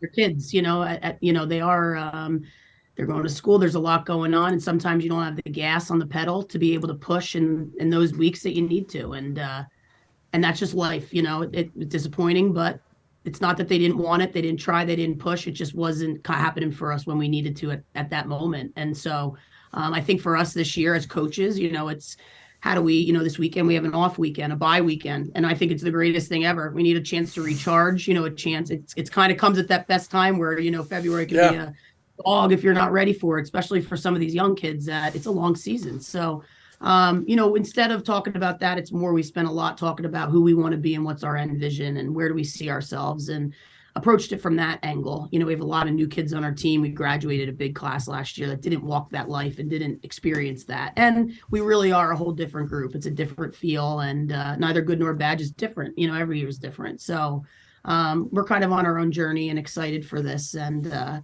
we've got great leadership, and, got to just keep battling, keep fighting. And this is the go time. So, yeah. I know DeSales is still a few games away. You got to get past Acadia first, and then Kings, then before Sales, and then Lycoming. But what are you chatting with the team? You talk about not worrying about last year, but what's the message as you move forward about whether you're focusing on one game at a time or one moment at a time, or how do you prepare? Is it about rest? Is it about making sure that they focus on nutrition? Whatever. What's the message to the team as you grind to the end here?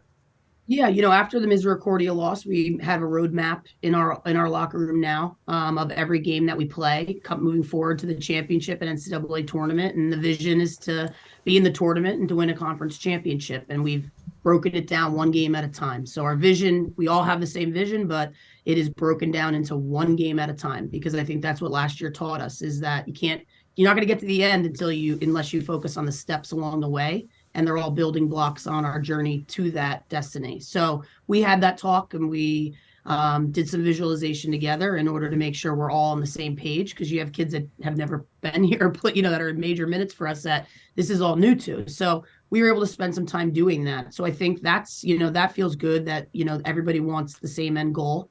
And from there, now it's pushed, working hard in practice today because we don't play this weekend. We pushed them hard.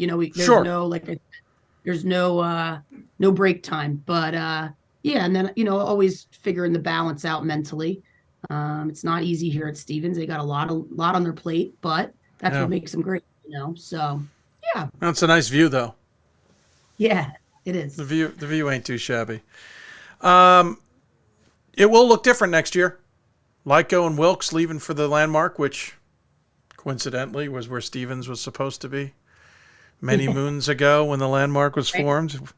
That's a whole nother conversation. Looking forward to that. Are you used to the fact that you got to find 4 more games I'm not. I can't find it. I have 2 more openings if anyone wants to play. 2 more, right? Because they'll make some switches. Lev Val coming into the conference. Don't get me even. Anyway, Yeah. It's hard. Anyway. Because, it's hard to find 2 games that I might not be able to return the next year, depending on what happens. And sure. So, we are flying to Oregon. We're playing in the George Fox tournament. Coach Mike's a great guy. And we agreed he come to us this year. We go to them.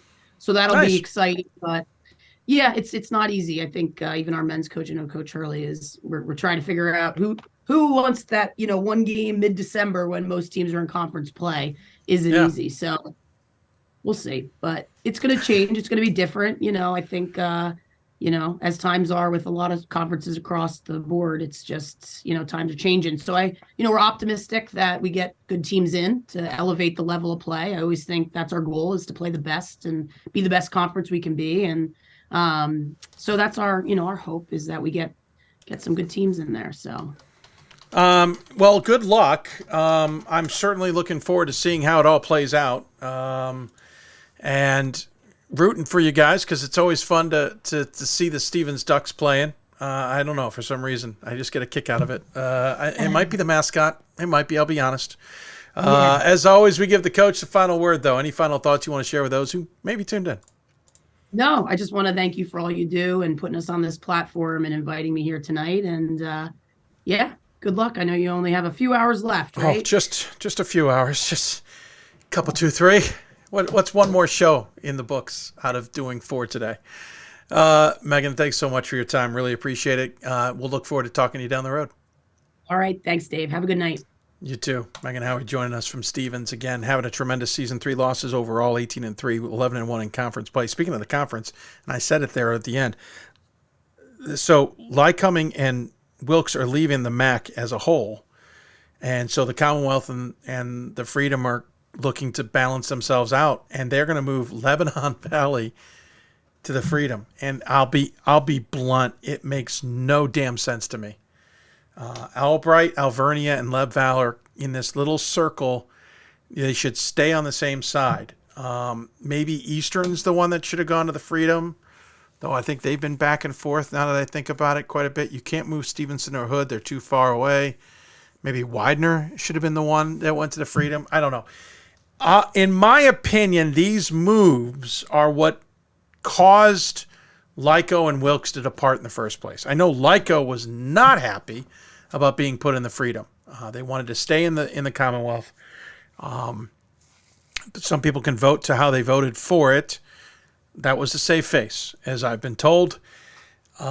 This is the kind of stuff the MAC does. The MAC gets so large, you get so many cooks in the kitchen, you get so many different types of voices, some of them very strong, that decisions get made that irk others in the conference, and the conference shrinks. And then when the conference shrinks, it then grows again. It's the way it's survived. And by the way, the reason they don't have a fine, despite what they tell you, they don't have a fine for teams leaving conference early. Their idea is they want to give schools the benefit of the doubt and give them the flexibility. And at the same time, there's a statement that, it's just not what they believe in.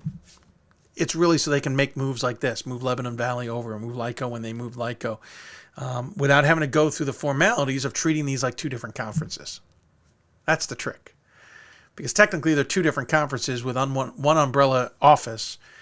Technically, if you were to leave ahead of 2 years on a contract, you got to pay that conference that you're leaving a financial penalty. And in my opinion, the reason they don't have it is so they can make these moves as easily as possible. But anyway, I digress. Love Val is the one who will be replacing in the Freedom as Lyco and Wilkes joins the Landmark Conference next year as a full-time members. Of course, that's a football move, and there's a lot of other football moves to come. We'll take a break. When we come back, we'll head out to the West Coast. Good friend of the show, Fred Rogan, will join us. He just retired, being a TV man, but he's still a radio guy. We'll talk to him about the SCIAC. He's got thoughts there, and he also has some thoughts on the future of Division III. We'll have a conversation with him, and then we'll stay on the West Coast and talk to Claremont Mudd Scripps senior guard, double-checking names because I forget, Josh Engel. It's been that long in the show already. You're listening to Hoopsville, presented by D3Hoops.com from the WBCA and ABC studios. We hope you'll join us for so much more, because don't forget, when we're done with all our coach and guest interviews, we got the happy hour to come. That's always a lot of fun. More after this. Great moments are born from great opportunity. That's what you have here tonight. That's what you've earned here tonight. This is your time. Now go out there and take it.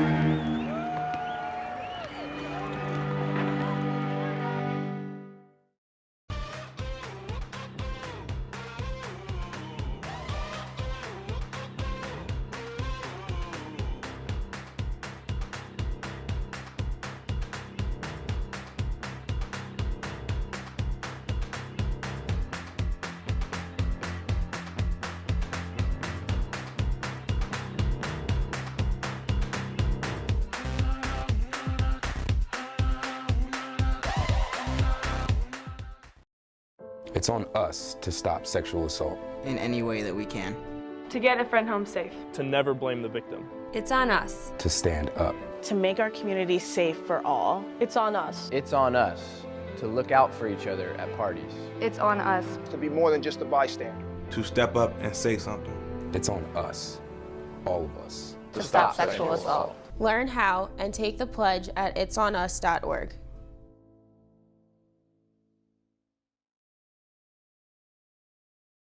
There are over 480,000 college athletes. Only 2% would go pro. That means over 470,000 will not get a shoe contract. No autographs. No private jets. No fan clubs. No Hall of Fame inductions. Instead, they will walk away with something much more valuable.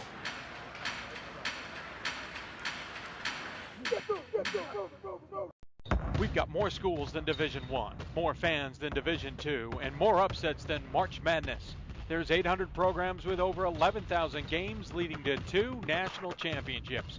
And we've been covering it all for over a decade. From Eastern to Occidental, from Puget Sound to Piedmont, from Southwestern to the University of New England, and from Hope to Calvin. Nobody covers Division III basketball like we do.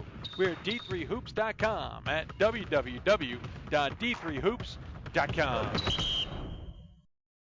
Coach of the Year, Administrator of the Year, All-America Team, Wade Trophy. The WBCA doesn't just honor coaches, but players, administrators, and much more. The WBCA strives to honor those who have contributed to the advancement of women's basketball. Celebrate the present, honor the past, look to the future.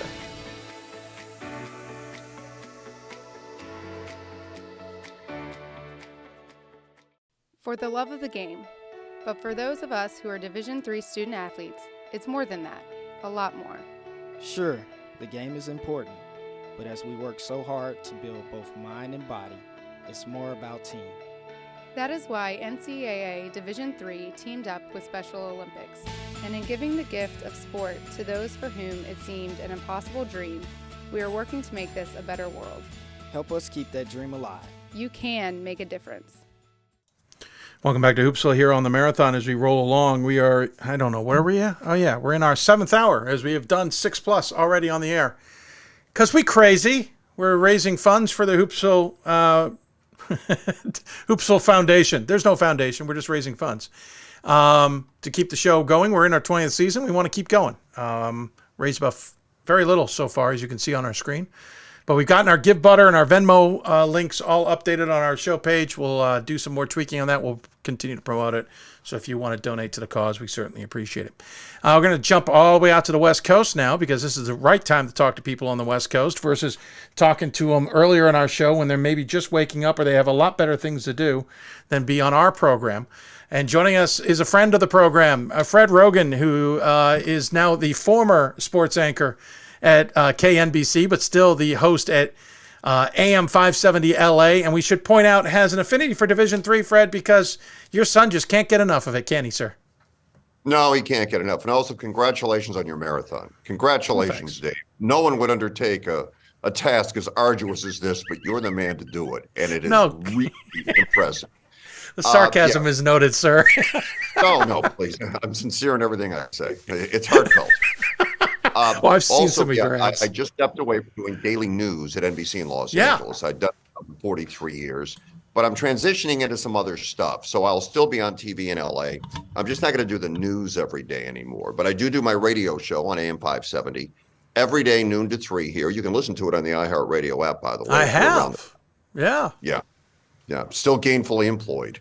And I do have an affinity for D3 sports. My son, Jack, is playing his final year in Chapman, which is. Are we sure?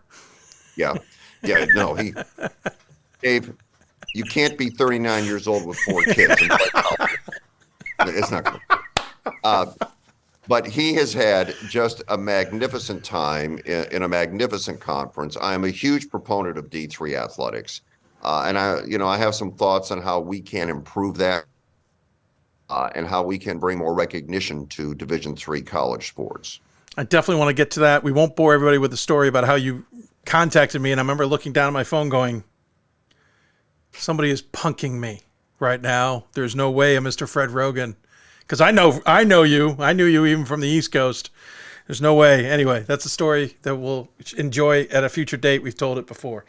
I want to jump into the SCIAC first. Listen, we have said nationally that the SCIAC is undersung. We have seen it in the national tournament. We've seen it in some national games that the conference continues to impress. And I think we had a good debate on Monday about the fact that, Eric Bridgeland being at Redlands, and one argument is that'll make the conference even better. My argument was you might see him struggle because the conference was already pretty good. Claremont Mudd Scripps, Pomona Pitzer, Chapman. These teams have been playing really good basketball. They've got really good talent, and they're starting to make a wave on the national scheme. But from your perspective, what are we still missing? Okay. Well, I'll start with this. Eric Bridgeland has now, and I think it's his 3rd year. I think it's his 3rd season. There was a COVID year, and then last year. Yeah, it gets confusing. Right, okay. Right. Now he's got his guys. Now he's gone out and built a team that he would have built at Whitman. And they're good. And they're fast, and they're athletic, and they press, and they trap all over the floor. That's a style of play that we've not seen in the SCIAC. And it took him 3 seasons to finally get his guys. True. But now he's got his guys, and they look pretty good. Pomona is just a powerhouse every year. Well coached, big kids, strong kids, pound the ball on. They are playing a zone this year more than I've ever seen them. Claremont, also very well coached.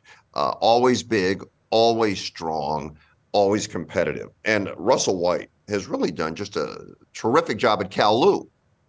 He's finally got his guys, and they are now in the midst, and they are fighting.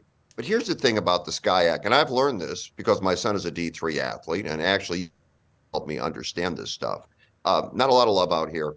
Not a lot of support out here, kind of out of sight, out of mind. When it's tournament time in Chapman, where Jack goes, got an at-large last year, and they had a pretty good game. They blew an 11-point lead with 3.5 minutes left and lost it when Mary Hardin Baylor started trapping. But nonetheless, still a terrific season. Pomona was in it last year as well. Out of sight, out of mind. And there's a number of reasons for that. First of all, I don't believe the coaches in this conference understood what it took to compete on the national stage. I've learned that you have to play a very strong preseason schedule. You cannot schedule Little Sisters of the Poor and the Boys and Girls Club of Arcadia and go out there. You got to travel, you got to play. Yeah. And I've seen since Eric Bridgeland's been here, schools are doing that now. Pomona, Claremont, Cal Lou, they all play pretty tough schedules preseason-wise. So, when it comes time for you to make your tournament selections, and if it's tight, you look at strength of schedule. Well, everybody pretty much understands that now. Everybody gets it. And in doing so, they have recruited better athletes. Okay. And in doing that, the conference has improved. It's much better than it was. I really think that D3 sports, a lot of the coaches who have been in their positions and highly respected for years, it's like the kind of job where I got it, and if I don't screw it up, I can be here forever. There's some truth to that, Yeah. What I'm seeing now, at least here with some of the schools, is I got it, but I want to win. I got it, but I have an objective here. My objective is not just to have a wonderful family, live down the street from the college, and hey, let's roll the ball out there and go. They want to win. And in doing so, becoming more competitive, they are attracting better athletes. And in attracting better athletes, you play a tougher preseason schedule, and all of a sudden, people around the country wake up and open their eyes and realize there's a pretty good conference here in Southern California. No, that's all true. Absolutely agree with you. And you're also seeing it in the way they're improving facilities. Look, Dave, let's be honest here. Let's be honest. Some schools are improving facilities. Oh, I didn't say all. No. Some schools are not improving facilities. Yeah. But I'll tell you what, I mean, I don't know how many of our listeners or viewers have had a chance to come out here and watch any games. You go to Claremont, oh God, that is unbelievable, that facility. Yeah. And Pomona, because Pomona really has an abundance of riches, they just don't know how to spend their money. So they just improved their gym, which was spectacular to start. Now, you know what? We built this 6 years ago. Let's add to this right now. So it's already old. Yeah, it's already old. We'll fix it. Where Redlands has been around like 100 years. Yeah. They haven't been able to fix that. Chapman could have a little upgrade. The Cal-Lu facilities are beautiful. So the gyms are better. People are more competitive. It's tougher in a market like this because it's so large to get people to come to these games. You know, we're not doing a very good job. And I talked to Jen DeBow, who's the commissioner of the SCIAC, who's terrific. Somebody should get on your show. Noted. How do we let people know about what this is? How do we attack the market in a market like Southern California? Los Angeles proper, Orange County has 5 million people. How do we attack that and let them know there's something special here and they need to be a part of this and they need to come out and see it?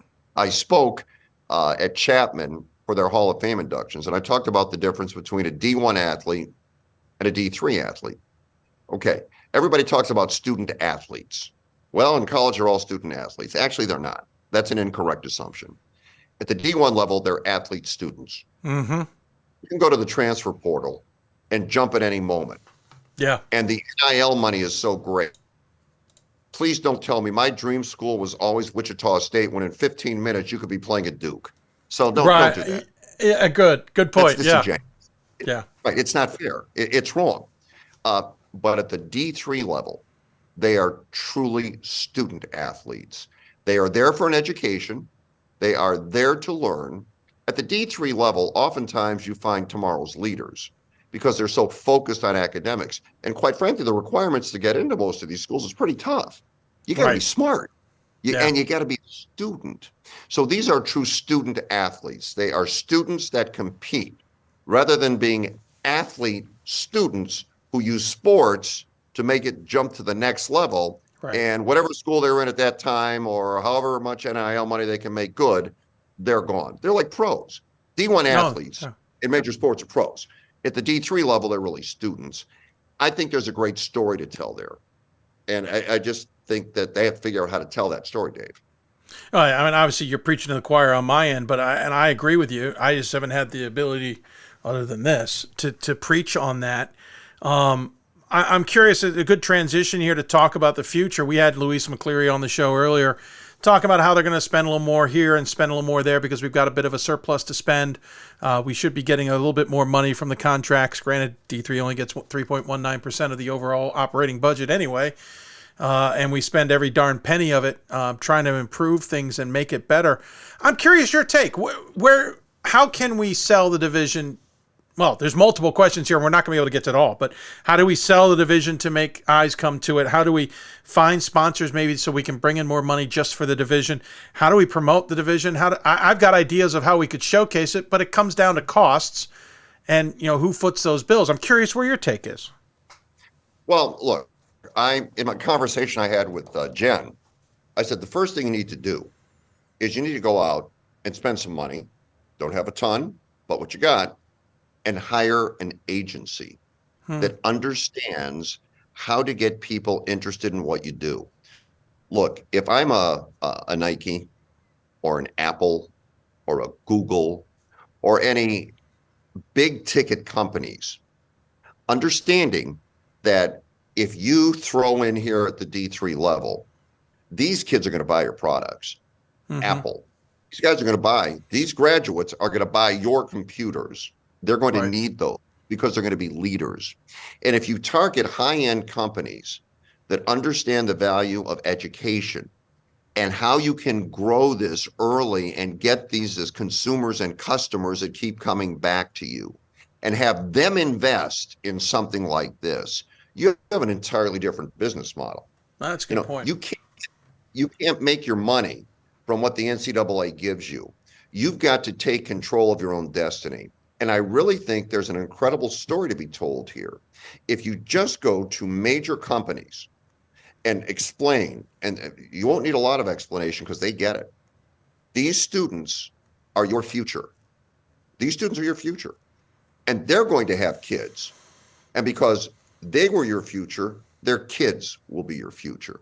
So who would fit in a situation like this? And I'm talking about big ticket people. If you had an Apple, because they don't do a lot of stuff, but I think this would be right up their alley. Think about any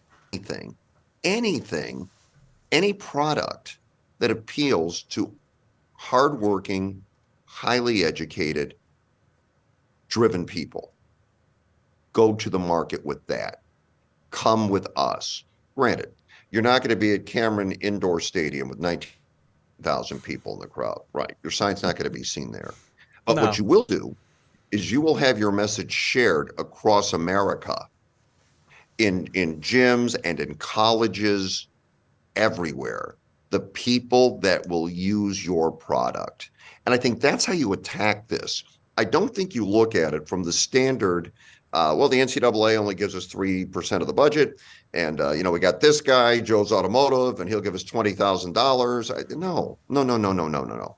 This is a much bigger play. And I think that the people that operate the division really should be looking at it like that.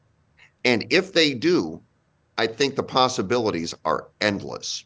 And the other side of it is this, Dave. When you're trying to sell, when you're trying to get people on board, when you try to get them to join you, you're going to get a lot of no's. Simple. Oh, sure. It's easier to say no than to say yes. Okay. You don't take no for an answer. You have such an incredible presentation that they can't say no. They have to say yes. And I think that's really how you approach this. And to me, a guy that's worked in media my whole life and been to every sporting event on the planet, from the Olympics to the NCAA basketball championship, I have done everything. The World Cup, World Series, NBA Finals, the Stanley Cup. I have been to everything for NBC. I think that there's absolutely an opportunity here to grow this. And I think it's incumbent upon the people that operate the division to figure that out. You can't approach this anymore like you did. You can't go back, 10 years ago, we did it like this. Or, I know somebody, will call this person, and then, no. If you're going to go for it, you go for it. You think big. You have a great story to tell here. You have an incredible story to tell here. Don't be afraid to tell it. Well, I think I heard an argument when it came to whether it was trying to find sponsors and advertisers with this program or whatever, and it kind of dovetailed off into some other conversations regarding the same topic. One of the ideas was, listen, a lot of these CEOs and higher ups at a lot of these institutions all came from Division III. They're, as you said, they're not necessarily the big D1 student athlete who figured it out after playing the pros and became a CEO somewhere. It's the guy who played in the Division III men's basketball tournament, or it was the gal who played in the field hockey championship or whatever, and tapping into them. I think I'm certainly understanding of it. I think it's worth doing. I'm curious, it's not just getting them to buy in. Is it also, from your media perspective, is the idea of doing a national game of the week, maybe in just one individual sport each week, not in every single sport, or that's where you eventually grow to. Is that doable? Is there a market out there to be able to do that, whether it's on an ESPN Plus or on Peacock, or just simply stream it and promote the hell out of it? Is that an avenue, too, to try and tell the stories if you use that time to tell the stories? I think that is a difficult sell as we sit here now. First, the concept is fantastic. I think it's a difficult sell as a one-off. In other words, you're not going to get ESPN Plus as a one-off. No, it doesn't agreed. work. Right. But what you could do, and you think it through, every school, for example, in basketball, you log onto the website, you can see live stats, you can see the game streaming, you promote it on the school websites, you let every player in the country know it's a national game of the week, and then you stream it from a location, and it streams across everybody's website. So initially, you're not going to have a lot of audience for that, but it will grow, and it will grow when you do it. And then you can definitely bring people into the fold. Then you can bring these sponsors, these advertisers in. And if you get in now, it's not going to cost you that much. Right. But if you wait, it is going to cost you. Right. Get in now. Here's the deal. Being one of our founding sponsors, one of our title sponsors, and we'll make a couple of bucks. We'll start building this. I also think this, at this level, and as I said, you have to take control of your own destiny, looking for money. You have to take control of your own destiny. You have to take control completely of your own destiny. A national game of the week. Do it. Figure it out. Do it. You can stream it and done. Our TV at home, we have Chapman Hoops as an app on our TV. So when Chapman plays, for example, we hit the app, you're watching, on a giant TV, the game. You don't have to watch it on your phone. Yeah. You can get it on a big screen as well. So we have did that, it's the same setup for the show. Your national game of the week, for example, your concept. Well, we're not going to have somebody fly in here from Los Angeles to Illinois. That costs money. But you know what? Let's just figure out what a great matchup is that week. We look across the country. Okay, we got the schedule. It's in the Northwest Conference this week. These two teams. Pow, it's on. Take the feed. Run it. Brand it. Own it. And once you've done that, you've started to build something. But you have to think in those terms now. You cannot rely on what has been done in the past, because honestly, the Division III level has been left behind. Yeah. They're fending for themselves. The web streaming has evolved at the Division III level because it was the only way to get the product out there after all the big TVs went to Division I. Right. So take control of it. Own it. It's special. It's unique. It's yours. It belongs to you, and ultimately it will belong to everyone who's a part of it. Don't be afraid. Think out of the box. Go for it. Just go for it. I had a philosophy with the guys that worked with me at NBC. I'd always tell them, everything you've ever been taught and everything that you believe is right is wrong. And everything you've ever been told that is wrong happens to be right. Everything. That means do whatever you want, be different, be creative, try things that you've never imagined you could try, and let's go for it. And when you do that, great ideas come about. You do enact change. You are perceived differently. And I think the D3 level is on a silver platter, and all somebody has to do is just grab it. I'm reminded of you saying that of the Inside the NBA story. It's a producer who was at ESPN doing what they do, coming to Inside the NBA and saying, we're not doing it that way. In fact, I'm turning off the teleprompter. Good luck to you. And Ernie's sitting there going, wait, there's no prompter. Well, now you got to figure out how to do it. And they completely revolutionized that idea of a show that no one's been able to duplicate because someone did think outside the box. Someone did say everything I've been doing is wrong and I want to do it all differently. So to your point, that's what I think of when you say that. And I agree. And you say you have a media company. I'm just saying you have a media company, sir. Maybe you and I should talk. Oh, yeah. Well, listen, I'm certainly available.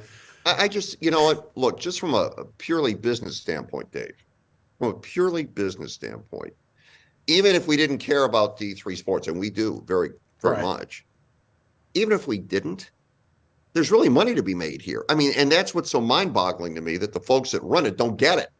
There's money to be made. You can make money with this.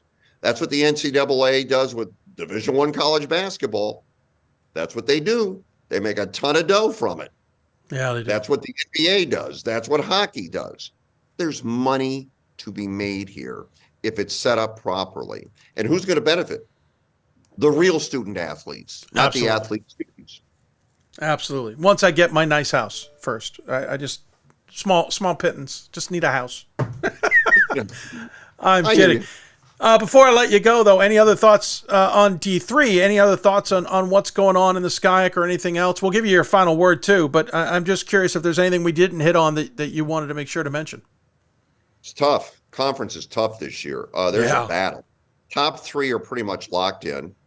And I'll be curious to see, because I don't think we're going to make it, Chapman. We've had kind of a tough year, a lot of injuries. Yeah.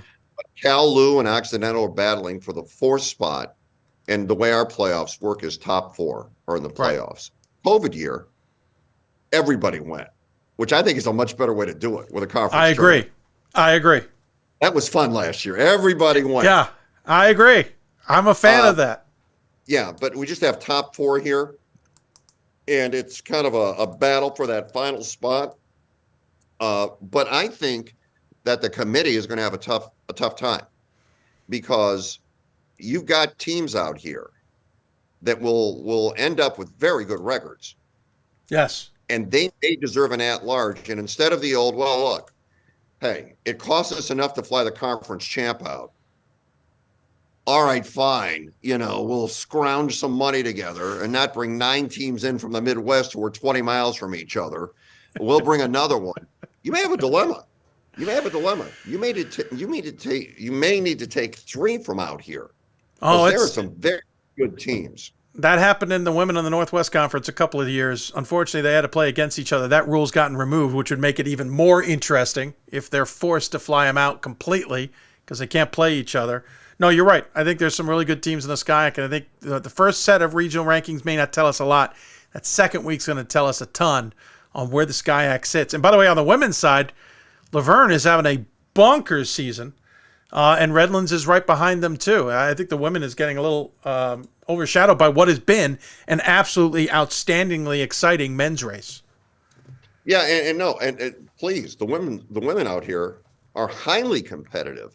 I haven't seen the rankings. I think Chapman beat a nationally ranked team at one point. I know Occidental ended up beating Chapman. So, yeah, the women play very good basketball out here. They take it very seriously. We have a young lady at Chapman, Julia Strand, who is just spectacular. I mean, she's like a WNBA maybe player. She can play. So yeah, the women play very good basketball out here. Oh no, absolutely. Looking forward to seeing how they both kind of finish off. And sir, it is always good to chat with you, and I always appreciate the time that you give us. Always fascinating to get your perspective. I'd love to take this conversation we've had and find a time where you and I can have it off air somewhere, because I've got ideas and I'd love to just bounce them around and see where we can go, because I'm trying to pursue where we can go with some things and see where it can help the division. But at the same time, to your point, where we got to cross that bridge somehow of getting sponsors in, and it seems logical. And I'd love to chat with you about figuring out how to make it logical to them as well. But in the meantime, always give the guests the final word. Any final thoughts you'd like to share with those tuned in? Bottom line is this: keep supporting D3 athletics. Keep doing it. Real student athletes, real people that down the road are going to make a difference in life. And it's really cool. We did a segment here called Rogan's Heroes, all high school stuff. Tomorrow's stars today. Well, you know what? In D3 athletics, you have tomorrow's leaders today. Yeah. So keep an eye on them, root for them, and then you'll see them down the road, and they'll be making big decisions. Oh, no, already. Oh, geez, how many NBA guys are D3 people in the front offices? In NFL and Major League Baseball front offices. And outside of sports, obviously, it's even more rampant than that. Sir, thanks as always. Appreciate it. Enjoy the weather. I know you will. And enjoy a little bit of time, downtime, and then we'll look forward to catching up with you soon. Appreciate it, Dave. Thank you. Absolutely. Fred Rogan joining us on the Huddle Hoopsville hotline. As always, great to chat with him. Loved his intake, whatever, on everything that is. We'll stay on the West Coast. We'll talk Claremont Mud Scripps basketball shortly. You're listening to Hoopsville, presented by D3Hoops.com for the WBCA and ABC studios. These are your teams, your players, your community of fans. This is where they play, where they practice, where you cheer. At every meet, every event, every game. Your community is passionate, dedicated, supportive. You know the tension of a close game and the thrill of the win. So while you're cheering, keep an eye out for anything out of the ordinary. If you see something suspicious, say something to local authorities.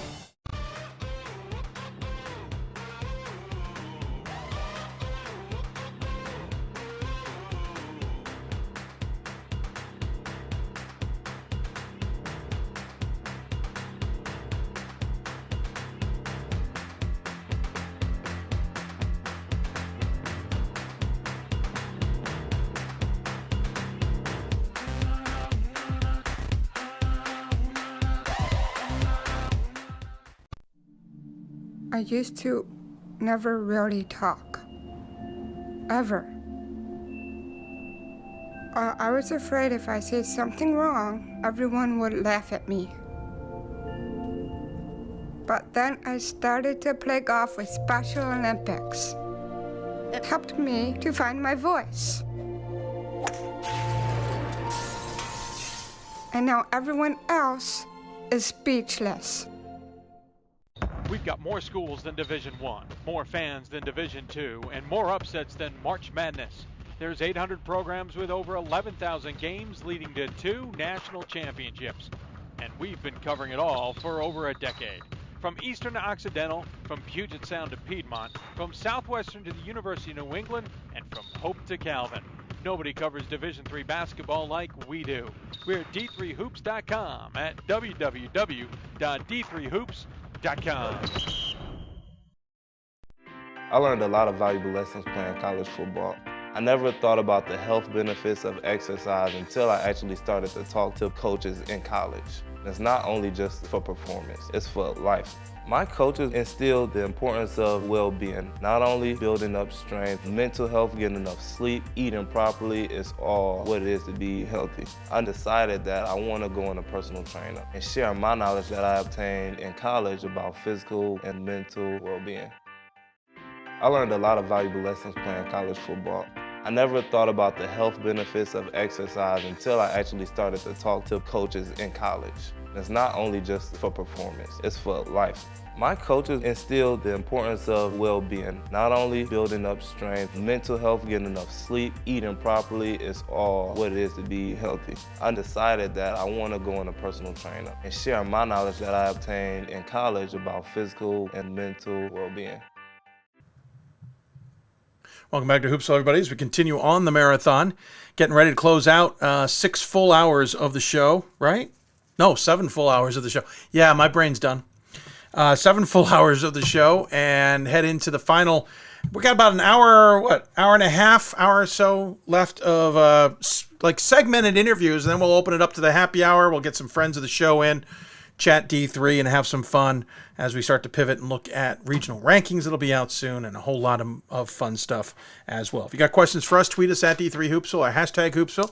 You can email us, hoopsville at d3sports.com, which reminds me, I haven't checked the email in a bit. Nope, nobody has emailed us, so we're not going to worry about it. You can join us on Facebook at facebook.com/Hoopsville, where we have the 3rd version of our simulcast up and running. Facebook's got this little quirk about when it doesn't get a feed, it immediately shuts things down instead of just letting you wait a bit to fix the problem. We're also on youtube.com/D3Hoopsville. We're live simulcasting the show there. I think I've got it all covered. If you got any questions, we'd love to answer them. We're also raising funds. We'll send out another link on that here shortly to keep the show going after 20 seasons here on the air. Talking Skyac basketball, talking about it out there on the West Coast. Certainly, Fred Rogan's a huge fan. No surprise. He's been a huge fan for a long time. There's a lot more to talk about other than just what Fred thinks is so great about the Skyac. Hold on a second. Something's not working. We're trying to fix it here. That's odd. Let's try this. There we go. What is it that makes Division III so great is the fact that we sometimes get to chat with student athletes, which I think is sometimes the most fun of everything. So joining us, I got a weird graphic here, but just bear with me as we try and figure out what's going on here. But I think we're going to be able to hear Oh, that's what it is. Hold on. There we go. I think we're going to be able to hear Josh here. Forget the question mark on the broadcast here, folks, unless we can't hear from Josh. If we can't hear from Josh, then we know what the question mark's all about. Josh Angle joining us here. Oh, yeah, it is what it is, because no, I did. Whatever. We'll try it. Josh, can you hear us, and can we hear you? Nope, we're frozen. Somehow we lost Josh's signal. So, there he is. He's back. Oh, there we go. Josh, can you hear us okay? We cannot hear him, so that's on us maybe. So bear with us. Let me just see if I can make a quick change. Try and force it through. I know it. All right, so I'm going to so no one looks at a darn question mark on the air. We're going to at least pull that down, and so I can try and fix it real quick. That's weird that it just stopped working. But we're working to fix it so that we can hear from Josh. Lost our audio. Well, that's just strange. Let's try that. That might do it. I think we might have fixed it. Boom, boom, boom, boom, and boom. Josh, I think you can hear us. Can you hear me? Can we hear you? Nope, we can't. All right, we're going to take a quick break so I can fix this problem, folks. Sorry about this. You're watching Hoopsville. We'll try and fix. It's our first major gremlin of the day. To be honest, we're amazed we got this far. Back with Hoopsville and Josh Angle in a minute. Great moments are born from great opportunity. That's what you have here tonight.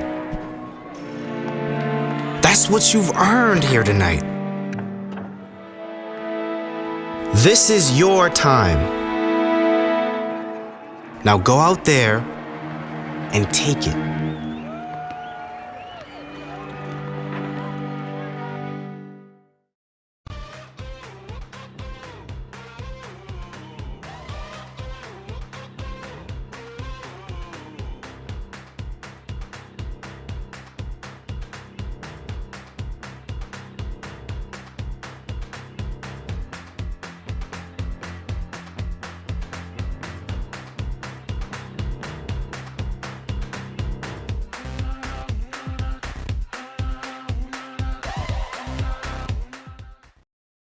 It's on us to stop sexual assault. In any way that we can.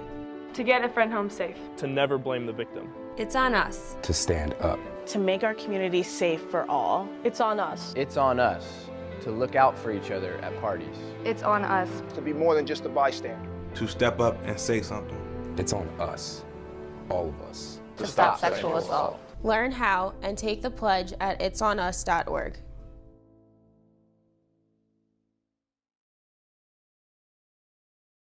There are over 480,000 college athletes. Only 2% will go pro.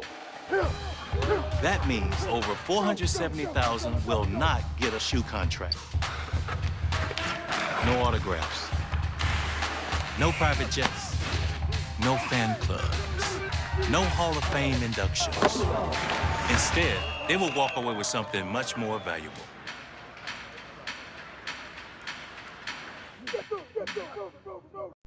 We've got more schools than Division I, more fans than Division II, and more upsets than March Madness. There's 800 programs with over 11,000 games leading to 2 national championships. And we've been covering it all for over a decade. From Eastern to Occidental, from Puget Sound to Piedmont, from Southwestern to the University of New England, and from Hope to Calvin. Nobody covers Division III basketball like we do.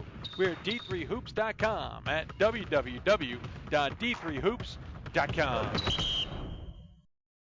Coach of the Year, Administrator of the Year, All-America Team, Wade Trophy. The WBCA doesn't just honor coaches, but players, administrators, and much more. The WBCA strives to honor those who have contributed to the advancement of women's basketball. Celebrate the present, honor the past, look to the future.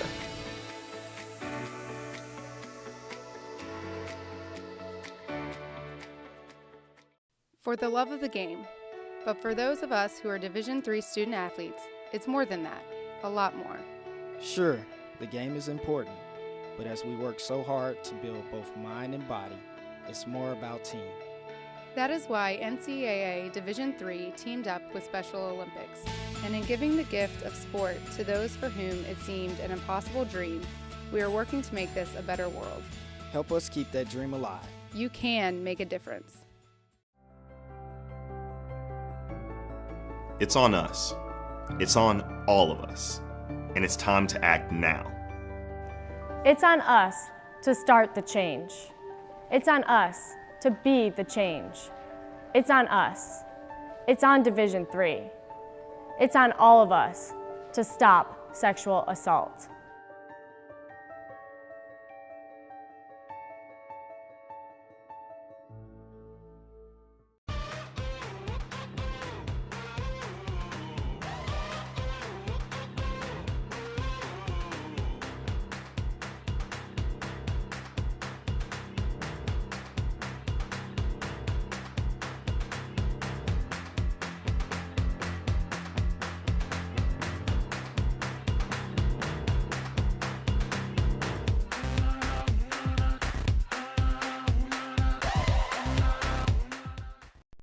I learned a lot of valuable lessons playing college football. I never thought about the health benefits of exercise until I actually started to talk to coaches in college. It's not only just for performance, it's for life.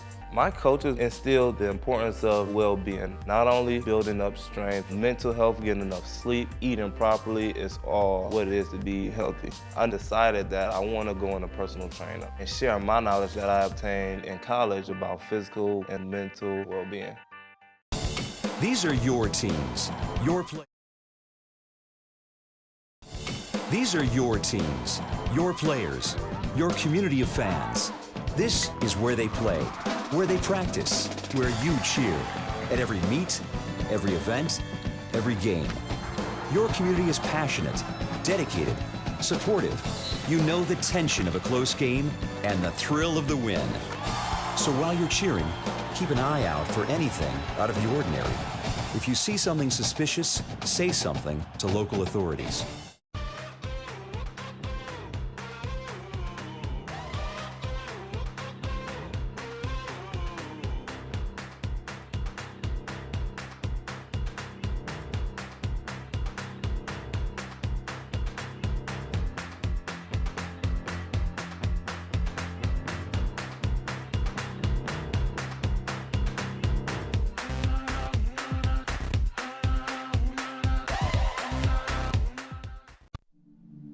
I used to never really talk, ever.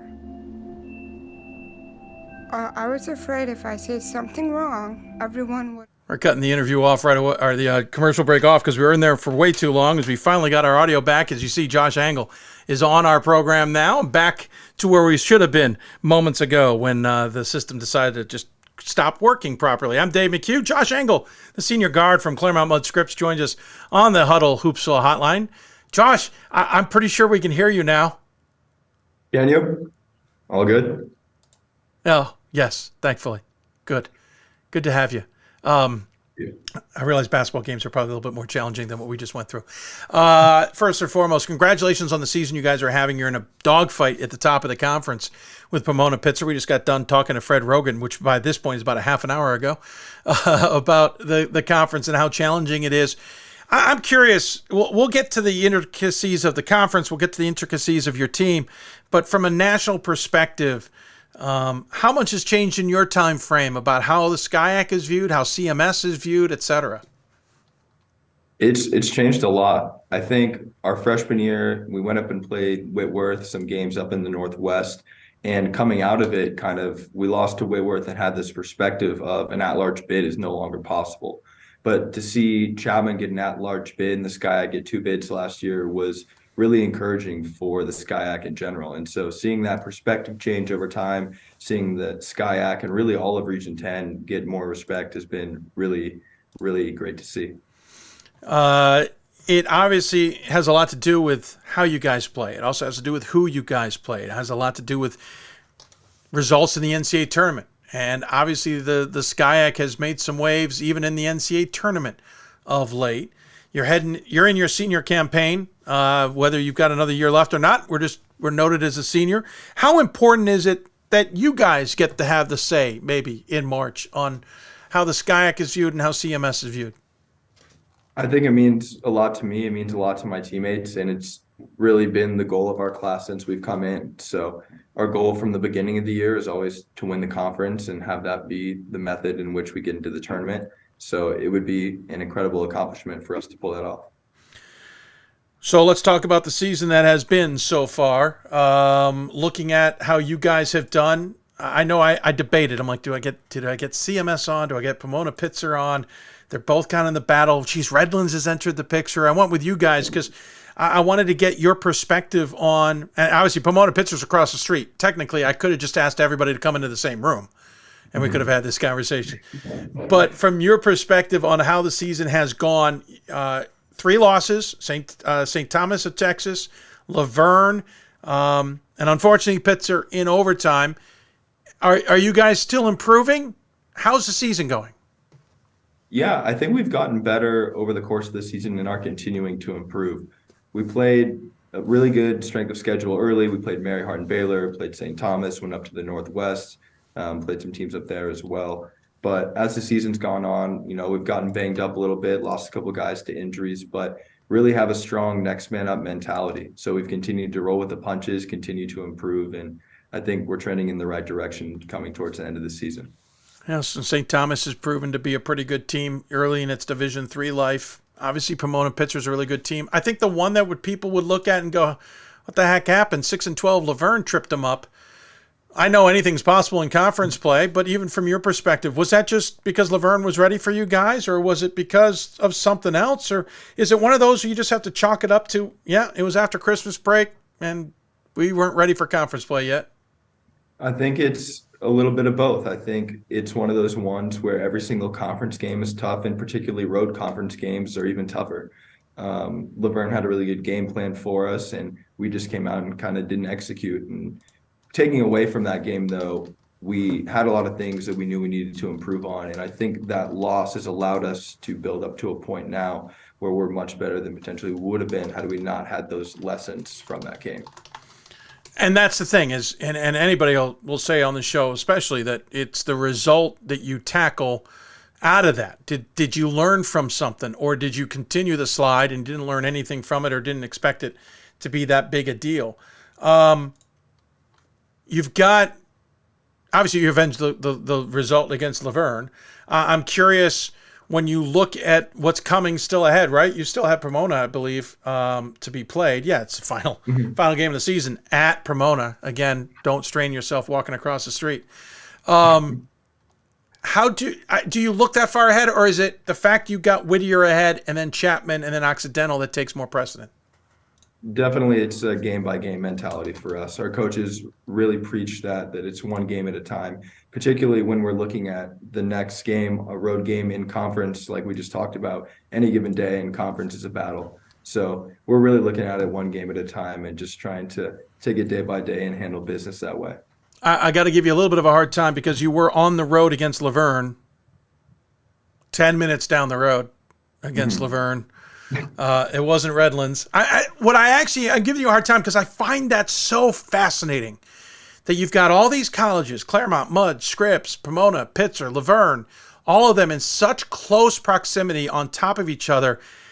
Listen, we're used to schools on the East Coast being really close together, but not literally on each other's campuses. You guys are literally a part of each other's worlds, except when you take on the floor. You could be having classes against rivals or with classes with rivals and then go literally play against each other that night. Tell me the nuances on that and what it means to choose a school like I want to go to Claremont, or I want to go to Mudd, or I want to go to Scripps versus I want to go to Pomona or Pitzer, and the nuances of making those decisions, because that's a little foreign to me. As much as I've been in Division III forever, I still don't fully understand that. It's such a unique environment, and I'm very thankful that it's a part of my college experience. But like you said, you go to class on a day-to-day basis.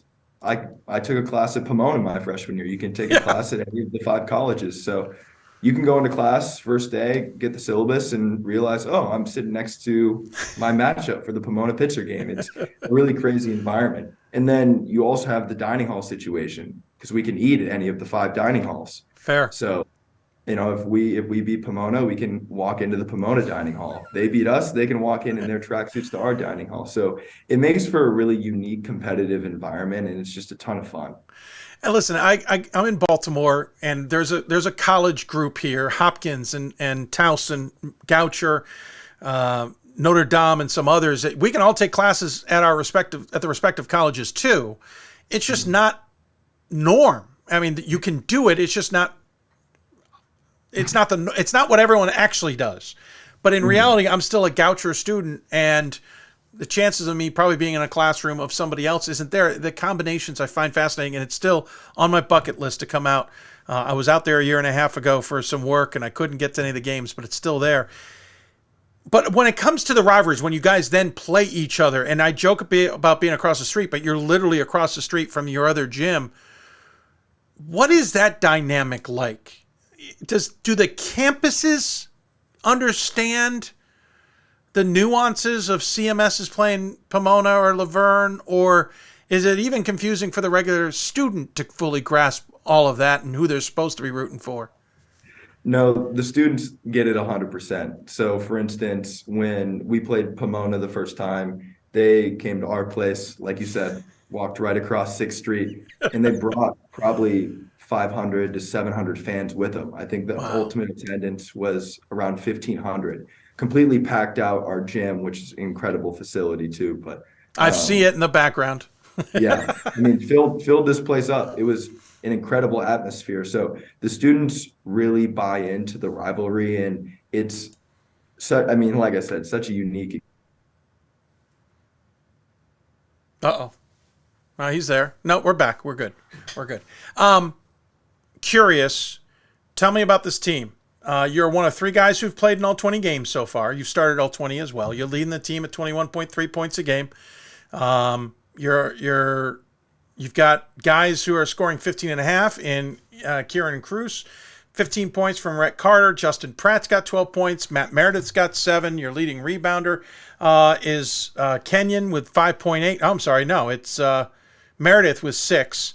You're up there as well with 5 yourself, or even more than that. Yeah, 5 rebounds. Give me a sense of who these guys are. What makes this team click, and what works so well?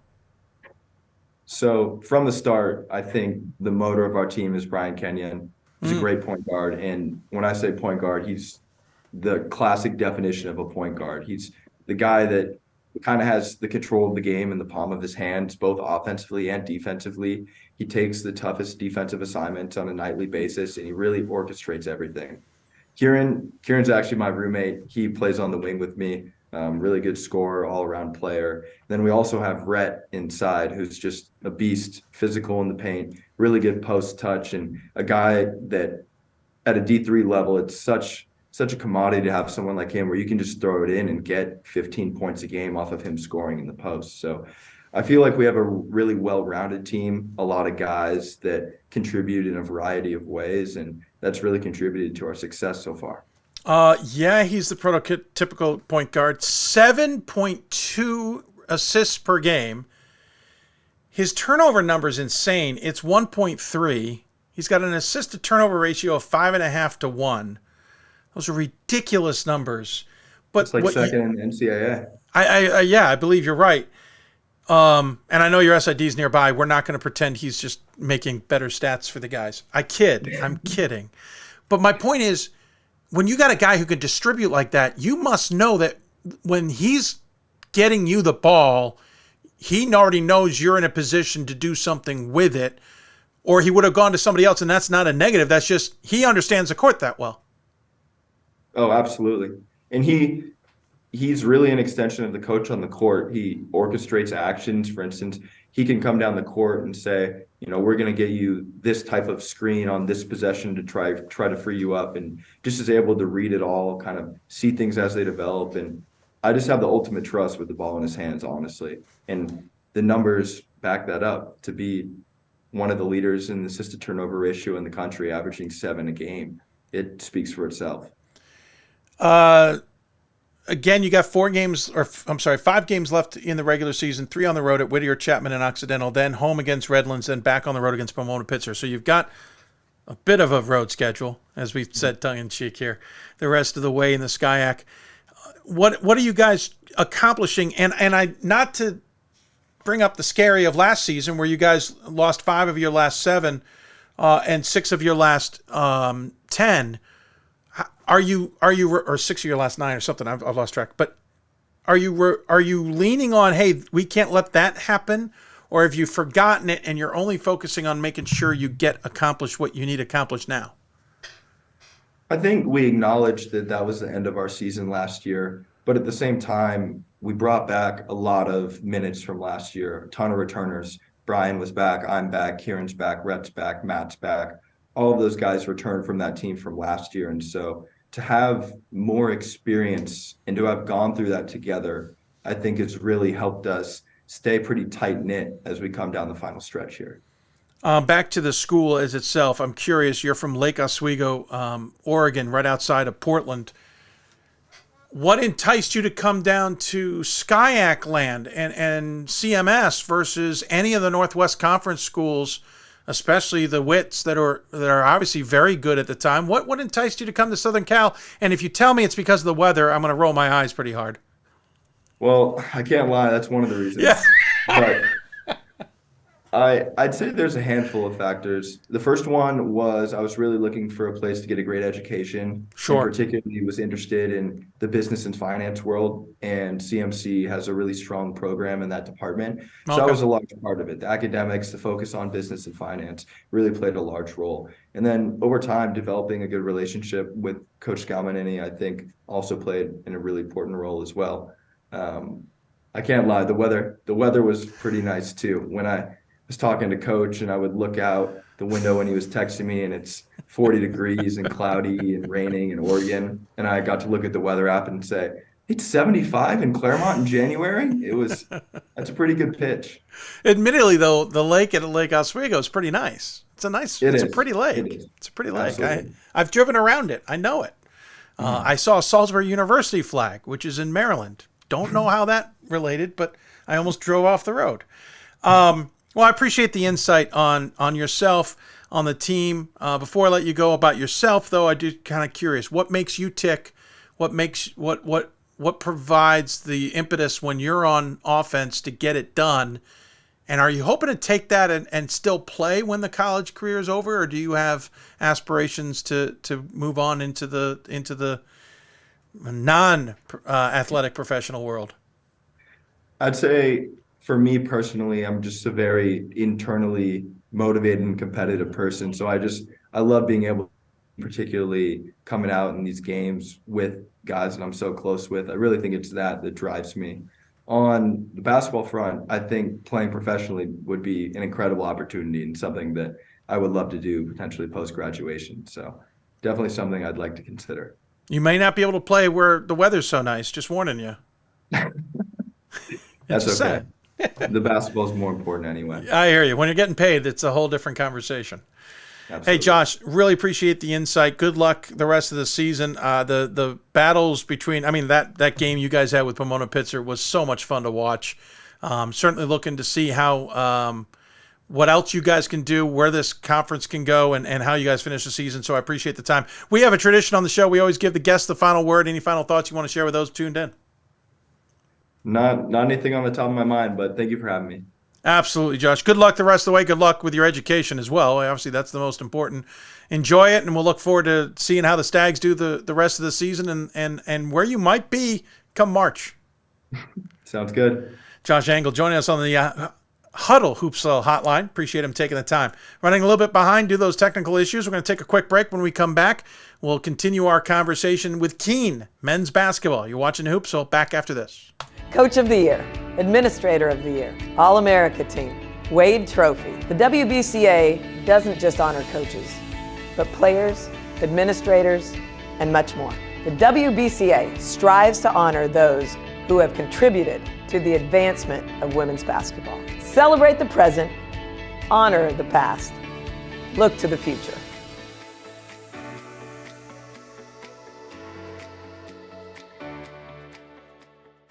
For the love of the game, but for those of us who are Division III student athletes, it's more than that, a lot more. Sure, the game is important, But as we work so hard to build both mind and body, it's more about team. That is why NCAA Division III teamed up with Special Olympics, and in giving the gift of sport to those for whom it seemed an impossible dream, we are working to make this a better world. Help us keep that dream alive. You can make a difference. It's on us. It's on all of us. And it's time to act now.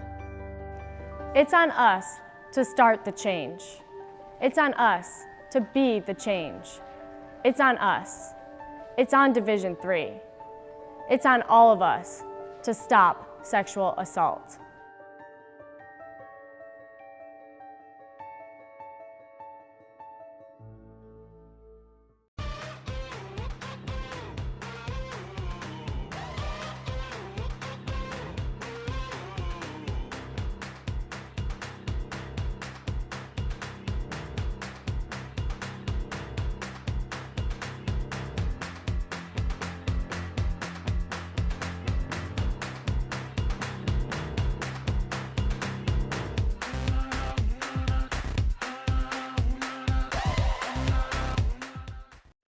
I learned a lot of valuable lessons playing college football. I never thought about the health benefits of exercise until I actually started to talk to coaches in college. It's not only just for performance, it's for life.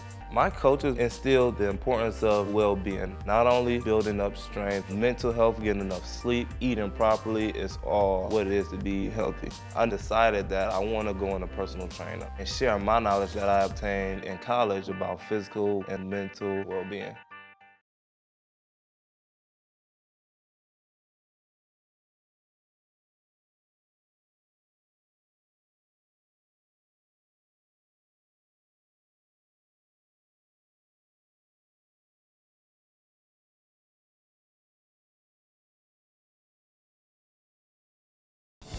These are your teams, your players, your community of fans. This is where they play, where they practice, where you cheer. At every meet, every event, every game. Your community is passionate, dedicated, supportive. You know the tension of a close game and the thrill of the win. So while you're cheering, keep an eye out for anything out of the ordinary. If you see something suspicious, say something to local authorities.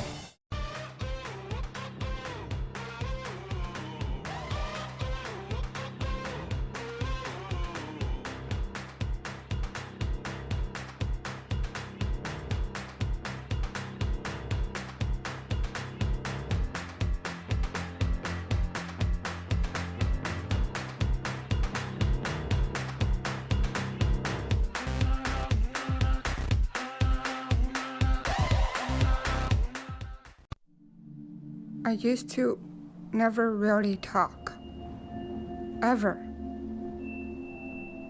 I was afraid if I said something wrong, everyone would laugh at me. But then I started to play golf with Special Olympics. It helped me to find my voice. And now everyone else is speechless. We've got more schools than Division I, more fans than Division II, and more upsets than March Madness. There's 800 programs with over 11,000 games leading to 2 national championships. And we've been covering it all for over a decade. From Eastern to Occidental, from Puget Sound to Piedmont, from Southwestern to the University of New England, and from Hope to Calvin. Nobody covers Division III basketball like we do. We're at D3Hoops.com at www.d3hoops.com. I learned a lot of valuable lessons playing college football. I never thought about the health benefits of exercise until I actually started to talk to coaches in college. It's not only just for performance, it's for life. My coaches instilled the importance of well-being, not only building up strength, mental health, getting enough sleep, eating properly is all what it is to be healthy. I decided that I want to go on a personal trainer and share my knowledge that I obtained in college about physical and mental well-being. Great moments are born from great opportunity. That's what you have here tonight. That's what you've earned here tonight.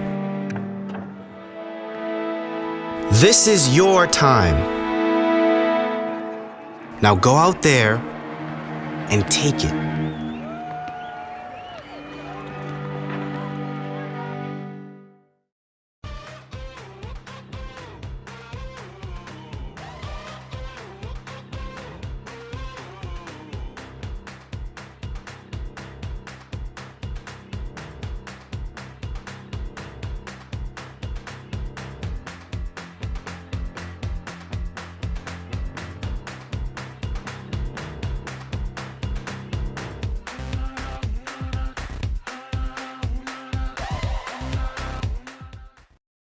It's on us to stop sexual assault. In any way that we can. To get a friend home safe. To never blame the victim. It's on us. To stand up. To make our community safe for all. It's on us. It's on us to look out for each other at parties. It's on us. To be more than just a bystander. To step up and say something. It's on us, all of us. To stop sexual assault. Learn how and take the pledge at itsonus.org.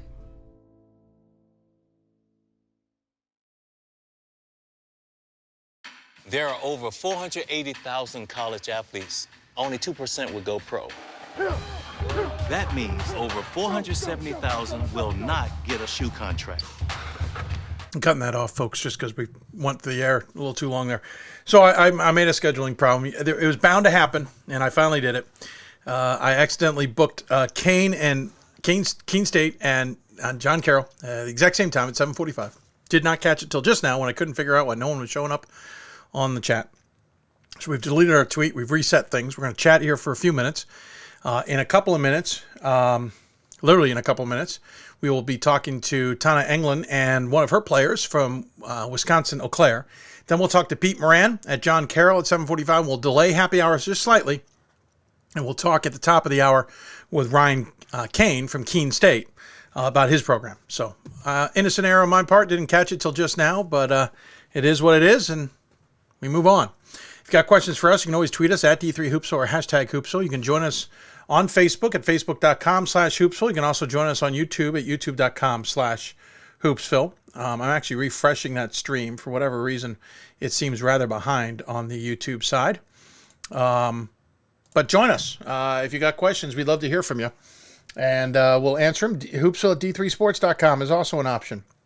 And we'll look forward to any questions you may have. We'll delay happy hour till about 8:15 or so with everybody who will join us there. And we'll have some at the beginning, and we'll have some come in later, and we'll have some later on. The reason the door is open, and if you can't see it, but the fan is on. It got a little warm in here, so we're cooling things down just a bit. Let's see. There was something I spotted that I wanted to double check on.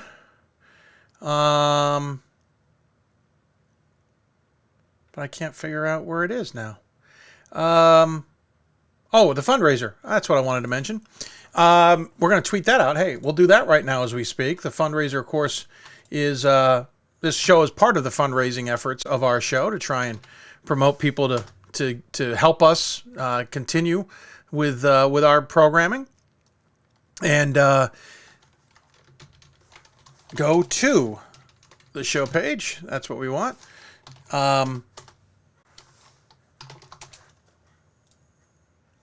This is our way of continuing our efforts. We have been very successful in fundraising in the past, and last year we decided to take a seat from it and take a break, and I think that might have been a mistake. We overthought it. A lot of people have asked us about it, and so we're using this as a fundraising effort as well. There's also a shirt that you can purchase. We'll actually go to those websites real quick. Our fundraising efforts through Give Butter is at $410. It's a little higher, as you can see in the upper corner, because we have gotten some donations via Venmo. We appreciate it. If you want to grab the Q code right there on your screen, you're welcome to. I know some of you listen to the podcast are not seeing what that is, but on the show page, we have links to all of these. There is the apparels, and there you go. We got some shirts up. We've heard some requests for polos. We'll look into that. But some of the new things we have is we have a long sleeve shirt now, which says school, your school name supports Hoopsville.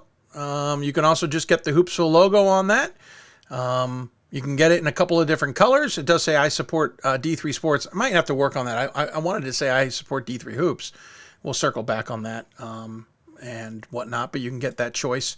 And as we mentioned, again, some of the other shirts out there, you can get them in different colors and different looks. And you, of course, have the Hoopsville 20th Anniversary shirt in a couple of different colors as well. The proceeds from the store help benefit us. The store is only open until the end of the night, February 17th. That's when things will shut down.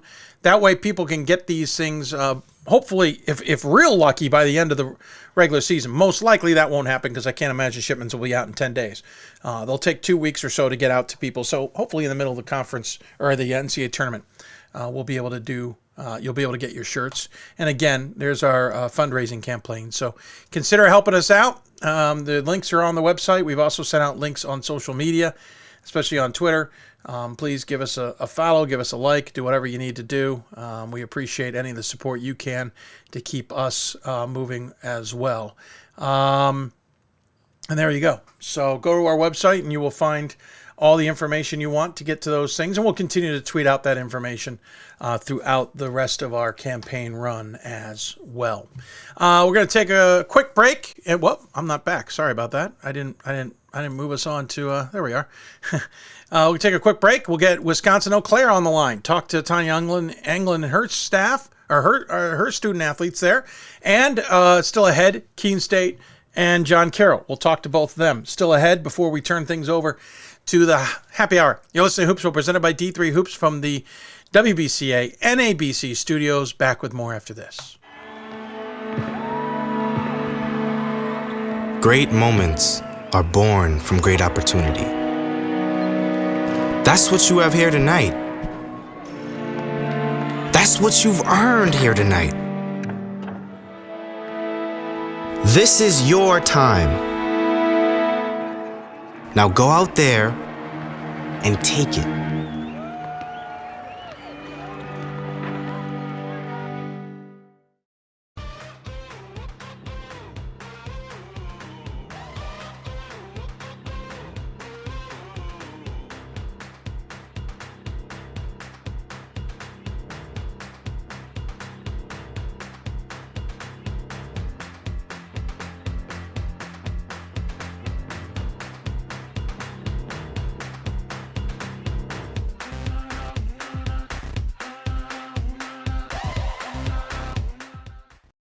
It's on us to stop sexual assault. In any way that we can.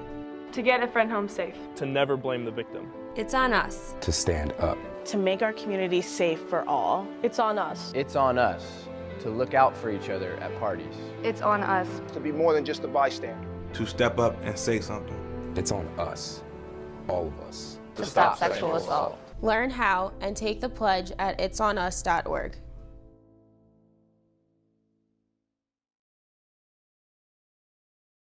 There are over 480,000 college athletes. Only 2% would go pro. That means over 470,000 will not get a shoe contract. No autographs. No private jets. No fan clubs. No Hall of Fame inductions. Instead, they will walk away with something much more valuable.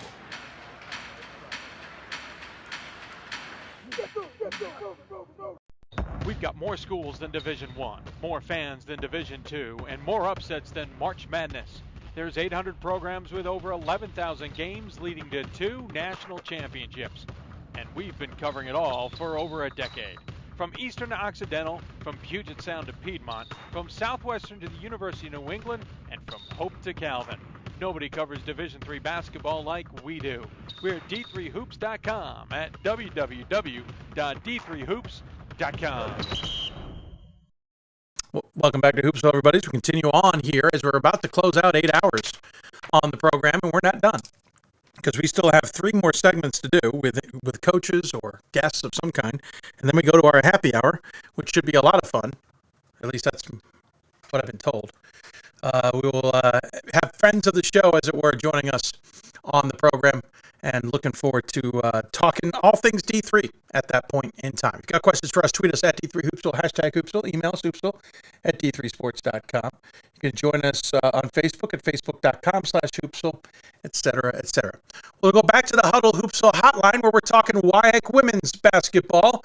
Admittedly, may have jinxed the Blue Golds. That might have been me, Coach. I apologize now in advance. Invited you all on. Now you're on a 2-game losing streak. People talk about the Hoopsville jinx. Maybe it is. Maybe it exists, and maybe I am at fault. Tanya Englund joins us from Eau Claire. Coach, good to have you. Thanks for having us. Just want to thank you for how much you emphasize D3 hoops, athletics, and the great things about it. We're happy to be here to represent Eau Claire today. Well, I appreciate it. And we should point out we're going to fix the graphic here shortly. Jesse Rutland joining us as well. You're senior. Thanks for taking the time to join us, whether you had a choice or not. I'm sure Coach wanted you to come in and take some of the heat too, right? Yeah, no, thanks for having me. I really appreciate it. Oh, absolutely. Love chatting with student athletes. That's the best part of this job sometimes. Let's talk about the season.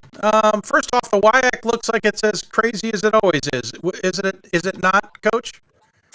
It is, and I have to say, I've been here 23 years now. I'm almost kind of the senior member of the league, which is kind of scary to understand that. But in all of my years, I believe this is the best the WIC has ever been. And I think a lot of my colleagues would also agree with me on that.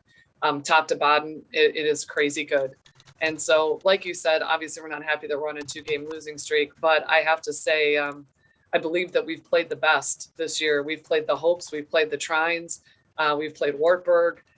We're in our league now, and we believe that our league is right there with a lot of those teams that we've seen nationally. So it's a pride point for us. A big shout out to the WIC because we're proud of the great basketball that our conference is playing right now. No, I think that was one of the reasons I wanted you on was when I looked through the schedule. You had Wartburg in the first game of the season. Maybe not the Wartburg we're used to seeing, but it's still a darn good Wartburg team. You had Bethel on the schedule, Hope on the schedule, and to be fair, you only lost to Hope by 12, and I do mean only because Hope has been known to absolutely dismantle very good basketball teams. St. Norbert on the schedule, of course, all the WIACs. Trine, who you beat 75-68. DePaul, while maybe not the behemoth we're used to, still a good team, well coached, 65-51. Jesse, from your perspective, when you see a schedule like that in the preseason or the season ahead, do you want to go into coach's office and go, hey, listen, I'm all for a challenge, but for the love of everything, could we have at least gotten a few less? Well, I look at it as a challenge, and I get excited to get to play such awesome competition. It definitely makes us better as a team, and I don't know, it's just something that I look forward to. It made me excited, especially this season. You've had a great season with it. You talk about the conference, Coach. I'll get more from you in a second, but Jesse first. This is a conference that has had the Oshkoshes out there. Whitewater has certainly stood tall in this conference in years past, done well in the NCAA tournament. When Coach says this is the best she's ever seen it, what's your perspective as a senior on what the competition level is like? I definitely agree with her on that statement. I think every team will give us their best game. There's a lot of talent in this league and a lot of gritty players and great coaching. So I think it's a great league to be in, and it's where we want to be. So I agree with her 100%. Three-way tie right now atop the conference. Eau Claire, Whitewater, and Stout, all 7-3. And then you have you guys sitting at 6-4, meaning this is far from over. It is wide open, Coach. Of course, ahead for you after taking some tough losses to River Falls and Oshkosh, or Whitewater, Platteville, Stevens Point, and Stout. In other words, everyone who's battling for everything. How do you move past the 2 games and get them focused on Whitewater and what's ahead? Well, I think I have 5 seniors on this team that all understand what you have to do in this league to win the regular season championship. It's consistency. It's great defense. You have to rise to the occasion every night. You've got to find a way to win on the road, and you've got to be great at home. And the Oshkosh game last night was a great game. We had 1,200 people here for that game. Crazy good crowd. Hosting the NCAA tournament last year and having that opportunity. We have, fabulous fans that, I mean, it's the best time of the year. And so I'm very fortunate to have 5 seniors that were NCAA tournament team last year. You know, Oshkosh Whitewater and ourselves were all in the mix last year and had those opportunities to make those runs at the end of the year. And so I feel like, again, I'm going to lean on my 5 seniors and their great leadership. Also just want to, you know, tell everybody, Jesse's leading the league and scoring, is one of the best players in the country. Has been really fun to watch evolve through our program, and started as a freshman and has just continued to grow and grow and grow her role. But it's just an outstanding student athlete, a great representative of the university as well. And so when you get in this point as a coach, these are the things that you try to do in your program, is that you win with great kids and you put them in an opportunity to win a championship. And now I think I'm just going to rely and trust on my 5 seniors to understand what it's going to take to get there. Well, and it's a good group to lean back on. Jesse, you're leading the way in scoring at 18.7 points a game as one of those seniors. 4 rebounds on top of that, 2.5 assists, shooting not too bad from the floor at 42%. That puts a big target on your back, along with the rest of the senior class. How's your approach every game? I just take it game by game, and I definitely lean on my teammates and coaching staff. They've instilled confidence in me from day one as a freshman. So I always want to compete to my highest potential and just play as a team and go from there. What's it like to be in a position where you are the one everyone is keying on defensively to try and stop? And on the flip side of that, how do you then get everybody else involved? It's a good question. I definitely got to be a little bit more craftier when people are kind of face guarding me, but I also give other opportunities to my teammates who are open, and I create for them. So that's what I try to focus on offense. By the way, I will add this year, yeah. I mean, our coaching is so great in the league. Jesse's leading the league with the double teams, the blitzes, the special, everything. I mean, they're throwing everything at her. And so she's grown her game. She also is distributing to her teammates. And a lot of people know this, but last year we won the conference tournament championship at Whitewater. Jessie got hurt in that game and was not able to play in the NCAA tournament. And so that is something that has stayed with us, and the fact that she didn't get that opportunity last year. It's what we want to do this year, is to win the league, to get back there and to give her that opportunity to see what we can do as a team, and for her to be able to be on that national platform as well. Well, it's working so far. What's amazing, Coach, is a lot of the guests I've had today, a lot of guests I've had all season talk about their seniors and talk about their leaders. Certainly well said and well deserved. But then you look at the stat line, and it's a mix. It's underclassmen, it's seniors. Sometimes the seniors are not the ones who are leading the way because you've got some great underclassmen. Interesting enough, the 5 leading scorers for this team are the 5 seniors. And in some ways, it's like they've put it on their shoulders to say, yeah, we're getting this done this season. And the underclassmen will learn and figure that all out, but we're good enough to get this done. Is that a good read? How is that dynamic? Because to be honest, it's rare. It's interesting because we just had that chat as a group, and the fact that, Jesse's been with me for 4 years. My other 4 seniors actually transferred into the program and have come in and just been, tremendous. And so we've talked about that. This is what we've pointed for, to have. Last year, we got the experience. We won a conference tournament championship. This year, we want the regular season.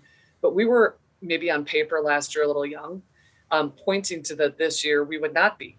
And so those 5 seniors, they understand and comprehend that's what we want them to do. And that's why, again, I say it's the best time of the year. But it's not just great basketball players that I have in seniors. Our team GPA this year right now is at a 3.73. Wow. And just, outstanding student athletes. And so this is what you point to as a coach, is when you get these types of teams that you enjoy it and you let them drive. They know where they're going. They understand what we do as a culture within our program. And I trust them. Maybe we've lost the last 2 games, but we're about life lessons and culture here, and that's going to make us better. Interesting enough, Jesse, you're listed as a point guard. I'm kind of curious. You don't usually see the point guards leading the way in terms of scoring and these other details, because they're the ones who are getting everybody else involved, which you certainly do. What's it like to be in charge of that kind of offense when you've got so many options to go to, but it also comes back to you?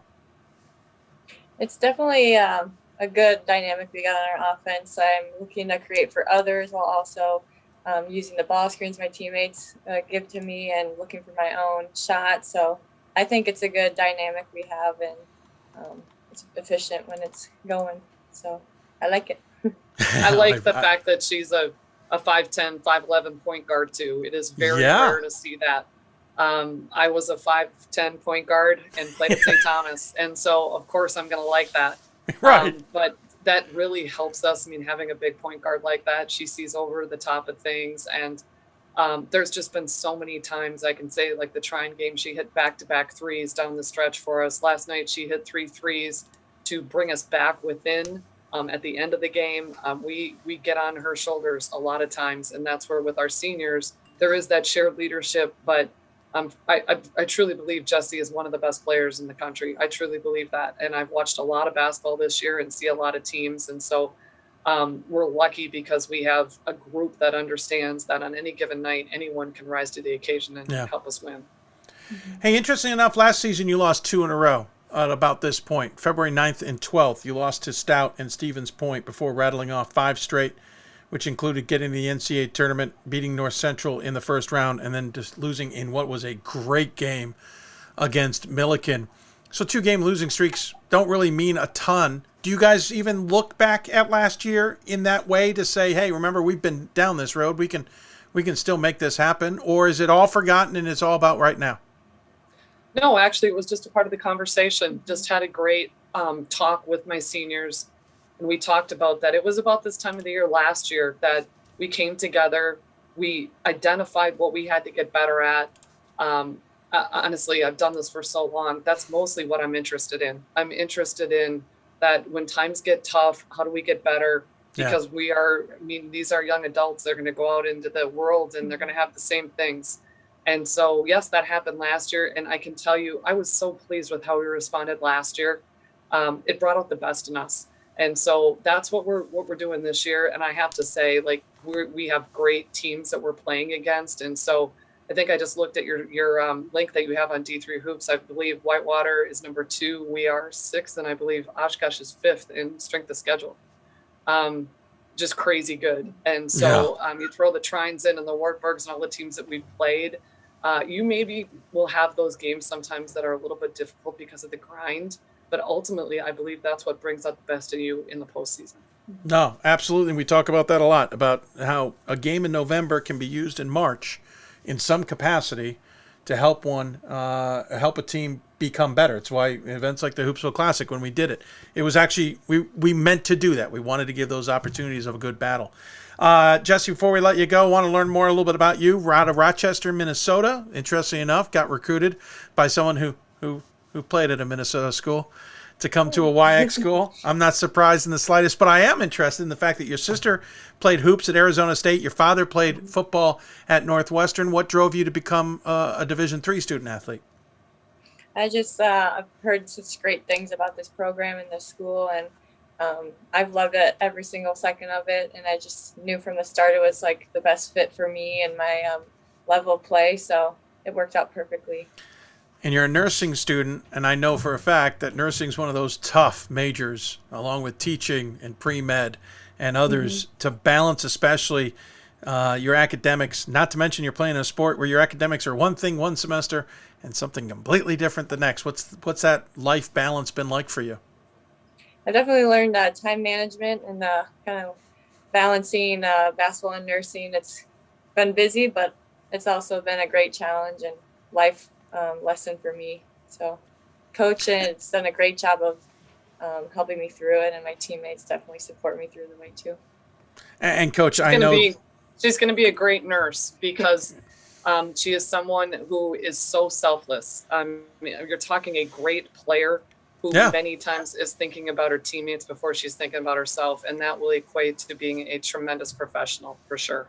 Absolutely agree. After spending 2 weeks in a hospital where all I saw were nurses for the most part, I have a huge respect for nurses. Thinking of others is key to say the least. Hey, I got a great picture that I got to show. We're going to put it up on the screen. It shows the entire team, I think, or a good chunk of the team, standing in front of a new construction site. Everybody's got a shovel. Everyone's wearing hard hats, and everyone's in uniform. I'll admit, that's not what you see every day, Coach. What are we seeing here, and what's so important about it? Well, we included that picture so that everybody could see. We are in our current facility in Zorn, which was built in 1951. We will play in that facility this year and next. And then we are moving into a $125 million state-of-the-art new basketball arena. That will be the Sonentay complex. We are so fortunate here at UW Eau Claire to have had that gift given by the Sonentags. It will open. We will move in there and have a 5,000 seat basketball arena that will also have attached to it. Mayo will be a part of that complex, and we'll also have a indoor turf facility. We believe that we already have a great program here, and Zorn Arena is very special. It's been around forever. We've won a lot of games there. But having that new complex and having everything state of the art is really going to take us to that top level where we want to be. And so that picture that you see there is our group out in front where they broke ground. And the more is possible is our ism this year. We felt like we did a lot last year, and we believe that more is possible this year. And so there's a lot of significance in that picture. That's why we wanted to include that for you. No, that's great. I appreciate it. Certainly a good insight on what that is. And I think we had somebody, I think you had your AD on actually when we talked about that thing being debuted. And it's what a magnificent item, to say the least. And so I do have to ask, though, Jesse, you're on the end of that picture, which we were showing there for a while. Is it a little bittersweet, the fact that that place will not be ready? Obviously, it wasn't ready for this season, but they'll be playing in the future, and you won't be able to necessarily get a chance at it yourself? Well, I do love Zorn. Zorn's been my home these past couple of years, so the facility is definitely spectacular, but it's very special for me to end my career in Zorn. Yeah, I can appreciate that for sure. And we can all say, too, being able to host the NCAA tournament last year again, it was packed. Yeah. We had people standing outside waiting to get in. It is a unique basketball atmosphere. We have a lot of our supporters that are tuning in today, and we want to give a shout out to them that what we're a part of is significant. And so we had 1,200 people last night. 5,000 seat arena for women's basketball for us is that's what we're shooting for. That's the great thing about D3 in Eau Claire, is that people love it. Yeah, that's the Calvin size, and when it's full, it is a heck of an atmosphere. So I wish you all the luck in getting that completed and enjoying that in the near future. I do have a suggestion from those who have built facilities of late, like NYU. Maybe try and make sure the water doesn't get anywhere near the court.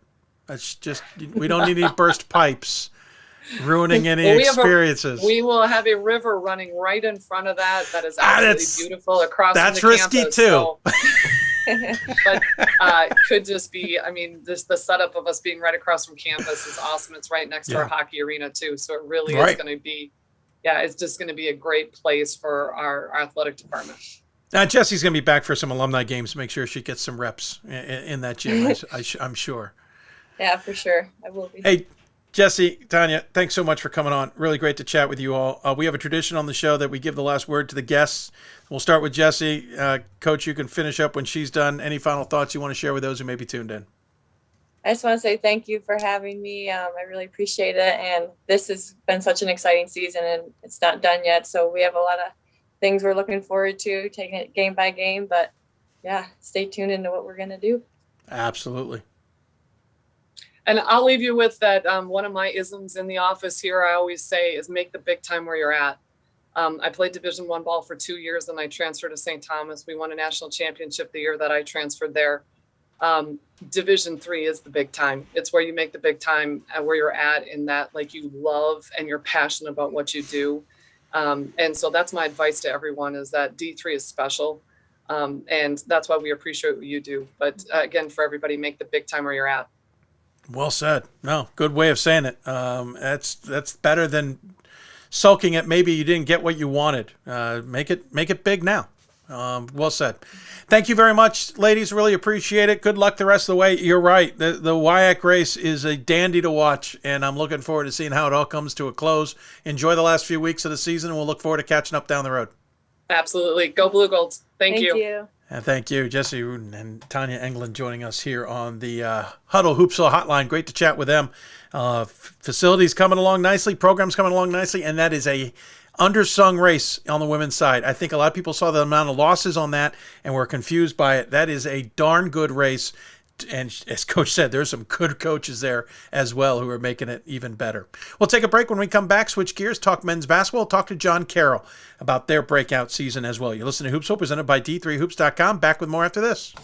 These are your teams, your players, your community of fans. This is where they play, where they practice, where you cheer. At every meet, every event, every game. Your community is passionate, dedicated, supportive. You know the tension of a close game and the thrill of the win. So while you're cheering, keep an eye out for anything out of the ordinary. If you see something suspicious, say something to local authorities.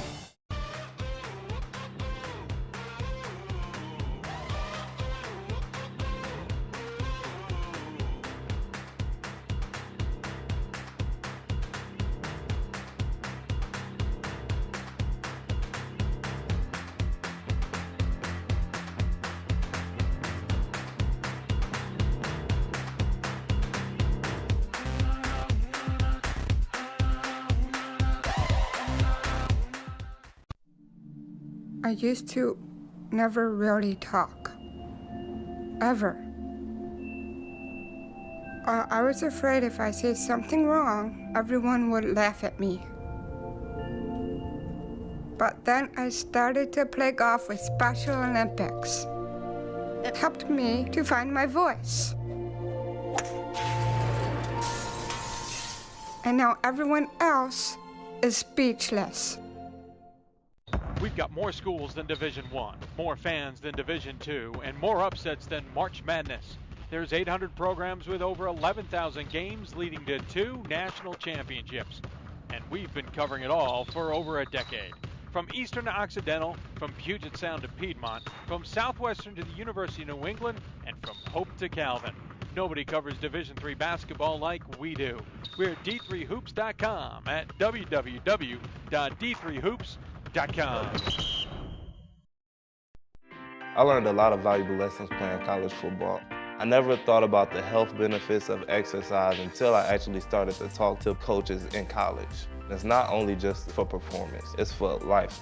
My coaches instilled the importance of well-being, not only building up strength, mental health, getting enough sleep, eating properly is all what it is to be healthy. I decided that I want to go into personal trainer and share my knowledge that I obtained in college about physical and mental well-being.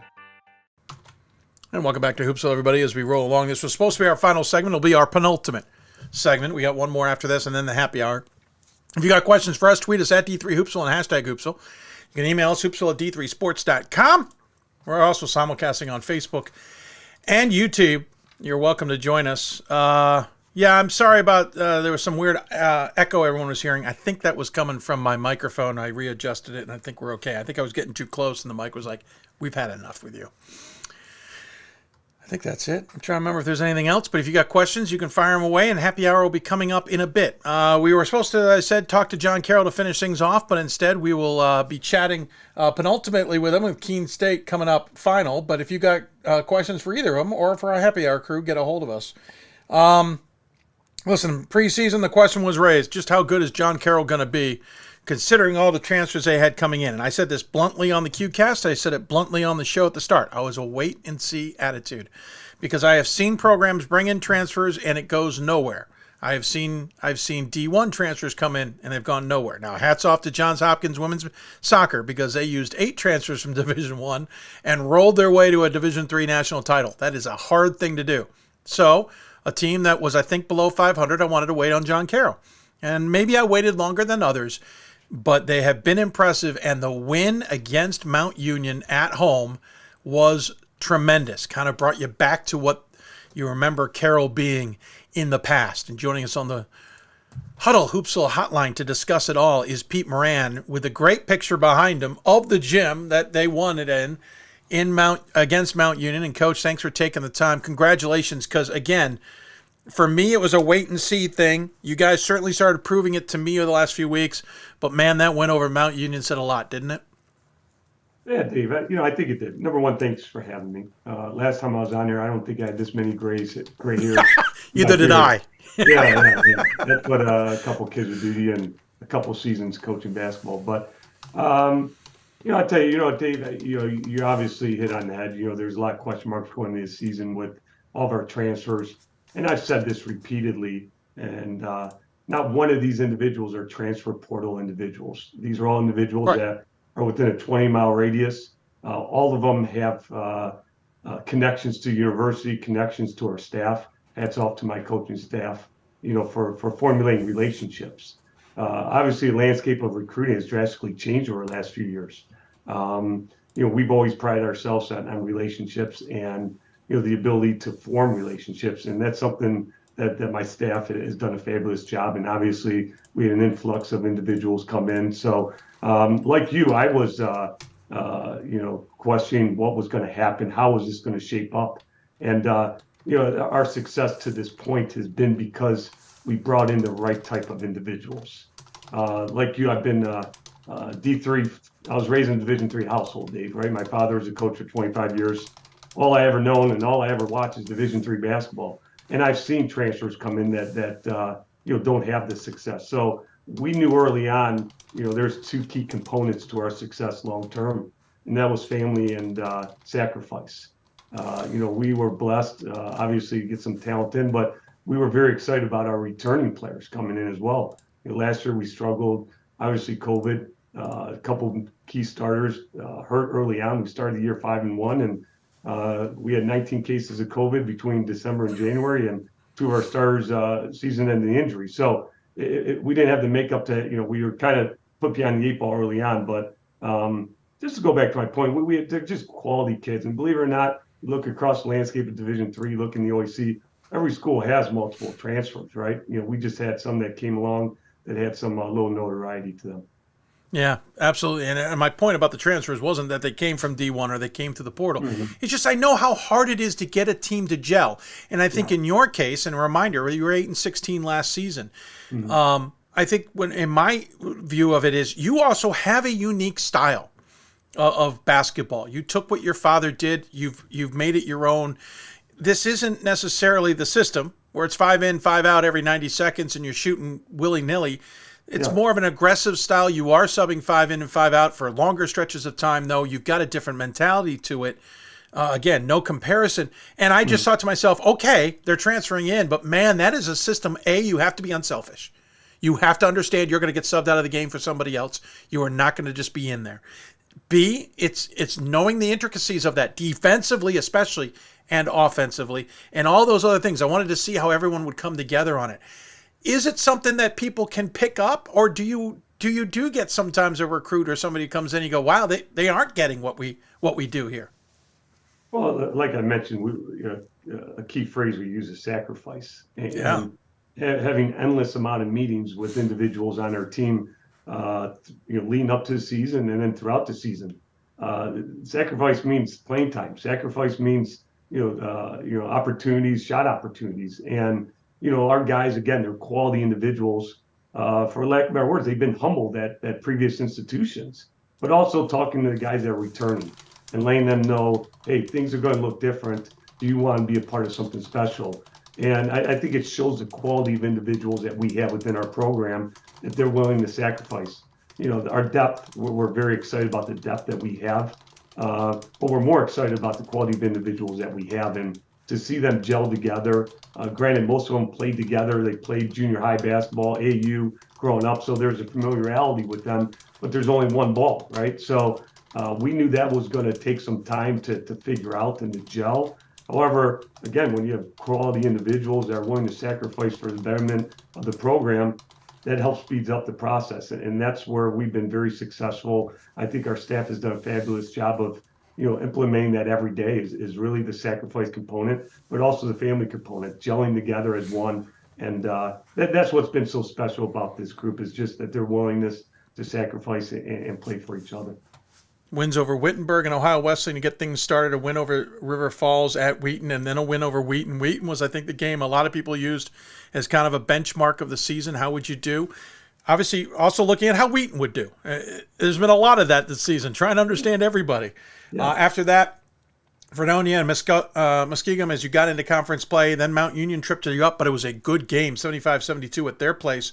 Beat Carroll, beat Marietta, then lost to Superior, then got past Skidmore. And I think right at that point, I know I took pause. I'm like, okay, is this just kind of the swoon is over and now we're into the grind and it's going to get challenging? But you came out of the Christmas break absolutely clicking on all cylinders, and including, as we mentioned, that win over Mount Union 74-72 at your place. You just got past Heidelberg a second time, 91-82. You've got Marietta ahead of you. Of course, the rest of the conference schedule as well. What is it that you guys are doing well now, and what are you still trying to improve on? You know, I think what's so unique about this team is our ability to win in different ways. You know, our successful team that we had 5 or 6 years ago, Sweet 16 team, we were kind of built differently. You know, what it was, I think we averaged 99 points a game, and we knew if a team could defend us, we were going to be in for a dogfight. I think what this program, or not program, what this team has shown us, and again, I'm learning on the fly with these guys a little bit, you know, picking up tendencies that they do, the situations in which, you know, they excel at, end of game type situations. A lot of it has just been feel. You know, our staff, you know, obviously we spent a lot of time preparation, watching film, meeting, having discussions, but our ability to win in different ways. It could be a 90-point game. We're able to win a basketball game. It could be in the 60s and we could win. Something we're doing really well as of late. We're making free throws down the stretch. You know, end of game special situations. I know my father's listening, and he's a big component of special situations. He lets us hear about, and that's something we work on regularly, end of game situations. Throughout the course of the year, you're going to have 5, 6, 7 games that come down to the last minute or two. So we've been able to execute down the stretch. Guys have been able to make some free throws.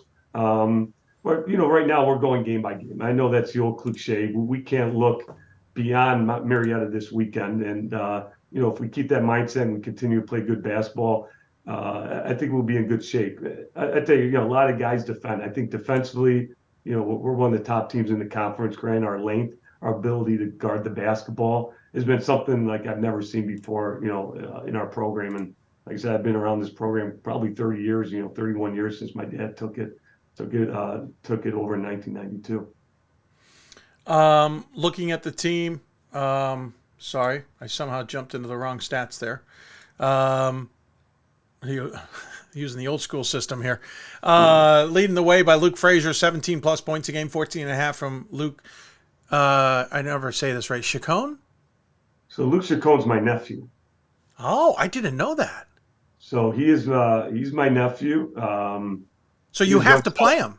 I tell you, those two individuals, Dave. I've been, you know, part of this Division III world for a while. Oh yeah, they're as good as you get in the country. And a lot of our success isn't because of coaching, right? I've never seen a jockey carry a horse across the finish line.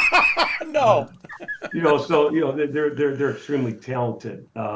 You know, players, very unselfish players. And yeah, Luke Chacon's my nephew. He's my sister's son. He's at Youngstown State last year. And you know, I actually, of all the kids that came in, I probably worked the hardest to get him, despite you know, us being such a close-knit family. I can understand that. They're leading the way, those two, though. And just under double digits is Chase Toppin at 9.8 points a game. And also just under double digits is Will Yantek at 9.7 points a game. Your leading rebounder, bear with me here.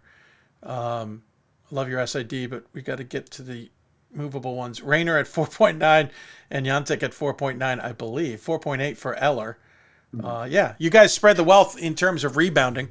Not surprising. Again, you're a dynamic team that subs 5 in, subs 5 out. There's guys, they're not going to get out there for large chunks of time. Actually, it's surprising to see Chacon's up there at averaging 31 points a game. It's a little bit of an oddity. And again, being your nephew, I have a feeling you have no choice in the matter. You must play the man as often as you can. But you're getting contributions from a lot of different people. And I know when your dad was coaching, what made John Carroll so dangerous in their really great years was you couldn't key on one. You couldn't even key on two because they're all going to sub out at some point and another group's going to come in, and now who you got, and they're going to play just as well as that other group. Is that still the key here? Is that what's making this team so dangerous this year? I know what I'm seeing, but it doesn't mean I know and understand it from your perspective. We've actually, to be honest, we tapered back a lot, from the 5 and 5 out. I did notice that. Yeah. Yeah, we started that early on. Again, it was trying to understand what we had. And obviously in Division III, you don't have all summer to work with guys. So that 4 weeks that we had, again, it was constantly evaluating, constantly meeting.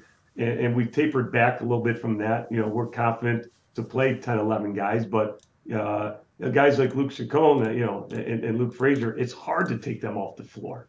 To be honest with you.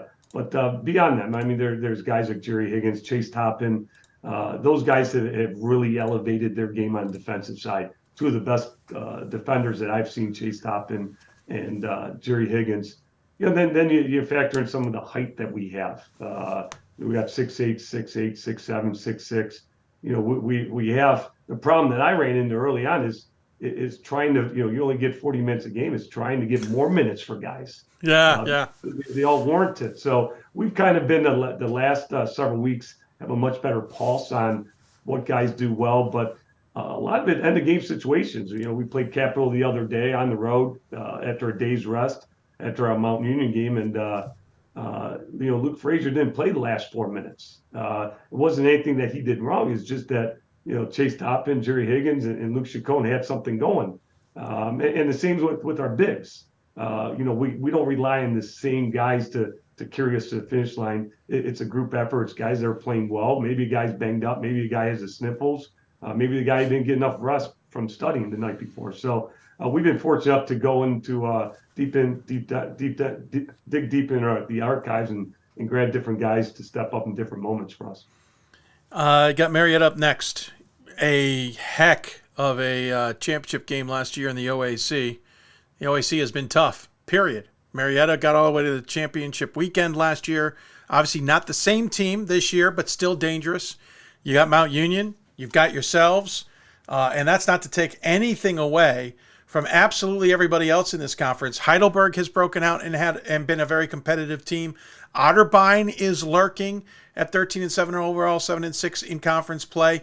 There really isn't anybody who's bad except for maybe two teams who just aren't having the same success as everybody else. You, again, have Marietta ahead of you. They'd love nothing but to knock off John Carroll in a game. But you've also got others, including rivals, ahead of you. How do you get the guys focused on every individual game, understanding what the larger picture means on those individual games? Well, I think when it comes down to the OAC, you look at the teams that are near the bottom, and you look how they performed. Muskingum, they were able to get a nice win.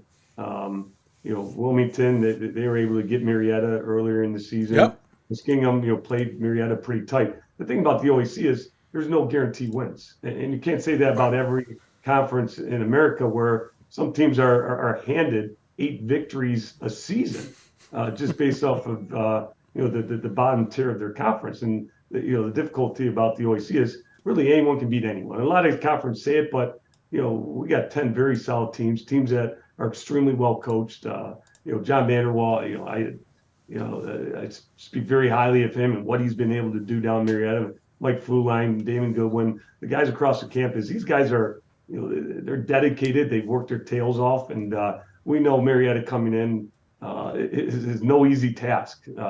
John's going to have those guys prepared and ready to play. But to answer your question, it's easier said than done, but just focus on the moment, especially with this group. We challenged them because they came in, and obviously a lot of guys not knowing Division III and how competitive it is, I'm sure they had super high expectations for themselves. So, our staff did a great job of leveling that out a little bit and focusing on the moment, focusing on the next game and not looking beyond.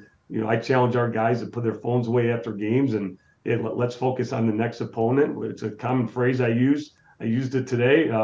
let's turn the page and focus on Marietta. And our guys have been able to do that, which has really helped us, because obviously the game of basketball, college basketball, is one of the longest sports, when it comes to collegiate athletics. It's almost 5-6 months. So keeping the guys engaged and keeping them focused has been special. Well, Pete, I appreciate the time you gave us and the insight you gave us on your squad. Certainly fascinated to see how it all plays out, and looking forward to seeing how the OAC finishes, how you all position yourself for possible March runs yourselves, and see where this all finishes. But I know you're enjoying it nonetheless, even if you have gotten a few extra gray hairs, which I can fully appreciate. As always, you give the guests the final word. Any final thoughts you want to share with those tuned in? No, Dave, I appreciate everything you do for Division III athletics. I think Division III athletics, especially Division III basketball, is the purest form of basketball there is at any level. We're not necessarily running into NIL deals just yet. These aren't paid athletes. They're individuals that play the sport because they love it, and you can't find that at the high school, the junior high, the higher levels either. So, just note that what you do is for a good cause, and there's a tremendous amount of people in the Division III basketball world that really appreciate you. Well, thanks, Pete. I appreciate those kind words. Of course, John Carroll will always be on the show. I'll remember Wentzler and your great SID there, who has always been supportive of this show until his passing. So my tip of the hat to you guys. Congratulations. Look forward to having you guys on the show soon to talk more about everything. But good luck the rest of the way, too. Enjoy it. Thanks, Dave. Have a good evening. Get some rest, man. I'll try. That's maybe for a week or two. Maybe a month or so. No, 2 months. 2 months. 2 months. I'll get some rest in 2 months. Yeah. Pete, take care. Thanks, man. Pete Moran joining us on the Huddle Hoopsville Hotline. Going to take a quick break. I got one more segment to do just because we had to push it due to a conflict. Ryan Kane will join us from Keene State. Then we'll get to the happy hour. I know the guys are already showing us their drinks. We've gotten a drink snuck in here, too. It's hiding on the sideline. We're ready to go to the happy hour. But first, we're going to go to Keene State and talk with Ryan Kane. But first, a break. You're listening to Hoopsville, presented by D3Hoops.com. Back with more after this. Great moments are born from great opportunity. That's what you have here tonight. That's what you've earned here tonight. This is your time. Now go out there and take it.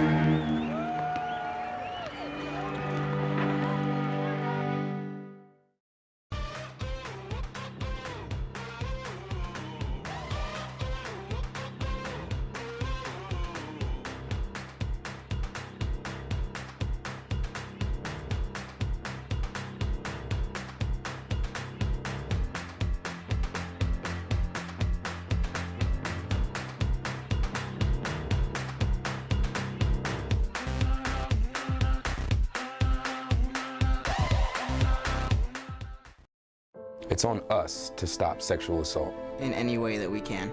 To get a friend home safe. To never blame the victim. It's on us. To stand up. To make our community safe for all. It's on us. It's on us to look out for each other at parties. It's on us. To be more than just a bystander. To step up and say something. It's on us. All of us. To stop sexual assault. Learn how and take the pledge at itsonus.org.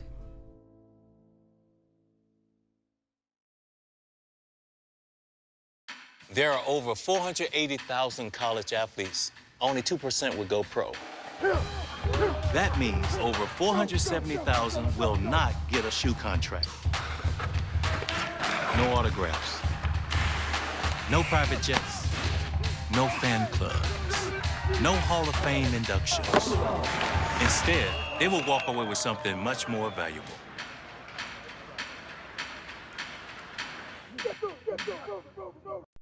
We've got more schools than Division I, more fans than Division II, and more upsets than March Madness.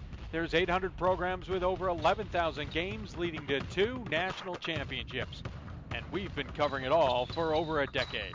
From Eastern to Occidental, from Puget Sound to Piedmont, from Southwestern to the University of New England, and from Hope to Calvin. Nobody covers Division III basketball like we do. We're at D3Hoops.com at www.d3hoops.com. Another nice donation to the cause. We'll update our total here in a moment, but if you want to donate to our cause. We have a tweet on the main show page through Venmo and Give Butter.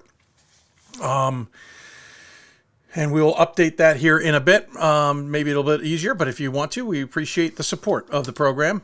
Trying to keep our show moving forward for the next foreseeable future after 20 years on the air. Don't forget, coming up, especially those who are on the marathon, we'll be getting to those guys here shortly, but we're running a little bit behind due to a snafu on my part on scheduling. So we'll get to the next segment as quick as we can to keep it moving along. Another team that has certainly impressed this season is Keene State. Their one loss was to Middlebury in one of the best games of the season, a game that I'm still going back and watching parts of, thanks to on-demand video. To those of you who don't have it, the pox on you. Joining us on the the Huddle Hoopsville Hotline is Ryan Kane, the head coach of the Keene State Owls, who are having. Listen, we're getting used to you having good seasons, sir. I think this is on another level. You're having a great season this year. Would you not? Would you say? Good start. Great for guys. Obviously, record-wise, have had some success so far. Been a great year with a good group of guys. A lot of fun so far. Yeah, no, absolutely. Sorry for the moment there, guys. We hadn't switched over the audio, but I think you got the gist of what Coach was saying. Let's just talk about the Middlebury game for a second. First off, took place on Martin Luther King Day. So the graphics for your pretty outstanding web stream were all about that. But he also, and I don't say this lightly, you were taking on a program coached by Jeff Brown. So the day was certainly significant. A nice non-conference game in there as well. And it ended up being one of the better in-season games we've seen in quite some time. And since then, we've had some great games as well this season. It was at home. That certainly, I'm sure, fed into it a little bit. But tell me the atmosphere, what it was like to be in that game despite taking the loss at home. Yeah, this series, I think it's unfortunate to be the home team. The road team has won the last 5 matchups for whatever reason. Kind of ironic that way. But just an awesome Division III men's basketball game. Obviously Middlebury's as good as anybody. We had a good run going there. 2 high-end big guys playing in that game with 2 All-American centers, and Alex Sobel and Jeff Hunter. And the matchup lived up to the hype. Those guys came out, they were fired up. It was probably as bad as we've started a game all season long. And credit to them. They were ready to go. They really executed early in the game. They probably scored 20 points about the first 5 minutes of the game. And along with that, our All-American center, Jeff Hunter, picked up 2 fouls. So we were off to a little bit of a rough start, but bounced back pretty nice. More than had our chances. Our other potential All-American, Octavio Brito, ended up fouling out with about 3 or 4 minutes left. And just a really physical game. I know Jeff has talked about the value that David Brennan brings to their team. And that was a tough matchup for Octavio on the glass. And he picked up a couple cheap ones in that matchup. A couple fouls that were take fouls that he maybe should have passed on. So he fouled out. We're up 4 with under 2 minutes left. And those guys just made a ton of plays late. Big offensive rebound and a free throw, drill and a 3. We had plenty of chances, but Alex Sobel seemed to block every one of them at the end. But awesome environment, learned a lot. Obviously a loss is a loss, but it was a great opportunity for our program to look back on an awesome game and learn a lot about ourselves, but also put us in a good position in that type of game moving forward. Well, and more importantly, that was it. You didn't come out 2 days later at home against Castleton kind of licking your wounds and pissed off at the world for not being able to pull it off. You come out and get a win 102-49, and you kept it on after that. You've got to be pleased with how they responded to that. Yeah, but you talk about adversity in the season and, what championship teams do when they do face adversity. I think the expectation is, although you want to win every game and that's a goal that you have, it's not very likely. Obviously, only one team left so far. So it's not about, whether you lose or whether you have adversity. It's how you respond to it. And our guys have done a great job. And, it's about playing your best basketball at the end of the year and getting better every day. So, it's great to have some success in the regular season, but it's about, chipping away every day and playing your best as the season winds down and starting to get into postseason play. We have a good group of guys that I think, think about things the right way, have the right goals in mind, and align their process with their goals and not get too caught up, whether it's too high or too low with a result. Again, playing well, you're doing well in the Little East Conference. Things are clicking along, but I'm sure everyone would say you probably want to. Every coach would say this. You're still looking to improve. What are you guys still trying to do better? Yeah, we've had games where we've primarily been dominated by, kind of our two potential American players in Octavio Brito and Jeff Hunter, and then we've had some other days where we've had good balance. So kind of finding our niche offensively where those role players fit in and how we can consistently get production across the board while still obviously having those two guys play a prominent role in our offense. Obviously consistency throughout games, kind of on both ends of the floor. As I mentioned, we've given up 20 in about a 4 or 5 minute segment against Middlebury. So you can't be doing that as you start getting late into the year into playoffs. But it's more so just about little habits, right? Like it's about the little things. There's no thing that we're going to try to overhaul. Just consistently making sure that we're trying to do the right things, play after play. Responding to that adversity. We talked about the loss, but obviously each game has its own adversity, and how we handle that adversity in that moment, I think, will define a lot about who we are as we get into the postseason. Talking with Ryan Kane here, head coach of the Keene State Owls. And no, that's not confusing to try and say in a tongue twist at all. And at this time, folks, don't ask them about WPI. We've done that before. We're not going to go back to it. I say that totally just to have some fun with you. What was it? You had a game against Marietta, obviously, this season. You played Maryville this season.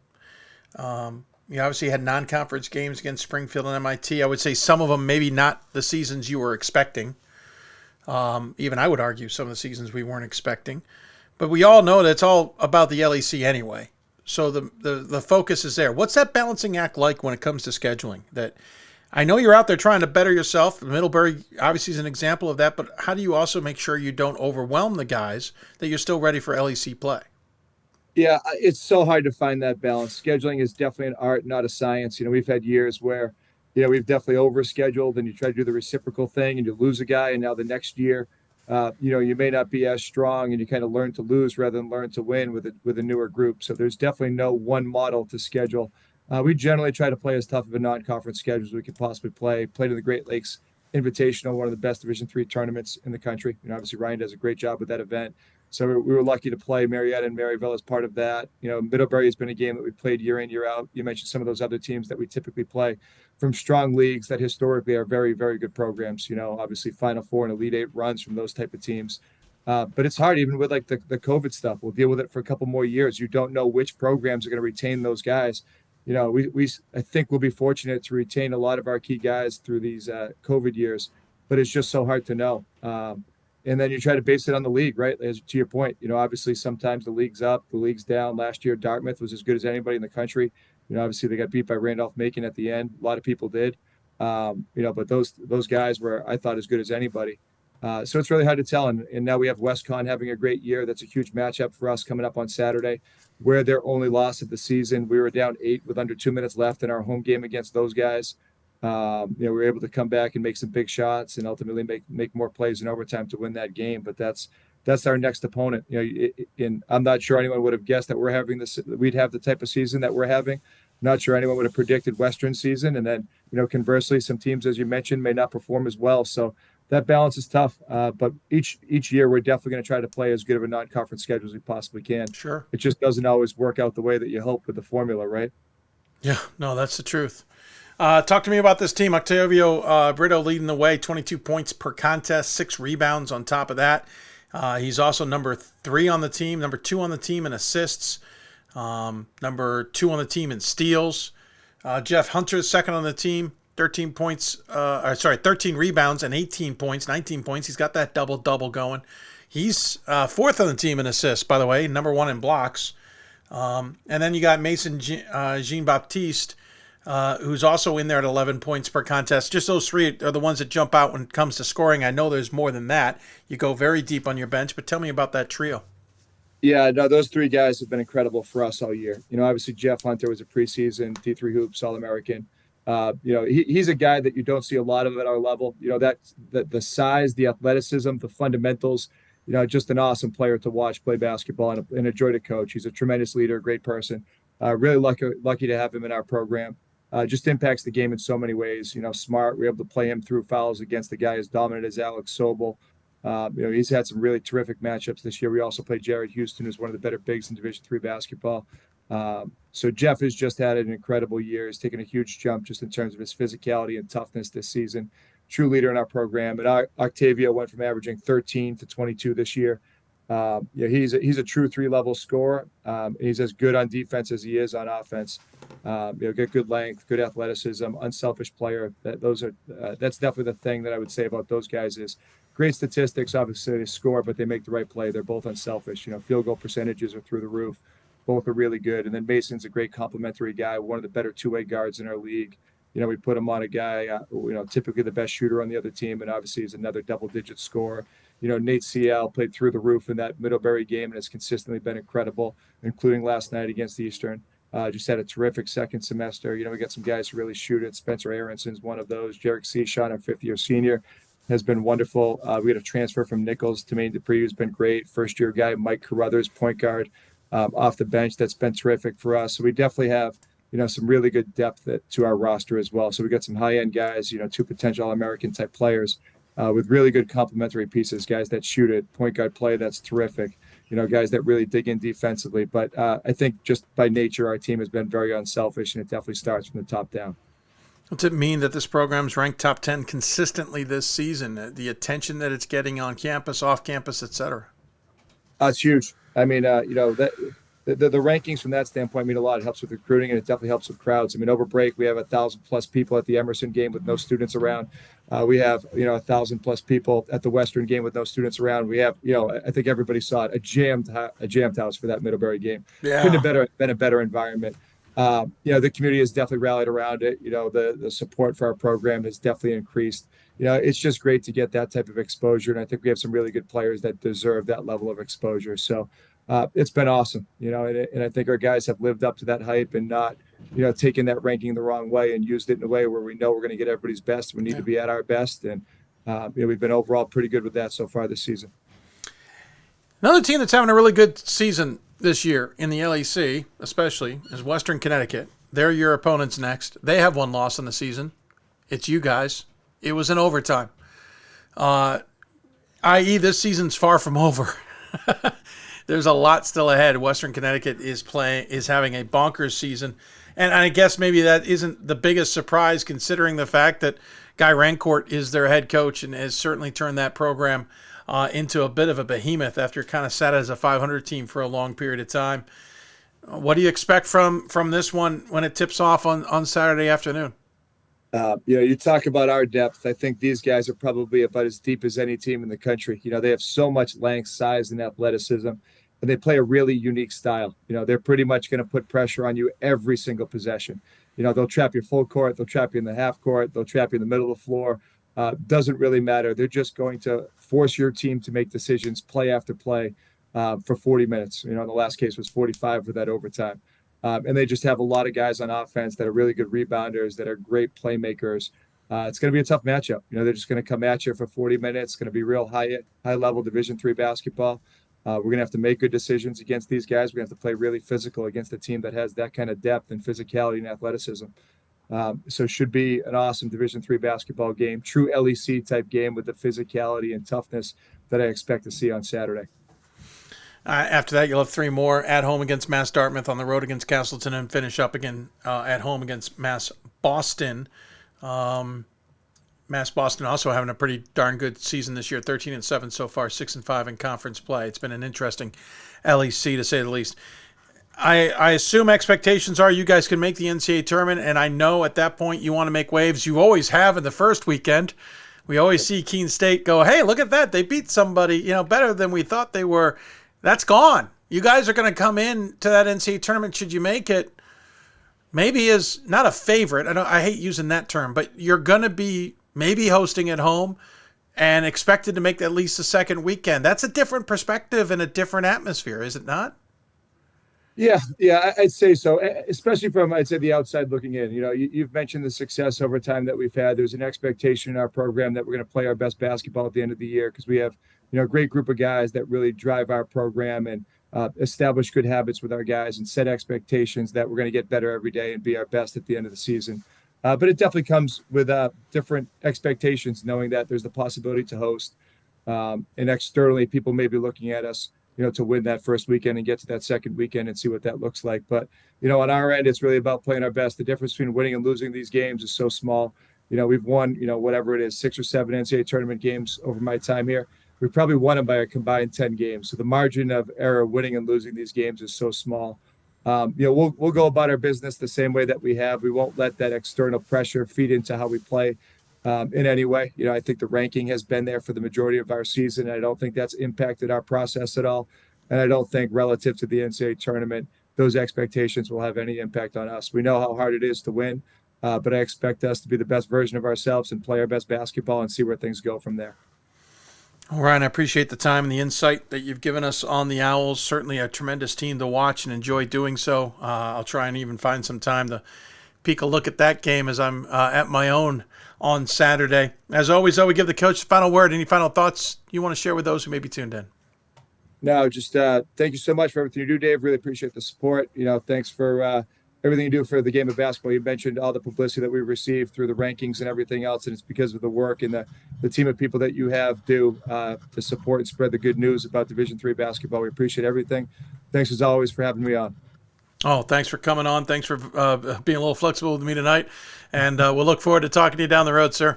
Oh, good. Sounds great, Dave. Thank you. Take care. Ryan Kane joining us on the Huddle Hoopsville Hotline. Again, big game coming up on Saturday against Western Connecticut, who's having a darn good season under Guy Rancourt. And we'll see how they get past that one. But 21-0 overall, 12-0 in conference play. Not too shabby. We'll take another break. When we come back, we officially get the happy hour underway. I know the guys have been patient, and I appreciate that patience. We'll look forward to seeing the Snyder brothers, I believe, will be on, and we'll have a rousing discussion about wearing orange for a Calvin Hope battle. We'll probably hear from Bob Quillman and some other guys who will join us as well. You're listening to Hoopsville, presented by D3Hoops.com for the WBCA and ABC Studios. The happy hour of the marathon is next. Great moments are born from great opportunity. That's what you have here tonight. That's what you've earned here tonight. This is your time. Now go out there and take it.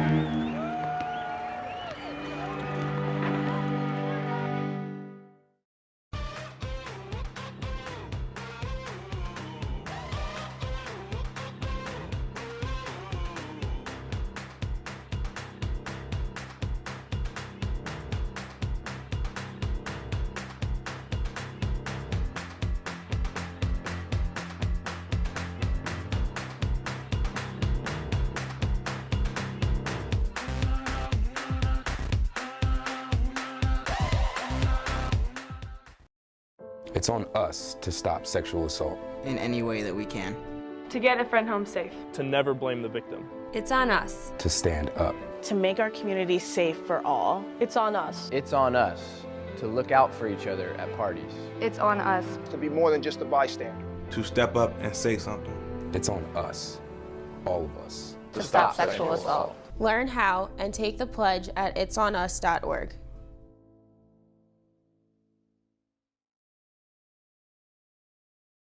There are over 480,000 college athletes. Only 2% would go pro. That means over 470,000 will not get a shoe contract. No autographs. No private jets. No fan clubs. No Hall of Fame inductions. Instead, they will walk away with something much more valuable.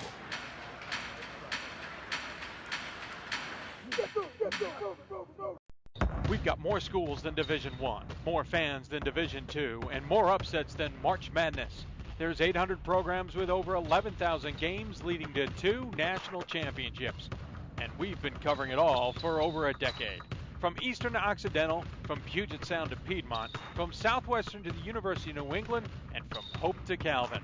Nobody covers Division III basketball like we do. We're at D3Hoops.com at www.D3Hoops.com. Coach of the Year, Administrator of the Year, All-America Team, Wade Trophy. The WBCA doesn't just honor coaches, but players, administrators, and much more. The WBCA strives to honor those who have contributed to the advancement of women's basketball. Celebrate the present, honor the past, look to the future.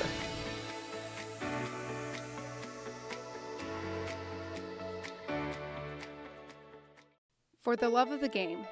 But for those of us who are Division III student athletes, it's more than that, a lot more.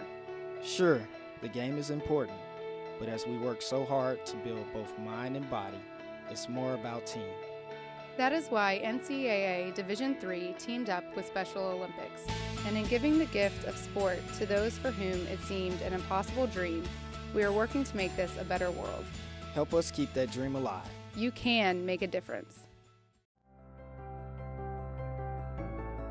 It's on us. It's on all of us. And it's time to act now. It's on us to start the change. It's on us to be the change. It's on us. It's on Division III. It's on all of us to stop sexual assault.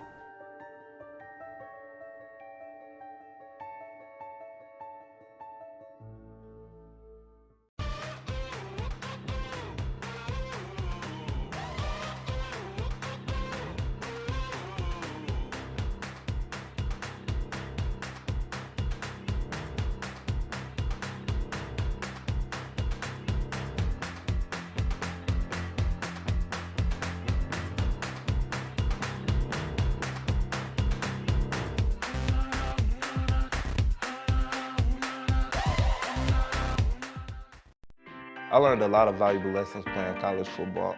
I never thought about the health benefits of exercise until I actually started to talk to coaches in college. It's not only just for performance, it's for life. My coaches instilled the importance of well-being, not only building up strength, mental health, getting enough sleep, eating properly is all what it is to be healthy. I decided that I want to go into personal trainer and share my knowledge that I obtained in college about physical and mental well-being. And welcome back to the Hoopsville Marathon as we now officially enter the happy hour, which means if you want, you're welcome to go and grab a drink, but you don't have to. You're still welcome to do so nonetheless. You got questions for us? Tweet us at D3Hoopsville or our guests. Email us, hoopsville@d3sports.com. You can also join us on our YouTube and Facebook streams, facebook.com/Hoopsville and youtube.com/D3Hoopsville. And we probably shouldn't waste any time. Just go right to it and have some fun. Right now we've got an interesting mix-up here. I might have to play referee as we have Hope versus Calvin on the hotline. Well, why am I getting double audio here? Bear with me. We'll figure it out, but my point is, at the top, the Snyder boys, and Scott Peterson down below is literally, look, the Calvin is literally being, and there's the Hope. Okay, well done, gentlemen. I'm a little disappointed, though, orange is actually being worn by the Calvin guys. Sorry. Are you? I can't really, wear orange anymore on your show because you called me out. You threw me under the bus right before the Hope game. I got to put the orange away. I don't think I called you out. I believe you were called out by others. You and Coach Saul called me out together, I think, and had a little fun at my expense. And so now I just have to wear maroon. I can't risk it anymore. But that was after. It was a Hoopsville shirt. It wasn't a Hope shirt. I do not own any Hope shirts. I mean, you're not wrong. Yeah, he more points for Zach, though, for taking Hope. Huh. That's right. Zach did pick Hope in that game.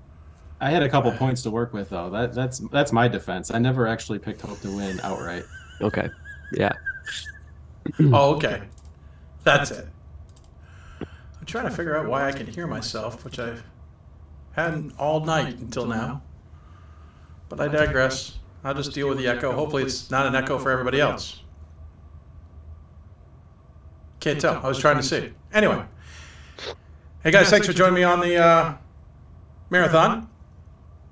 We've had some good guests today, good conversations. I don't know if any of you tuned into them, but that would have been yeoman's work if you tuned into all of them. We are turning into the final month of the season.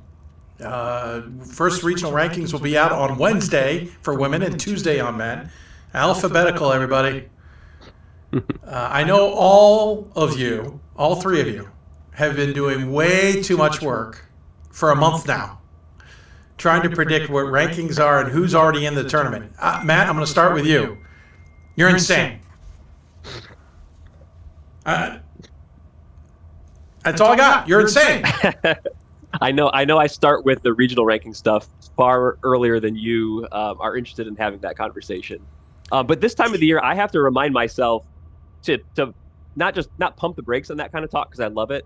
But there's interesting conference races and things that are going on that are meaningful in and of themselves. It's not all about, getting into the tournament, getting into Pool C, being in the regional ranking. So while I love that stuff, I also love just the nuts and bolts of conference season as well. And like you said, getting into the final 25% of the season here down the stretch, there's a ton of great races in conferences that are going to get a ton of Pool C bids and conferences that are going to get just the Pool A, and that's it. And I think those are interesting and important in and of themselves to watch as well. I just think it's crazy that you're doing it literally before we're halfway through conference play with data that is incomplete to say it's even remotely complete. Yeah, I think I put my first projected bracket out there in January, which is way earlier than it means anything. But part of it, the reason why I do it so early, I think is similar to why the committees do it so early, is because when you get to the end of the season, all the practice reps you've had get a sense of where the geography falls and things like that. And I know, my bracket is always silly, right? And mine doesn't mean anything even on the final selection day. But it's still fun, and it I'm thinking about it, and I'm doing it on my own. So I figure, why not just put it out onto Twitter.com as well and let other people see it. Insane. Absolute insanity. That's all I got to say. But you've roped Scott Peterson into this, sir. I've noticed Scott is now putting out crazy stuff. Scott, have you not learned anything from these guys? They're Calvin. Why would you follow along with anything Calvin is doing? I guess a blind squirrel finds a nut every once in a while.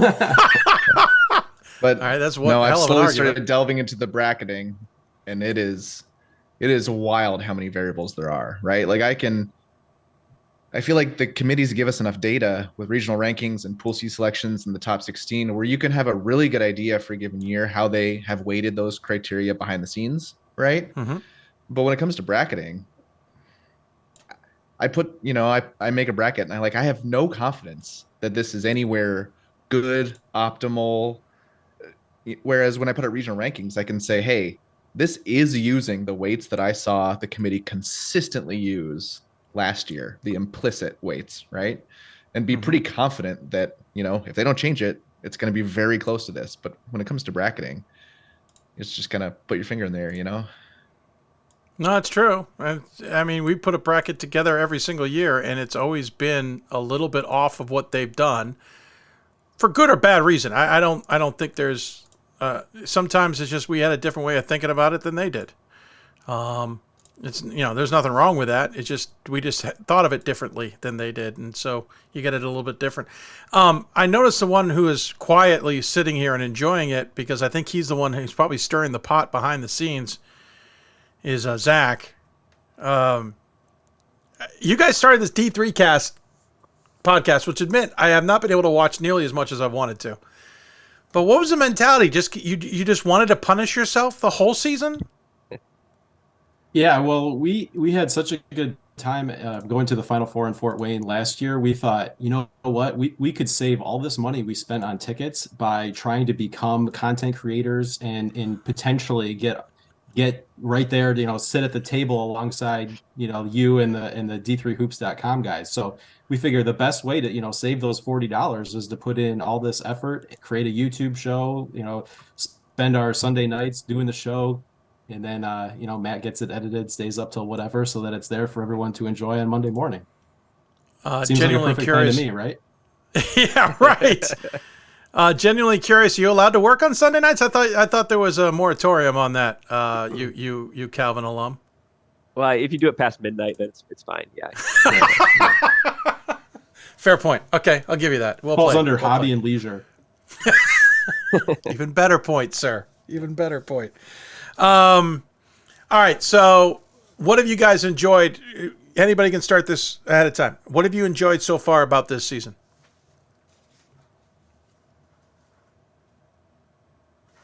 I mean, I love statistics, and I think from a statistics standpoint, the women's landscape this year is going to ask some really interesting questions, and I think that's super fun. I mean, I was just musing today on Twitter that I'm really unconfident about some of the stuff I'm putting out because like the DeSales resume or the Williams resume or just resumes that I feel like I didn't see last year at all. And so I don't know how they're going to be treated. I find that interesting. No, that's a good argument. Ryan Scott has now joined us, by the way. Great to have him on board. I don't know, Ryan, if you heard, but we were giving these Calvin and Hope guys a little bit of a hard time about working on a Sunday. I didn't think it was allowed, but apparently they've found a loophole. I'll start with Zach. Zach, what have you enjoyed so far this season? Well, parody's been one of the themes, and so it's been really fun just to see kind of all these teams play out, and even at the beginning of the year where we thought, okay, well maybe there's like 5 teams you can feel really good about. Well, looking back, maybe that's not even the case. So I thought non-conference play was a lot of fun. We saw a lot of really good matchups there, and I've been, like Matt earlier mentioned, that there's still some really great conference races coming up, but I've been trying to not wish away the rest of the season here because I'm already itching for tournament time. But part of that is just, the tournament was really formational for me in deepening my love of Division III basketball. So that it's just always a special time for me. So I'm really excited to get back to there and starting to see some of those other cross-regional games as they get into elimination mode. No, that's definitely a lot of fun. Matt, you? Yeah, as Zach just mentioned, the cross-regional games that we'll get to see in the tournament, I think that was a fun thing for me this year. We saw a lot of that, especially in November and December. I feel like this year there was as much or more top-notch cross-regional games kind of from the opening weekend right through kind of New Year's, more than we had seen in past years, I think. And good teams that'll be on top of their regions when we start looking at regional rankings, they've already played each other a lot of times this year. And those are fun matchups we see in the tournament. And I think we did get to see a lot of those types of matchups this year already. And I think that was just a lot of fun so far this season. Ryan's been patiently quiet. He's been very nice to just listen. Ryan, what's been so fun about this season from your perspective as we turn into the final month of the year? Well, I've been updating the scoreboard. That was giving me a chance to listen to these guys and get some of our scores up. I don't know if Scott's had a chance to check yet, but Mary Hardin Baylor did lose out in Sul Ross tonight. The women did. So that's it's going to be a tough one for them. They really needed that. Yeah. No, I think I mentioned it off air, actually. I don't know if I mentioned it on air. I just noticed that myself, that Mary Hardin Baylor has lost their second game since Moorfield was let go into Sul Ross, which I think Scott was thrilled about because he thought it helps everybody else with some Pool C permutations. Well, if you're a Pool C hopeful, it helps you. But yeah, I'm sitting here refreshing the scoreboard because once that score goes live, I know it's in the SOS stats and I can update that. Yeah, it's true. Disturbing, Scott. That's disturbing. Scott, it sounds like our Friday nights are very similar. The kind of things that we're interested in. Yeah, I think you guys all need help. You Hope Calvin guys clearly have nothing else to do, as Mike Rainiak will now join us on the Hoopsville hotline here. He can wear orange. It's okay. How many screens are we going to get on this year? I don't know. We're challenging me to keep up. That's the best part. Hold on, Rainiak, I got to get you on there. Now you're on camera, sir. Now you're on camera. It took me. I'm sorry, I'm 15 minutes late. It took me 15 minutes to fit back into this shirt. It's all good. I'm not even going to mention if I had any chance of fitting into any shirt whatsoever. Speaking of which, if you want a Hoopsville shirt, they are available. We have got our store back open. Even got long sleeve shirts now, enticing some of you to maybe buy a new one. Even one that says you can literally put in your school name and then supports Hoopsville. All the proceeds go to the show. I also want to thank those who have supported the show. Our fundraiser has increased a little bit here. I got a $100 donation from someone named We Are D3. Yes, thank you, Mike Rainiak. And an $18 donation via Venmo.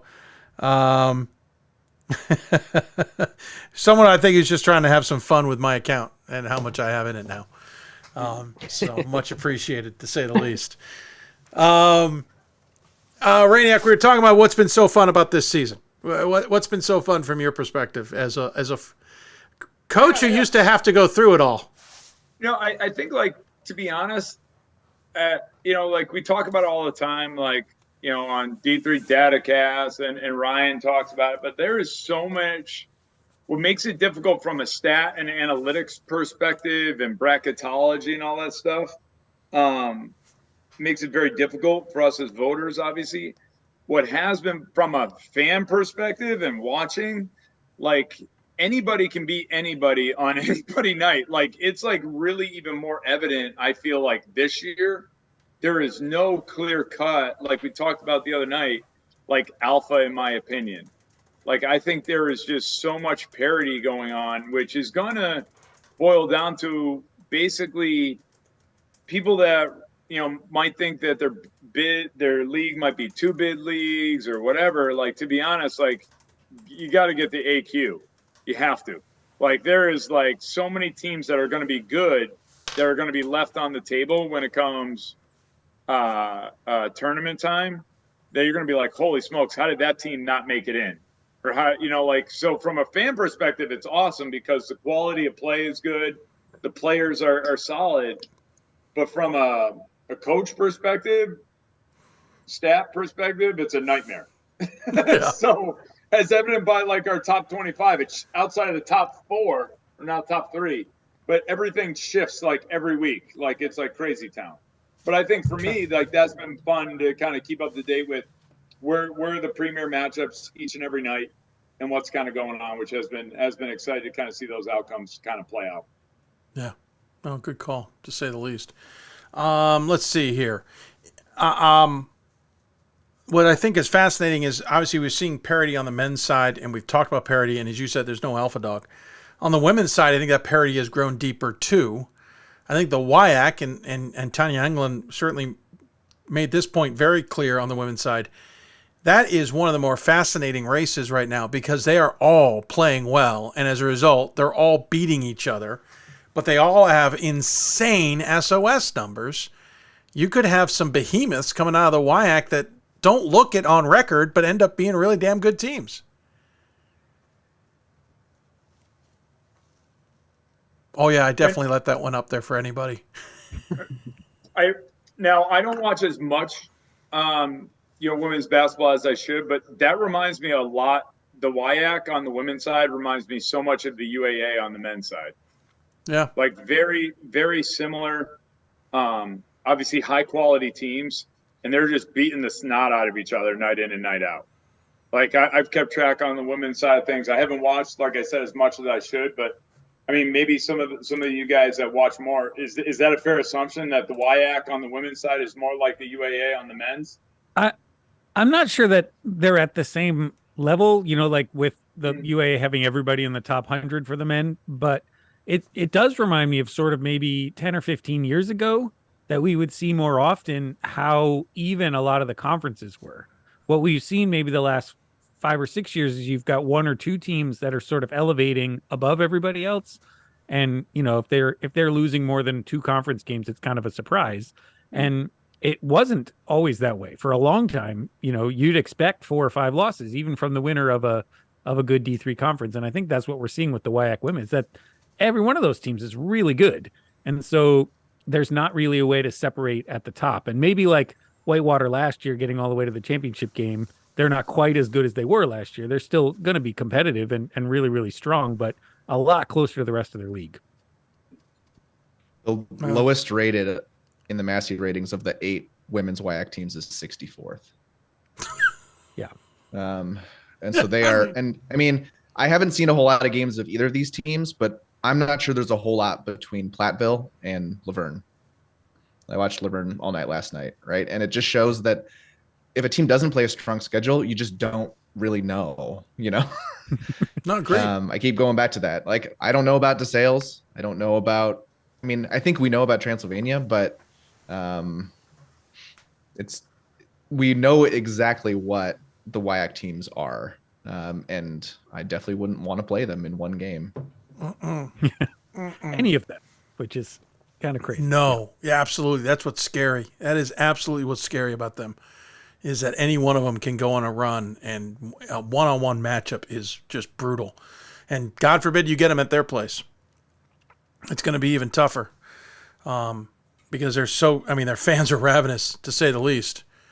Yeah, and speaking of really good women's teams, I noticed the Calvin guys are not speaking because the Hope guy might be in attendance. That's definitely where that domination continues. But, Scott, it's interesting because I think this is the first time we've seen Hope women in a few years look beatable, but at the same time not look beatable. They've kind of gone through some interesting runs this year. They looked kind of like world beaters again early in the year and then took a few stumbles in the middle of the year. And they've looked as good as I've seen them all year in these recent wins against Trent and Albion. And I think they just kind of Hope teams do seem to trend up over the course of a year under Morehouse. I was commenting about this on the boards that last year in the middle of the season, they went through a really rough patch of free throw shooting. And then it just evaporated over the course of a couple weeks. And Morehouse said, hey, everyone was making a bunch of free throws every practice. And I think they didn't have the precision in the middle of the year. And I wonder if a lot of that has just been cleaned up. But I was also musing that defensively, Hope is really aggressive. And having Voskuhl for as long as they did just made everything work because she cleaned up anything you missed. And that doesn't happen this year. And it's not because the scheme's bad or the players are bad. It's just that Voskuhl was perhaps the most unique defensive player in the entire nation for a 5-year period. No, you've got that was the Albion loss, right? Was that Albion just didn't make mistakes. They came in with a plan. They ran some very simple sets to get good looks down low. And, Hope was just a little careless. It's not that they played poorly by anybody else's definition, but it wasn't the kind of performance that they typically put out. And you saw that corrected the second time around. Yes, you did. It's like a game of chess. Like Morehouse went to work. He wasn't great in that first one probably. And he won that second one. And the team did as well. Well, my question was whether there's going to be, are we going to be voting for 4 MIAA women's teams in the poll this week with the way Albion's got some really big wins on the schedule. Now, they've got more losses than you like to see, but that's a really strong team. I've been voting for 3 for a while, so I'll be fascinated to see how that turns out. Another crazy thing on the women's side is the NESCAC. Amherst is 2-5 in conference play.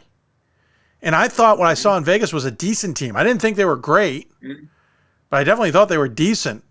And the rest of that conference has gotten so darn good. I mean, Williams is sitting second. Trinity is having Tufts is second. Williams is third.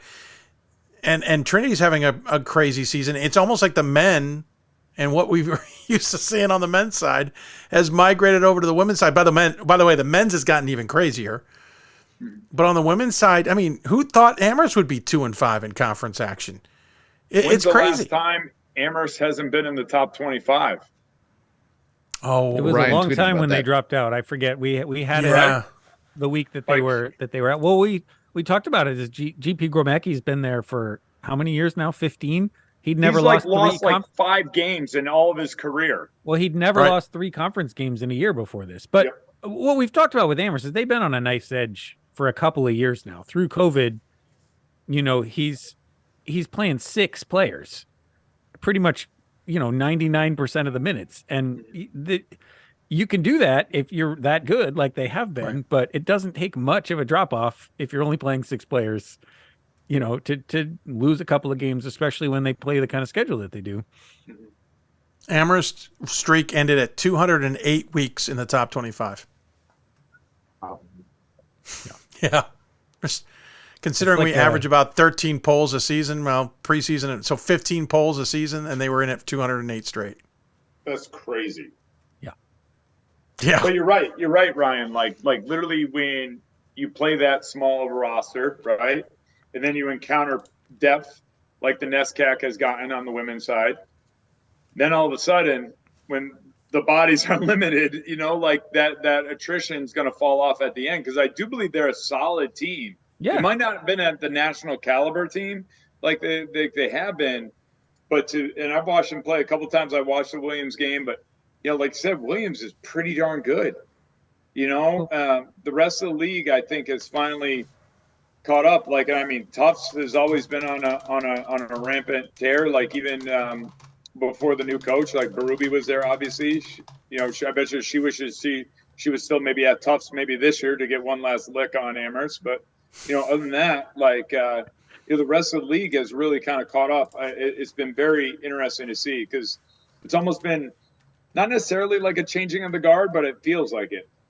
Well, and the numbers guys will tell you, if you're playing 6 players and one of them is only maybe 80% as good as that slot last year, that can be a big swing, for just one player, which is normal for most teams, right? You're only bringing back production 80%. That's going to be considered a good year for most teams. But when you don't have a lot of margin of error, I mean, and what are we talking about, right? They're still a fantastic team. It's just in that league and with what they've put up, it's different. It's different, all right. To flip to the men's side on the NESCAC, that race has been absolutely bonkers. Middlebury is certainly head and shoulders. Williams has maybe struggled more than we expected, or did we just misanticipate that, or what? I think that race has been hard to follow. Yeah, I think with Williams, you just don't know because they hadn't been tested like many of the other ones, right? I mean, that's been the discussion. Some of the top 25 talk. It's you still had to kind of go on expectation with them just because of the schedule they played. Fair point. Yeah, when they lost to Amherst in early January, that was their first loss. We kind of said, oh, no big deal. They're still good, and they're still really good, right? They're a really good team. But then losing kind of to Middlebury and then big to Tufts, it feels like, well, where are the great wins for Middlebury? I mean, for Williams, and then how good are they, right? As Scott was saying, we think they're good, but where else are they tested on their schedule that we know that they're top 25 worthy, or I don't know how high were they? They were in the top 5 earlier in the season, weren't they? But it just doesn't seem like they're at that level with the results they've had in January. Where you're looking at your first 4 games, and I understand because coming from NESCAC, the later start, typically, you get a couple warm-up games, to kind of get your feet under you because you don't practice as long as the other teams. But Worcester State, Clark Summit, Delhi, MCLA, not to put down those teams, but that's not getting ready for Wesleyan. Springfield's down this year. That's normally a good battle. I think Oneonta is a good win for them. Mm-hmm. Anna Maria, Vassar, I think has been kind of up and down after winning the Liberty League last year. And then all of a sudden you got the rivalry game, like you said, with Amherst. And that's going to be, I think all of us said, all right, that's the rivalry game. Okay. Kind of like Hope Calvin, whatever. But then Middlebury, Tufts, those are ones that you thought that they would at least pull out one of them, if not both. Well, and not get blown out by Tufts.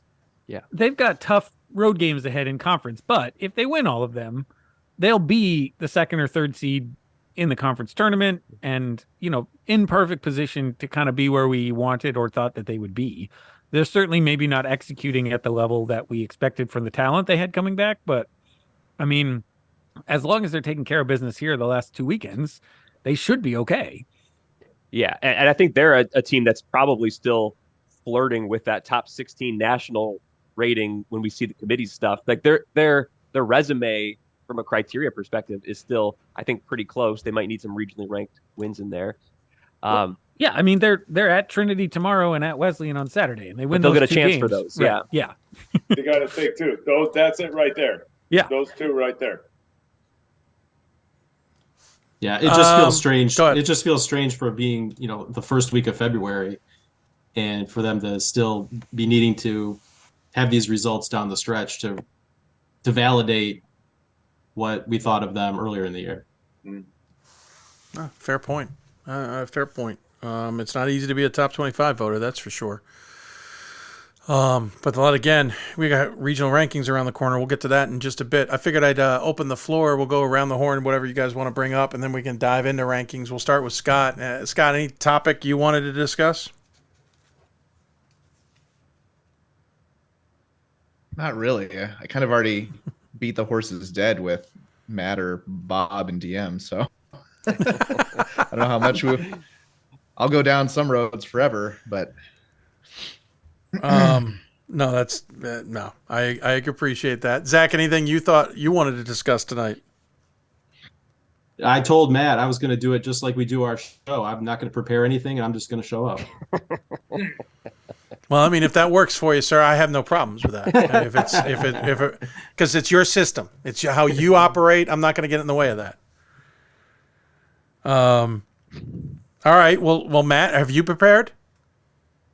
I was just thinking about some great conference races on the men's side that we have down the stretch, and I was been looking through the standings the last couple of days, and like 4 conferences stuck out to me. First is the American Rivers Conference. Right now, I think there are 4 teams within a half game each other. Loras, Central, Dubuque, and Nebraska Wesleyan are all either 8-3 or 8-4, and then Wartburg's 7-4, just a game back of that. So I think there's like 5 teams in the American Rivers that are still in the race. That's going to be a great conference to watch down the stretch, with probably about 4 or 5 games left in the regular season. Just what the conference tournament seeding is going to look like in the American Rivers. Similarly, I think the Liberty League is kind of stacked up in that same way. Ithaca, Hobart, Vassar, Skidmore, even RPI, I think is still very much in the mix there. That's like half the conference right there, I think, is still in the mix for the conference regular season championship. We all know about the UAA. They're beating each other up. Like everyone, Emory, Wash U, Case, Rochester, Carnegie, Mellon, they're all either 5-2 or 4-3. I think that's going to be a great conference to watch. Friday, Sunday, there's much watched for me, especially Sunday afternoons. And then the last one is the Skyline Conference with Farmingdale, Merchant Marine, Yeshiva, even Manhattanville and SUNY Maritime, all within kind of like a game or two of each other as we go into these final 5 games. So I think a lot of great conference races to watch down the stretch, and especially those few, and I think there's a few more like them, that they're not just 1 or 2 teams at the top. It's not one team has already taken control, but it's anyone's game. Half the conference is still alive for that title with just a few left. So those are going to be great races to watch. Mike might know for sure. Liberty still is just a 4-team tournament, right? So that's 5 teams. There's only 4 spots. So it's tough. like, and that's where it's going to really come down to it, especially because like Vassar last year, if you remember, they hit that awesome buzzer beater. Yeah. To like, if that doesn't go in, then they don't win the Liberty League. Like that league last couple of years has experienced a lot of, we talk about parity in other leagues, that league in particular too, whereas years prior, it used to be just Skidmore. And now there's some other, Hobart's kind of reemerged, and RPI obviously is doing well under Coach Gilbride. And so that's going to be big. But like you said, one team's going to be left out of there, Ryan. But I mean, there's a scenario they could have a 5-way tie for first and somebody's season is over. That's pretty crazy. That's wild. Wow. If there isn't an argument to maybe get the darn thing fixed to have more than 4 teams in, that would be the best. If I'm that 5th team, I'll be like, come on. Yeah. They've beaten up on each other. There's basically no Pool C chance up there. That's what I was going to say. Is we talk about the Pool C all the time, but there's a lot of really the good guys Pool above A you talk races. about it all the time. There's a lot of really good Pool A races that we're going to see in these tournaments coming down the stretch. Yeah, that we just haven't been talking about a ton because it's maybe conferences like the NCAC that might not be in position for a Pool C where they used to be pretty regularly. That it's going to be your whole tournament life for some teams that are used to maybe having that Pool C catch, second chance that they're not getting this year. No, good point. That's a great point. How about Oberlin, by the way, beating Worcester for the first time in 60 straight? Yeah. Worcester program that finally got its 1800th overall victory because Oberlin pushed it off a game. Yeah. They circled that when, hey, listen, if we get all this, we can do it on the weekend against Oberlin. Let's bring all the alums in. Let's have a big celebration. That'll be a great time. Send them home. We'll do it again on Wednesday. And speaking of 60, that's the one I want to call out because Josh Merkel has told me they're using what I say as bulletin board material at Randolph-Macon. They won their 60th straight home game the other night, and they only won that game by 55 points. I feel like they deserved a 60-point win for the 60th straight home game, and they just let us down. I don't know what was going on there. I'm with you. I was ready for the nice round numbers to work out themselves there. How do you not know that as a coaching staff? Itself. Yeah, I don't know what they were thinking there. I mean, they were up like 52 with 3 minutes to go. They should have definitely pulled off the press. They should have been pressing with under 30 seconds to go. Well, speaking of which, did you see the women's? I have that tonight. Hold on. Let me put it on a screen. I saw it. I was going through. I wanted to bring that up. Now, hold on. I got to get it onto a screen here so people can see it at home. Just zooming in here and got to put it over everybody. Bear with me here. Well, we're not going to be able to there. No. Oh, hold on. Then I just lost all your audio because I'm a stupid man. Let's do that again. There we are. It looks like they let the gas off quite a bit in the fourth quarter too. Yes. Oh yeah, because they only won the fourth quarter 8-1 to St. Joseph's of Maine. They won the game. Played everyone on the roster. 5. Nobody played 20 minutes, so I don't know what else you want to do there. So no. 80-5. You want to leave at halftime and go recruiting. That's what you want to do. They might have. That's what you want to leave and do recruiting. Hey, they also say at halftime, make sure you have a better second half. Dean did. They scored 2 in the first half, 3 in the second. There you go. So, it's been a rough year for them. Made it halfway. 0 assists in the game. 0 assists? I didn't even see that. Oh, 0 yeah. assists. They didn't even out rebounded 45-16. They made 2 shots from the floor. It was a rough go. They were 1 for 6 from the free throw line. Oof. That's tough. 2 of 33 from the floor. While St. Joe's Maine was 29 of 58, 11 of 22 from beyond the arc. Oof. No, I'll often send my brothers a text from the halftime of a Hope women's game where Hope's out rebounding their opponent like 29-7, and I'll say this shouldn't be the basis for anyone's resume or winning, but it is. Here we are. Yeah, I noticed the Calvin guys got real quiet there. I just looked it up. So St. Joseph scored a 3 to make it 8-0 with 8:42 left in the first. So they won it. So with basically left. They had the game won just barely a minute over a minute into the game. It reminds me of a great article written by a sports information director at Bryn Mawr when Johns Hopkins destroyed them, and I think they scored 2 points in the opening half. And the SID wrote something to the effect of so-and-so's layup with whatever amount of time left in the first half ended Hopkins's run to start the game or something. Just brilliant to make it seem like it was this magnificent basket when in reality it was the only 2 points they scored the entire half. It was just, I wanted to call the guy and go, sir, you deserve some award for that writing. Because you lost 90-3. We had. I don't remember, so I can't out them. But I am one who goes through the submissions for Team of the Week, which come with little narratives. And I had one earlier this year in which a player was recommended because their 25-point performance was critical to the 40-point team win that they had that night. So that was. It's a critical 25. Critical. Yeah. It's very essential. Because if they had SIDs are great. They're good with the thesaurus. SIDs are strong. They're advocating. We want them to do that. I don't want to discourage people from nominating because we need. If they more. hadn't gotten that 25, they would have been under the line that was 16.5. Under the spread. That brings up a good point. Under the radar player of the year candidates. Oh, under the radar, sir. No, if they're under the radar, how would we know about them? Correct. All right. That's a good point. All right, so just straight up player of the year candidate. I think that's a great point. The bench. I'm not really sure, Mike. I can't see them. This is the radar right here. So I don't. They come off the bench and play 5 minutes, but their points per game production are outstanding. Definitely a player of the year. Well, one person is angling for St. Mary's Anthony to be on that list. Yeah. I saw that earlier on Twitter. I mean, it's always hard if they don't end up making the tournament.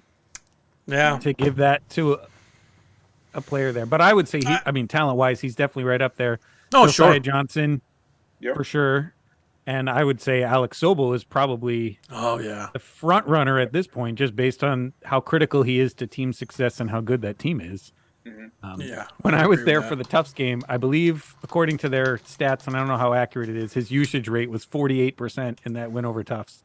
Oof. Or it's not a percentage, right? It's just a number, but 48 is an exceptionally high usage rate. So, yeah. But who else besides those three? Right?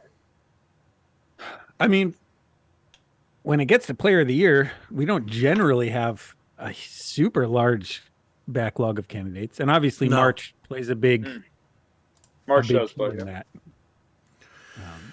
I watched what Emerson beat what's his- WPI the other night. Jared Houston is really, really good. Yep. He happens to play the same position as Alex Sobel, so it's going to be a tough comparison there. But Well, what's his name at Randolph-Macon? Mallory. Miles Mallory, thank you. Mallory. Mallory, maybe because, I mean, he was good last year, but he's definitely come into his own. And this he's not a season. huge stat sheet guy, so that's always. I No. mean, I guess that's an under the radar definition, right? That we have. There you especially go. if they win well again. Played. Yeah, well played. I was just looking at him. He's averaging 15.5. He's shooting 58% from the floor, 55% from beyond the arc, 70% from the line. And about 3 blocks a game. 9 rebounds per contest, 2.5 assists. His assist to turnover ratio is 2.5 to 1. 3 blocks per game and a steal. That's actually a better stat line than he's used to having. That's pretty outstanding. Well, when you lose a Buzz Anthony, it sure helps to have a guy like that coming back, right? Yeah. Right? Well, and his assist to turnover ratio, I mean, you can check me if I'm wrong, but I don't think it was great last year. So that would be an improvement if he's up at over 2. Yeah, I'll double check. It was 2.4 to 1 was this season. This season. Yeah. I'll double check last season. I got to call it up. I got to do it the old-fashioned way here. Type in the website and have it call it up. There it is. Mallory, 1.3 to 1. Yeah, so it's almost double this year. So that's a big key. He's averaging more blocks per game this season. He's averaging a better assist to turnover. Mainly, his turnovers are the same. His assists are significantly more. His rebounding is the same. His points are the same. His shooting is similar, except his three-point shooting is far better than it was last year, but they didn't need him to shoot last year. They didn't let him shoot last year. Well, true. And his free throw shooting is improved this year too. Yeah. So yeah. I think he's in the mix there. Sobel, I can't disagree with whatsoever. He single-handedly beat Keene State there at the end. Well, and his improvement from freshman year when he couldn't even stay on the floor with foul trouble. True. Is just incredible because I've said it a million times. I feel like I'm repeating myself over and over again, but it's just not a skill you learn. You don't learn to foul less. There may be some timid guys who can learn to foul a little bit more, but it doesn't usually work the other way. So, Tom, I'm trying to get you on more minutes, but you gotta foul less. Yeah. Okay, Coach, I'll work on that in the next practice. Right. Yeah, that's not exactly something you do work on. That's a good point. Hey, listen, I had a great segment about Skyac today, not only from Fred Rogan, who certainly loves himself some Skyac, and I appreciate that from him, but also from Josh Engel, the senior guard at Claremont Mudd Scripps. I thought, I think there's a valid point out there. There's a bunch of teams that could easily be in this NCAA conversation that could certainly turn a bracket on its head if they all get in, not only because they could do well, but because it's going to blow up the bracketing. I'm almost now rooting for 3 Skyacs to get in, to be completely honest. The problem is they got to play through each other, but they've all worked on their scheduling. They've all worked on being better. They've all got great talent now. Fred Rogan's even complimenting Eric Bridgeland, and trust me, that's saying something. I don't think Bridgeland's entrance was all that great into that conference. I think it burned a lot of people the wrong way. But that conference has gotten. It was already gotten good. We already turned our eyes on it, but it has gotten very good. And this season is certainly showing that. Yeah. I mean, the CMS Pomona Pitzer game was just high level basketball when they played each other with the big crowd. And I think they've only got room to grow there out west, just because I think the fan base is potentially a lot bigger than it is right now. And those teams, the sky's the limit on their recruiting. Just for the profile of those schools, you're going to be able to compete with anybody to get into those places. So, yeah, nothing but up. No, you're right. It's going to be. If 3 Skyacks were to make the tournament, I think that would be interesting for this year's bracket. We'd finally get like 2 Region 10 hosting sites probably, and we'd get more teams flying into those areas. Something I think people from the West Coast have talked about. They're always flying away from the West Coast, and teams aren't flying in. I think that would set up a situation where maybe we get a Southern California pod and we get a Texas pod, and that's really going to, like you said, shake up the bracket. We lost Mike Rainiak, by the way. He just says thanks for having him on. He had to bounce, had to deal something with work. Well, you'll at least have one hosting. You unfortunately may have another Skyac on the other side of that pod. Mm-hmm. You then have to fly 2 in and fly the third Skyac out to anywhere you want to. By the way, some people get stuck in the rut of we always play each other, i.e. Northwest Texas and Skyac. No, I thought last year proved that's not true. You can fly anybody anywhere if the bracket works part out. of that is it helps them minimize the possibility of flights for the second weekend if you put all of your flight teams in the same place. Then you're not worried about next one. Although I still think being in Fort Wayne gives them a lot more leeway. You know, last year they only had to fly 1 team. No, because the Final Four is not considered part of the equation. I've asked that 100 times. The Final Four flights, they never consider as part of how many flights they get for the tournament because they don't want decisions based on the absolute full wild cards that could happen to the Final Four. So I remember when it was in Salem, I said, are we being punished because you might potentially have 3 flights? They're like, no, they're never part of the equation. But does that work? So if they're not worried about including those, but they still might be more willing to give an extra one if they're spending less money on the not what I've gathered. Because remember, it was 2 years ago we got absolutely locked down on flights for some reason, and we couldn't get I know the committee didn't get what they wanted, at least in the opening round or the opening weekend. And I think that was part of that equation was, come on, you're going to probably end up busing everybody to Fort Wayne. They're like, it's not a matter of it's not a factor. The conversation's based on. I don't get it either. I agree with you. You think maybe it'd be part of that conversation? I think it's because by that point, anything could have happened that you couldn't foresee. And so they leave it out of the mix. I just know they definitely don't want 4 teams flying the second weekend when it could have been 2. And that's true. Absolutely. And that's part of the issue they run into, because if you have 3 Southern California teams, they're going to fly 1 to Texas. I mean, that's just how it works. And I think that's what we got to watch. That's what we got to watch out for. Yeah, and I think that's what we got to watch for on the women's side with Trinity hosting, is because they are technically so far out of that mix. And the Skyac and the Northwest Conference winners have to fly on the women's side, and you're gonna probably have at least 2, maybe 3 teams in Texas, and you're gonna put 4 of those 4 or 5 teams in the same opening weekend pod, because no other teams can get to Texas without a flight. So you're adding flights to do that. Well, and especially if it's San Antonio, sometimes you can get some driving to Dallas, but if it's at Trinity, you're definitely out for anybody driving there who isn't in Texas already. Well, and to be honest, remember last year, the second weekend, we all got surprised by how many flights the women had. And it felt like something slipped through, like they didn't foresee something that they should have foreseen. And I know the committee was a little coy about that. I think they knew they got away with it. 9 times out of 10, when a committee gets away with it one year, there's a lockdown the next. So I'll be very interested to see what happens this year with that bracket. I think that they can get away with 2 opening weekend flights, just Skyac and Northwest Conference on the women's side.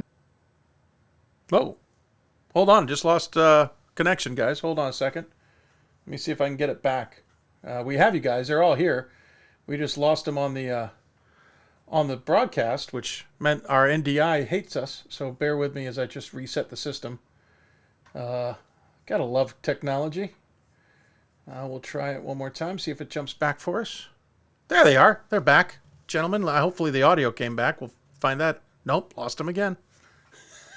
You know what? We'll take a break. That's probably a good sign. We'll come up with Scott's point when we come back from break.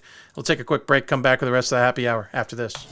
These are your teams, your players, your community of fans.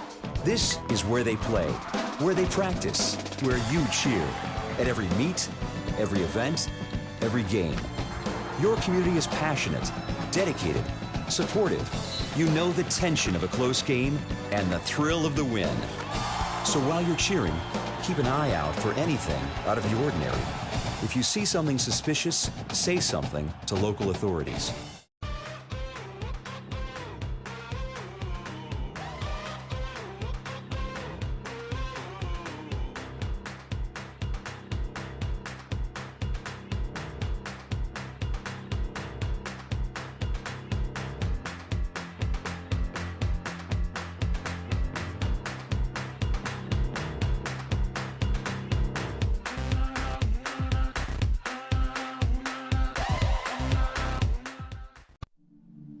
I used to never really talk.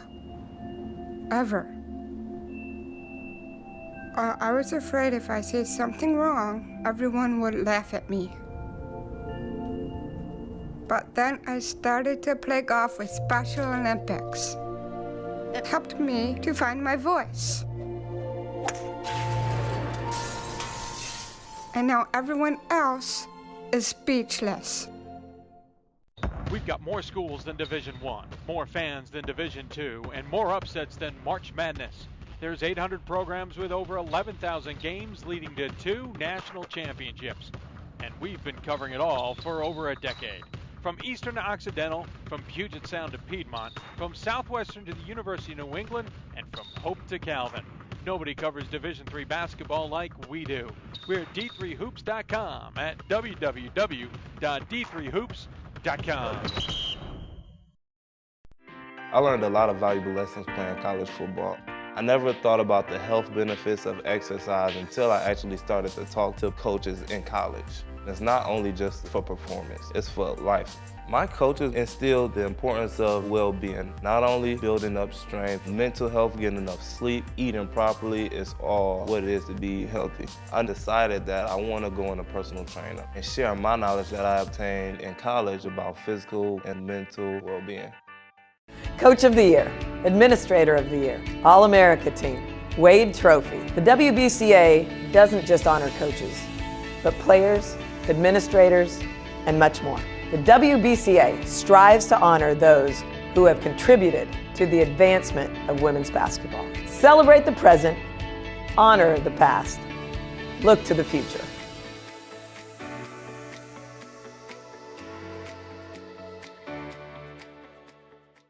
For the love of the game. But for those of us who are Division III student athletes, it's more than that, a lot more. Sure, the game is important, but as we work so hard to build both mind and body, it's more about team. That is why NCAA Division III teamed up with Special Olympics, and in giving the gift of sport to those for whom it seemed an impossible dream, we are working to make this a better world. Help us keep that dream alive. You can make a difference. It's on us. It's on all of us. And it's time to act now. It's on us to start the change. It's on us to be the change. It's on us. It's on Division III. It's on all of us to stop sexual assault.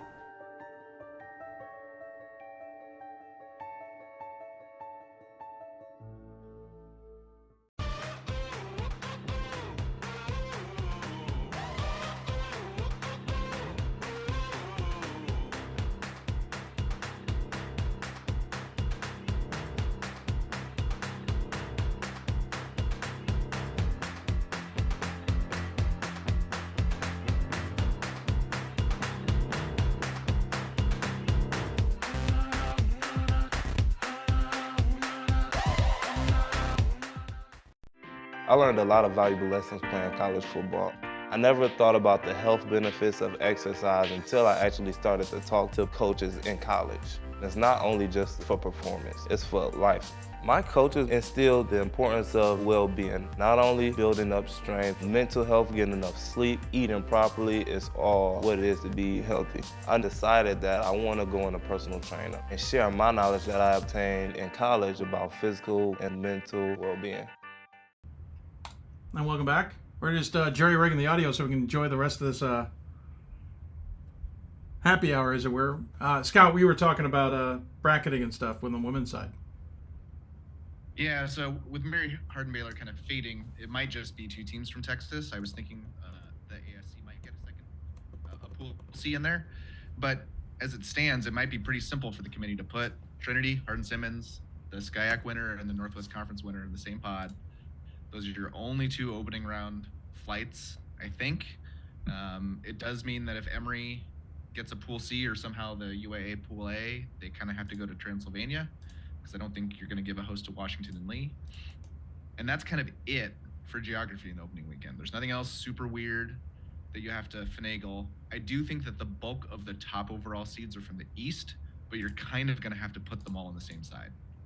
Because on the other side, you're going to have Trinity, you're going to have Wisconsin, you're going to have kind of your Midwest, and you need them to be able to get to Chicago, basically.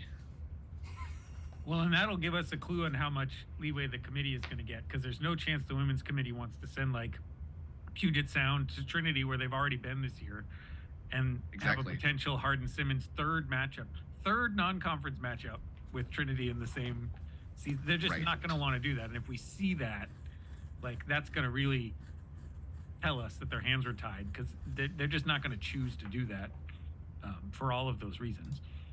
And they try almost harder than the men to avoid rematches. So that would definitely. And if Hardin-Simmons wins out, they're a hosting type resume, right? Yeah. So that would give us another clue, Ryan, if they don't get it.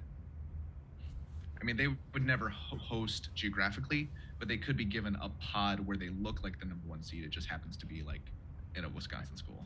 Or like at Emory. They like Atlanta because it's easy to get flights in there at the last minute for all of these teams. So they won't tell you that, but that's definitely true. Well, and Fred Rogan made a comment that we all know is not true, to the fact of, will it save money or cost money depending on how many teams you pick from a certain location? We know that that's not how they operate. But I thought I wasn't going to correct him on air. That wasn't worth doing. But no, to your point, Ryan, obviously big airports play a role. Where can they get people in? And we should also point out, and this was said, I don't think this has been said on air, but I know it's been made clear to me. If you don't put in your hosting papers, or you put them only in for the first weekend and suddenly the second weekend you're in play, tough luck. You're not hosting. No. Well, that's essentially in the handbook criteria.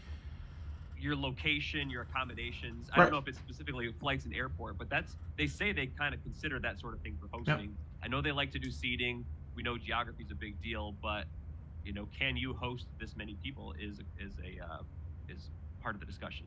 Absolutely. Sure.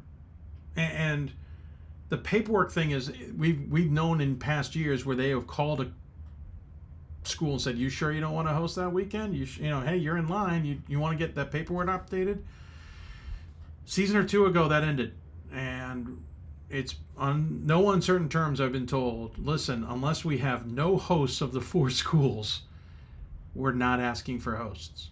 And although I do wonder if they're calling maybe like the day before paperwork deadline. Well, the day before paperwork is when we debut the top 16. We haven't seen your application yet. Yeah, it's one thing to do it ahead of a deadline, another thing to be doing it a week later. Yeah. Right. So listen, top 16s come out, you see your name on there, maybe, I don't know. Put your paperwork in. You got 24 that's hours. The other question, we've kind of been penciling in St. Thomas, Texas for the men, and I know that's a relatively small athletic department. I'm sure their capacity is big enough, but whether they new to D3, all that kind of stuff, whether that's something they want to take on. early in this process or not. So we don't know. It sounds like, though, that they've had some guidance from conference members, and I'm sure they'll be helped along that process. Like, hey, you guys want to host? Here's what you have to do. So I'm sure they won't just miss the opportunity. Well, let's hope not. Was it last year that we had one in Texas that just didn't apply, right? So, Yes. That's what we were, I think, led to understand. Yep. Yeah. We were told that one of them didn't put in because everyone was arguing, what's going on? There's an example. They didn't call them and say, you're actually in position. You forgot to put your paperwork in. You want to put it in? And we've had other situations where schools have said, listen, we can't host that second weekend because X, Y, Z. Then they qualify and they call, well, hey, we figured it out. Too late. Yeah. And we know geography can get really goofy that second weekend. Even if you're not one of those top 16 teams, if you think you might be in the tournament and you might like to host, put your paperwork in, and you might be the only team within 500 miles and you might be the hosting destination. Christopher Newport women. Everyone thought it was going to be the second weekend, but a small mistake in the bracketing. Literally moved one pod versus another, and they can't host. Somebody else in that group had to. It was Tufts, right, man? Did that go to Tufts? Well, and I can't remember. I feel like, didn't we have one committee chair tell us one year that if none of the 4 sectional put into host, they might consider a neutral place? I think so. I've been told by committee chairs at that point they would call. Yeah. Well, if geography made it easier to do a neutral place, they might think about it. Maybe. It's just usually more expensive. Yeah. The other one, I'll never forget. I'd love to get that call. That like, I know your team lost last weekend, but how would you like to host 4 more? Oh. Hey, Coach, I got a question for you. What are you doing next weekend? I had a question for our bracketologists. Oh, can I jump in? Yeah. Yeah. I had a question for 2 of our bracketologists, and they both told me no. But we know that selections are not made with geography in mind, but bracketing and seeding is. And so my question was, let's say, hypothetically, Rochester women are this kind of a weak 1 seed hosting line. But boy, would it help overall flights if they don't host so that the Rochester men can host. Would the committees ever chat together to make it? And it seems like that would not happen. But the only thing seems like something that could. I have not heard of them requesting stuff like that. And to just solidify things, the women try, at least in the past, have tried much harder than the men to give 2 hosts to every region as much as possible. Now, obviously, with 10 now, that's impossible. But if they're like... Well, I think with the top 16s, they're stepping away from it too now. Right. But the women are still more inclined to try and keep at least somebody in a region. Mm-hmm. Is there another upstate New York team that would be more in line for that? Because I think that's more what you're looking at, is that if they're the best team in sort of the general area, they may get that. I'll add one other wrinkle. History is going to be in play. If you don't have a good hosting history, you aren't hosting. And I know of at least one school where that has come up. I'm going to leave it unnamed. But if there were issues, you're not going to host. And that can affect even more things than what you're talking about. So now you've got other teams that have that can't host, plus the one you're trying to play with to make sure that, it gets even more complicated. I think the one scenario I can think of was when Randolph-Macon women and men were both in position to host. I think it was Randolph-Macon men. It was when Jeff Burns was actually on the committee chair, and the 2 committees didn't talk to each other after the women changed their mind. Yeah. And men ended up not hosting, and I'm glad I was nowhere near Jeff Burns in that moment. Yeah. Because he lost it. The women told the men's committee that they were going to host, and so the men didn't include them as a host, and then the women changed their mind later, and then they didn't host either one. So that was a fun time. Oh, yeah. But I would say that falls under the category of the women may have a logical host and change their mind for some reason. So, to your point, Scott, I think they're communicating a lot more now than... but yes, they're communicating. Yeah, that's a separate point. I'm just trying to think of a scenario I know where a hosting scenario was set up and then they changed their mind on it for whatever Yeah, reason. but while they may be bracketing to minimize flights, I've never heard anything that they're trying to minimize flights as like a combined exercise between the two brackets, Yeah, which I no. think really, Scott, is Well, the fair. crux of your No. question. And if Right. if the last couple years hold, the men usually finish their bracket first anyway. Yes. So that was my other Because the question. men are Posting are priorities, released first. I didn't know how the order goes, right? There's no timeline except it's got to be done at night, but the men always go first when it's announced. So it's got to be done and buttoned up in the morning first. And then women have a little bit more lead time. We found out in the last couple years that they'll usually figure the hosts out. Oh, yeah. Relatively soon, because you're going to know your geographic problems early, and so you kind of figure out who the hosts are, and they'll let them know. And especially So if if the they're women doing have top 16, priority, they'll they'll be shoot aware. over the hosts. I'm sure they mostly know by at least Saturday night who's going to be hosting for it, and they can share that information. And they seem, Sarah and Megan particularly this year, seem like they are in touch and will be. Well, the making sure that liaisons their are in committee's touch. The chairs are in touch. Other people, yeah, they're compared to that snafu. Yeah. The levels of communication between, and I would argue that snafu kind of finally opened some doors that weren't quite as open. Yeah, yeah. But again, women will have priority first weekend. Men will have priority second weekend. And that right now, I only have Christopher Newport off the top of my head where that would impact, right? He's saying maybe Rochester. Maybe Rochester, maybe WashU, and maybe Oshkosh. They're all in the mix. Okay, Oshkosh, yeah, I could see that. I don't think Rochester is going to be in that situation by the time we get there. I can see that, right? Because they still have some UAA games left. Right. But yeah. Well, and it's what. And on the men's side, to be honest with you, I think Oswego. Well, and it's really tough for Christopher Newport in this situation because the men have the rights to host second weekend, but geography rarely allows that. But that's where that argument on the women's side last year was if they had literally swapped two very identical pods in the bracket, They would have been able to host. CNU would have been hosting. And it wouldn't have changed competitive balance. It wouldn't have changed really outcomes. Nothing would have been altered that dramatically. It was two different pods. I think it might have even been Tufts pod with one somewhere.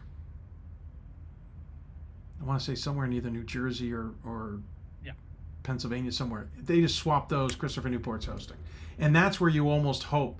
And this is why I get a little frustrated that that committee members can't be involved in this if their team is involved. If I wish they could be involved in areas that have nothing to do with their team. Let that committee person look at half the bracket that has nothing to do with their half, and make sure they can see something. Hey, you might want to, or 3/4 of the bracket, whatever. You might want to fix this because this will allow this to happen. Because when you start getting down to less and less and less people, one year the women had 2 working on the entire bracket out of 8. It's problematic. For sure. Christopher Newport women are going to have that same problem this year because Smith, Babson, Trinity, Tufts, they can't get to Newport. And Yeah, so but you got teams. Most of the teams that are available can get to all of those other ones. But they would have had the first weekend. They will have. They should have the first weekend. Right. So But I they'll at think least have even the if first they weekend. are- The screw job last year was that they got shipped to Hopkins for the first weekend, and then one simple change in the bracket kept them from getting what they deserved in the second weekend after they got passed over in the first for good reason. I think that's what that frustration was about. But I understand. I mean, they're obviously in a spot that makes it tough. I agree. Though I think the men have a better chance. It results in tough matchups. You got Randolph-Macon sitting down there. You're going to have maybe Hampton-Sydney. You're going to have maybe Guilford. You may have a USA South or an Emory. Well, it just depends on which quadrant they get put in. Right, exactly. That's what I'm saying. Is it all depends, and it's going to depend on tough matchups. But I think Christopher Newport might have a better chance at it on the men's side than the women's, because the women's isn't as strong in that region as the men's is. And I'm talking generic geographic regions, not. I mean, actual. we won't really be. it's way too early. The reason I haven't been chiming in on all of these Twitter Right? bracketing is it's just way too early. Right? To be worrying about all Not of too this. early. Oh, it's been too early. It's the perfect time. It's always the perfect time for this. I think it's the right time to talk about who could be hosting. To talk about who's flying where is ridiculous. Mock brackets from Poppers 3 weeks ago, and then he's I love it. asking I about love it. mileage. Keep Dude, it coming. But you practice early so that way when we're at the end, Practice. then we know all these things. We're just we don't need to posting see it your on mess. Hashtag D3 Hoops on Twitter. It's fine. Well, yeah, because you want to have the best possible mock bracket. That doesn't count It's for got to anything be a at the great end, mock bracket. My mock bracket was really close last year to the actual bracket in a couple of regions, and that was because I practiced. But in a couple of others, it wasn't. So it was way off. whatever. A couple others, it was way off. I guess 300 batting average is good for you. Yep. We'll probably not going too much longer with happy hour here because I am definitely fading. I don't know about everybody else. Yeah, I have to say goodnight, guys. I gotta What? go. It's unacceptable. I'm the one who cuts this all off. Hey, good to see you. Thanks for joining in, Zach. Pretty much appreciate it, and enjoy the rest of the season, bud. You too. Thanks, Dave. Thanks. Yeah, we won't go too much longer here. I was actually just checking Twitter to see if there was any more conversations. Pat, by the way, sent out that Dean versus St. Joseph's Maine game and said sometimes there are mismatches. Saying it lightly. I feel like we've seen a lot fewer of those over the last few years. Yeah. And the women's side, as things have gained more parity. Yeah, I think better scheduling too. Rough year, so. Yes, I think particular teams have some trouble with some matchups, but yeah. And Dean's continued to play because we've had a number of schools that just decided it wasn't worth putting teams out on the floor, and we might have seen a few more of these if they had insisted on continuing to play those games. So.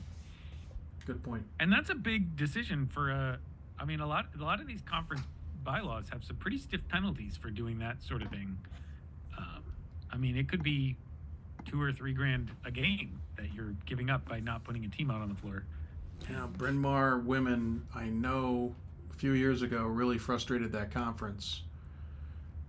They, 2 seasons in a row, maybe 3, where they backed out of playing at least a double round robin set. One, I think it was a full season. The other 2, I think, were, hey, we'll just play you each once. And of course, they let them know 2 weeks before the start of the season. Of course, they just backed out of a game against Haverford last night, which begs the question why. And I'll be interested to find out why. Because if that's more of the same, I think there's got to be a serious conversation. Unfortunately, Bryn Mawr was improving.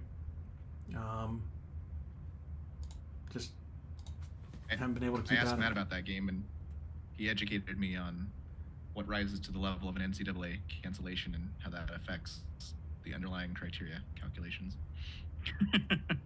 You asked Ryan? No, I asked Matt.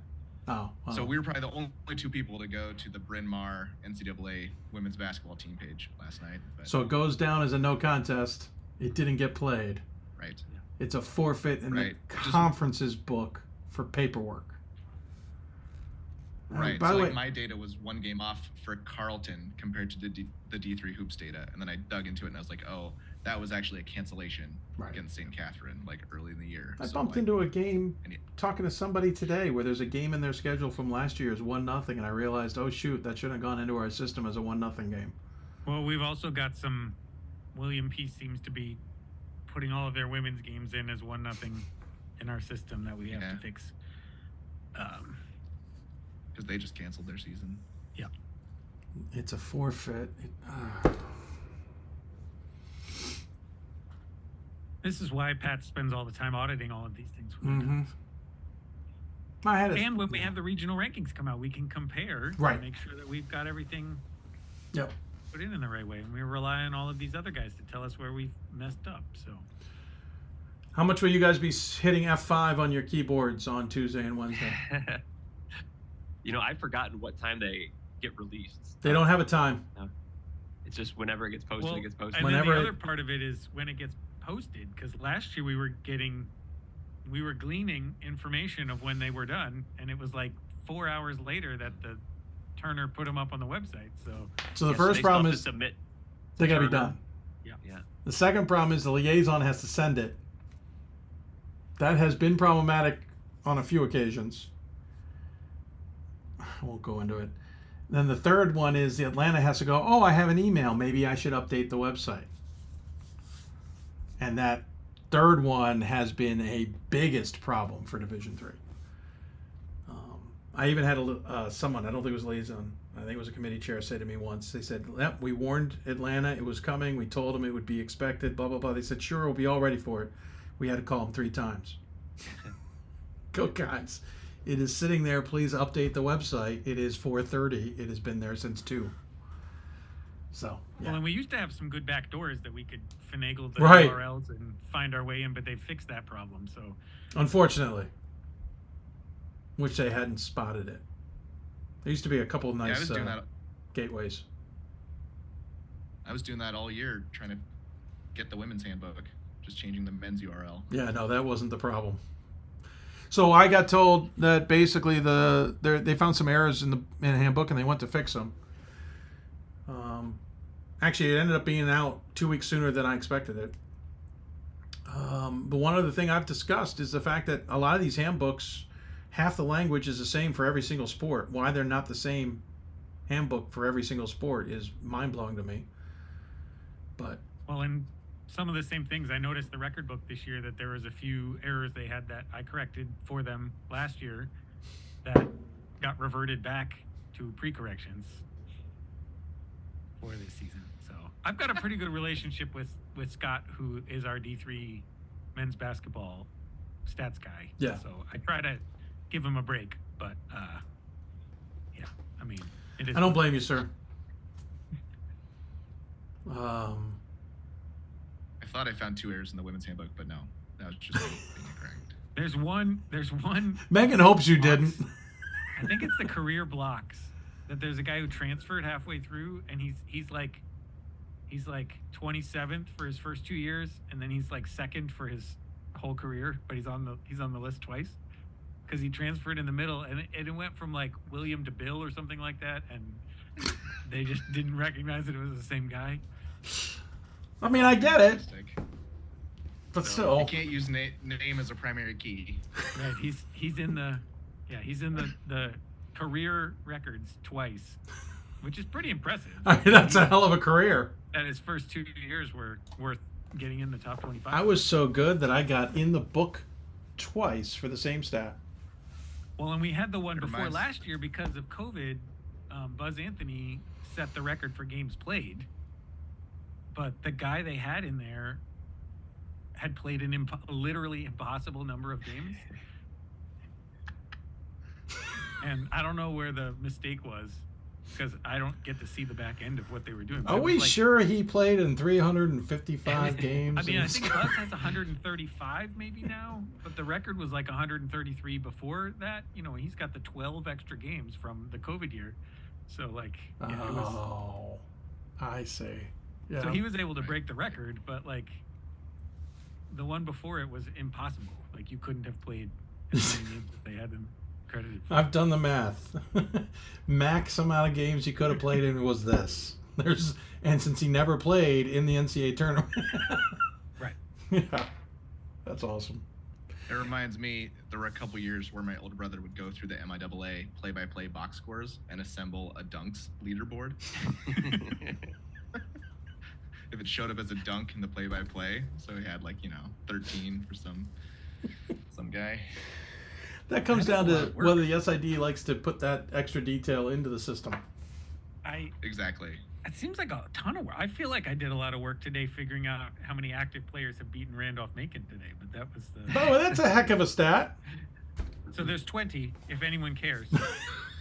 Only 20 active players have beaten Randolph-Macon.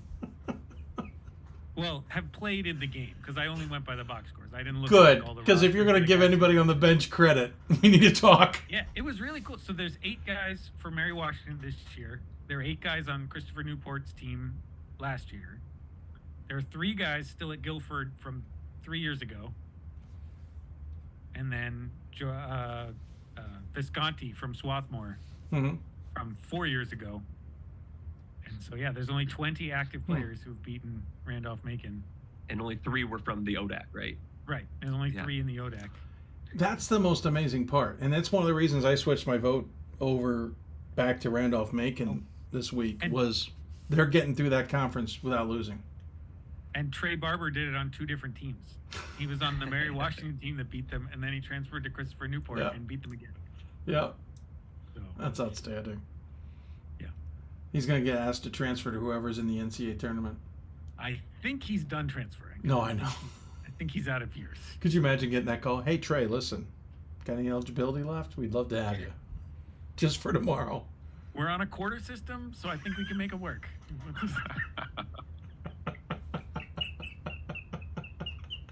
Oh, that would be that'd be great. Is there a rule about this? Like, say your quarter ends. I believe there is. It's a semester rule, right? Even if Yes. you have trimesters or whatever, like there's a date. Okay. Yeah, I think there is something about a date, but compliance would know better than I. So we get the board of trustees to change our semester. Like overnight. Yeah, There'll like be a throwing presser in the morning. We have announced that we've gone to the quarter system at the end of the season. We've decided the quarter system wasn't working for us. You're watching too much West Wing or Suits, where they'll just throw out an amendment or change the bylaws. Yeah, well played. I'm all about loopholes. Loopholes are the best way to. Got a call from Josh Merkel. Do you know how Trey Barber got on their team? Well, let me tell you. Ryan spelled it out on the happy hour, and someone took him up on it. That is going to be an interesting. So, Macon has Averett, and then they finish up on senior night with Roanoke. If they win both those games, that's tied with North Park for the longest home winning streak in D3 men's basketball history. So that would mean their first round NCAA game could break the record. That's crazy. Or if they end up going on the road, the next class has all the pressure to keep it going. Yeah. Well, and I was looking back at it today to think about it. So that game they lost to Swarthmore in the Elite Eight in March of 2019 is the last time they lost an NCAA tournament game. Yes. Wow. Yeah. Yep. And they have one title. Yeah. Hope's the same way, isn't it? Three undefeated seasons and one title. Mean, it would be a similar thing, right? Yeah. Yeah. It's crazy. Idea for a segment, Dave, is you just pull someone off the street and have them try to pronounce all of the school names. I don't even know if Averett is correct. Averett is right. It is Have we right. been doing this long enough? I believe that's correct. It's Averett. And we can tell Riley that it should be Bowden. Not Yeah, I didn't want to correct that either. Right. You can't do it on the air. No. He said it, and I don't know if you could see it, but you could. In my head, I went, Oh, yeah. oh. It's not Bow. I figured it was Kane, but I don't think I had heard it pronounced for a while. It is Kane. There's no the only way I know half these pronunciations is from watching, Hoopsville for a decade and a half and having Dave struggle through it. It's Buena Vista. Yeah, exactly. Yeah. Even though there's a I don't Buena even Vista get- in many places. I don't even get. I get Husson wrong most of the time because of that one. The year that you didn't do, the year before you started doing the bracket show, and they called it Houston like I 7 forgot times. about that. So Oh I my always in my God, head I yes. keep calling it Houston every time I see it. Oh, I totally the forgot guy they must- called him Houston. Hey, But there's he always must have said it- he must have said it 7 times, introducing what had to have been the lowest seed in that pod, and he just kept saying Houston, Houston, Houston over and over again. And then there's Mullenberg. That's Well, always a tough one. No, I would have come gotten on. that one wrong. I would have gotten whatever Vista wrong. I don't even want to venture. Which one? Well, they're just wrong about that. I mean, that is not how you say that, but What? Buna. Oh, yeah, I agree. I used to call him Vista or BV. Yeah. I mean, Worcester always throws people. Both Worcesters throw them off. Sure. What are the other ones that are always Amherst because they always People want to get drive the H. Do people get Puget wrong, or is that well known enough? I think people get Puget Sound. Yeah. Because from Washington, people would make fun of Puyallup and Spokane and Yakima, and a lot of those Native American names. Yeah. But they're always second nature to me. What was? Oh, there's Amherst. They love to drive the H. And Swarthmore, you don't say the R. Right, you don't. Yeah, everyone wonders why you don't say the R. It's not Swarthmore. Swarthmore and Amherst. I feel like some of these are mistaken that we know otherwise, so we never say them wrong. So I can't think of any others off the top of my head, but there's a whole mess. Well, I just love that we all say the Wyack, and most of them say Weack. No, most of them don't actually. Well, they used to. There's only a couple that say Weack, and it's the dumbest thing I've ever heard in my life. It used to be much more prevalent. Yeah, it's an I. When did it become an E? Yeah, I think it's Wyack for sure. Yeah, it's Myac. It's Wyack. Does Dubuque trip anyone up? No. Nah. Sewanee? Is it Houghton? I always have to think about Sewanee. You do? It is Houghton. Yeah. Houghton, I have to think about. Lycoming? Lycoming. Well, you can't tell with the accent what it's really supposed to be. I've always been told as if you're like Merville, coming to their place. Lycoming. But that's a great point. Oswego, I've heard said differently. We got Merville. Yeah, Merville. That's just a regional thing, though, right? Right. Yeah. Well, but it's like Louisville. How do you say it? Or New Orleans. Yeah. Oswego, I've heard is Oswego, and Oswego. No, I can't even say it wrong. Rainiac says it different. I've been meaning to check with him on how he says Beloit and not Bellois. Which one? Beloit. I'm going to start calling it Bellois. We should. That'd be funny. Start a new trend. Oh, we're gonna go talk to Bellois. So I grew up in northern Vermont, right? So we moved to Colorado when I was in high school, and I had never seen a Target before. And it was right mid 90s when everyone thought it was cool to call it Target. Target. And that was the only thing anyone ever said. And so I went 3 years assuming that was how you said the name of the store. I had never seen one before. That is brilliant. That's absolutely brilliant. Keuka. I bet people say Keuka wrong. What's the other one? What is the correct pronunciation? Is it two syllables? It's Keuka. Keuka. But I think people would try and lean on that U more. Sure. Yuka. By the way, people love to say my alma mater weird. They call it Goocher.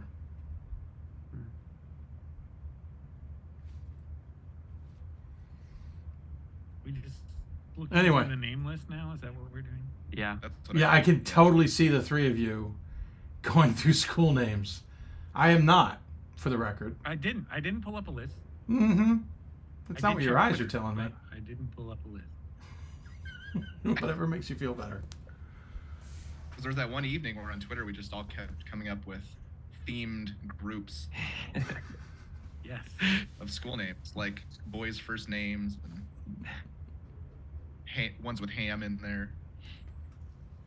Or all the Marys. Yeah. And the Mounts. Yep. Which I forever have a script to convert back and forth between Massey and other systems for abbreviating Mount or not, or Saint or not. Yeah. There's 6 ways everybody thinks to do it. Well, and there's some schools that are very definitive that they don't want their Saint or Mount abbreviated. So. Yep. By the way, completely random. Mayor Hardin Baylor is Sol Ross. It is 35-24, 5 minutes into the second half. That's a barn burner. Sounds about right. Well, they're very cold there, so. They are today. You were right. It's the only ASC game that didn't get postponed. Oh, is it? Because they're used to being cold. They're used to being cold in Sul Ross. So I moved them all already. They don't say postponed on the board anymore. It's all on Monday now, so they kept all the Saturday. Yeah, they all moved to Monday. I swear there was another school I was thinking of pronunciation-wise out in the Midwest somewhere, but I'm not remembering who it is. Centenary? Monmouth? Centenary? That's not who I'm thinking of. I still don't know how to say centenary. Centenary? Centenary. Yeah, centenary. At all of them, you say centenary the same way at all of them. All right. I'm guessing the most common guess would be Norbert and not Norbert. Yes. Not get really French with it. Saint Norbert. Yes, you must say it with your teeth clenched. No, there's another one. I can't imagine Grinnell gets said wrong. Gustavus Adolphus. Grinnell, come on. Oh yeah. Gustavus Adolphus is probably said wrong. Augustana. Probably said wrong. No, I definitely thought it was Grinnell for a long time until I heard somebody say it. Yeah. What about Chatham? Is that how you say it? Did I just say Yeah, it right? Chatham. Chatham. Teal, that one gets said wrong. La Roche. So I was driving home from a baseball game listening to MLB radio, and it was a Pittsburgh game. And they went to do a commercial because apparently they were the sponsor of either the pitching change or something. And the guy says, this pitching change brought to you by La Roche. And I'm like, oh my God, he got it wrong. And then they go into the commercial. I'm like, oh my God, they're all or maybe I'm saying it wrong. It dawned on me because he said it 3 or 4 times before the commercial break. I'm like, wow, this broadcaster should know the school in his own area. This is kind of surprising that he's got the sponsor's name wrong. And then they hit the commercial break and I went, oh my God, I've been saying this wrong the entire time. I'd always said La Roche. La Roche, yeah. And it's La There were a Roche. couple baseball players with the last name La Roche as well. Yeah. Yeah, it just didn't dawn on me. Didn't put 2 and 2 together. So, learned my lesson on the drive home. Thank you. Yep. Glad I was listening to a random baseball game. I'm slowly learning D3 history, but I didn't know that John Jay was a school of criminal justice or Oh yeah. the setup for CMS and Pomona Pittsburgh. Mm-hmm. That's why John Jay's got the Bloodhounds as their mascot. Makes sense now. That book, I don't have it near me. Shoot. Not sure where it is, but I've got the same book Gordon has that has all the mascots and their histories behind it. Though interesting enough, I think someone pointed out that the WashU Bears aren't in it or something. Somebody's missed. Completely skipped over. Was it during a period where they didn't have sports? Or No. Fontbonne? Fontbonne. That's probably one that people mess up. And I don't even know if it's Principia or Principia. I have no idea. Which one? Principia, right? Say that one Is again? it the Oh, Principia. I think is correct. That's a good question. Principia. I don't know why I said it that way. 'Cause, Now you got the me Latin second is guessed. Principia, but I don't think that's. No. We don't use all the Latin pronunciations. Principia. Now I'm even second guessing. This shows you how long this show's been on the air now. I totally have no recollection. Not only do you not know how to pronounce it, you don't know what you think you should be saying. Right. No, I'm done. I'm out. I can't even get it right. Yeah, nope. Not going to try. Forget it. I've checked out of that one. Does that mean it's closing time? I think it might be closing time. Yeah. We'll wrap it up with final thoughts Top from you 10 guys. hours here, so. Yeah, no, I just looked down and went, oh, Lord. So we'll wrap it up with final thoughts. Scott, we'll start with you. See, I try to prepare, but I always forget that you always go final thoughts. I never have anything. I'm just going to preach restraint when Wednesday arrives. That there is Tuesday. only a small amount that we can get from these alphabetical rankings. No, you're right. Absolutely agree with you. Just take them in stride. Just don't overreact. It's the same people who shouldn't overreact when the rankings suddenly change the next week out. Matt Snyder. You're going to see. Oh, go ahead, Scott. You're going to see some teams like Albertus Magnus or Berea or UC Santa Cruz on the women's side that I think will be pretty quickly gone once we hit week 2. You know, just because we're doing slightly different things week 1 to week 2. Yep. So we'll see how fans take it. I agreed. Matt. Yeah, when Tuesday or Wednesday comes and we click on the regional rankings, I'm gonna think that it's in the wrong order, but then I'm gonna forget that it's alphabetical. It's gonna happen. But this is a fun time of the year. We get all these conference championships. We get all the regional rankings and stuff. And you know, it's been fun doing the show with you guys.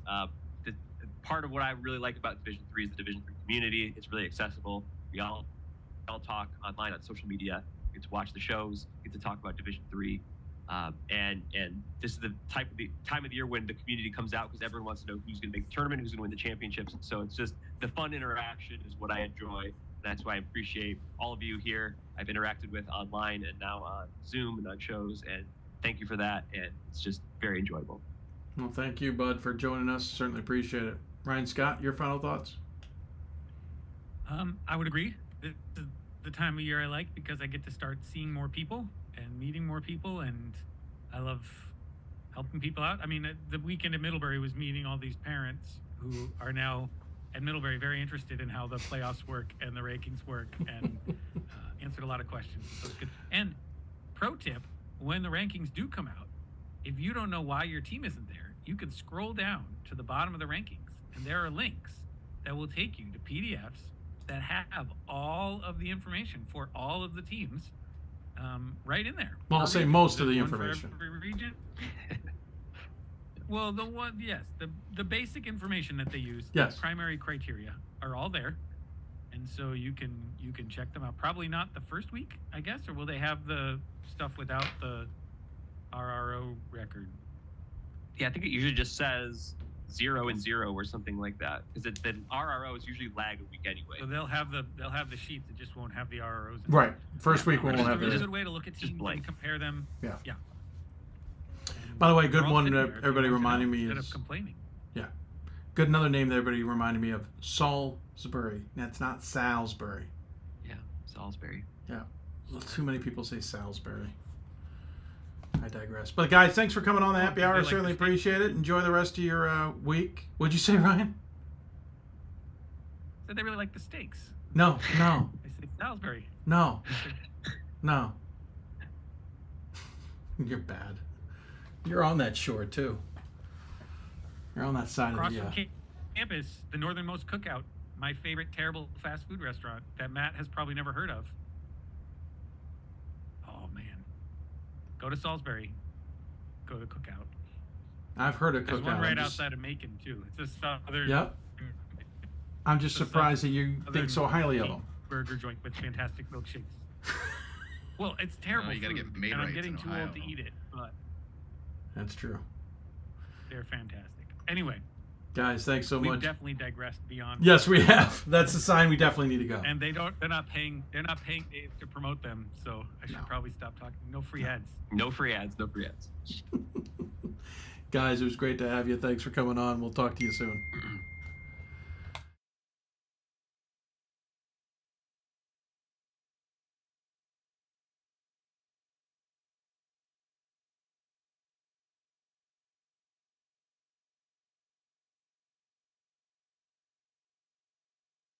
I'll wrap things up. Sorry, muted the microphone there. That'll wrap things up as we draw a close to the show here. Podcast is going to be a little bit delayed. We usually get it out the next day because I'm just done. I don't have any patience to get it out tonight. But we'll work on that and get that out as soon as we can. Thanks for everybody for tuning in. Certainly appreciate everybody's attention and assistance. Thank you, Aunt BJ.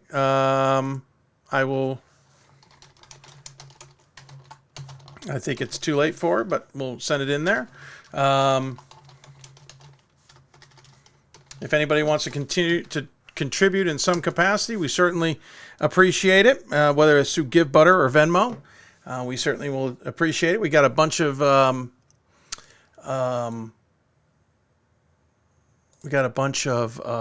somebody actually mentioned that the Liberty's at 6-team tournament. I'll have to double check that. Sorry, I just missed that, Travis. A lot of contributions very much near the end of the show, so as a result, we ended up not finishing. We're not done. But the contributions definitely increased significantly, which we most certainly appreciate. And so there's a quick update on it, at least on Give Butter. We've gotten a bunch more on Venmo itself. And so there you go. Appreciate everybody. That'll stay open for a while, so that's not done. Of course, don't forget, you got the shirts as well. That is rolling along. The apparel shop, if you want, the links are there. We'll tweet out links certainly as well and get everybody updated as best we can to everything. Appreciate everybody who came on the show today. We certainly had a long list of guests, and we'll read them off.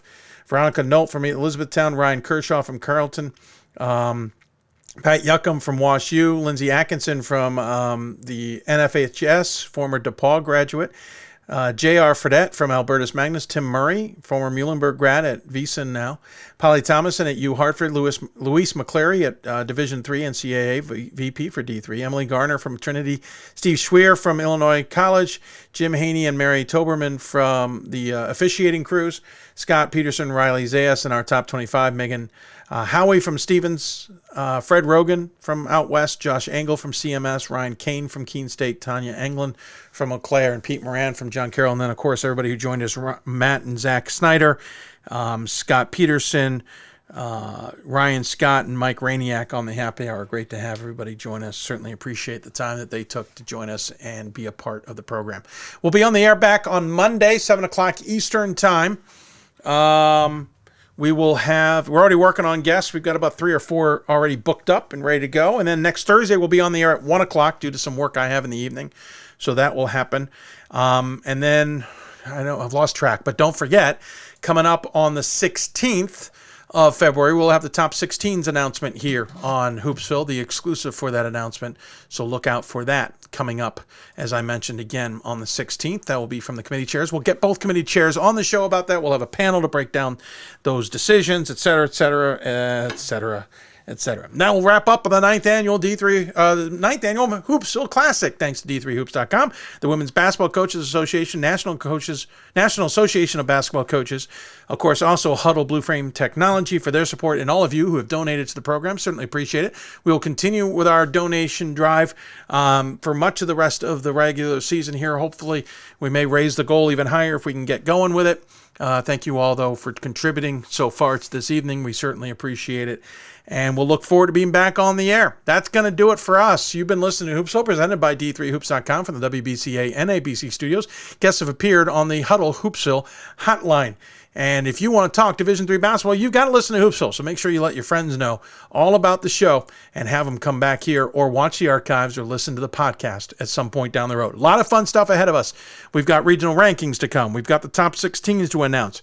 We're going to have our Selection Sunday special, and the brackets will be out all in the next 3.5 weeks. It is accelerated fast, and here we are. Good time of year to be a D3 basketball fan. Thanks for tuning in, everybody. We will catch you later. Take care. And we'll catch you on Monday.